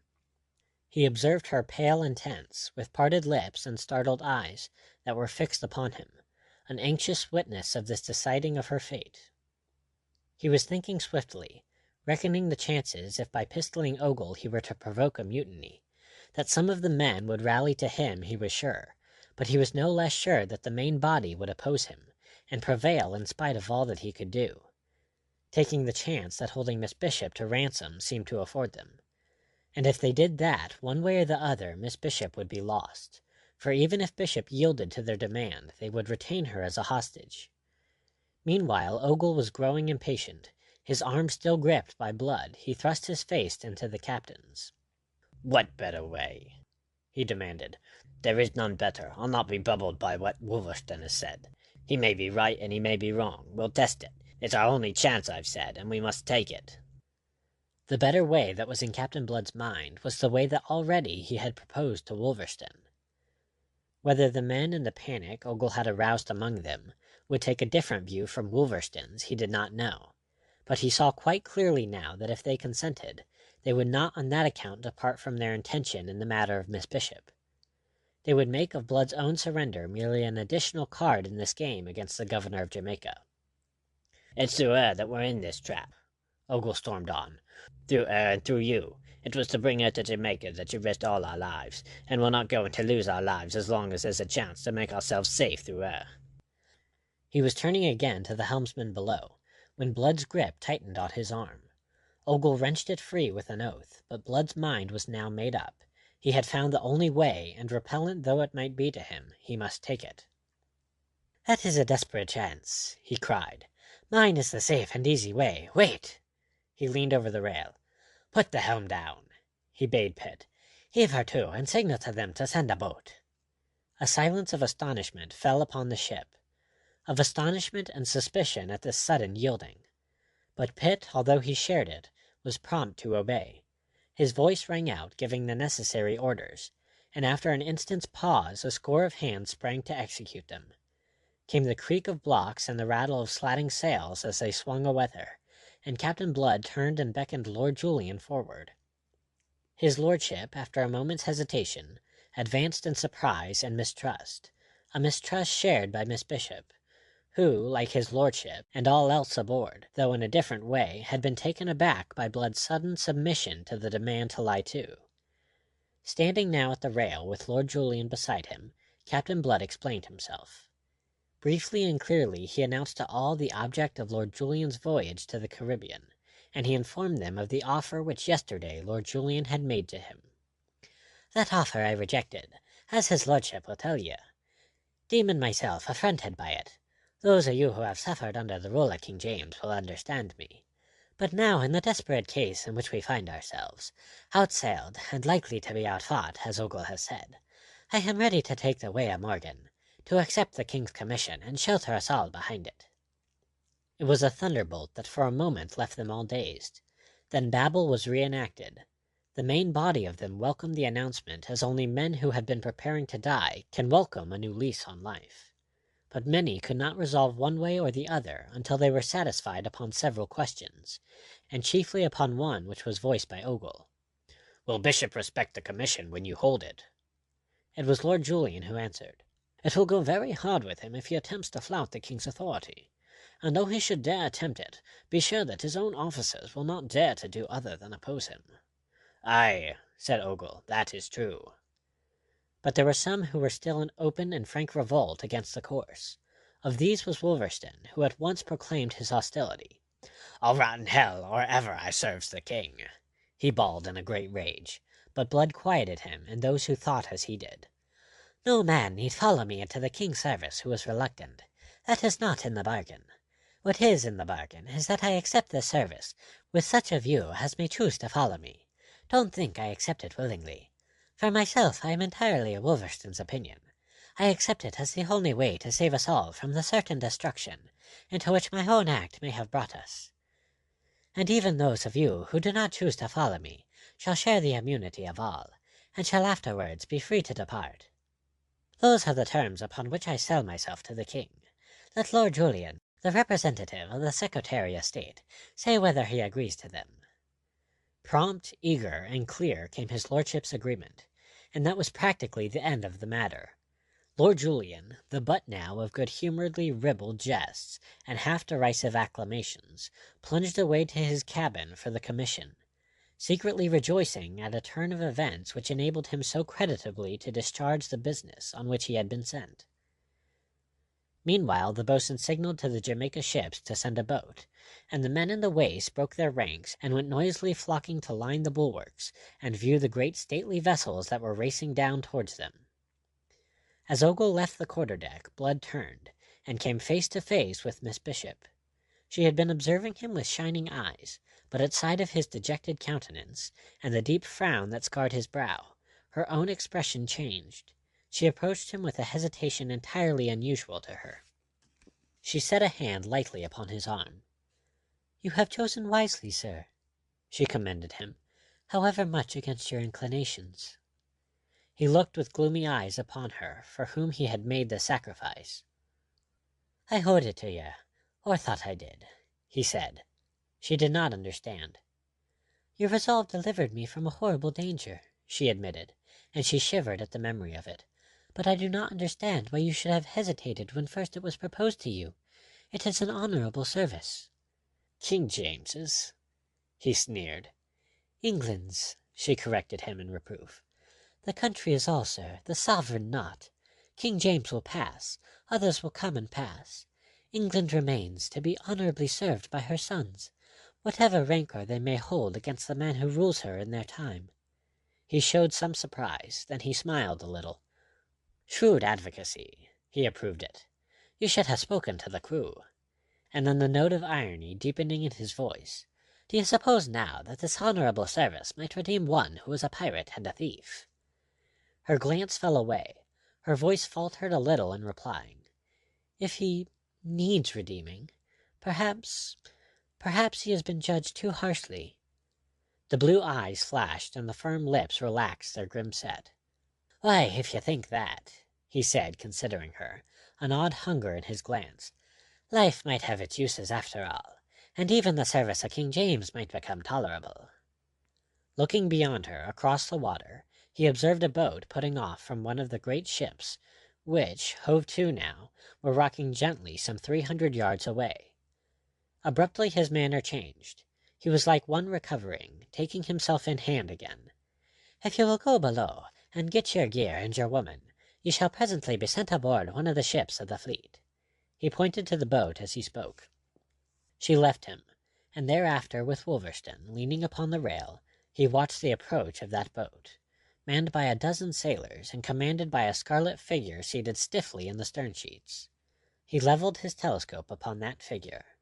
"It'll not be Bishop himself," said Wolverstone, between question and assertion. "No." Blood closed his telescope. "I don't know who it is." "Ha!" Wolverstone vented an ejaculation of sneering mirth. "For all his eagerness, Bishop'd be known so willin' to come hisself. He's been aboard this hulk afore, and we made him swim for it that time. He'll have his memory, so he sends a deputy." This deputy proved to be an officer named Calverley, a vigorous, self-sufficient fellow, comparatively fresh from England, whose manner made it clear that he came fully instructed by Colonel Bishop upon the matter of how to handle the pirates. His air as he stepped into the waist of the Arabella was haughty, truculent, and disdainful. Blood, the captain's commission now in his pocket, and Lord Julian standing beside him, waited to receive him, and Captain Calverley was a little taken aback at finding himself confronted by two men so very different outwardly from anything that he had expected. But he lost none of his haughty poise, and scarcely deigned a glance at the swarm of fierce, half-naked fellows lounging in a semicircle to form a background. "Good day to you, sir," Blood hailed him pleasantly. "I have the honor to give you welcome aboard the Arabella. My name is Blood, Captain Blood, at your service. You may have heard of me." Captain Calverley stared hard. The airy manner of this redoubtable buccaneer was hardly what he had looked for in a desperate fellow compelled to ignominious surrender. A thin, sour smile broke on the officer's haughty lips. "You'll ruffle it to the gallows, no doubt," he said contemptuously. "I suppose that is after the fashion of your kind. Meanwhile, it's your surrender I require, my man, not your impudence." Captain Blood appeared surprised, pained. He turned and appealed to Lord Julian. "Do you hear that now? And did you ever hear the like? But what did I tell ye? You see, the young gentleman's under a misapprehension entirely. Perhaps it'll save broken bones if your lordship explains just who and what I am." Lord Julian advanced a step, and bowed perfunctorily and rather disdainfully to that very disdainful but now dumbfounded officer. Pitt, who watched the scene from the quarter-deck rail, tells us that his lordship was as grave as a person at a hanging, but I suspect this gravity for a mask under which Lord Julian was secretly amused. "I have the honour to inform you, sir," he said stiffly, "that Captain Blood holds a commission in the King's service, under the seal of my Lord Sunderland, His Majesty's Secretary of State." Captain Calverley's face empurpled. His eyes bulged. The buccaneers in the background chuckled and crowed and swore among themselves in their relish of this comedy. For a long moment Calverley stared in silence at his lordship, observing the costly elegance of his dress, his air of calm assurance, and his cold, fastidious speech. all of which savored distinctly of the great world to which he belonged. "And who the devil may you be?" he exploded at last. Colder still and more distant than ever grew his lordship's voice. "You're not very civil, sir, as I have already noticed. My name is Wade, Lord Julian Wade. I am His Majesty's envoy to these barbarous parts, and my Lord Sunderland's near kinsman. Colonel Bishop has been notified of my coming." The sudden change in Calverley's manner at Lord Julian's mention of his name showed that the notification had been received, and that he had knowledge of it. I believe that he has, said Calverley between doubt and suspicion. "That is, that he has been notified of the coming of Lord Julian Wade. But aboard this ship—" The officer made a gesture of helplessness, and surrendering to his bewilderment, fell abruptly silent. "I was coming out on the Royal Mary. That is what we were advised. But the Royal Mary fell a victim to a Spanish privateer, and I might never have arrived at all but for the gallantry of Captain Blood, who rescued me." Light broke upon the darkness of Calverley's mind. "I see, I understand. I will take leave to doubt it." His lordship's tone abated nothing of its asperity. "But that can wait. If Captain Blood will show you his commission, perhaps that will set all doubts at rest, and we may proceed. I shall be glad to reach Port Royal." Captain Blood thrust a parchment under Calverley's bulging eyes. The officer scanned it, particularly the seals and signature. He stepped back, a baffled, impotent man. He bowed helplessly. "I must return to Colonel Bishop for my orders," he informed them. At that moment a lane was opened in the ranks of the men, and through this came Miss Bishop, followed by her octoroon woman. Over his shoulder Captain Blood observed her approach. "Perhaps, since Colonel Bishop is with you, you will convey his niece to him. Miss Bishop was aboard the Royal Mary also, and I rescued her together with his lordship. She will be able to acquaint her uncle with the details of that and of the present state of affairs." Swept thus from surprise to surprise, Captain Calverley could do no more than bow again. "As for me," said Lord Julian, with intent to make Miss Bishop's departure free from all interference on the part of the buccaneers, "I shall remain aboard the Arabella until we reach Port Royal. My compliments to Colonel Bishop. Say that I look forward to making his acquaintance there." End of chapter 21.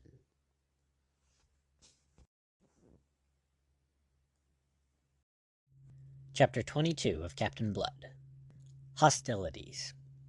In the great harbor of Port Royal, spacious enough to have given moorings to all the ships of all the navies of the world, the Arabella rode at anchor.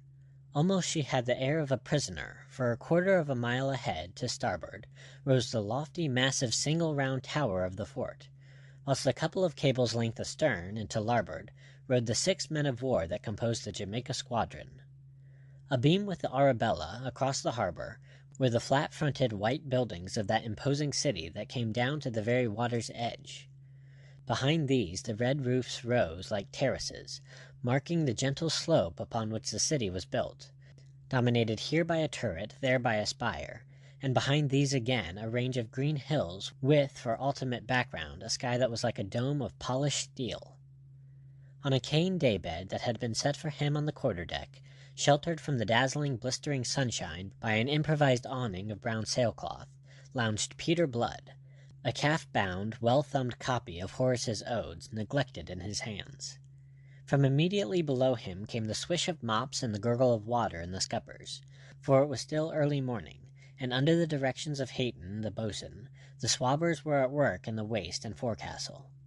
Despite the heat and the stagnant air, one of the toilers found breath to croak a ribald buccaneering ditty. "For we laid her board and board, and we put her to the sword, and we sank her in the deep blue sea. So it's hey-ho and heave-ho, who sail for the main with me." Blood fetched a sigh, and the ghost of a smile played over his lean, sun-tanned face. Then the black brows came together above the vivid blue eyes, and thought swiftly closed the door upon his immediate surroundings. Things had not sped at all well with him in the past fortnight since his acceptance of the King's commission. There had been trouble with Bishop from the moment of landing. As Blood and Lord Julian had stepped ashore together, they had been met by a man who took no pains to dissemble his chagrin at the turn of events, and his determination to change it. He awaited them on the mole, supported by a group of officers. You are Lord Julian Wade, I understand," was his truculent greeting. For Blood at the moment he had nothing beyond a malignant glance. Lord Julian bowed. "I take it I have the honor to address Colonel Bishop, Deputy Governor of Jamaica." It was almost as if his lordship were giving the colonel a lesson in deportment. The colonel accepted it, and belatedly bowed, removing his broad hat. Then he plunged on. "You have granted, I am told, the king's commission to this man." His very tone betrayed the bitterness of his rancor. "Your motives were no doubt worthy. Your gratitude to him for delivering you from the Spaniards. But the thing itself is unthinkable, my lord. The commission must be cancelled." "I don't think I understand," said Lord Julian distantly. "To be sure you don't, or you never had done it. The fellow's bubbled you. Why, he's first a rebel, then an escaped slave, and lastly a bloody pirate. I've been hunting him this year past." "I assure you, sir, that I was fully informed of all. I do not grant the king's commission lightly." "Don't you, by God? And what else do you call this? But as His Majesty's Deputy Governor of Jamaica, I'll take leave to correct your mistake in my own way." "Ah, and what way may that be?" "There's a gallows waiting for this rascal in Port Royal." Blood would have intervened at that, but Lord Julian forestalled him. "I see, sir, that you do not yet quite apprehend the circumstances. If it is a mistake to grant Captain Blood a commission, the mistake is not mine. I am acting upon the instructions of my Lord Sunderland. And with a full knowledge of all the facts, his lordship expressly designated Captain Blood for this commission if Captain Blood could be persuaded to accept it." Colonel Bishop's mouth fell open in surprise and dismay. "Lord Sunderland designated him?" he asked, amazed. "Expressly." His lordship waited a moment for a reply. None coming from the speechless deputy governor, he asked a question. "Would you still venture to describe the matter as a mistake, sir? And dare you take the risk of correcting it?" I have not dreamed." "I understand, sir. Let me present Captain Blood." Perforce, Bishop must put on the best face he could command, but that it was no more than a mask for his fury and his venom was plain to all. From that unpromising beginning matters had not improved, rather had they grown worse. Blood's thoughts were upon this, and other things as he lounged there on the daybed. He had been a fortnight in Port Royal, his ship virtually a unit now in the Jamaica squadron, and when the news of it reached Tortuga and the buccaneers who awaited his return, the name of Captain Blood, which had stood so high among the brethren of the coast, would become a byword, a thing of execration, and before all was done his life might pay forfeit for what would be accounted a treacherous defection. And for what had he placed himself in this position? For the sake of a girl who avoided him so persistently and intentionally that he must assume that she still regarded him with aversion. He had scarcely been vouchsafed a glimpse of her in all this fortnight. Although with that in view for his main object, he had daily haunted her uncle's residence, and daily braved the unmasked hostility and baffled rancor in which Colonel Bishop held him. Nor was that the worst of it. He was allowed plainly to perceive that it was the graceful, elegant young trifle from St. James's, Lord Julian Wade, to whom her every moment was devoted. And what chance had he, a desperate adventurer with a record of outlawry, against such a rival as that, a man of parts, moreover, as he was bound to admit? You conceive the bitterness of his soul. He beheld himself to be as the dog in the fable that had dropped the substance to snatch at a delusive shadow. He sought comfort in a line on the open page before him. Livius fit patentia, quisquid corrigere est nefas. Sought it, but hardly found it. A boat that had approached unnoticed from the shore came scraping and bumping against the great red hull of the Arabella, and a raucous voice sent up a hailing shout. From the ship's belfry 2 silvery notes rang clear and sharp, and a moment or two later the boatswain's whistle shrilled a long wail. The sounds disturbed Captain Blood from his disgruntled musings. He rose, tall, active, and arrestingly elegant in a scarlet, gold-laced coat that advertised his new position, and slipping the slender volume into his pocket, advanced to the carved rail of the quarter-deck, just as Jeremy Pitt was setting foot upon the companion. "A note for you from the deputy governor," said the master shortly, as he proffered a folded sheet. Blood broke the seal and read. Pitt, loosely clad in shirt and breeches, leaned against the rail the while and watched him. Unmistakable concern imprinted on his fair, frank countenance. Blood uttered a short laugh and curled his lip. "It is a very peremptory summons," he said, and passed the note to his friend. The young master's grey eyes skimmed it. Thoughtfully he stroked his golden beard. "You'll not go," he said, between question and assertion. "Why not? Haven't I been a daily visitor at the fort?" "But it'll be about the old wolf that he wants to see you. It gives him a grievance at last. You know, Peter, that it is Lord Julian alone has stood between Bishop and his hate of you. If now he can show that—" "What if he can?" Blood interrupted carelessly. "Shall I be in greater danger ashore than aboard, now that we've but 50 men left, and they lukewarm rogues who would as soon serve the king as me? Jeremy, dear lad, the Arabella's a prisoner here, bedad. 'Twixt the fort there and the fleet yonder, don't be forgetting that." Jeremy clenched his hands. "Why did you let Wolverstone and the others go?" he cried with a touch of bitterness. "You should have seen the danger." "How could I, in honesty, have detained them? It was in the bargain. Besides, how could their staying have helped me?" And his pit did not answer him. "You see," he said, and shrugged, "I'll be getting my hat and cane and sword, and go ashore in the cockboat. See it manned for me."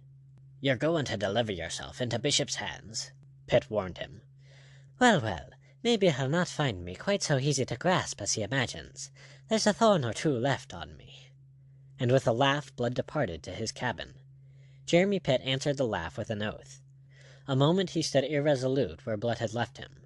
Then slowly, reluctance dragging at his feet, he went down the companion to give the order for the cockboat. "If anything should happen to you, Peter," he said as Blood was going over the side, "Colonel Bishop had better look to himself. These 50 lads may be lukewarm at present, as you say, but sink me, they'll be anything but lukewarm if there's a breach of faith." "And what should be happening to me, Jeremy? Sure now, I'll be back for dinner, so I will." Blood climbed down into the waiting boat, but laugh though he might, he knew as well as Pitt that in going ashore that morning he carried his life in his hands. Because of this, it may have been that when he stepped onto the narrow mole, in the shadow of the shallow outer wall of the fort through whose crenels were thrust the black noses of its heavy guns, he gave order that the boat should stay for him at that spot. He realized that he might have to retreat in a hurry. Walking leisurely, he skirted the embattled wall, and passed through the great gates into the courtyard. Half a dozen soldiers lounged there, and in the shadow cast by the wall, Major Mallard, the commandant, was slowly pacing. He stopped short at sight of Captain Blood, and saluted him, as was his due. But the smile that lifted the officer's stiff mustachios was grimly sardonic. Peter Blood's attention, however, was elsewhere. On his right stretched a spacious garden, beyond which rose the white house that was the residence of the deputy governor. In that garden's main avenue, that was fringed with palm and sandalwood, he had caught sight of Miss Bishop alone. He crossed the courtyard with suddenly lengthened stride. "Good morning to you, ma'am," was his greeting as he overtook her, and hat in hand now he added on a note of protest. "Sure, it's nothing less than uncharitable to make me run in this heat." "Why do you run, then?" she asked him coolly, standing slim and straight before him, all in white and very maidenly save in her unnatural composure. "I am pressed," she informed him, "so will you forgive me if I do not stay?" "You were none so pressed until I came," he protested, and if his thin lips smiled, his blue eyes were oddly hard.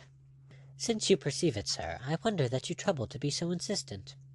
That crossed the swords between them, and it was against Blood's instincts to avoid an engagement. "Faith, ye explain yourself after a fashion," said he, "but since it was more or less in your service that I donned the king's coat, you should suffer it to cover the thief and pirate." She shrugged and turned aside in some resentment and some regret. Fearing to betray the latter, she took refuge in the former. "I do my best," said she. "So that you can be charitable in some ways," he laughed softly. "Glory be, now. I should be thankful for so much. Maybe I'm presumptuous, but I can't forget that when I was no better than a slave in your uncle's household in Barbados, you used me with a certain kindness." "Why not? In those days you had some claim upon my kindness. You were just an unfortunate gentleman then." "And what else would you be calling me now?" "Hardly unfortunate. We have heard of your good fortune on the seas, how your luck has passed into a byword, and we have heard other things, of your good fortune in other directions." She spoke hastily, the thought of Mademoiselle d'Ogeron in her mind, and instantly would have recalled the words had she been able. but Peter Blood swept them lightly aside, reading into them none of her meaning as she feared he would. "Ay, a devil a lies, devil a doubt, as I could prove to you." "I cannot think why you should trouble to put yourself on your defense," she discouraged him. "So that you may think less badly of me than you do." "What I think of you can be a very little matter to you, sir." This was a disarming stroke. He abandoned combat for expostulation. "Can you say that now? Can you say that? Beholding me in this livery of a service I despise. Didn't you tell me that I might redeem the past? It's little enough I am concerned to redeem the past, save only in your eyes. In my own I've done nothing at all that I am ashamed of, considering the provocation I received." Her glance faltered and fell away before his own that was so intent. I cannot think why you should speak to me like this," she said with less than her earlier assurance. "Ah, now can't ye, indeed?" he cried. "Sure then, I'll be telling ye." "Oh, please." There was real alarm in her voice. "I realize fully what you did, and I realize that partly, at least, you may have been urged by consideration for myself. Believe me, I am very grateful. I shall always be grateful. But if it's also your intention always to think of me as a thief and a pirate, faith, you may keep your gratitude, for all the good it's like to do me." A livelier color crept into her cheeks. There was a perceptible heave of the slight breast that faintly swelled the flimsy bodice of white silk. But if she resented his tone and his words, she stifled her resentment. She realized that perhaps she had herself provoked his anger. She honestly desired to make amends. "You are mistaken," she began. "It isn't that." But they were fated to misunderstand each other. Jealousy, that troubler of reason, had been over busy with his wits as it had been with hers. "What is it, then?" quoth he, and added the question. "Lord Julian?" She started, and stared at him blankly indignant now. "Och, be frank with me," he urged her unpardonably. "'Twill be a kindness, so it will." For a moment she stood before him with quickened breathing, the color ebbing and flowing in her cheeks. Then she looked past him and tilted her chin forward. You are quite insufferable," she said. "I beg that you will let me pass." He stepped aside, and with the broad feathered hat which he still held in his hand, he waved her on towards the house. "I'll not be detaining you any longer, ma'am. After all, the cursed thing I did for nothing can be undone. You'll remember afterwards that it was your hardness drove me." She moved to depart, then checked, and faced him again. It was she now who was on her defense, her voice quivering with indignation. "You take that tone! You dare to take that tone!" she cried, astounding him by her sudden vehemence. "You have the effrontery to upbraid me because I will not take your hands when I know how they are stained, when I know you for a murderer, and worse." He stared at her, open-mouthed. "A murderer! Aye," he said at last. "Must I name your victims? Did you not murder Levasseur?" "Levasseur?" He smiled a little. "So they've told you about that. Do you deny it?" "I killed him, it is true. I can remember killing another man in circumstances that were very similar. That was in Bridgetown, on the night of the Spanish raid. Mary Trail would tell you of it. She was present." He clapped his hat on his head with a certain abrupt fierceness, and strode angrily away, before she could answer or even grasp the full significance of what he had said. End of chapter 22.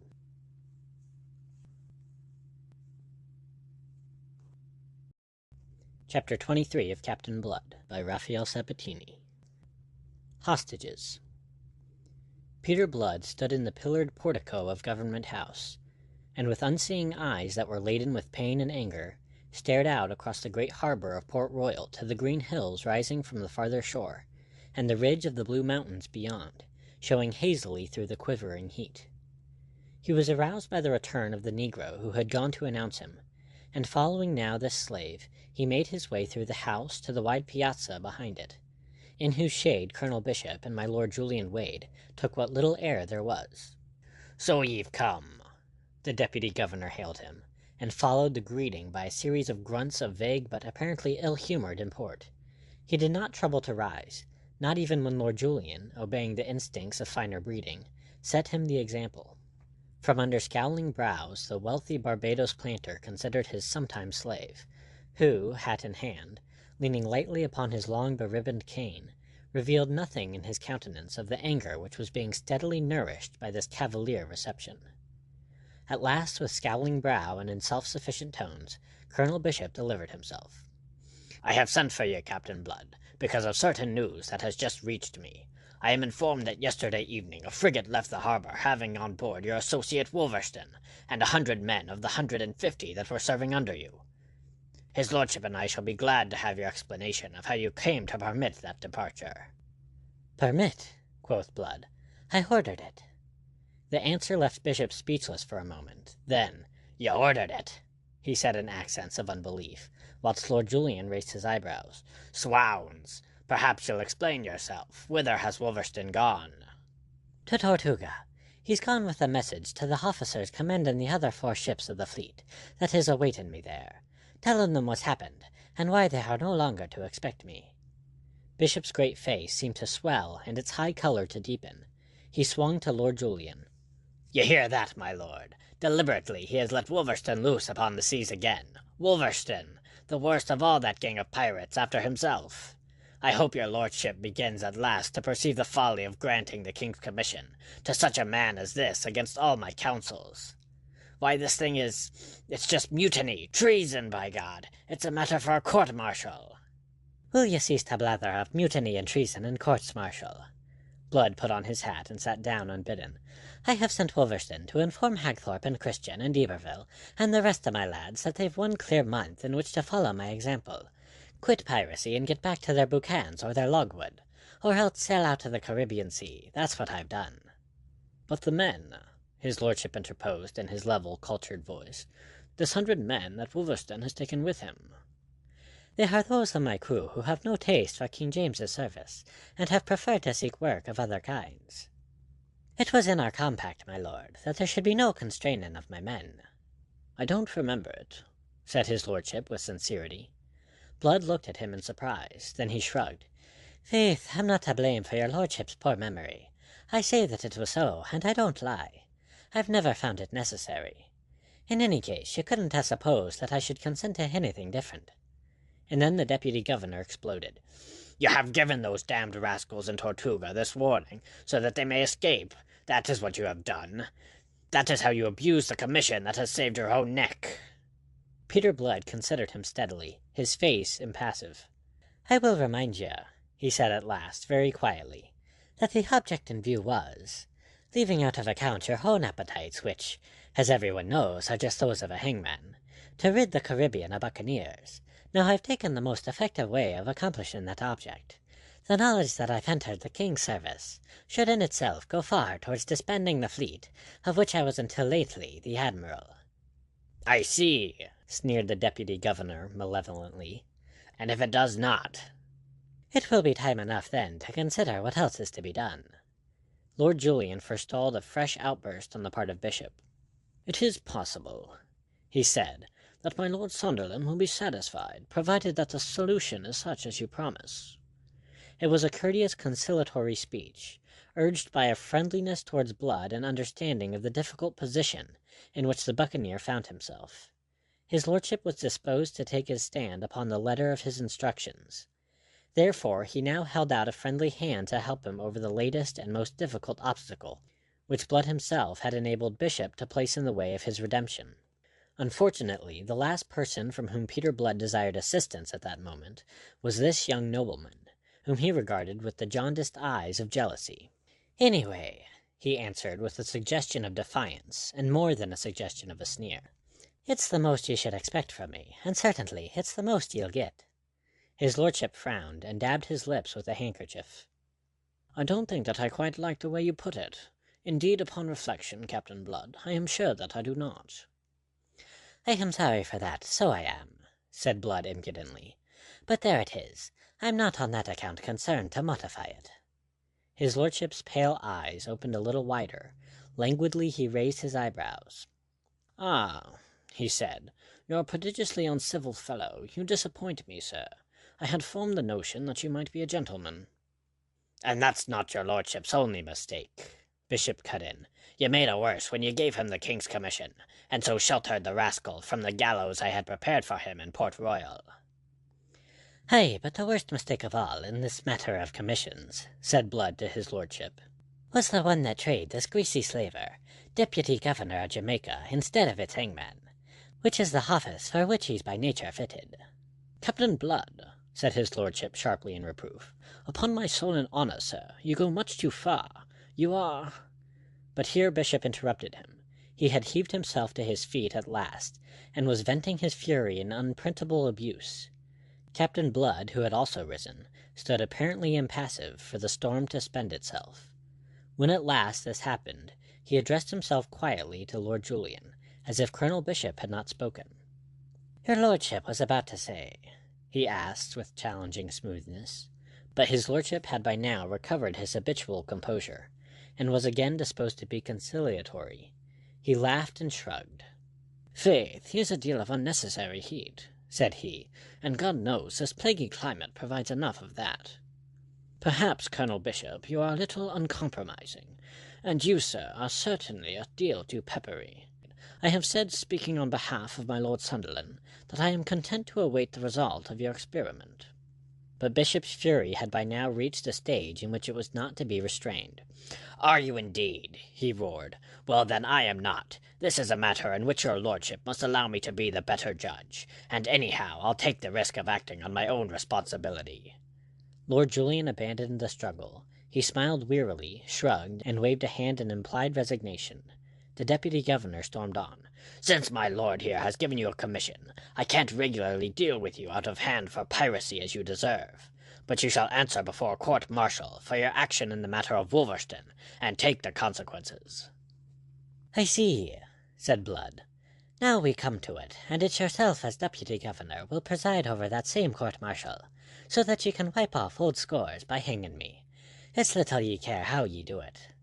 He laughed and added, "Praemonitus, praemonitus." "What shall that mean?" quoth Lord Julian sharply. "I had imagined that your lordship would have had some education." He was at pains, you see, to be provocative. "It's not the literal meaning I am asking, sir," said Lord Julian, with frosty dignity. "I want to know what you desire me to understand." "I'll leave your lordship guessing," said Blood, "and I'll be wishing you both a very good day." He swept off his feathered hat, and made them a leg very elegantly. "Before you go," said Bishop, "and to save you from any idle rashness, I'll tell you that the harbour-master and the commandant have their orders. You don't leave Port Royal. My fine gallows bird. Damn me, I mean to provide you with permanent moorings here in Execution Dock." Peter Blood stiffened, and his vivid blue eyes stabbed the bloated face of his enemy. He passed his long cane into his left hand, and with his right thrust negligently into the breast of his doublet. He swung to Lord Julian, who was thoughtfully frowning. "Your lordship, I think, promised me immunity from this." "What I may have promised," said his lordship, "your own conduct makes it difficult to perform." He rose. "You did me a service, Captain Blood, and I had hoped that we might be friends, but since you prefer to have it otherwise—" He shrugged, and waved a hand towards the deputy governor. Blood completed the sentence in his own way. "You mean that you haven't the strength of character to resist the urgings of a bully?" He was apparently at his ease, and actually smiling. Well, well, as I said before, praemonitus, praemonitus. I'm afraid that you're no scholar, Bishop, or ye'd know that I means forewarned, forearmed." "Forewarned, ha!" Bishop almost snarled. "The warning comes a little late. You did not leave this house." He took a step in the direction of the doorway, and raised his voice. "Ho there!" he was beginning to call. Then, with a sudden audible catch in his breath, he stopped short. Captain Blood's right hand had re-emerged from the breast of his doublet, bringing with it a long pistol with silver mountings richly chased, which he levelled within a foot of the deputy governor's head. "And forearmed," said he. "Don't stir from where you are, my lord, or there may be an accident." And my lord, who had been moving to Bishop's assistance, stood instantly arrested. Chapfallen, with much of his high colour suddenly departed, the deputy governor was swaying on unsteady legs. Peter Blood considered him with a grimness that increased his panic. "I marvel that I don't pistol you without more ado, ye fat blackguard. If I don't, it's for the same reason that once before I gave you your life when it was forfeit. You're not aware of the reason, to be sure, but it may comfort ye to know that it exists. At the same time, I'll warn you not to put too heavy a strain on my generosity, which resides at the moment in my trigger finger. You mean to hang me, and since that's the worst that can happen to me anyway, you'll realize that I'll not boggle at increasing the account by spilling your nasty blood." He cast his cane from him, thus disengaging his left hand. "Be good enough to give me your arm, Colonel Bishop. Come, man, your arm." Under the compulsion of that sharp tone, those resolute eyes, and that gleaming pistol, Bishop obeyed without demur. His recent foul volubility was stemmed. He could not trust himself to speak. Captainblood tucked his left arm through the deputy governor's proffered right. Then he thrust his own right hand with its pistol back into the breast of his doublet. "Though invisible, it's aiming at you none the less, and I give you my word of honor that I'll shoot ye dead upon the very least provocation, whether that provocation is yours or another's. You'll bear that in mind, Lord Julian. And now, ye greasy hangman, step out at brisk and lively as ye can, and behave as naturally as ye may, or it's the black stream of Casitas you'll be contemplating." Arm in arm they passed through the house and down the garden, where Arabella lingered, awaiting Peter Blood's return. Consideration of his parting words had brought her first turmoil of mind, then a clear perception of what might be indeed the truth of the death of Lavoisier. She perceived that the particular inference drawn from it might similarly have been drawn from Blood's deliverance of Mary Trail. When a man so risks his life for a woman, the rest is easily assumed, for the men who will take such risks without hope of personal gain are few. Blood was of those few, as he had proved in the case of Mary Trail. It needed no further assurances of his to convince her that she had done him a monstrous injustice. She remembered words he had used, words overheard aboard his ship, which he had named the Arabella, on the night of her deliverance from the Spanish admiral, words he had uttered when she had approved his acceptance of the king's commission, the words he had spoken to her that very morning which had but served to move her indignation. All these assumed a fresh meaning in her mind, delivered now from its unwarranted preconceptions. Therefore she lingered there in the garden, awaiting his return that she might make amends, that she might set a term to all misunderstanding. In impatience she awaited him, yet her patience, it seemed, was to be tested further. For when at last he came, it was in company, unusually close and intimate company, with her uncle. In vexation she realized that explanations must be postponed. Could she have guessed the extent of that postponement, vexation would have been changed into despair. He passed with his companion from that fragrant garden into the courtyard of the fort. Here the commandant, who had been instructed to hold himself in readiness with the necessary men against the need to effect the arrest of Captain Blood, was amazed by the curious spectacle of the deputy governor of Jamaica, strolling forth arm in arm and apparently on the friendliest terms with the intended prisoner. For as they went, Blood was chatting and laughing briskly. They passed out of the gates unchallenged, and so came to the mole where the cockboat from the Arabella was waiting. They took their places side by side in the stern sheets, and were pulled away together, always very close and friendly, to the great red ship where Jeremy Pitt so anxiously awaited news. You conceive the master's amazement to see the deputy governor come toiling up the entrance ladder, with Blood following very close behind him.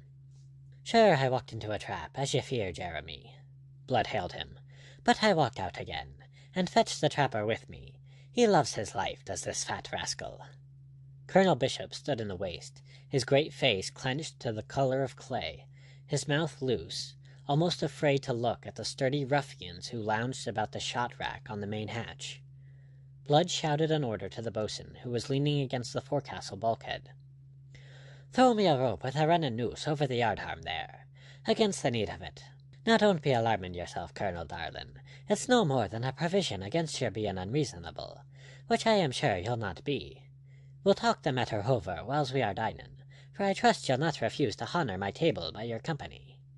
He led away the will-less, cowed bully to the great cabin. Benjamin, the negro steward, in white drawers and cotton shirt, made haste by his command to serve dinner. Colonel Bishop collapsed on the locker under the stern-ports, and spoke now for the first time. "May I ask, what are your intentions?" he quavered. "Why, nothing sinister, Colonel. Although ye deserve nothing less than that same rope and yard-arm, I assure you that it's to be employed only as a last resource. You've said his lordship made a mistake when he handed me the commission, which the Secretary of State did me the honour to design for me. I'm disposed to agree with you, so I'll take to the sea again. Cras ingens in turbimus aquar. It's the fine Latin scholar you'll be when I've done with ye. I'll be getting back to Tortuga and my buccaneers, who at least are honest, decent fellows, so I've fetched ye aboard as a hostage." "My God!" groaned the deputy governor. Ye never mean that you'll carry me to Tortuga?" Blood laughed outright. "Oh, I'd never serve ye such a bad turn as that. No, no. All I want is that ye ensure my safe departure from Port Royal, and if you're reasonable, I'll not even trouble you to swim for it this time. You've given certain orders to your harbour-master, and others to the commandant of your plaguey fort. You'll be so good as to send for them both aboard here, and inform them in my presence that the Arabella is leaving this afternoon on the king's service, and is to pass out unmolested, and so as to make quite sure of their obedience, they shall go a little voyage with us themselves. Here's what you require. Now write, unless you prefer the yardarm." Colonel Bishop heaved himself up in a pet. "You constrain me with violence," he was beginning. Blood smoothly interrupted him. "Sure now, I am not constraining you at all. I'm giving you a perfectly free choice between the pen and the rope. It's a matter for yourself entirely." Bishop glared at him. Then, shrugging heavily, he took up the pen and sat down at the table. In an unsteady hand he wrote that summons to his officers. Blood dispatched it ashore, and then bade his unwilling guest to table. "I trust, Colonel, your appetite is as stout as usual." The wretched bishop took the seat to which he was commanded. As for eating, however, that was not easy to a man in his position. Nor did Blood press him. The captain himself fell to with a good appetite, but before he was midway through the meal came Hayton to inform him that Lord Julian Wade had just come aboard, and was asking to see him instantly. "I was expecting him," said Blood. "Fetch him in." Lord Julian came. He was very stern and dignified. His eyes took in the situation at a glance, as Captain Blood rose to greet him. "It's mighty friendly of you to ha' joined us, my lord." "Captain Blood," said his lordship with asperity, "I find your humour a little forced. I don't know what may be your intentions, but I wonder do you realize the risks you are running?" "And I wonder does your lordship realize the risk to yourself in following us aboard as I have counted that you would?" "What shall that mean, sir?" Blood signalled to Benjamin, who was standing behind Bishop. "Set a chair for his lordship. Hayton, send his lordship's boat ashore. Tell them he'll not be returning yet a while." "What's that?" cried his lordship. "Blister me! Do you mean to detain me? Are ye mad?" "Better wait, Hayton, in case his lordship should turn violent," said Blood. "You, Benjamin, you heard the message. Deliver it." "Will you tell me what you intend, sir?" demanded his lordship, quivering with anger. "Just to make myself and my lads here safe from Colonel Bishop's gallows. I've said that I trusted to your gallantry, not to leave him in the lurch, but to follow him hither, and there's a note from his hand gone ashore, to summon the harbour-master and the commandant of the fort. Once they are aboard, I shall have all the hostages I need for our safety." "You scoundrel!" said his lordship through his teeth. "Sure now, that's entirely a matter of the point of view," said Blood. "Ordinarily, it isn't the kind of name I could suffer any man to apply to me. Still, considering that you willingly did me a service once, and that you're likely unwillingly to do me another now, I'll overlook your discourtesy, so I will." His lordship laughed. "You fool," he said. "Do you dream that I came aboard your pirate ship without taking my measures? I informed the commandant of exactly how you had compelled Colonel Bishop to accompany you. Judge now whether he or the harbour-master will obey the summons, or whether you will be allowed to depart as you imagine." Blood's face became grave. "I'm sorry for that," said he. "I thought you would be," answered his lordship. "Oh, but not on my own account. It's the deputy governor there I'm sorry for. Do you know what you've done? Sure now, you've very likely hanged him." "My God!" cried Bishop in a sudden increase of panic. "If they so much as put a shot across my bows, up goes their deputy governor to the yardarm. Your only hope, Colonel, lies in the fact that I shall send them word of that intention, and so that you may mend, as far as you can, the harm you have done, it yourself shall bear them the message, my lord." "I'll see you damned before I do," fumed his lordship. "Why, that's unreasonable and unreasoning. But if ye insist, why, another messenger will do as well. and another hostage aboard, as I had originally intended, will make my hand the stronger." Lord Julian stared at him, realizing exactly what he had refused. "You'll think better of it now that ye understand," quoth Blood. "Aye, in God's name, go, my lord," spluttered Bishop, "and make yourself obeyed. This damned pirate has me by the throat." His lordship surveyed him with an eye that was not by any means admiring. "Why, if that is your wish," he began, then he shrugged, and turned again to Blood. "I suppose I can trust you that no harm will come to Colonel Bishop if you are allowed to sail?" "You have my word for it," said Blood, "and also that I shall put him safely ashore again without delay." Lord Julian bowed stiffly to the cowering deputy governor. "You understand, sir, that I do as you desire," he said coldly. "Aye, man, aye." Bishop assented hastily. "Very well." Lord Julian bowed again and took his departure. Blood escorted him to the entrance ladder, at the foot of which still swung the Arabella's own cockboat. "It's good-bye, my lord," said Blood, "and there's another thing." He proffered a parchment that he had drawn from his pocket. "It's the commission. Bishop was right when he said it was a mistake." Lord Julian considered him, and considering him, his expression softened. "I am sorry," he said sincerely. "In other circumstances," began Blood. "Oh, but there, you'll understand. The boat's waitin'." Yet with his foot on the first rung of the ladder, Lord Julian hesitated. "I still do not perceive, blister me if I do, why you should not have found someone else to carry your message to the Commandant, and kept me aboard as an added hostage for his obedience to your wishes." Blood's vivid eyes looked into the others that were clear and honest, and he smiled, a little wistfully. A moment he seemed to hesitate, then he explained himself quite fully. "Why shouldn't I tell you? It's the same reason that's been urging me to pick a quarrel with you, so that I might have the satisfaction of slipping a couple of feet of steel into your vitals.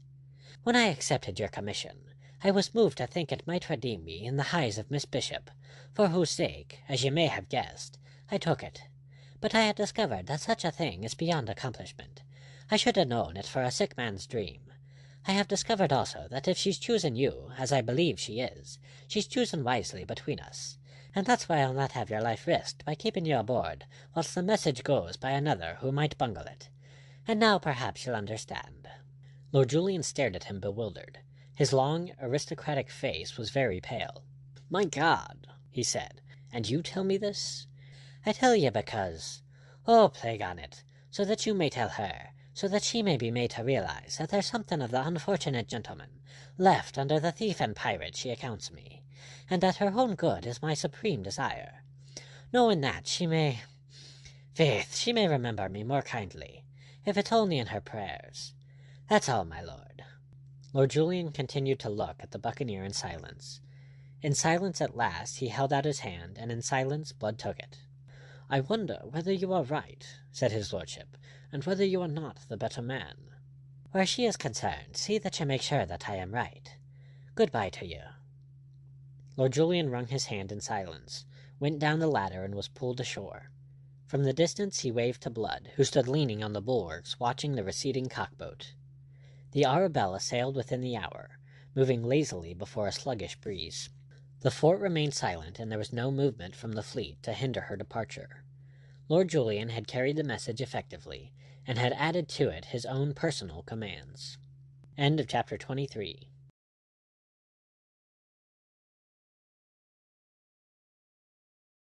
Chapter 24 of Captainblood by Rafael Sabatini. War. 5 miles out at sea from Port Royal, whence the details of the coast of Jamaica were losing their sharpness, the Arabella hove to, and the sloop she had been towing was warped alongside. Captain Blood escorted his compulsory guest to the head of the ladder. Colonel Bishop, who for 2 hours and more had been in a state of mortal anxiety, breathed freely at last, and as the tide of his fears receded, so that of his deep-rooted hate of this audacious buccaneer resumed its normal flow. But he practiced circumspection, if in his heart he vowed that once back in Port Royal, there was no effort he would spare, no nerve he would not strain to bring Peter Blood to final moorings in Execution Dock. At least he kept that vow strictly to himself. Peter Blood had no illusions. He was not and never would be the complete pirate. There was not another buccaneer in all the Caribbean who would have denied himself the pleasure of stringing Colonel Bishop from the yardarm, and by thus finally stifling the vindictive planter's hatred, have increased his own security. But Blood was not of these. Moreover, in the case of Colonel Bishop, there was a particular reason for restraint. Because he was Arabella Bishop's uncle, his life must remain sacred to Captain Blood. And so the captain smiled into the sallow, bloated face, and the little eyes that fixed him with a malevolence not to be dissembled. "A safe voyage home to ye, Colonel Darlin," said he in valediction, and from his easy, smiling manner you would never have dreamt of the pain he carried in his breast. "It's the second time you've served me for a hostage. You'll be well advised to avoid a third. I'm not lucky to ye, Colonel, as ye should be perceivin'." Jeremy Pitt, the master, lounging at Blood's elbow, looked darkly upon the departure of the deputy governor. Behind them a little mob of grim, stalwart, sun-tanned buccaneers were restrained from cracking Bishop like a flea, only by their submission to the dominant will of their leader. They had learnt from Pitt, while yet in Port Royal, of their captain's danger, and whilst as ready as he to throw over the king's service which had been thrust upon them, yet they resented the manner in which this had been rendered necessary, and they marvelled now at Blood's restraint where Bishop was concerned. The deputy governor looked round and met the lowering, hostile glances of those fierce eyes. Instinct warned him that his life at that moment was held precariously, that an injudicious word might precipitate an explosion of hatred from which no human power could save him. Therefore he said nothing. He inclined his head in silence to the captain, and went blundering and stumbling in his haste down that ladder to the sloop and its waiting negro crew. They pushed off the craft from the red hull of the Arabella, bent to their sweeps, then, hoisting sail, headed back for Port Royal, intent upon reaching it before darkness would come upon them. And Bishop, the great bulk of him huddled in the stern-sheets, sat silent, his black brows knitted, his coarse lips pursed, malevolence and vindictiveness so whelming now his recent panic that he forgot his near escape of the yardarm and the running noose. On the mole at Port Royal, under the low embattled wall of the fort, Major Mallard and Lord Julian waited to receive him, and it was with infinite relief that they assisted him from the sloop. Major Mallard was disposed to be apologetic.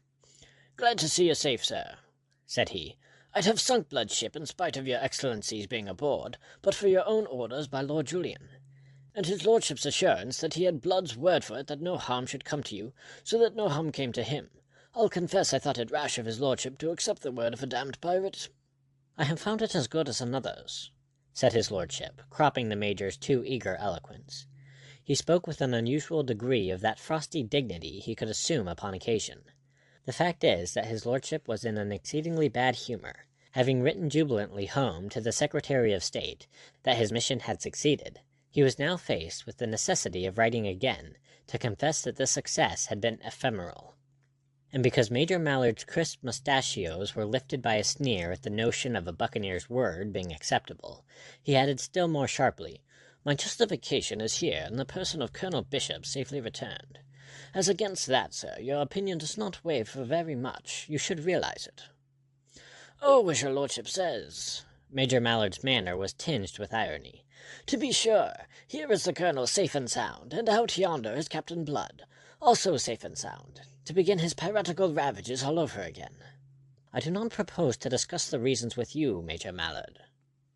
"And anyway, it's not for long," growled the colonel, finding speech at last. "No, by—" he emphasized the assurance by an unprintable oath. "If I spend the last shilling of my fortune in the last ship of the Jamaica fleet, I'll have that rascal in a hempen necktie before I rest, and I'll not be long about it." He had empurpled in his angry vehemence, and the veins of his forehead stood out like whipcord. Then he checked. "You did well to follow Lord Julian's instructions," he commended the major. With that he turned from him, and took his lordship by the arm. "Come, my lord, we must take order about this, you and I." They went off together, skirting the redoubt, and so through courtyard and garden to the house where Arabella waited anxiously. The sight of her uncle brought her infinite relief, not only on his own account, but on account also of Captain Blood. "You took a great risk, sir," she gravely told Lord Julian after the ordinary greetings had been exchanged. But Lord Julian answered her as he had answered Major Mallard. "There was no risk, ma'am." She looked at him in some astonishment. His long aristocratic face wore a more melancholy pensive air than usual. He answered the inquiry in her glance. So that Blood's ship were allowed to pass the fort, no harm could come to Colonel Bishop. Blood pledged me his word for that. A faint smile broke the set of her lips, which hitherto had been wistful, and a little color tinged her cheeks. She would have pursued the subject, but the deputy governor's mood did not permit it. He sneered and snorted at the notion of Blood's word being good for anything, forgetting that he owed to it his own preservation at that moment. At supper and for long thereafter he talked of nothing but Blood, of how he would lay him by the heels, and what hideous things he would perform upon his body, and as he drank heavily the while, his speech became increasingly gross and his threats increasingly horrible, until in the end Arabella withdrew, white-faced and almost on the verge of tears. It was not often that Bishop revealed himself to his niece. Oddly enough, this coarse, overbearing planter went in a certain awe of that slim girl. It was as if she had inherited from her father the respect in which he had always been held by his brother. Lord Julian, who began to find Bishop disgusting beyond endurance, excused himself soon after, and went in quest of the lady. He had yet to deliver the message from Captainblood, and this, he thought, would be his opportunity. But Miss Bishop had retired for the night, and Lord Julian must curb his impatience. It amounted by now to nothing less, until the morrow. Very early next morning, before the heat of the day came to render the open intolerable to his lordship, he espied her from his window, moving amid the azaleas in the garden. It was a fitting setting for one who was still as much a delightful novelty to him in womanhood as was the azalea among flowers. He hurried forth to join her, and when, aroused from her pensiveness, she had given him a good morrow, smiling and frank, he explained himself by the announcement that he bore her a message from Captainblood. He observed her little start and the slight quiver of her lips, and observed thereafter not only her pallor and the shadowy rings about her eyes, but also that unusually wistful air which last night had escaped his notice. They moved out of the open to one of the terraces, where a pergola of orange trees provided a shaded sauntering space that was at once cool and fragrant. As they went he considered her admiringly, and marveled at himself that it should have taken him so long fully to realize her slim, unusual grace, and to find her as he now did, so entirely desirable, a woman whose charm must irradiate all the life of a man, and touch its commonplaces into magic. He noted the sheen of her red-brown hair, and how gracefully one of its heavy ringlets coiled upon her slender, milk-white neck. She wore a gown of shimmering grey silk, and a scarlet rose, fresh gathered, was pinned at her breast like a splash of blood. Always thereafter, when he thought of her, it was as he saw her at that moment, as never, I think, until that moment had he seen her. In silence they paced on a little way into the green shade. Then she paused and faced him. "You said something of a message, sir," she reminded him, thus betraying some of her impatience.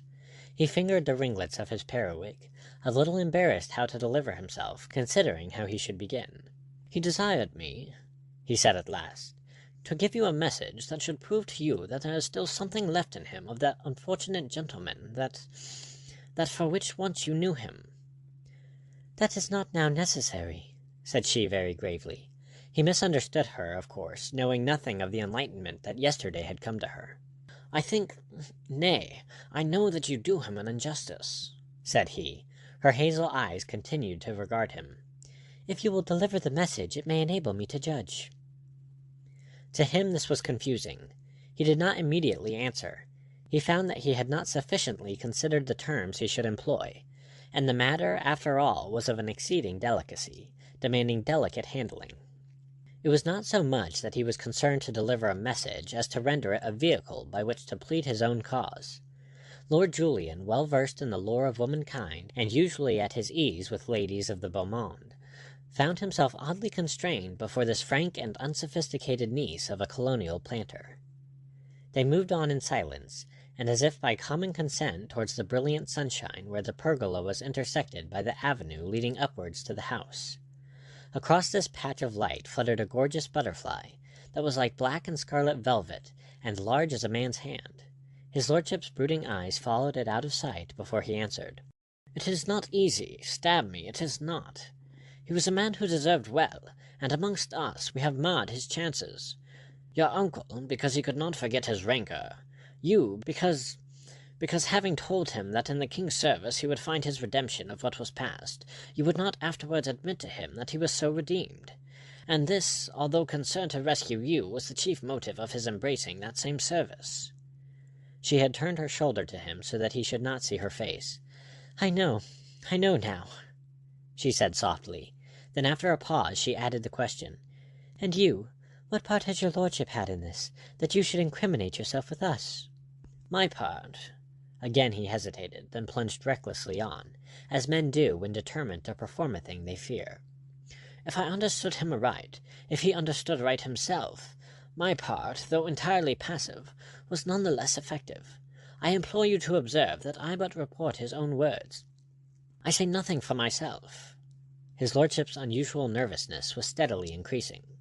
"He thought then, so he told me, that my presence here had contributed to his inability to redeem himself in your sight, and unless he were so redeemed, then was redemption nothing." She faced him fully, a frown of perplexity bringing her brows together above her troubled eyes. "He thought that you had contributed?" she echoed. It was clear she asked for enlightenment. He plunged on to afford it her, his glance a little scared, his cheeks flushing. "Aye, and he said so in terms which told me something that I hope above all things, and yet dare not believe, for God knows I am no coxcomb, Arabella. He said— But first let me tell you how I was placed. I had gone aboard his ship to demand the instant surrender of your uncle, whom he held captive. He laughed at me. Colonel Bishop should be a hostage for his safety. By rashly venturing aboard his ship, I afforded him in my own person yet another hostage, as valuable at least as Colonel Bishop.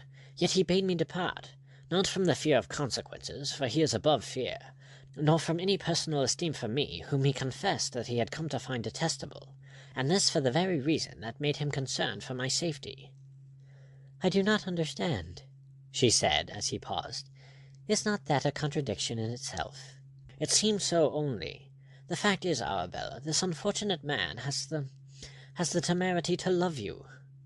She cried out at that, and clutched her breast, whose calm was suddenly disturbed. Her eyes dilated as she stared at him. I've startled you," said he with concern.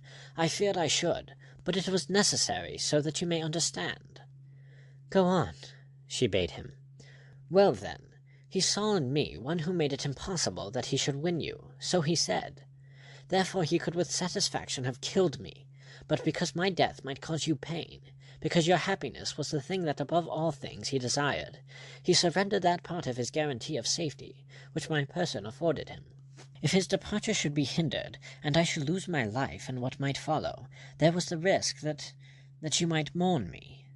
That risk he would not take.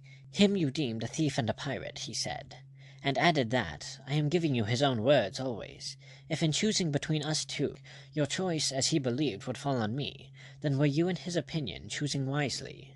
Because of that he bade me leave his ship, and had me put ashore."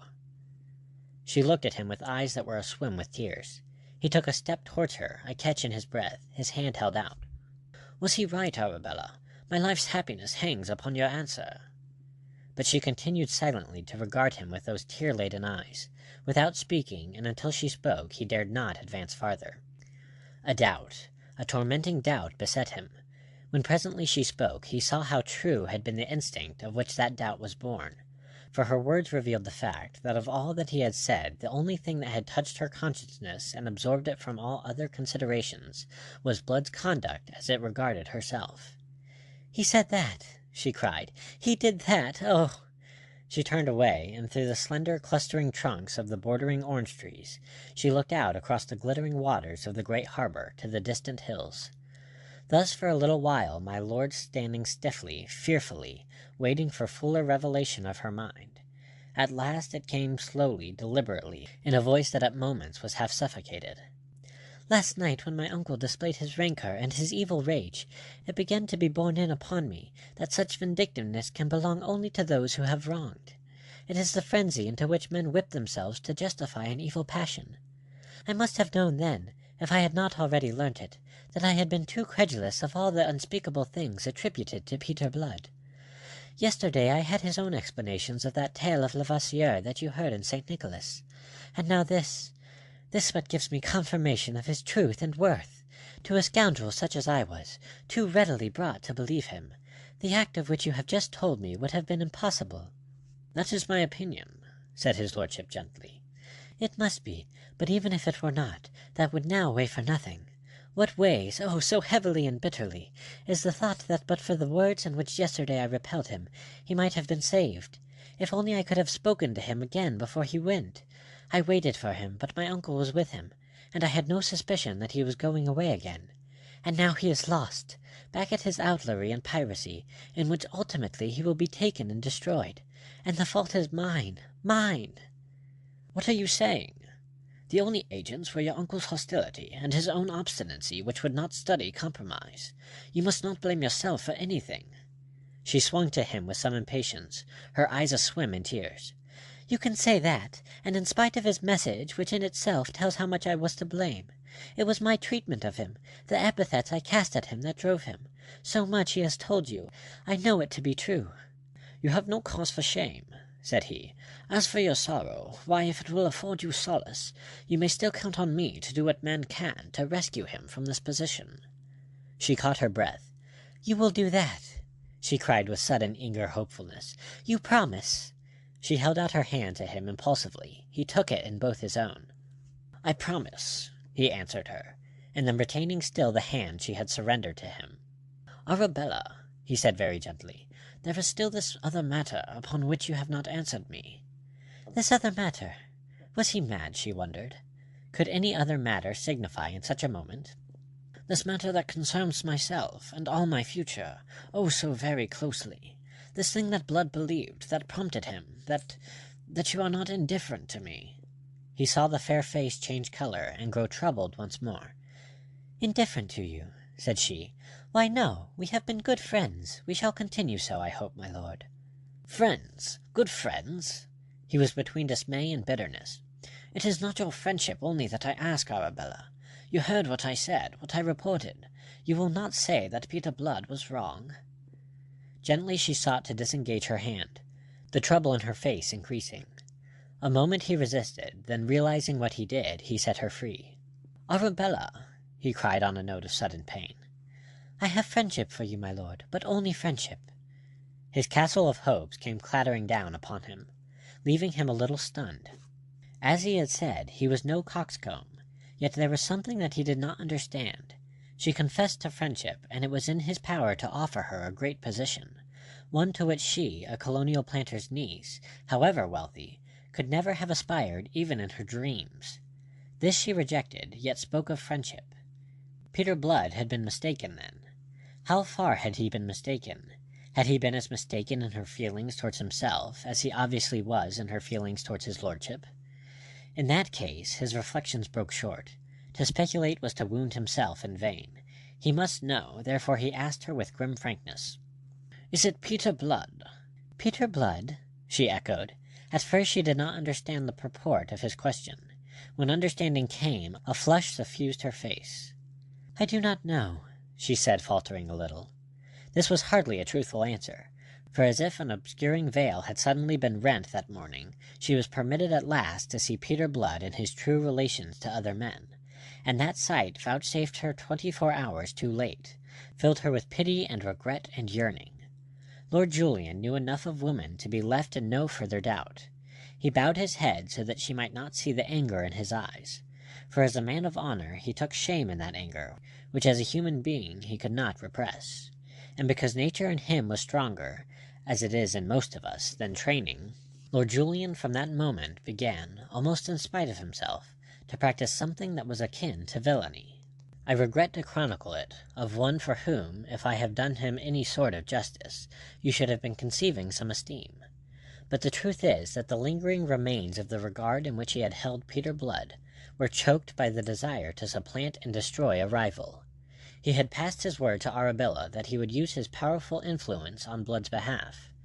I deplore to set it down that not only did he forget his pledge, but secretly set himself to aid and abet Arabella's uncle in the plans he laid for the trapping and undoing of the buccaneer.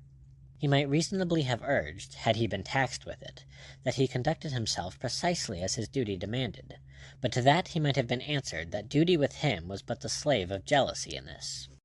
When the Jamaica fleet put to sea some few days later, Lord Julian sailed with Colonel Bishop in Vice-Admiral Crawford's flagship. Not only was there no need for either of them to go, but the deputy governor's duties actually demanded that he should remain ashore, whilst Lord Julian, as we know, was a useless man aboard a ship.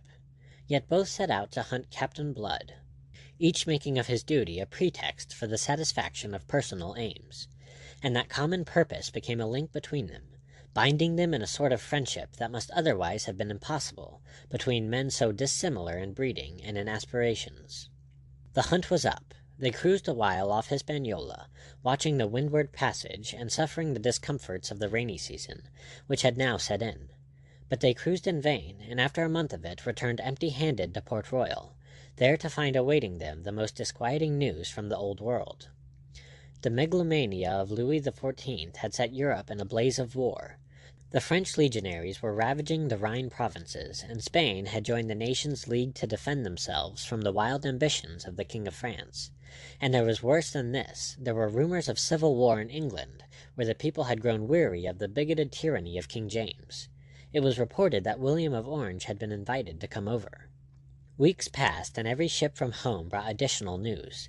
William had crossed to England, and in March of that year, 1689, they learnt in Jamaica that he had accepted the crown, and that James had thrown himself into the arms of France for rehabilitation. To a kinsman of Sunderland's, this was disquieting news indeed. It was followed by letters from King William's Secretary of State informing Colonel Bishop that there was war with France, and that in view of its effect upon the colonies, a Governor-General was coming out to the West Indies in the person of Lord Willoughby, and that with him came a squadron under the command of Admiral van der Kuylen to reinforce the Jamaica fleet against eventualities. Bishop realized that this must mean the end of his supreme authority, even though he should continue in Port Royal as deputy governor.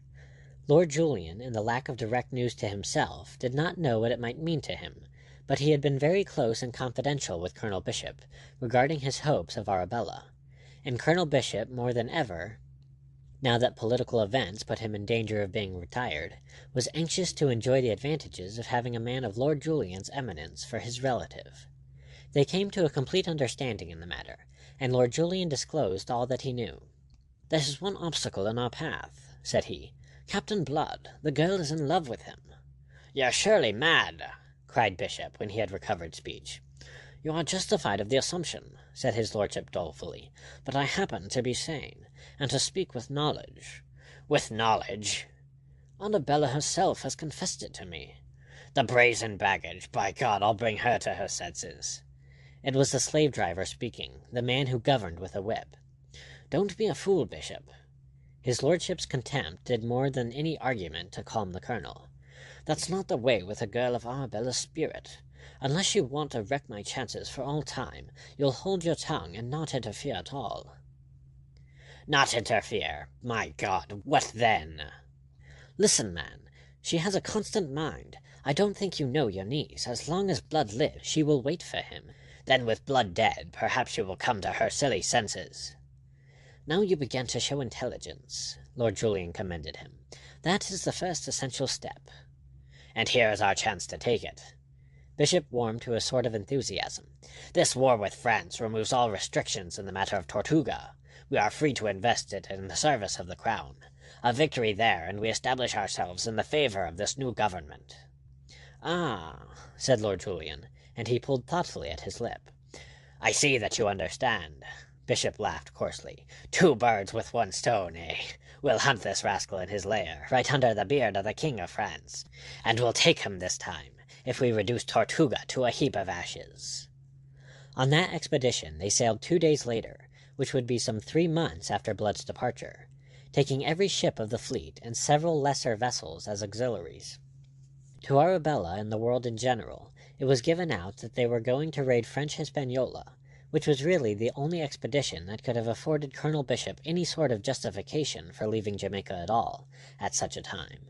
His sense of duty, indeed, should have kept him fast in Port Royal, but his sense of duty was smothered in hatred, that most fruitless and corruptive of all the emotions. In the great cabin of Vice Admiral Crawford's flagship, the Imperator, the deputy governor got drunk that night to celebrate his conviction that the sands of Captain Blood's career were running out. End of chapter 24.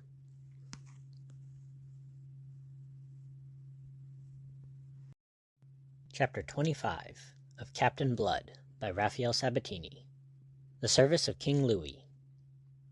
Meanwhile, some 3 months before Colonel Bishop set out to reduce Tortuga, Captain Blood, bearing hell in his soul, had blown into its rock-bound harbor ahead of the winter gales, and 2 days ahead of the frigate in which Wolverstone had sailed from Port Royal a day before him. In that snug anchorage he found his fleet awaiting him, the 4 ships which had been separated in that gale off the Lesser Antilles, and some 700 men composing their crews. Because they had been beginning to grow anxious on his behalf, they gave him the greater welcome. Guns were fired in his honor, and the ships made themselves gay with bunting.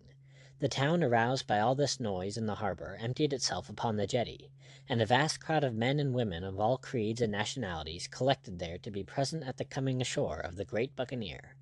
Ashore he went, probably for no other reason than to obey the general expectation.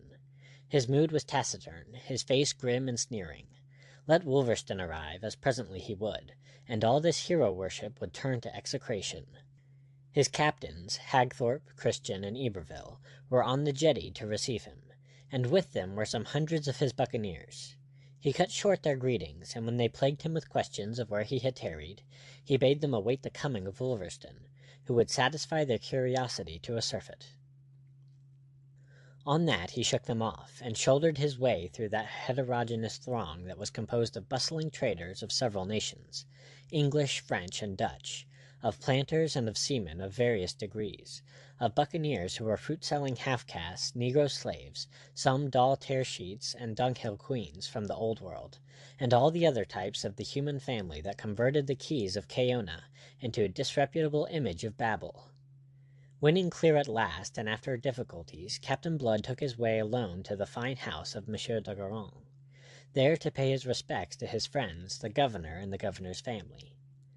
At first the buccaneers jumped to the conclusion that Wolverstone was following with some rare prize of war, but gradually from the reduced crew of the Arabella a very different tale leaked out to stem their satisfaction and convert it into perplexity.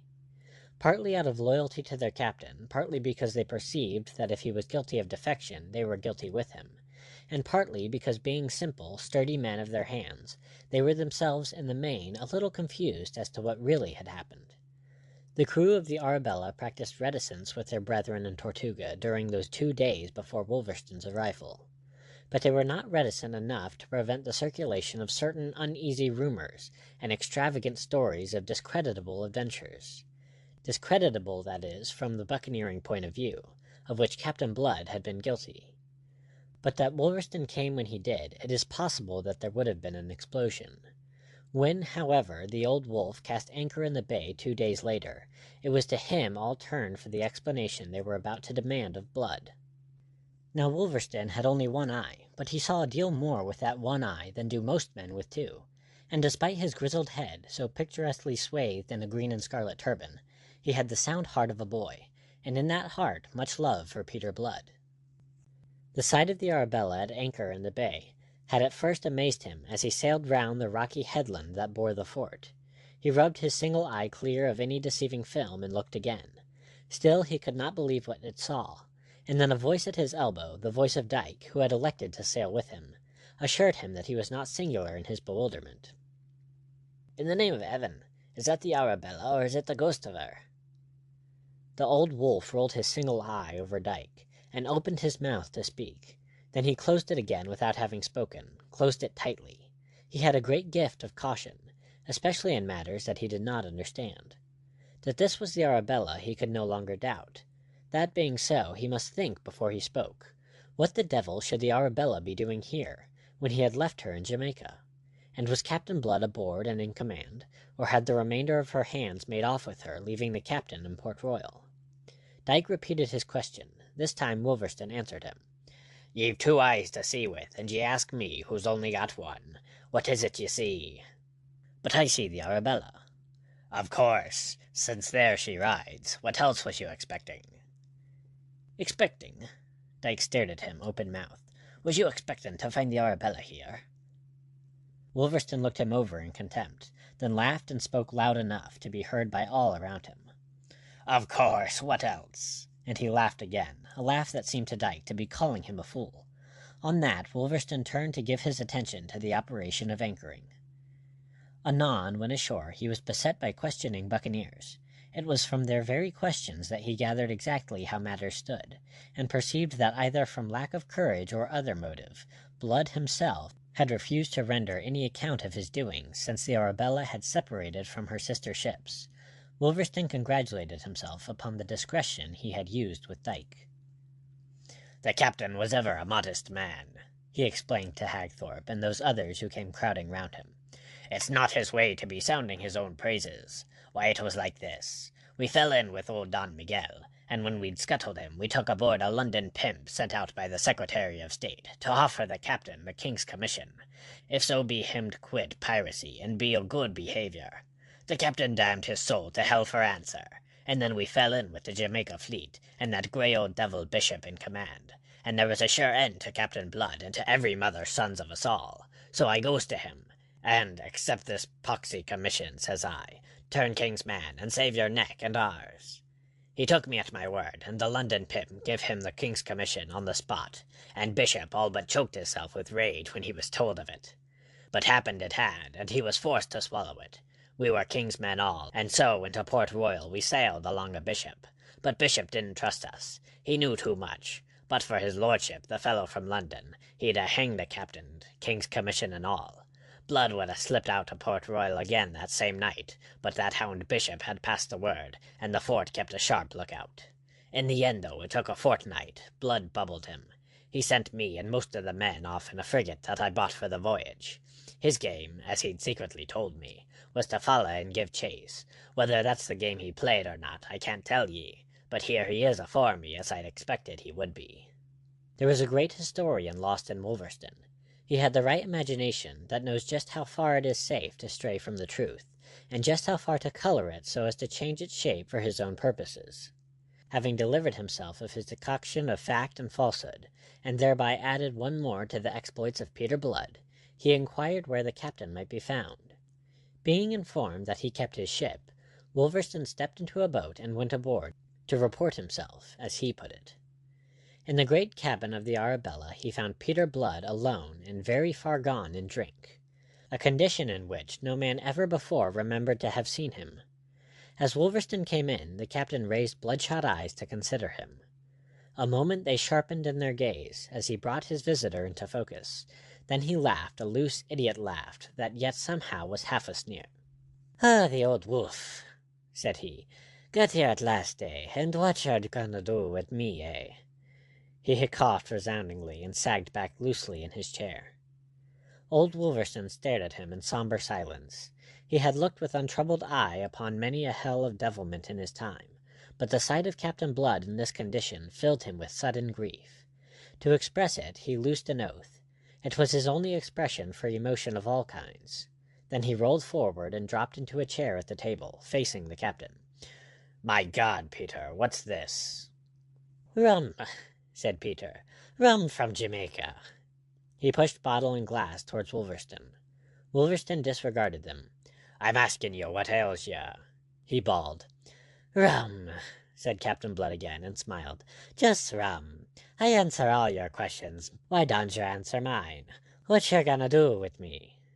"I've done it," said Wolverstone. "Thank God you had the sense to hold your tongue till I came. Are you sober enough to understand me?" "Drunk or sober, all's I understand you." "Then listen." And out came the tale that Wolverstone had told. The captain steadied himself to grasp it. "It'll do as well as the truth," said he when Wolverstone had finished. "And, oh no matter. Much obliged to ye, old wolf, faithful old wolf. But was it worth the trouble? I'm nor a pirate now, never a pirate again, finished." He banged the table, his eyes suddenly fierce. "I'll come and talk to you again when there's less rum in your wits," said Wolverstone, rising. "Meanwhile, you'll please to remember the tale I've told you, and say nothing that'll make me out a liar. They all believes me, even the men as sailed with me from Port Royal. I've made 'em. If they thought as how you'd taken the king's commission in earnest, and for the purpose of doing as Morgan did, ye guess what would follow." "Hell would follow," said the captain. "And that's all I'm fit for." "You're maudlin," Wolverstone growled. "We'll talk again tomorrow." They did, but to little purpose. either that day or any day thereafter while the rains, which set in that night, endured. Soon the shrewd Wolverstone discovered that rum was not what ailed Blood. Rum was in itself an effect, and not by any means the cause of the captain's listless apathy. There was a canker eating at his heart, and the old wolf knew enough to make a shrewd guess of its nature. He cursed all things that daggled petticoats, and knowing his world, waited for the sickness to pass. But it did not pass. When Blood was not dicing or drinking in the taverns of Tortuga, keeping company that in his saner days he had loathed, he was shut up in his cabin aboard the Arabella, alone and uncommunicative. His friends at Government House, bewildered at this change in him, sought to reclaim him. Mademoiselle d'Ogeron, particularly distressed, sent him almost daily invitations, to few of which he responded. As the rainy season approached its end, he was sought by his captains with proposals of remunerative raids on Spanish settlements, but to all he manifested an indifference which, as the weeks passed and the weather became settled, begot first impatience and then exasperation. Christian, who commanded the Clotho, came storming to him one day, upbraiding him for his inaction, and demanding that he should take order what was to do. "Go to the devil," Blood said when he had heard him out. Christian departed fuming, and on the morrow the Clotho weighed anchor and sailed away, setting an example of desertion from which the loyalty of Blood's other captains would soon be unable to restrain their men. Sometimes Blood asked himself why he had come back to Tortuga at all. Held fast in bondage by the thought of Arabella and her scorn of him for a thief and a pirate, he had sworn that he had done with buccaneering. Why, then, was he here? That question he would answer with another. Where else was he to go? Neither backward nor forward could he move, it seemed. He was degenerating visibly, under the eyes of all. He had entirely lost that almost foppish concern for his appearance, and was grown careless and slovenly in his dress. He allowed a black beard to grow on his cheeks that had ever been so carefully shaven, and the long, thick black hair, once so sedulously curled, hung now in a lank, untidy mane about a face that was changing from its vigorous swarthiness to an unhealthy sallow, whilst the blue eyes, that had been so vivid and compelling, were now dull and lackluster. Wolverstone, the only one who held a clue to his degeneration, ventured once and once only to beard him frankly about it. "Lord Peter, is there never to be no end to this?" the giant had growled. "Will ye spend your days moping and swilling 'cause a white-faced ninny in Port Royal 'll have none o' ye? 's blood and hounds! If ye want the wench, why the plague doesn't ye go and fetch her?" The blue eyes glared at him from under the jet-black eyebrows, and something of their old fire began to kindle in them, but Wolverstone went on heedlessly. "I'll be nice with a wench as long as niceness be the key to her favour, but sink me now if I'd rot myself in rum on account of anything that wears a petticoat. That's not the old wolf's way. If there's no other expedition'll tempt ye, why not Port Royal? What a plague do it matter if it's an English settlement? It's commanded by Colonel Bishop, and there's no lack o' rascals in your company'd follow ye to hell if it meant getting Colonel Bishop by the throat. It could be done, I tell ye. We've but to spy the chance when the Jamaica fleet is away. There's enough plunder in the town to tempt the lads, and there's the wench for you. Shall I sound them on it?" Blood was on his feet, his eyes blazing, his livid face distorted. "You'll leave my cabin this minute, so ye will, or by heaven it's your corpse'll be carried out of it. Ye mangy hound, do ye dare come to me with such proposals?" He fell to cursing his faithful officer with a virulence the like of which he had never yet been known to use, and Wolverstone, in terror before that fury, went out without another word. The subject was not raised again, and Captain Blood was left to his idle abstraction. But at last, as his buccaneers were growing desperate, something happened, brought about by the captain's friend, Monsieur d'Ogeron. One sunny morning the governor of Tortuga came aboard the Arabella, accompanied by a chubby little gentleman, amiable of countenance, amiable and self-sufficient of manner. "My captain," Monsieur d'Ogeron delivered himself, "I bring you Monsieur de Cossy, the governor of French Hispaniola, who desires a word with you." Out of consideration for his friend, Captain Blood pulled the pipe from his mouth, shook some of the rum out of his wits, and rose and made a leg to Monsieur de Cossy. "Serviteur," said he. Monsieur de Cossy returned the bow and accepted a seat on the locker under the stern windows. "You have a good force here under your command, my captain," said he. Some 800 men. And I understand they grow restive in idleness. They may go to the devil when they please. Monsieur de Cossey took snuff delicately. I have something better than that to propose, said he. Propose it, then, said Blood without interest. Monsieur de Cossey looked at Monsieur de Guerin, and raised his eyebrows a little. He did not find Captain Blood encouraging, but Monsieur de Guerin nodded vigorously with pursed lips, and the governor of Hispaniola propounded his business. News has reached us from France that there is war with Spain. That is news, is it? Growled Blood. I am speaking officially, my captain. I am not alluding to the unofficial skirmishes and unofficial predatory measures which we have condoned out here. There is war, formally war, between France and Spain in Europe. It is the intention of France that this war will be carried out into the New World. A fleet is coming out from Brest under the command of Monsieur le Baron de Rivarol for that purpose. I have letters from him desiring me to equip a supplementary squadron and raise a body of not less than 1,000 men to reinforce him on his arrival. What I have come to propose to you, my captain, at the suggestion of our good friend Monsieur de Guerin, is, in brief, that you enroll your ships and your force under Monsieur de Rivarol's flag. Blood looked at him with a faint kindling of interest. You are offering to take us into the French service? He asked. On what terms, monsieur? With the rank of Capitaine de Vaisseau for yourself, and suitable ranks for the officers serving under you. You will enjoy the pay of that rank, and you will be entitled, together with your men, to 1/10 share in all prizes taken. My men will hardly count it generous. They will tell you that they can sail out of here tomorrow, disembowel a Spanish settlement, and keep the whole of the plunder. Ah, yes, but with the risk of attaching to acts of piracy. With us your position will be regular and official, and considering the powerful fleet by which Monsieur de Rivarol is backed, the enterprises to be undertaken will be on a much vaster scale than anything you can attempt on your own account, so that the 1/10 in this case may be equal to more than the whole in the other. Captain Blood considered. This, after all, was not piracy that was being proposed. It was honorable employment in the service of the King of France. I will consult my officers, he said, and he sent for them. They came, and the matter was laid before them by Monsieur de Cossey himself.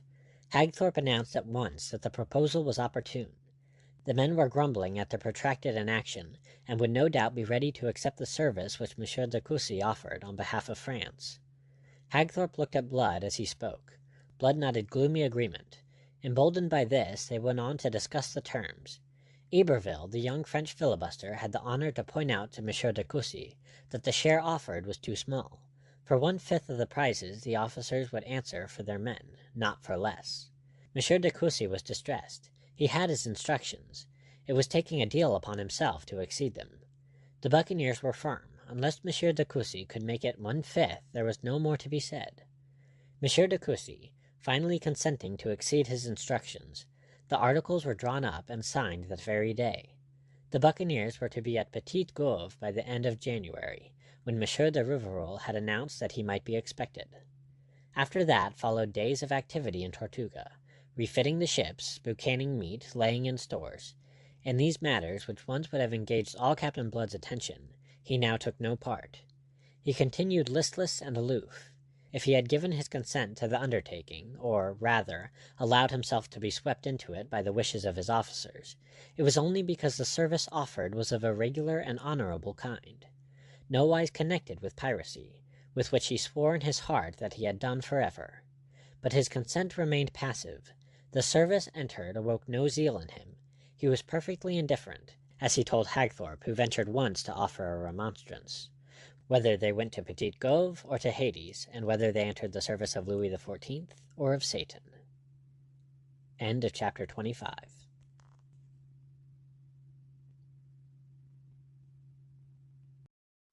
Chapter 26 of Captain Blood by Rafael Sabatini. Monsieur de Rivarol.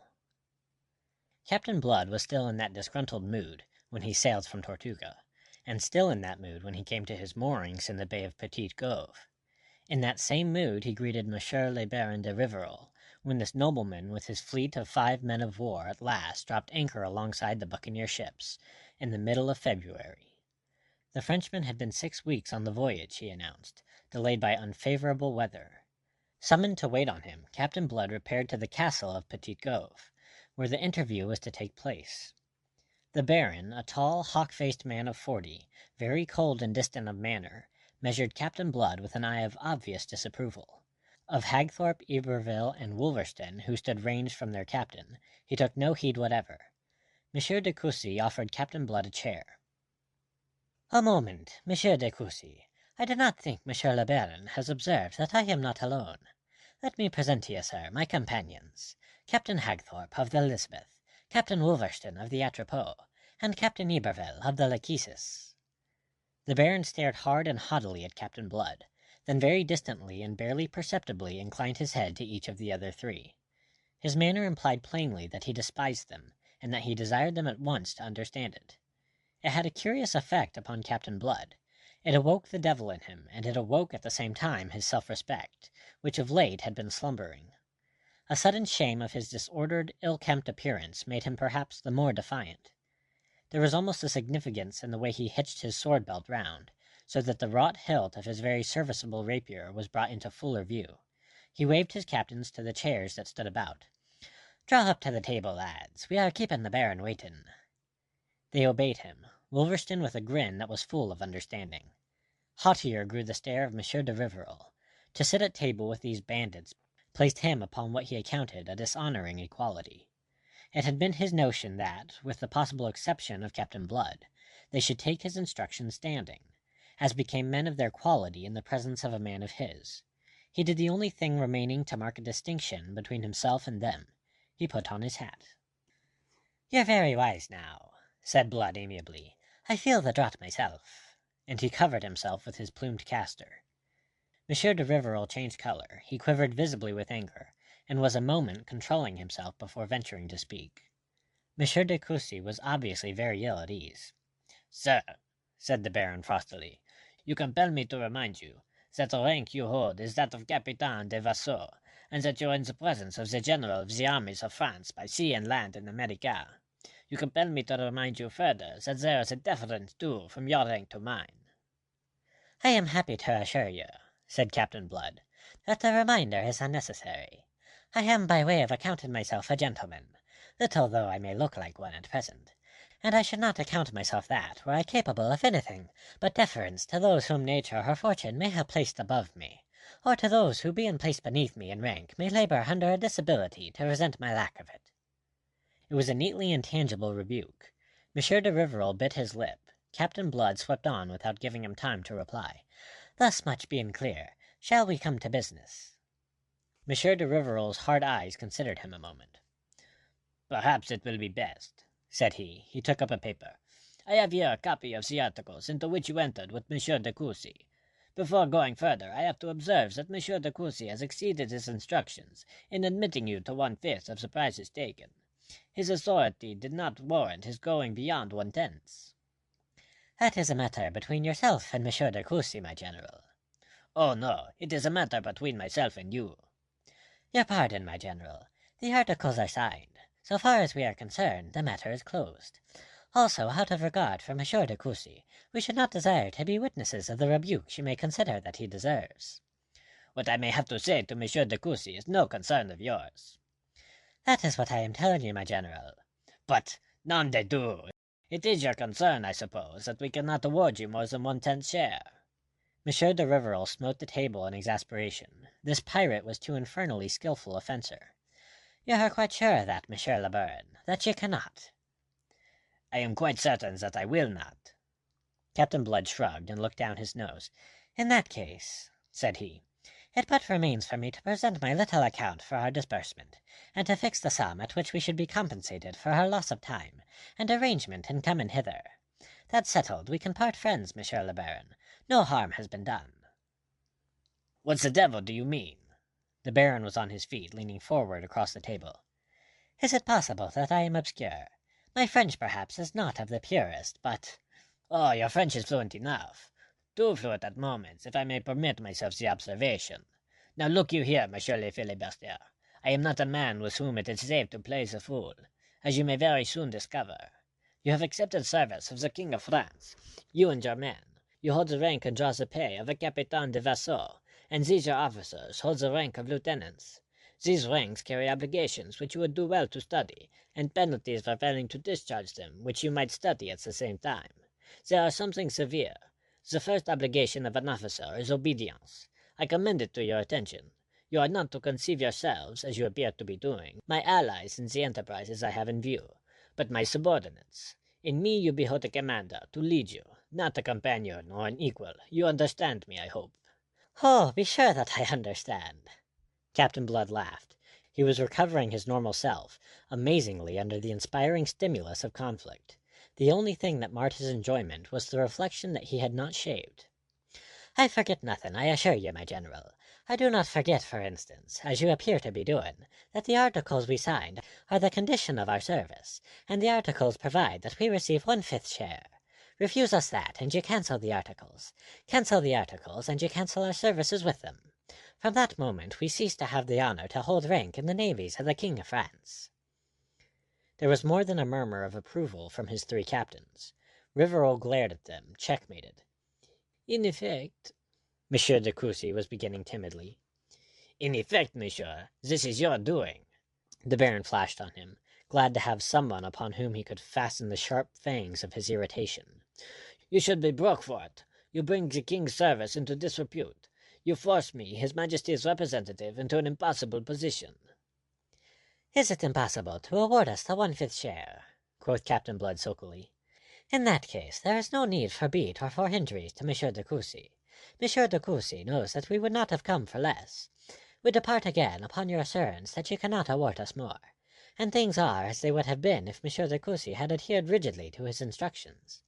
I have proved, I hope, to your satisfaction, Monsieur le Baron, that if you repudiate the articles you can neither claim our services nor hinder our departure, not in honor."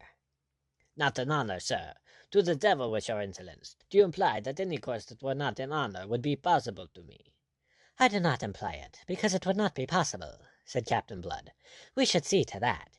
It is, my general, for you to say whether the articles are repudiated." The Baron sat down. "I will consider the matter," he said sullenly. "You shall be advised of my resolve." Captain Blood rose. His officers rose with him. Captain Blood bowed. "Monsieur le Baron," said he. Then he and his buccaneers removed themselves from the august and irate presence of the general of the king's armies by land and sea in America. You conceive that there followed from Monsieur de Courcy an extremely bad quarter of an hour. Monsieur de Courcy, in fact, deserves your sympathy. His self-sufficiency was blown from him by the haughty Monsieur de Rivarol, as down from a thistle by the winds of autumn. The general of the king's armies abused him, this man who was governor of Hispaniola, as if he were a lackey. Monsieur de Courcy defended himself by urging the thing that Captain Blood had so admirably urged already on his behalf, that if the terms he had made with the buccaneers were not confirmed, there was no harm done. Monsieur de Rivarol bullied and browbeat him into silence. Having exhausted abuse, the Baron proceeded to indignities. Since he accounted that Monsieur de Courcy had proved himself unworthy of the post he held, Monsieur de Rivarol took over the responsibilities of that post for as long as he might remain in Hispaniola, and to give effect to this he began by bringing soldiers from his ships and setting his own guard in Monsieur de Courcy's castle. Out of this trouble followed quickly. Wolverstone, coming ashore next morning in the picturesque garb that he affected, his head swathed in a colored handkerchief, was jeered at by an officer of the newly landed French troops. Not accustomed to derision, Wolverstone replied in kind and with interest. The officer passed to insult, and Wolverstone struck him a blow that felled him, and left him only the half of his poor senses. Within the hour the matter was reported to Monsieur de Rivarol, and before noon, by Monsieur de Rivarol's orders, Wolverstone was under arrest in the castle. The Baron had just sat down to dinner with Monsieur de Courcy, when the negro who waited on them announced Captain Blood. Peevishly, Monsieur de Rivarol bade him be admitted, and there entered now into his presence a spruce and modish gentleman, scrupulously shaven, his black long hair in ringlets that fell to a collar of fine point. In his right hand the gentleman carried a broad black hat with a scarlet ostrich plume. In his left hand an ebony cane. His stockings were of silk, a bunch of ribbons masked his garters, and the black rosettes on his shoes were finely edged with gold.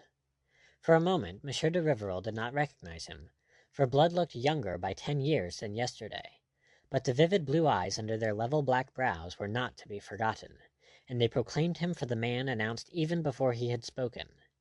His resurrected pride had demanded that he should put himself on an equality with the Baron, and advertise that equality by his exterior.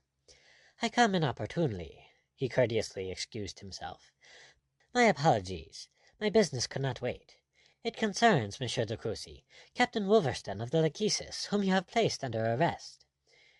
"It is I who placed him under arrest," said Monsieur de Rivarol. "Indeed, but I thought that Monsieur de Courcy was governor of Hispaniola." "Whilst I am here, monsieur, I am the supreme authority. It is as well that you should understand it." "Perfectly, but it is not possible that you are aware of the mistake that has been made."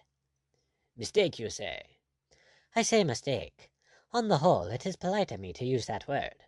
Also, it is expedient. It will save discussions. Your people have arrested the wrong man, Monsieur de Rivarol. Instead of the French officer, who used the grossest provocation, they have arrested Captain Wolverstone. It is a matter which I beg you to reverse without delay." Monsieur de Rivarol's hawk face flamed scarlet. His dark eyes bulged. "Sir, you are insolent, but of an insolence that is intolerable." Normally a man of the utmost self-possession, he was so rudely shaken now that he actually stammered. "Monsieur le Baron, you waste words. This is the new world. It is not merely new, it is novel to one reared amid the superstitions of the old. That novelty you have not yet had time, perhaps, to realize. Therefore I overlook the offensive epithet you have used. But justice is justice, in the new world as in the old, and injustice as intolerable here as there. Now justice demands the enlargement of my officer and the arrest and punishment of yours. That justice I invite you, with submission, to administer." "With submission," snorted the Baron in furious scorn. "With the utmost submission, monsieur. But at the same time I will remind Monsieur le Baron that my buccaneers number 800, your troops 500, and Monsieur de Courcy will inform you of the interesting fact that any one buccaneer is equal in action to at least 3 soldiers of the line. I am perfectly frank with you, monsieur, to save time and hard words. Either Captain Wolverstone is instantly set at liberty, or we must take measures to set him at liberty ourselves. The consequences may be appalling, but it is as you please, Monsieur le Baron. You are the supreme authority. It is for you to say." Monsieur de Rivarol was white to the lips. In all his life he had never been so bearded and defied, but he controlled himself. "You will do me the favor to wait in the anteroom, Monsieur le Capitaine. I desire a word with Monsieur de Courcy. You shall presently be informed of my decision." When the door had closed, the Baron loosed his fury upon the head of Monsieur de Courcy. "So these are the men you have enlisted in the king's service. The men who are to serve under me, men who do not serve, but dictate. And this before the enterprise that has brought me from France is even under way. What explanations do you offer, Monsieur de Courcy? I warn you that I am not pleased with you. I am, in fact, as you may perceive, exceedingly angry." The governor seemed to shed his chubbiness. He drew himself stiffly erect. "Your rank, monsieur, does not give you the right to rebuke me, nor do the facts. I have enlisted for you the men that you desired me to enlist. It is not my fault if you do not know how to handle them better. As Captainblood has told you, this is the new world." So, Monsieur de Rivarol smiled malignantly. "Not only do you offer no explanation, but you venture to put me in the wrong. Almost I admire your temerity, but there!" He waved the matter aside. He was supremely sardonic. "It is, you tell me, the new world. And new worlds, new manners, I suppose. In time I may conform my ideas to this world, or I may conform this world to my ideas." He was menacing on that. "For the moment, I must accept what I find. It remains for you, monsieur, who have experience of these savage ways, to advise me out of that experience how to act." "Monsieur le Baron, it was a folly to have arrested the buccaneer captain. It would be madness to persist. We have not the forces to meet force." "In that case, monsieur, perhaps you will tell me what we are to do with regard to the future. Am I to submit at every turn to the dictates of this blood? Is the enterprise upon which we are embarked to be conducted as he decrees? Am I, in short, the king's representative in America, to be at the mercy of these rascals?" "Oh, by no means. I am enrolling volunteers here in Hispaniola, and I am raising a corps of negroes. I compute that when this is done we shall have a force of 1,000 men, the buccaneers apart." "But in that case, why not dispense with them?" "Because they will remain the sharp edge of any weapons that we forge.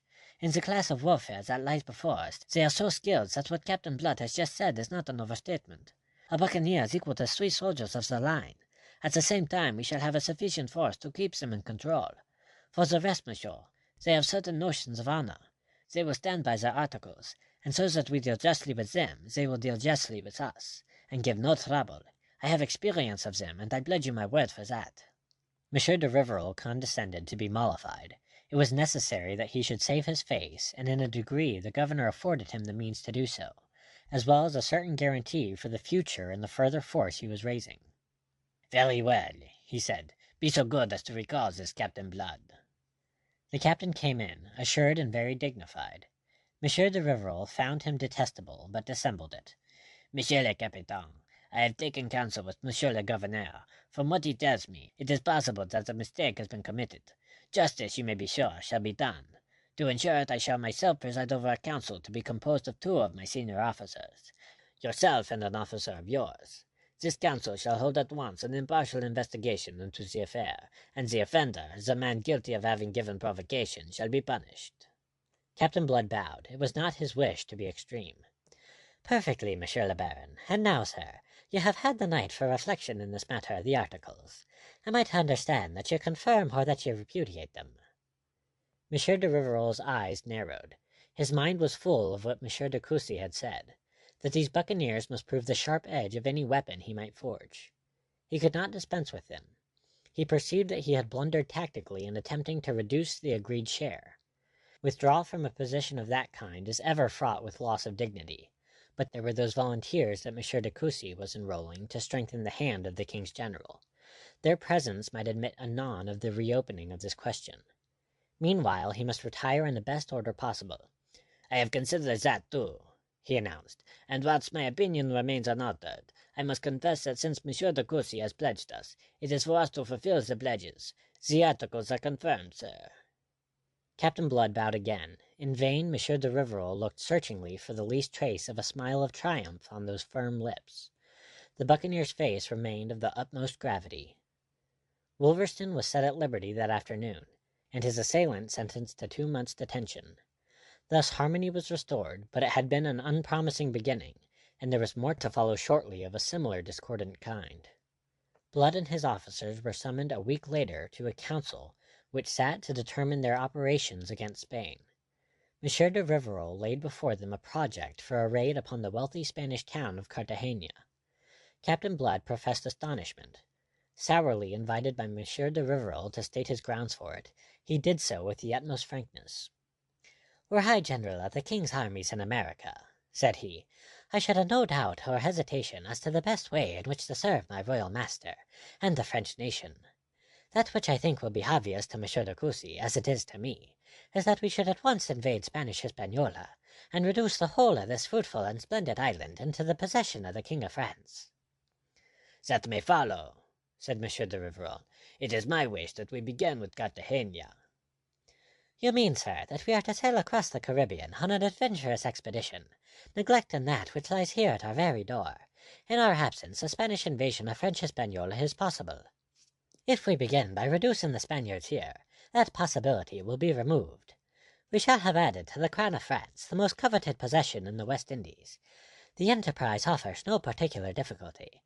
It may be speedily accomplished, and once accomplished it would be time to look farther afield. That would seem the logical order in which this campaign should proceed.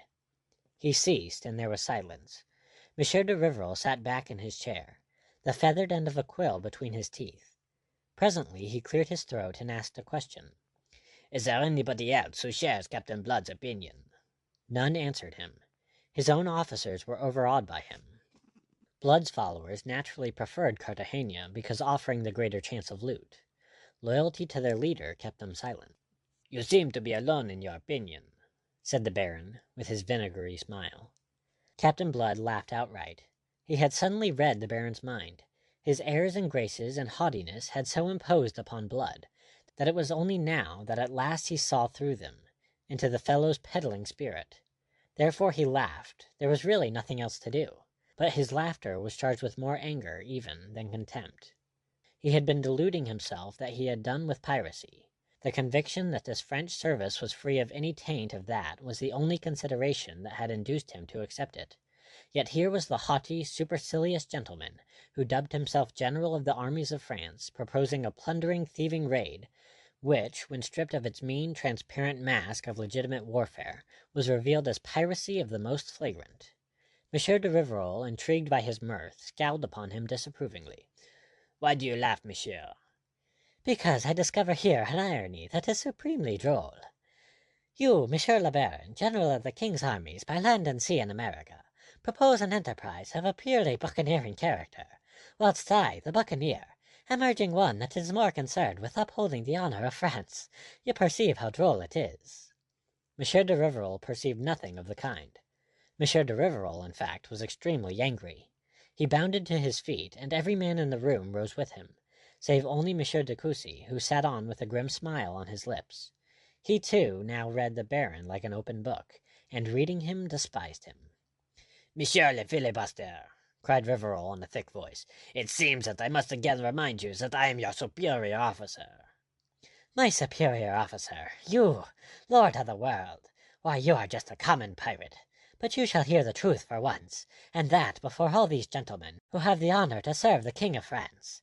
It is for me, a buccaneer, a sea robber, to stand here and tell you what is in the interest of French honor and the French crown, whilst you, the French King's appointed general, neglecting this, are for spending the King's resources against an outlying settlement of no account, shedding French blood and seizing a place that cannot be held, only because it has been reported to you that there is much gold in Cartagena, and that the plunder of it will enrich you.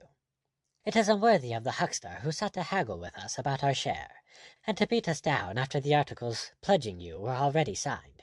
If I am wrong, let Monsieur de Coucy say so. If I am wrong, let me be proven wrong, and I will beg your pardon. Meanwhile, monsieur, I withdraw from this council. I will have no further part in your deliberations. I accepted the service of the King of France with intent to honor that service. I cannot honor that service by lending countenance to a waste of life and resources, and raids upon unimportant settlements, with plunder for their only object. The responsibility for such decisions must rest with you, and with you alone. I desire Monsieur de Coucy to report me to the ministers of France. For the rest, monsieur, it merely remains for you to give me your orders. I await them aboard my ship, and anything else of a personal nature that you may feel I have provoked by the terms I have felt compelled to use in this council. Monsieur le Baron, I have the honor to wish you good day." He stalked out, and his 3 captains, although they thought him mad, rolled after him in loyal silence. Monsieur de Rivarol was gasping like a landed fish. The stark truth had robbed him of speech. When he recovered, it was to thank Heaven vigorously that the council was relieved by Captainblood's own act of that gentleman's further participation in its deliberations. Inwardly, Monsieur de Rivarol burned with shame and rage. The mask had been plucked from him, and he had been held up to scorn. He, the general of the King's armies by sea and land in America. Nevertheless, it was to Cartagena that they sailed in the middle of March. Volunteers and Negroes had brought up the forces directly under Monsieur de Rivarol to 1,200 men. With these he thought he could keep the buccaneer contingent in order and submissive. They made up an imposing fleet, led by Monsieur de Rivarol's flagship, the Victorieuse, a mighty vessel of 80 guns.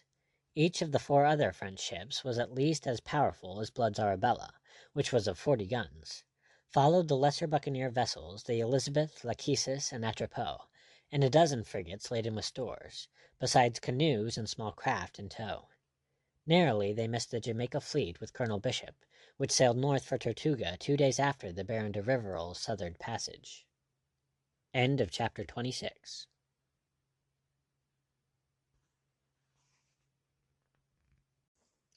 Chapter 27 of Captain Blood by Rafael Sabatini. Cartagena. Having crossed the Caribbean in the teeth of contrary winds, it was not until the early days of April that the French fleet hove in sight of Cartagena, and Monsieur de Rivarol summoned a council aboard his flagship to determine the method of assault. "It is of importance, messieurs," he told them, "that we take the city by surprise, not only before it can put itself into a state of defense, but before it can remove its treasures inland. I propose to land a force sufficient to achieve this to the north of the city tonight after dark." And he explained in detail the scheme upon which his wits had labored. He was heard respectfully and approvingly by his officers, scornfully by Captain Blood, and indifferently by the other buccaneer captains present. For it must be understood that Blood's refusal to attend councils had related only to those concerned with determining the nature of the enterprise to be undertaken. Captain Blood was the only one amongst them who knew exactly what lay ahead. 2 years ago he had himself considered a raid upon the place, and he had actually made a survey of it in circumstances which he was presently to disclose. The Baron's proposal was one to be expected from a commander whose knowledge of Cartagena was only such as might be derived from maps. Geographically and strategically considered, it is a curious place. It stands almost foursquare, screened east and north by hills, and it may be said to face south upon the inner of 2 harbors by which it is normally approached. The entrance to the outer harbor, which is in reality a lagoon some 3 miles across, lies through a neck known as the Boca Chica, or Little Mouth, and defended by a fort. A long strip of densely wooded land to westward acts here as a natural breakwater, and as the inner harbor is approached, another strip of land thrusts across at right angles from the first, towards the mainland on the east. Just short of this it ceases, leaving a deep but very narrow channel, a veritable gateway, into the secure and sheltered inner harbor. Another fort defends this second passage. East and north of Cartagena lies the mainland, which may be left out of account, but to the west and northwest this city, so well guarded on every side, lies directly open to the sea. It stands back beyond a half-mile of beach, and besides this and the stout walls which fortify it, would appear to have no other defenses. But those appearances are deceptive, and they had utterly deceived M. de Rivarol when he devised his plan. It remained for Captain Blood to explain the difficulties when M. de Rivarol informed him that the honor of opening the assault in the manner which he prescribed was to be accorded to the buccaneers. Captain Blood smiled sardonic appreciation of the honor reserved for his men. It was precisely what he would have expected. For the buccaneers the dangers, for M. de Rivarol the honor, glory, and profit of the enterprise. "It is an honor which I must decline," said he quite coldly. Wolverstone grunted approval, and Hagthorpe nodded. Iberville, who as much as any of them resented the superciliousness of his noble compatriot, never wavered in loyalty to Captain Blood. The French officers, there were 6 of them present, stared their haughty surprise at the buccaneer leader, whilst the Baron challengingly fired a question at him. "How? You decline it, sir? You decline to obey orders, do you say?" "I understood, Monsieur le Baron, that you summoned us to deliberate upon the means to be adopted." "Then you understood me, Monsieur le Capitaine. You are here to receive my commands. I have already deliberated, and I have decided. I hope you understand." "Oh, I understand," laughed Blood, "but I ask myself, do you?" And without giving the Baron time to set the angry question that was bubbling to his lips, he swept on. "You have deliberated, you say, and you have decided, but unless your decision rests upon a wish to destroy my buccaneers, you will alter it when I tell you something of which I have knowledge. This city of Cartagena looks very vulnerable on the northern side, all open to the sea as it apparently stands. Ask yourself, Monsieur le Baron, how came the Spaniards who built it where it is to have been at such trouble to fortify it to the south, if from the north it is so easily assailable?" That gave M. de Rivarol pause. "The Spaniards," Blood pursued, "are not quite the fools you are supposing them. Let me tell you, messieurs, that 2 years ago I made a survey of Cartagena as a preliminary to raiding it. I came hither with some friendly trading Indians, myself disguised as an Indian, and in that guise I spent a week in the city and studied carefully all its approaches. On the side of the sea where it looks so temptingly open to assault, there is shoal water for over half a mile out, far enough out, I assure you, to ensure that no ship shall come within bombarding range of it. It is not safe to venture nearer land than 3/4 of a mile." "But our landing will be effected in canoes and piraguas and open boats," cried an officer impatiently. "In the calmest season of the year the surf will hinder any such operation, and you will also bear in mind that if landing were possible, as you are suggesting, that landing could not be covered by the ship's guns. In fact, it is the landing parties would be in danger from their own artillery." "If the attack is made by night, as I propose, covering will be unnecessary. You should be ashore in force before the Spaniards are aware of the intent." "You are assuming that Cartagena is a city of the blind, that at this very moment they are not conning our sails and asking themselves who we are and what we intend." "But if they feel themselves secure from the north, as you suggest," cried the Baron impatiently, "that very security will lull them." "Perhaps, but then they are secure. Any attempt to land on this side is doomed to failure at the hands of nature." "Nevertheless, we make the attempt," said the obstinate baron, whose haughtiness would not allow him to yield before his officers. "If you choose to do so, after what I have said, you are, of course, the person to decide. But I do not lead my men into fruitless danger." "If I command you—" the baron was beginning, but Blood unceremoniously interrupted him. "Monsieur le Baron, when Monsieur de Courcy engaged us on your behalf, it was as much on account of our knowledge and experience of this class of warfare as on account of our strength. I have placed my knowledge and experience in this particular matter at your disposal. I will add that I abandoned my own project to raid in Cartagena, not being in sufficient strength at the time to force the entrance of the harbor, which is the only way into the city. The strength which you now command is ample for that purpose." "But whilst we are doing that, the Spaniards will have time to remove great part of the wealth the city holds. We must take them by surprise." Captain Blood shrugged. "If this is a mere piraten raid, that, of course, is a prime consideration. It was with me. But if you are concerned to abate the pride of Spain and plant the lilies of France on the forts of this settlement, the loss of some treasure should not really weigh for much." Monsieur de Rivarol bit his lip in chagrin. His gloomy eye smoldered as it considered the self-contained buccaneer. "But if I command you to go, to make the attempt," he asked, "answer me, monsieur. Let us know once for all where we stand, and who commands this expedition." "Positively, I find you tiresome," said Captain Blood, and he swung to Monsieur de Courcy, who sat there gnawing his lip, intensely uncomfortable. "I appeal to you, monsieur. Do you justify me to the general?" Monsieur de Courcy started out of his gloomy abstraction. He cleared his throat. He was extremely nervous. "In view of what Captain Blood has submitted—" "Ah, to the devil with that!" snapped Rivarol. "It seems that I am followed by poltroons. Look you, monsieur le capitaine, since you are afraid to undertake this thing, I will myself undertake it. The weather is calm, and I count upon making good my landing. If I do so, I shall have proved you wrong, and I shall have a word to say to you tomorrow, which you may not like. I am being very generous with you, sir." He waved his hand regally. "You have leave to go." It was sheer obstinacy and empty pride that drove him, and he received the lesson he deserved.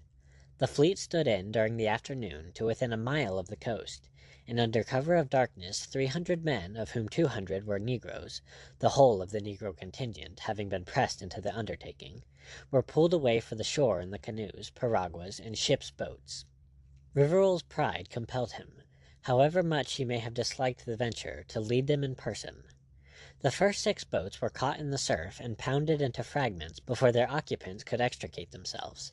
The thunder of the breakers and the cries of the shipwrecked warned those who followed, and thereby saved them from sharing the same fate. By the Baron's urgent orders they pulled away again, out of danger, and stood about to pick up such survivors as contrived to battle towards them. Close upon 50 lives were lost in the adventure, together with half a dozen boats stored with ammunition and light guns. The Baron went back to his flagship, an infuriated, but by no means a wiser man. Wisdom, not even the pungent wisdom experience thrusts upon us, is not for such as Monsieur de Rivarol. His anger embraced all things, but focused chiefly upon Captain Blood. In some warped process of reasoning, he held the buccaneer chiefly responsible for this misadventure. He went to bed considering furiously what he should say to Captain Blood upon the morrow. He was awakened at dawn by the rolling thunder of guns. Emerging upon the poop in nightcap and slippers, he beheld a sight that increased his unreasonable and unreasoning fury. The 4 buccaneer ships, under canvas, were going through extraordinary maneuver half a mile off the Boca Chica, and little more than half a mile away from the remainder of the fleet, and from their flanks flame and smoke were belching each time they swung broadside to the great round fort that guarded the narrow entrance. The fort was returning the fire vigorously and viciously, but the buccaneers timed their broadsides with extraordinary judgment to catch the defending ordnance reloading. Then, as they drew the Spaniards' fire, they swung away again, not only taking care to be ever-moving targets, but further to present no more than bow or stern to the fort, their masts in line, when the heaviest cannonades were to be expected. Gibbering and cursing, Monsieur de Rivarol stood there and watched this action, so presumptuously undertaken by Blood on his own responsibility. The officers of the Victorieuse crowded round him, but it was not until Monsieur de Courcy came to join the group that he opened the sluices of his rage. and Monsieur de Coucy himself invited the deluge that now caught him. He had come up rubbing his hands and taking a proper satisfaction in the energy of the men whom he had enlisted. "Aha, Monsieur de Rivarol," he laughed. "He understands his business, eh?" says Captainblood. "He'll plant the lilies of France on that fort before breakfast." The Baron swung upon him, snarling. "He understands his business, eh? His business, let me tell you, Monsieur de Coucy, is to obey my orders, and I have not ordered this, par la mordieu. When this is over, I'll deal with him for his damned insubordination." "Surely, Monsieur le Baron, he will have justified it if he succeeds." "Justified it? Ah, parbleu! Can a soldier ever justify acting without orders?" He raved on furiously, his officers supporting him out of their detestation of Captain Blood. Meanwhile the fight went merrily on. The fort was suffering badly, yet for all their maneuvering the buccaneers were not escaping punishment. The starboard gunwale of the Atropos had been hammered into splinters, and a shot had caught her astern in the coach. The Elizabeth was badly battered about the forecastle, and the Arabella's maintop had been shot away, whilst towards the end of that engagement the Lachesis came reeling out of the fight with a shattered rudder, steering herself by sweeps. The absurd Baron's fierce eyes positively gleamed with satisfaction. "I pray heaven they may sink all his infernal ships," he cried in his frenzy. But heaven didn't hear him. Scarcely had he spoken than there was a terrific explosion, and half the fort went up in fragments. A lucky shot from the buccaneers had found the powder magazine. It may have been a couple of hours later when Captain Blood, as spruce and cool as if he had just come from a levee, stepped upon the quarter-deck of the Victorieuse to confront Monsieur de Rivarol, still in bedgown and nightcap. "I have to report, Monsieur le Baron, that we are in possession of the fort on Boca Chica. The standard of France is flying from what remains of its tower, and the way into the outer harbor is open to your fleet." Monsieur de Rivarol was compelled to swallow his fury, though it choked him. The jubilation among his officers had been such that he could not continue as he had begun, yet his eyes were malevolent, his face pale with anger. "You are fortunate, Monsieur Blood, that you succeeded," he said. "It would have gone very ill with you if you had failed. Another time be so good as to await my orders, lest you should afterwards lack the justification which your good fortune has procured you this morning." Blood smiled with a flash of white teeth, and bowed. "I shall be glad of your orders now, General, for pursuing our advantage. You realize that speed in striking is the first essential." Rivarol was left gaping a moment. Absorbed in his ridiculous anger, he had considered nothing, but he made a quick recovery. "To my cabin, if you please," he commanded peremptorily, and was turning to lead the way when Blood arrested him. "With submission, my General. We shall be better here. You behold there the scene of our common action. It is spread before you like a map." He waved his hand towards the lagoon, the country flanking it and the considerable city standing back from the beach. "If it is not a presumption in me to offer a suggestion." He paused. Monsieur de Rivarol looked at him sharply, suspecting irony, but the swarthy face was bland, the keen eyes steady.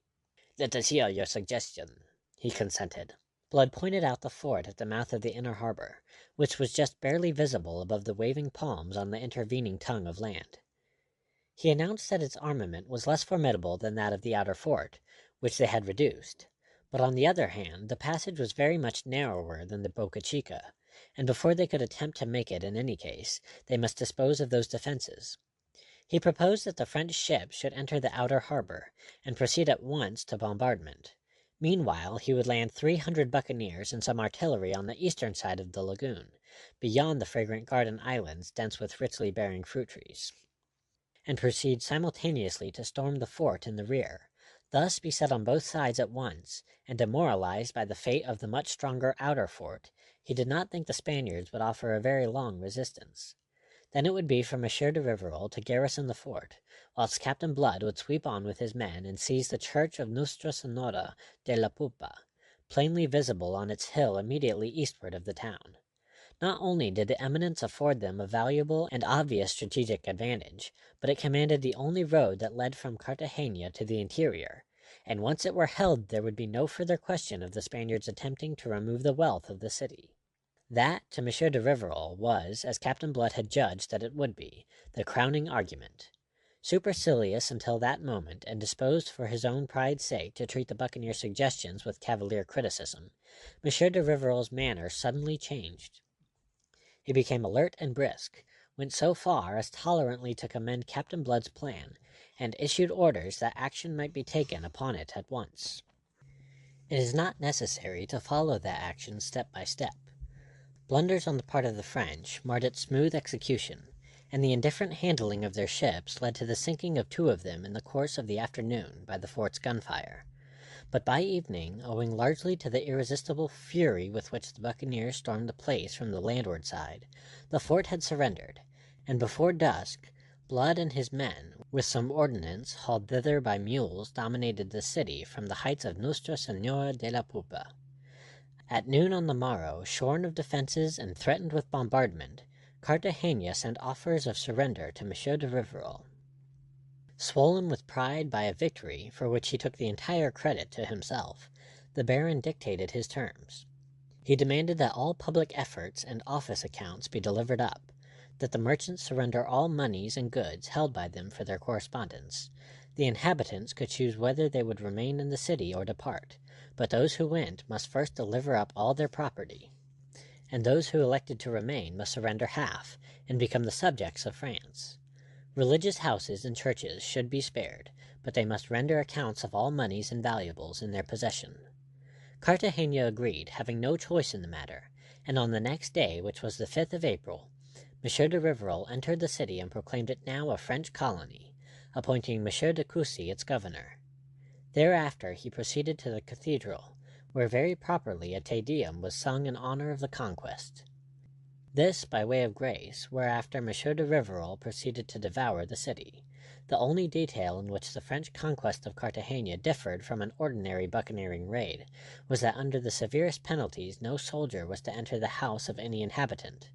But this apparent respect for the persons and property of the conquered was based in reality upon M. de Rivarol's anxiety lest a doubloon should be abstracted from all the wealth that was pouring into the treasury, opened by the Baron in the name of the King of France.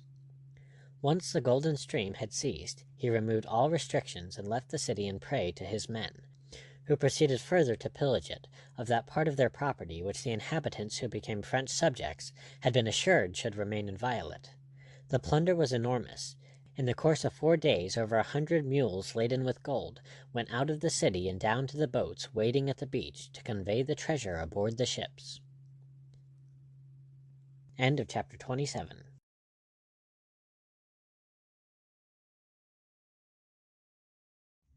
Chapter 28 of Captain Blood by Rafael Sabatini. The honor of M. de Rivarol. During the capitulation, and for some time after, Captain Blood and the greater portion of his buccaneers had been at their post on the heights of Nuestra Senora de la Pupa, utterly in ignorance of what was taking place. Blood, although the man chiefly, if not solely, responsible for the swift reduction of the city, which was proving a veritable treasure-house, was not even shown the consideration of being called to the council of officers, which with M. de Rivarol determined the terms of the capitulation. This was a slight that at another time Captain Blood would have not borne for a moment, but at present, in his odd frame of mind, and its divorcement from piracy, he was content to smile his utter contempt of the French general. Not so, however, his captains, and still less his men. Resentment smouldered amongst them for a while, to flame out violently at the end of that week in Cartagena. It was only by undertaking to voice their grievance to the Baron that their captain was able, for the moment, to pacify them. That done, he went at once in quest of M. de Rivarol. He found him in the offices which the Baron had set up in the town, with a staff of clerks to register the treasure brought in and to cast up the surrendered account books, with a view to ascertaining precisely what were the sums yet to be delivered up. The Baron sat there scrutinizing ledgers like a city merchant, and checking figures to make sure all was correct to the last peso. A choice occupation this, for the general of the king's armies by sea and land. He looked up irritated by the interruption which Captain Blood's advent occasioned. "Monsieur le Baron," the latter greeted him, "I must speak frankly, and you must suffer it. My men are on the point of mutiny." M. de Rivarol considered him with a faint lift of the eyebrows. "Captain Blood, I too will speak frankly, and you too must suffer it. If there is a mutiny, you and your captain shall be held personally responsible. The mistake you make is in assuming with me the tone of an ally, whereas I have given you clearly to understand from the first that you are simply in the position of having accepted service under me. Your proper apprehension of that fact will save the waste of a deal of words." Blood contained himself with difficulty. One of these fine days he felt that for the sake of humanity he must slit the comb of this supercilious, arrogant cockerel. "You may define our positions as you please," said he, "but I'll remind you that the nature of a thing is not changed by the name you give it. I am concerned with facts, chiefly with the fact that we entered into definite articles with you. Those articles provide for a certain distribution of the spoil. My men demand it. They are not satisfied." "Of what are they not satisfied?" demanded the Baron. "Of your honesty, Monsieur de Rivarol." A blow in the face could scarcely have taken the Frenchman more aback. He stiffened and drew himself up, his eyes blazing, his face of a deathly pallor. The clerks at the tables laid down their pens and awaited the explosion in a sort of terror. For a long moment there was silence.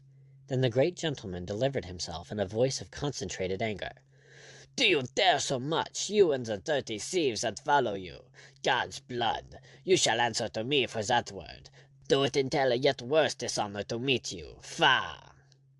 "I will remind you," said Blood, "that I am speaking not for myself, but for my men.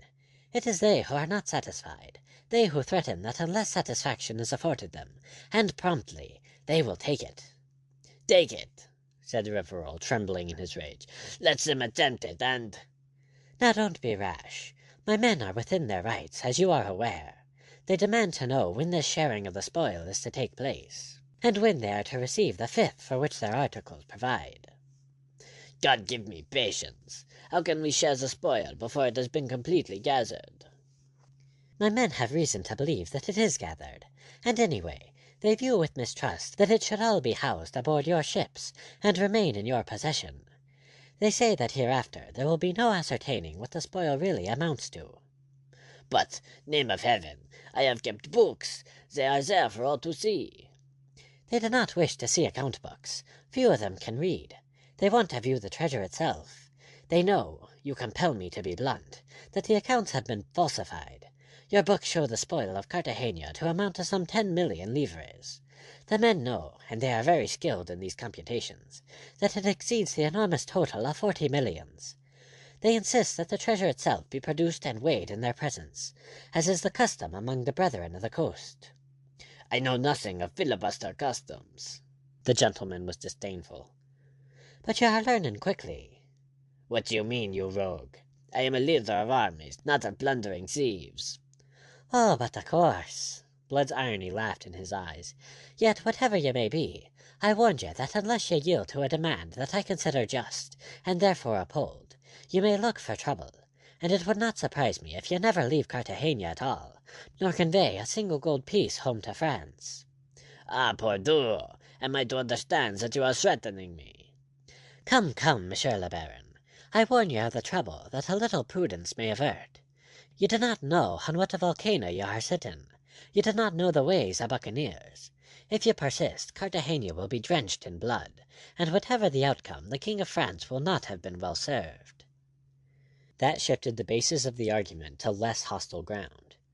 A while yet it continued, to be concluded at last by an ungracious undertaking from Monsieur de Rivarol to submit to the demands of the buccaneers. He gave it with an extreme ill grace, and only because Blood made him realize at last that to withhold it longer would be dangerous. In an engagement he might conceivably defeat Blood's followers, but conceivably he might not, and even if he succeeded, the effort would be so costly to him in men that he might not thereafter find himself in sufficient strength to maintain his hold of what he had seized.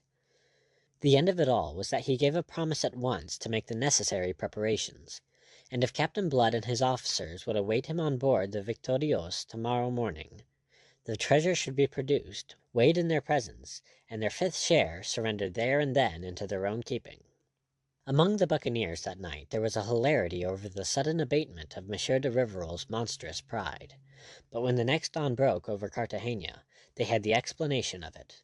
The only ships to be seen in the harbor were the Arabella and the Elizabeth riding at anchor, and the Atropos and the Lachesis careened on the beach for repair of the damage sustained in the bombardment. The French ships were gone. They had been quietly and secretly warped out of the harbor under cover of night, and 3 sails, faint and small on the horizon to westward, was all that remained to be seen of them. The absconding Monsieur de Rivarol had gone off with the treasure, taking with him the troops and mariners he had brought from France. He had left behind him at Cartagena not only the empty-handed buccaneers, whom he had swindled, but also Monsieur de Cussy and the volunteers and negroes from Hispaniola, whom he had swindled no less.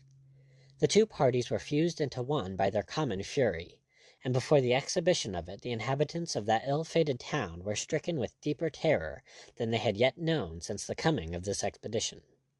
Captain Blood alone kept his head, setting a curb upon his deep chagrin. He had promised himself that before parting from Monsieur de Rivarol he would present a reckoning for all the petty affronts and insults to which that unspeakable fellow, now proved a scoundrel, had subjected him. "We must follow," he declared. "Follow and punish." At first that was the general cry. Then came the consideration that only 2 of the buccaneer ships were seaworthy, and these could not accommodate the whole force, particularly being at the moment indifferently victualled for a long voyage. The crews of the Lachesis and the Atropos, and with them their captains, Wolverstone and Iberville, renounced the intention. After all, there would be a deal of treasure still hidden in Cartagena. They would remain behind to extort it whilst fitting their ships for sea. Let Blood and Hagthorpe and those who sailed with them do as they pleased. Then only did Blood realize the rashness of his proposal, and in attempting to draw back he almost precipitated a battle between the 2 parties into which that same proposal had now divided the buccaneers. And meanwhile those French sails on the horizon were growing less and less. Blood was reduced to despair. If he went off now, heaven knew what would happen to the town, the temper of those whom he was leaving being what it was. Yet if he remained, it would simply mean that his own and Hagthorpe's crews would join in the Saturnalia, and increase the hideousness of events now inevitable. Unable to reach a decision, his own men and Hagthorpe's took the matter off his hands. Eager to give chase to Rivarol, not only was a dastardly cheat to be punished, but an enormous treasure to be won by treating as an enemy this French commander, who, himself, had so villainously broken the alliance. When Blood, torn as he was between conflicting considerations, still hesitated, they bore him almost by main force aboard the Arabella. Within an hour, the water casks at least replenished and stowed aboard, the Arabella and the Elizabeth put to sea upon that angry chase. "When we were well at sea, and the Arabella's course was laid," writes Pitt in his log, "I went to seek the captain, knowing him to be in great trouble of mind over these events. I found him sitting alone in his cabin, his head in his hands, torment in the eyes that stared straight before him, seeing nothing." "What now, Peter?" cried the young Somerset mariner. "Lord, man, what is there here to fret you? Surely it isn't the thought of Rivarol." "No," said Blood thickly, and for once he was communicative. It may well be that he must invent the things that oppressed him, or be driven mad by it. And Pitt, after all, was his friend and loved him, and so a proper man for confidences. "But if she knew, oh God! I had thought to have done with piracy, thought to have done with it forever. Yet here I have been committed by this scoundrel to the worst piracy that ever I was guilty of. Think of Cartagena, think of the hell those devils will be making of it now, and I must have that on my soul." "Nay, Peter, 'tisn't on your soul, but on Rivarol's. It is that dirty thief who has brought all this about. What could you have done to prevent it?" "I would have stayed if it could have availed." "It could not, and you know it, so why repine?" "There is more than that to it," groaned Blood. "What now? What remains? Loyal service with the English was made impossible for me. Loyal service with France has led to this, and that is equally impossible hereafter. What to live clean? I believe the only thing is to go and offer my sword to the King of Spain." But something remained, the last thing that he could have expected, something towards which they were rapidly sailing over the tropical sunlit sea. All this against which he now inveighed so bitterly was but a necessary stage in the shaping of his odd destiny. Setting a course for Hispaniola, since they judged that thither must Rivarol go to refit before attempting to cross to France, the Arabella and the Elizabeth ploughed briskly northward with a moderately favorable wind for 2 days and nights, without ever catching a glimpse of their quarry. The third dawn brought with it a haze which circumscribed their range of vision to something between 2 and 3 miles, and deepened their growing vexation and their apprehension that Monsieur de Rivarol might escape them altogether. Their position then, according to Pitt's log, was approximately 75 degrees 30 minutes west longitude, by 17 degrees 45 minutes north latitude, so that they had Jamaica on their larboard beam some 30 miles to westward, and indeed away to the northwest, faintly visible as a bank of clouds, appeared the great ridge of the Blue Mountains, whose peaks were thrust into the clear upper air above the low-lying haze. The wind to which they were sailing very close was westerly, and it bore to their ears a booming sound, which in less experienced ears might have passed for the breaking of surf upon a lee shore. "Guns!" said Pitt, who stood with Blood upon the quarter-deck. Blood nodded, listening. 10 miles away, perhaps 15. Somewhere off Port Royal, I should judge," Pitt added. Then he looked at his captain. "Does it concern us?" he asked. "Guns off Port Royal. That should argue Colonel Bishop at work. And against whom should he be in action but against friends of ours? I think it may concern us. Anyway, we'll stand in to investigate. Bid them put the helm over." Close-hauled, they tacked aweather, guided by the sound of combat, which grew in volume and definition as they approached it. Thus for an hour, perhaps. Then, as telescope to his eye, Blood raked the haze, expecting at any moment to behold the battling ships, the guns abruptly ceased.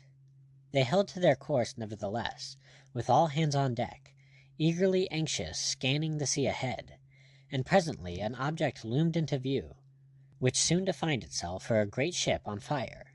As the Arabella with the Elizabeth falling closely raced nearer on their northwesterly tack, the outlines of the blazing vessel grew clearer. Presently her mast stood out sharp and black above the smoke and flames, and through his telescope Blood made out plainly the pennon of St. George fluttering from her maintop. "An English ship!" he cried. He scanned the seas for the Conqueror in the battle of which this grim evidence was added to that of the sounds they had heard, and when at last, as they drew closer to the doomed vessel, they made out the shadowy outlines of 3 tall ships, some 3 or 4 miles away, standing in toward Port Royal. The first and natural assumption was that these ships must belong to the Jamaica fleet, and that the burning vessel was a defeated buccaneer, and because of this they sped on to pick up the 3 boats that were standing away from the blazing hulk. But Pitt, who through the telescope was examining the receding squadron, observed things apparent only to the eye of the trained mariner, and made the incredible announcement that the largest of these 3 vessels was Rivarol's Victorieuse. They took in sail and hove to as they came up with the drifting boats, laden to capacity with survivors, and there were others adrift on some of the spars and wreckage with which the sea was strewn, who must be rescued. End of chapter 28.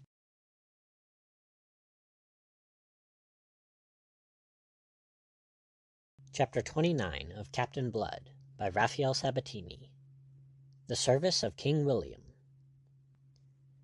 One of the boats bumped alongside the Arabella, and up the entrance ladder came first a slight, spruce little gentleman in a coat of mulberry satin laced with gold, whose wizened yellow, rather peevish face was framed in a heavy black periwig. His modish and costly apparel had nowise suffered by the adventure through which he had passed, and he carried himself with the easy assurance of a man of rank. Here, quite clearly, was no buccaneer. He was closely followed by one who, in every particular, save that of age, was his physical opposite. Corpulent in a brawny, vigorous way, with a full, round, weather-beaten face, whose mouth was humorous and whose eyes were blue and twinkling, he was well dressed with fripperies, and bore with him an air of vigorous authority. As the little man stepped from the ladder into the waist, whither Captain Blood had gone to receive him, his sharp, ferrety, dark eyes swept the uncouth ranks of the assembled crew of the Arabella. "And where the devil may I be now?" he demanded irritably. "Are you English, or what the devil are you?" "Myself, I have the honour to be Irish, sir. My name is Blood, Captain Peter Blood, and this is my ship, the Arabella, all very much at your service." "Blood!" shrilled the little man. "Oh, Sir Blood, a pirate!" He swung to the colossus who followed him. "A damned pirate, Vanderkeilen. Rend my vitals, but we're come from Scylla to Charybdis." "So," said the other gutturally, and again, "So." Then the humour of it took him, and he yielded to it. "Damn me, what's to laugh at, you porpoise?" spluttered Mulberry Coat. "A fine tale this'll make at home. Admiral van der Kuylen first loses his fleet in the night, then has his flagship fired under him by a French squadron, and ends all by being captured by a pirate. I'm glad you find it matter for laughter, since for my sins I happen to be with you. I'm damned if I do." "There's a misapprehension here, if I may make so bold as to point it out," put in Blood quietly. "You are not captured, gentlemen. You are rescued. When you realize it, perhaps it will occur to you to acknowledge the hospitality I am offering you. It may be poor, but it is the best at my disposal." The fierce little gentleman stared at him. "Damn me, do you permit yourself to be ironical?" He disapproved him, and possibly with a view to correcting any such tendency, proceeded to introduce himself. "I am Lord Willoughby, King William's Governor-General of the West Indies, and this is Admiral van der Kuylen, commander of His Majesty's West Indian fleet, at present mislaid somewhere in this damned Caribbean Sea." "King William," quoth Blood, and he was conscious that Pitt and Dyke, who were behind him, now came edging nearer, sharing his own wonder. "And who may be King William, and to what may he be king?" "What's this?" In a wonder greater than his own, Lord Willoughby stared back at him. At last, "I am alluding to His Majesty King William the Third, William of Orange, who with Queen Mary has been ruling England for 2 months and more." There was a moment's silence until Blood realized what he was being told. "Do you mean, sir, that they've roused themselves at home, and kicked out that scoundrel James and his gang of ruffians?" Admiral van der Kuylen nudged his lordship, a humorous twinkle in his blue eyes. "His politics are very sound, I think," he growled. His lordship's smile brought lines like gashes into his leathery cheeks. "'Slife, hadn't you heard? Where the devil have you been at all?" "Out of touch with the world for the last 3 months," said Blood. "Stab me, you must have been, and in that 3 months the world has undergone some changes." Briefly he added an account of them. King James was fled to France, and living under the protection of King Louis, wherefore, and for other reasons, England had joined the league against her, and was now at war with France. That was how it happened that the Dutch admiral's flagship had been attacked by Monsieur de Rivarol's fleet that morning, from which it clearly followed that in his voyage from Cartagena, the Frenchman must have spoken some ship that gave him the news. After that, with renewed assurances that aboard his ship they should be honourably entreated, Captain Blood led the Governor-General and the Admiral to his cabin. What time the work of rescue went on, the news he had received had set Blood's mind in a turmoil. If King James was dethroned and banished, there was an end to his own outlawry for his alleged share in an earlier attempt to drive out that tyrant.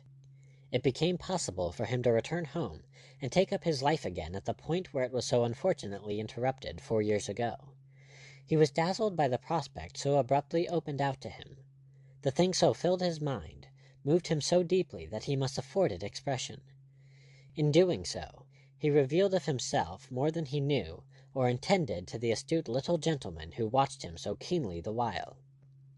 "Go home if you will," said his lordship, when Blood paused. "You may be sure that none will harass you on the score of your piracy, considering what it was that drove you to it. But why be in haste? We have heard of you, to be sure, and we know of what you are capable upon the seas.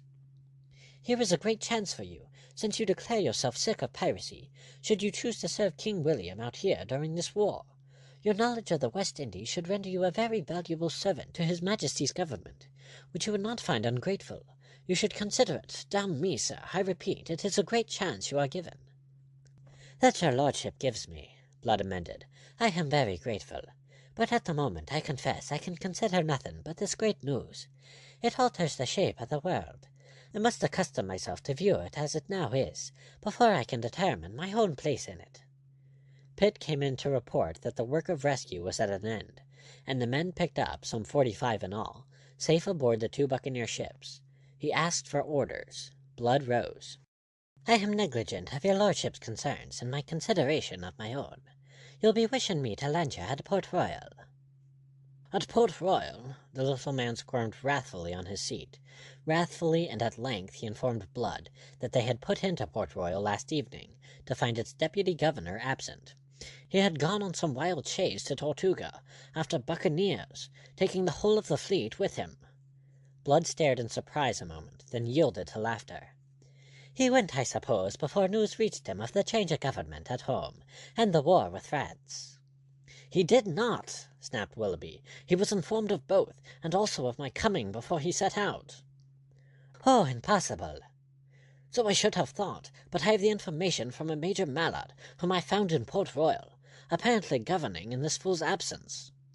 "But he is mad, to leave his post at such a time." Blood was amazed. "Taking the whole fleet with him, pray remember, and leaving the place open to French attack. That is the sort of deputy governor that the late government thought fit to appoint. An epitome of its misrule, damn me. He leaves Port Royal unguarded save by a ramshackle fort that can be reduced to rubble in an hour. Stab me, it's unbelievable." The lingering smile faded from Blood's face. "Is Rivarol aware of this?" he cried sharply. It was the Dutch admiral who answered him. "Would he go there if he were not? Monsieur de Rivarol, he take some of our men prisoners. Perhaps they tell him. Perhaps he make them tell. It is a great opportunity." His lordship snarled like a mountain cat. "That rascal bishop shall answer for it with his head, if there is any mischief done through this desertion of his post. What if it were deliberate, eh? What if he is more knave than fool? What if this is his way of serving King James, from whom he held his office?" Captain Blood was generous. "Hardly so much. It was just vindictiveness urged him. It's myself he's hunting at Tortuga, my lord. But I'm thinking that while he's about it, I'd best be looking after Jamaica for King William." He laughed with more mirth than he had used in the last 2 months. "Set the course for Port Royal, Jeremy, and make all speed. We'll be level yet with Monsieur de Rivarol, and wipe off some other scores at the same time." Both Lord Willoughby and the Admiral were on their feet. "But you are not equal to it, damn me!" cried his lordship. "Any one of the Frenchman's 3 ships is a match for both yours, my man." "In guns, aye," said Blood, and he smiled. "But there's more than guns that matter in these affairs. If your lordship would like to see an action fought at sea as an action should be fought, this is your opportunity." Both stared at him. "But the odds," his lordship insisted. "It is impossible," said Van der Kuylen, shaking his great head. "Seamanship important, but guns is guns." "If I can't defeat him, I can sink my own ships in the Channel, and block him in until Bishop gets back from his wild goose chase with his squadron, or until your own fleet turns up." "And what good will that be, pray?" demanded Willoughby. "I'll be after telling you. Rivarol is a fool to take this chance, considering what he's got aboard. He carried in his hold the treasure plundered from Cartagena, amounting to 40 million livres." They jumped at the mention of that colossal sum. "He has gone into Port Royal with it. Whether he defeats me or not, he doesn't come out of Port Royal with it again. And sooner or later that treasure shall find its way into King William's coffers. After, say, 1/5 share shall have been paid to my buccaneers. Is that agreed, Lord Willoughby?"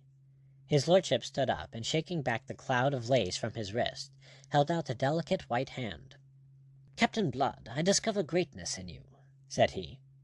"Sure, it's your lordship has the fine sight to perceive it," laughed the captain. Yes, yes, but how will you do it?" growled Van der Kuylen. "Come on deck, and it's a demonstration I'll be giving you before the day's much older." End of chapter 29.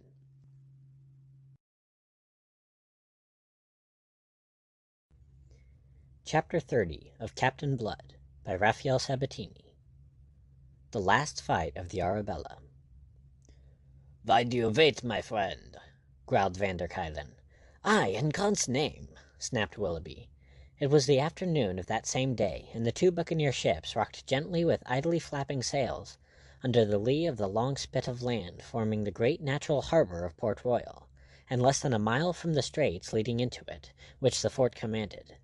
It was 2 hours and more since they had brought up thereabouts, having crept thither, unobserved by the city and by Monsieur de Rivarol's ships, and all the time the air had been aquiver with the roar of guns from sea and land, announcing that battle was joined between the French and the defenders of Port Royal. That long inactive waiting was straining the nerves of both Lord Willoughby and Van der Kuylen. "You said you would show us some fine things. Where are these fine things?" Blood faced them, smiling confidently. He was arrayed for battle in back and breast of black steel. "I'll not be trying your patience much longer. Indeed, I notice already a slackening in the fire. But it's this way. Now there's nothing at all to be gained by precipitancy, and a deal to be gained by delaying, as I shall show you, I hope." Lord Willoughby eyed him suspiciously. "Ye think that in the meantime Bishop may come back, or Admiral van der Kuylen's fleet appear?" "Sure, now I'm thinking nothing of the kind. What I'm thinking is that in this engagement with the fort, Monsieur de Rivarol, who's a lubberly fellow, as I've reason to know, will be taking some damage that may make the odds a trifle more even. Sure, it'll be time enough to go forward when the fort has shot its bolt." "Aye, aye." The sharp approval came like a cough from the little Governor-General. "I perceive your object, and I believe you're entirely right. You have the qualities of a great commander, Captain Blood. I beg your pardon for having misunderstood you." "And that's very handsome of your lordship. You see, I have some experience of this kind of action, and whilst I take any risk that I must, I'll take none that I needn't. But—" He broke off to listen. "Aye, I was right. The fire's slackening. It'll mean the end of Mallard's resistance in the fort. Ho there, Jeremy!" He leaned on the carved rail and issued orders crisply. The boatswain's pipe shrilled out, and in a moment the ship that had seemed to slumber there awoke to life. Came the padding of feet along the decks, the creaking of blocks, and the hoisting of sail. The helm was put over hard, and in a moment they were moving, the Elizabeth following, ever in obedience to the signals from the Arabella, whilst Ogle the gunner, whom he had summoned, was receiving Blood's final instructions before plunging down to his station on the main deck. Within a quarter of an hour they had rounded the head, and stood into the harbour mouth, within saker shot of Rivarol's 3 ships, to which they now abruptly disclosed themselves. Where the fort had stood they now beheld a smoking rubbish heap, and the victorious Frenchman, with a lily standard trailing from his mastheads, was sweeping forward to snatch the rich prize whose defences he had shattered. Blood scanned the French ships and chuckled. The Victorieuse and the Medusa appeared to have taken no more than a few scars, but the third ship, the Baleine, listing heavily to larboard so as to keep the great gash in her starboard well above water, was out of account. "You see!" he cried to van der Kuylen, and without waiting for the Dutchman's approving grunt, he shouted an order. "Helm's hard a port!" The sight of that great red ship with her gilt beakhead and open port swinging broadside on must have given check to Rivarol's soaring exultation. Yet before he could move to give an order, before he could well resolve what order to give, a volcano of fire and metal burst upon him from the buccaneers, and his decks were swept by the murderous scythe of the broadside. The Arabella held to her course, giving place to the Elizabeth, which, following closely, executed the same manoeuvre. And then, while still the Frenchmen were confused, panic-stricken by an attack that took them so utterly by surprise, the Arabella had gone about, and was returning in her tracks, presenting now her larboard guns, and loosing her second broadside in the wake of the first. Came yet another broadside from the Elizabeth, and then the Arabella's trumpeter sent a call across the water, which Hagthorpe perfectly understood. "On now, Jeremy!" cried Blood. "Straight into them before they recover their wits. Stand by there, prepare to board. Hayton, the grapnels, and pass the word to the gunner in the prow to fire as fast as he can load." He discarded his feathered hat and covered himself with a steel headpiece, which a negro lad brought him. He meant to lead the sporting party in person. Briskly he explained himself to his 2 guests. "Boarding is our only chance here. We are too heavily outgunned." Of this the fullest demonstration followed quickly. The Frenchmen having recovered their wits at last, both ships swung broadside on, and concentrating upon the Arabella as the nearer and heavier, and therefore more immediately dangerous, of their 2 opponents, volleyed upon her jointly at almost the same moment. Unlike the buccaneers, who had fired high to cripple their enemies above decks, the French fifed low to smash the hull of their assailant. The Arabella rocked and staggered under the terrific hammering, although Pitt kept her headed toward the French so that she should offer the narrowest target. For a moment she seemed to hesitate, then she plunged forward again, her beakhead in splinters, her forecastle smashed, and a gaping hole forward, that was only just above the waterline. Indeed, to make her safe from bilging, Blood ordered a prompt jettisoning of the forward guns, anchors, and water casks, and whatever else was movable. Meanwhile the Frenchmen, going about, gave the like reception to the Elizabeth. The Arabella, indifferently served by the wind, pressed forward to come to grips. But before she could accomplish her object, the Victorieuse had loaded her starboard guns again, and pounded her advancing enemy with a second broadside at close quarters. Amid the thunder of cannon, the rending of timbers, and the screams of maimed men, the half-necked Arabella plunged and reeled into the cloud of smoke that concealed her prey, and then from Hayton went up the cry that she was going down by the head. Blood's heart stood still, and then in that very moment of his despair, the blue and gold flank of the Victorieuse loomed through the smoke. But even as he caught that enheartening glimpse, he perceived, too, how sluggish now was their advance, and how with every second it grew more sluggish. They must sink before they reached her. Thus with an oath opined the Dutch admiral, and from Lord Willoughby there was a word of blame for Blood's seamanship in having risked all upon this gambler's throw of boarding. "There was no other chance," cried Blood in broken-hearted frenzy. "If ye say it was desperate and foolhardy, why so it was, but the occasion and the means demanded nothing less. I fail within an ace of victory." But they had not yet completely failed.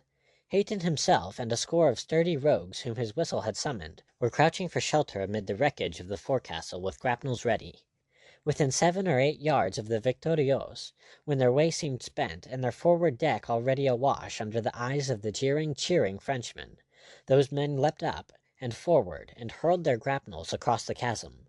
Of the 4 they flung, 2 reached the Frenchmen's decks and fastened there.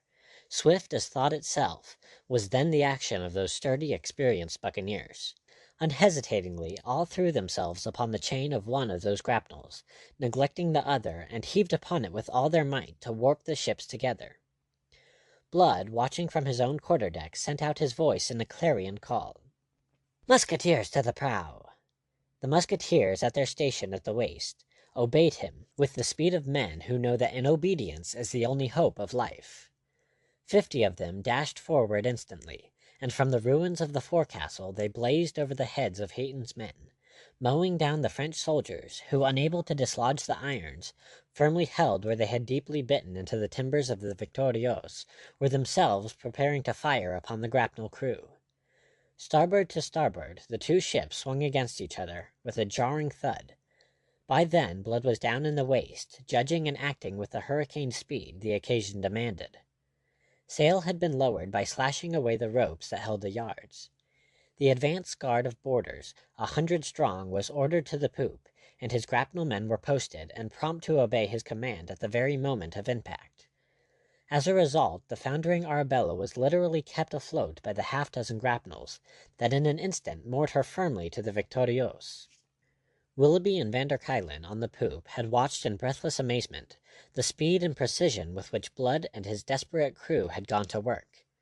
And now he came racing up, his bugler sounding the charge, the main host of the buccaneers following him, whilst the vanguard, led by the gunner Ogle, who had been driven from his guns by water in the gun-deck, leapt shouting to the prow of the Victorieuse, to whose level the high poop of the waterlogged Arabella had sunk. Led now by Blood himself, they launched themselves upon the French like hounds upon the stag they have brought to bay. After them went others, until all had gone, and none but Willoughby and the Dutchman were left to watch the fight from the quarter-deck of the abandoned Arabella. For fully half an hour the battle raged aboard the Frenchman. Beginning in the prow, it surged through the forecastle to the waist, where it reached a climax of fury. The French resisted stubbornly, and they had the advantage of numbers to encourage them. But for all their stubborn valor, they ended by being pressed back and back across the decks that were dangerously canted to starboard by the pull of the waterlogged Arabella. The buccaneers fought with the desperate fury of men who know that retreat is impossible, for there was no ship to which they could retreat, and here they must prevail and make the Victorieuse their own, or perish. And their own they made her in the end, and at a cost of nearly half their numbers. Driven to the quarter-deck, the surviving defenders, urged on by the infuriated Rivarol, maintained awhile their desperate resistance. But in the end Rivarol went down with a bullet in his head, and the French remnant, numbering scarcely a score of whole men, called for quarter. Even then the labours of Blood's men were not at an end. The Elizabeth and the Medusa were tight-locked, and Hagthorpe's followers were being driven back aboard their own ship for the second time. Prompt measures were demanded. Whilst Pitt and his seamen bore their part with the sails, and Ogle went below with a gun crew, Blood ordered the grapnels to be loosed at once. Lord Willoughby and the Admiral were already aboard the Victorieuse. As they swung off to the rescue of Hagthorpe, Blood, from the quarter-deck of the conquered vessel, looked his last upon the ship that had served him so well, the ship that had become to him almost as a part of himself. A moment she rocked after her release, then slowly and gradually settled down, the water gurgling and eddying about her topmasts, all that remained visible to mark the spot where she had met her death. As he stood there above the ghastly shambles in the waist of the Victorious, someone spoke behind him. "I think, Captain Blood, that it is necessary that I should beg your pardon for the second time. Never before have I seen the impossible made possible by resource and valor, or victory so gallantly snatched from defeat." He turned and presented to Lord Willoughby a formidable front. His headpiece was gone, his breastplate dinted, his right sleeve a rag hanging from his shoulder about a naked arm. He was splashed from head to foot with blood, and there was blood from a scalp wound that he had taken matting his hair and mixing with the grime of powder on his face, to render him unrecognizable. But from that horrible mask 2 vivid eyes looked out preternaturally bright, and from those eyes 2 tears had ploughed each a furrow through the filth of his cheeks. End of chapter 30.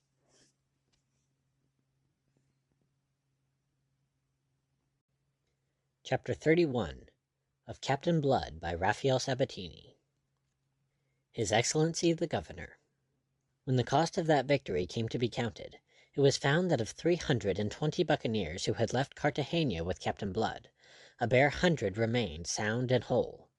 The Elizabeth had suffered so seriously that it was doubtful if she could ever again be rendered seaworthy, and Hagthorpe, who had so gallantly commanded her in that last action, was dead. Against this, on the other side of the account, stood the facts that, with a far inferior force and by sheer skill and desperate valor, Blood's buccaneers had saved Jamaica from bombardment and pillage, and they had captured the fleet of Monsieur de Rivarol, and seized for the benefit of King William the splendid treasure which she carried. It was not until the evening of the following day that Van der Kuylen's truant fleet of 9 ships came to anchor in the harbour of Port Royal, and its officers, Dutch and English, were made acquainted with their admiral's true opinion of their worth. 6 ships of that fleet were instantly refitted for sea. There were other West Indian settlements demanding the visit of inspection of the new Governor-General, and Lord Willoughby was in haste to sail for the Antilles. "And meanwhile," he complained to his admiral, "I am detained here by the absence of this fool of a deputy governor." "So," said Van der Kuylen, "but why should that detain you?" "That I may break the dog as he deserves, and appoint his successor in some man gifted with a sense of where his duty lies, and with the ability to perform it." "Aha! But it is not necessary you remain for that, and he will require no instruction this one. He will know how to make Port Royal safe, better nor you or me." "You mean Blood?" "Of course. Could any man be better? You have seen what he can do." "You think so too, eh? Egad, I had thought of it, and rip me, why not? He's a better man than Morgan, and Morgan was made governor." Blood was sent for. He came spruce and debonair once more, having exploited the resources of Port Royal so to render himself. He was a trifle dazzled by the honour proposed to him, when Lord Willoughby made it known. It was so far beyond anything that he had dreamed, and he was assailed by doubts of his capacity to undertake so onerous a charge. "Damn me!" snapped Willoughby. "Should I offer it unless I were satisfied of your capacity, if that's your only objection?" "It is not, my lord. I had counted upon going home, so I had. I am hungry for the green lanes of England," he sighed. "There will be apple blossoms in the orchards of Somerset." "Apple blossoms?" His lordship's voice shot up like a rocket, and cracked on the word. "What the devil, apple blossoms?" He looked at Van der Kuylen. The admiral raised his brows and pursed his heavy lips. His eyes twinkled humorously in his great face. "So," he said, "very poetical." My lord wheeled fiercely upon Captain Blood. "You've a past score to wipe out, my man," he admonished him. "You've done something towards it, I confess, and you've shown your quality in doing it. That's why I offer you this governorship of Jamaica in His Majesty's name, because I account you the fittest man for the office that I have seen." Blood bowed low. "Your lordship is very good, but—" "Pshaw! There's no but to it. If you want your past forgotten and your future assured, this is your chance, and you are not to treat it lightly on account of apple blossoms or any other damned sentimental nonsense. Your duty lies here, at least for as long as the war lasts. When the war's over, you may get back to Somerset, and to cider and your native Ireland and its potheen, but until then, you'll make the best of Jamaica and rum." Van der Kuylen exploded into laughter, but from Blood the pleasantry elicited no smile. He remained solemn to the point of glumness. His thoughts were on Miss Bishop, who was somewhere here in this very house in which they stood, but whom he had not seen since his arrival. Had she but shown him some compassion? And then the rasping voice of Willoughby cut in again, upbraiding him for his hesitation, pointing out to him his incredible stupidity in trifling with such a golden opportunity as this. He stiffened and bowed. "My lord, you are in the right. I am a fool, but don't be accounting me an ingrate as well. If I have hesitated, it is because there are considerations with which I will not trouble your lordship." "Apple blossoms, I suppose," sniffed his lordship. This time Blood laughed, but there was still a lingering wistfulness in his eyes. "It shall be as you wish, and very gratefully. Let me assure your lordship, I shall know how to earn his majesty's approbation. You may depend upon my loyal service." "If I didn't, I shouldn't offer you this governorship." Thus it was settled. Blood's commission was made out and sealed in the presence of Mallard, the commandant, and the other officers of the garrison, who looked on in round-eyed astonishment, but kept their thoughts to themselves. "Now we can about our business go," said Van der Kuylen. "We will sail tomorrow morning," his lordship announced. Blood was startled. "And Colonel Bishop?" he asked. "He becomes your affair. You are now the governor. You will deal with him as you think proper on his return. Hang him from his own yardarm. He deserves it." "Isn't the task a trifle invidious?" wondered Blood. "Very well. I'll leave a letter for him. I hope he'll like it." Captain Blood took up his duties at once. There was much to be done to place Port Royal in a proper state of defense after what had happened there. He made an inspection of the ruined fort and issued instructions for the work upon it, which was to be started immediately. Next he ordered the careening of the 3 French vessels, that they might be rendered seaworthy once more. Finally, with the sanction of Lord Willoughby, he marshalled his buccaneers and surrendered to them 1/5 of the captured treasure, leaving it to their choice thereafter either to depart or to enroll themselves in the service of King William. A score of them elected to remain, and amongst these were Jeremy Pitt, Ogle, and Dyke, whose outlawry, like Blood's, had come to an end with the downfall of King James. They were, saving old Wolverstone, who had been left behind at Cartagena, the only survivors of the band of rebels convict who had left Barbados over 3 years ago in the Cinco Llagas. On the following morning, whilst Van der Kuylen's fleet was making finally ready for sea, Blood sat in the spacious whitewashed room that was the governor's office, when Major Mallard brought him word that Bishop's homing squadron was in sight. "That is very well," said Blood. "I am glad he comes before Lord Willoughby's departure. The orders, Major, are that you place him under arrest the moment he steps ashore. Then bring him here, to me. A moment." He wrote a hurried note. "That to Lord Willoughby, aboard Admiral Van der Kuylen's flagship." Major Mallard saluted and departed. Peter Blood sat back in his chair and stared at the ceiling. Frowning. Time moved on. Came a tap at the door, and an elderly Negro slave presented himself. Would His Excellency receive Miss Bishop? His Excellency changed color. He sat quite still, staring at the Negro a moment, conscious that his pulses were drumming in a manner wholly unusual to them. Then quietly he assented. He rose when she entered, and if he was not as pale as she was, it was because his tan dissembled it. For a moment there was silence between them, as they stood looking each at the other. Then she moved forward and began at last to speak, haltingly in an unsteady voice, amazing in one usually so calm and deliberate. Major Mallard has just told me."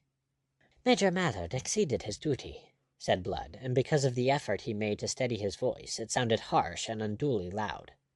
He saw her start and stop, and instantly made amends. "You alarm yourself without reason, Miss Bishop. Whatever may lie between me and your uncle, you may be sure that I shall not follow the example he has set me. I shall not abuse my position to prosecute a private vengeance. On the contrary, I shall abuse it to protect him. Lord Willoughby's recommendation to me is that I shall treat him without mercy. My own intention is to send him back to his plantation in Barbados." She came slowly forward now. I am glad that you will do that. Glad above all for your own sake." She held out her hand to him. He considered it critically, then he bowed over it. I'll not presume to take it in the hand of a thief and a pirate," said he bitterly. "You are no longer that," she said, and strove to smile. "Yet I owe no thanks to you that I am not," he answered. "I think there's no more to be said, unless it be to add the assurance that Lord Julian Wade has also nothing to apprehend from me. That, no doubt, will be the assurance that your peace of mind requires." "For your own sake, yes, but for your own sake only. I would not have you do anything mean or dishonoring." "Thief and pirate though I be," she clenched her hand and made a little gesture of despair and impatience, "will you never forgive me those words?" "I'm finding it a trifle hard, I confess, but what does it matter when all is said?" Her clear hazel eyes considered him a moment wistfully, then she put out her hand again. "I am going, Captain Blood. Since you are so generous to my uncle, I shall be returning to Barbados with him. We are not like to meet again, ever. Is it impossible that we should part friends? Once I wronged you, I know, and I have said that I am sorry. Won't you say good-bye?" He seemed to rouse himself, to shake off a mantle of deliberate harshness. He took the hand she proffered. Retaining it, he spoke, his eyes somberly, wistfully considering her. "You're returning to Barbados," he said slowly. "Will Lord Julian be going with you?" "Why do you ask me that?" She confronted him quite fearlessly. "Sure now, didn't he give you my message, or did he bungle it?" "No, he didn't bungle it. He gave it me in your own words. It touched me very deeply. It made me see clearly my error and my injustice. I owe it to you that I should say this by way of amend. I judged too harshly where it was a presumption to judge at all." He was still holding her hand. "And Lord Julian, then?" he asked, his eyes watching her, bright as sapphires in that copper-colored face. "Lord Julian will no doubt be going home to England. There is nothing more for him to do out here." "But didn't he ask you to go with him?" "He did. I forgive you the impertinence." A wild hope leapt to life within him. "And you, glory be, you'll not be telling me you refused to become my lady when—" "Oh, you are insufferable!" She tore her hand free and backed away from him. "I should not have come. Good-bye." She was speeding to the door.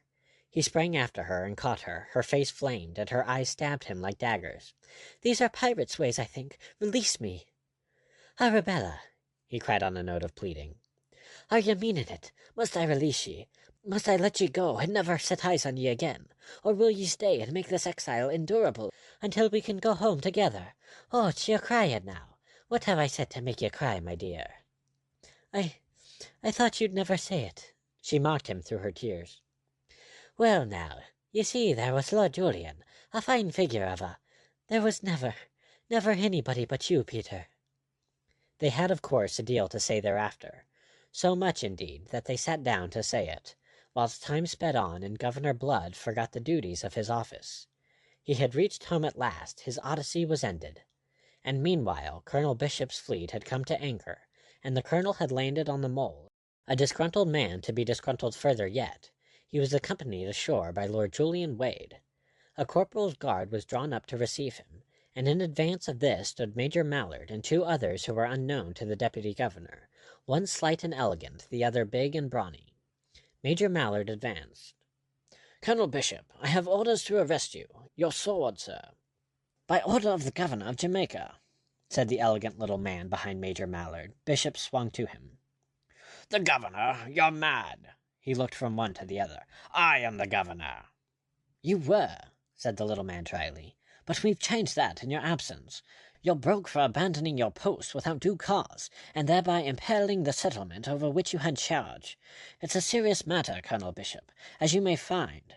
Considering that you held your office from the government of King James, it is even possible that a charge of treason might lie against you. It rests with your successor entirely whether you're hanged or not." Bishop rapped out an oath, and then, shaken by a sudden fear, "Who the devil may you be?"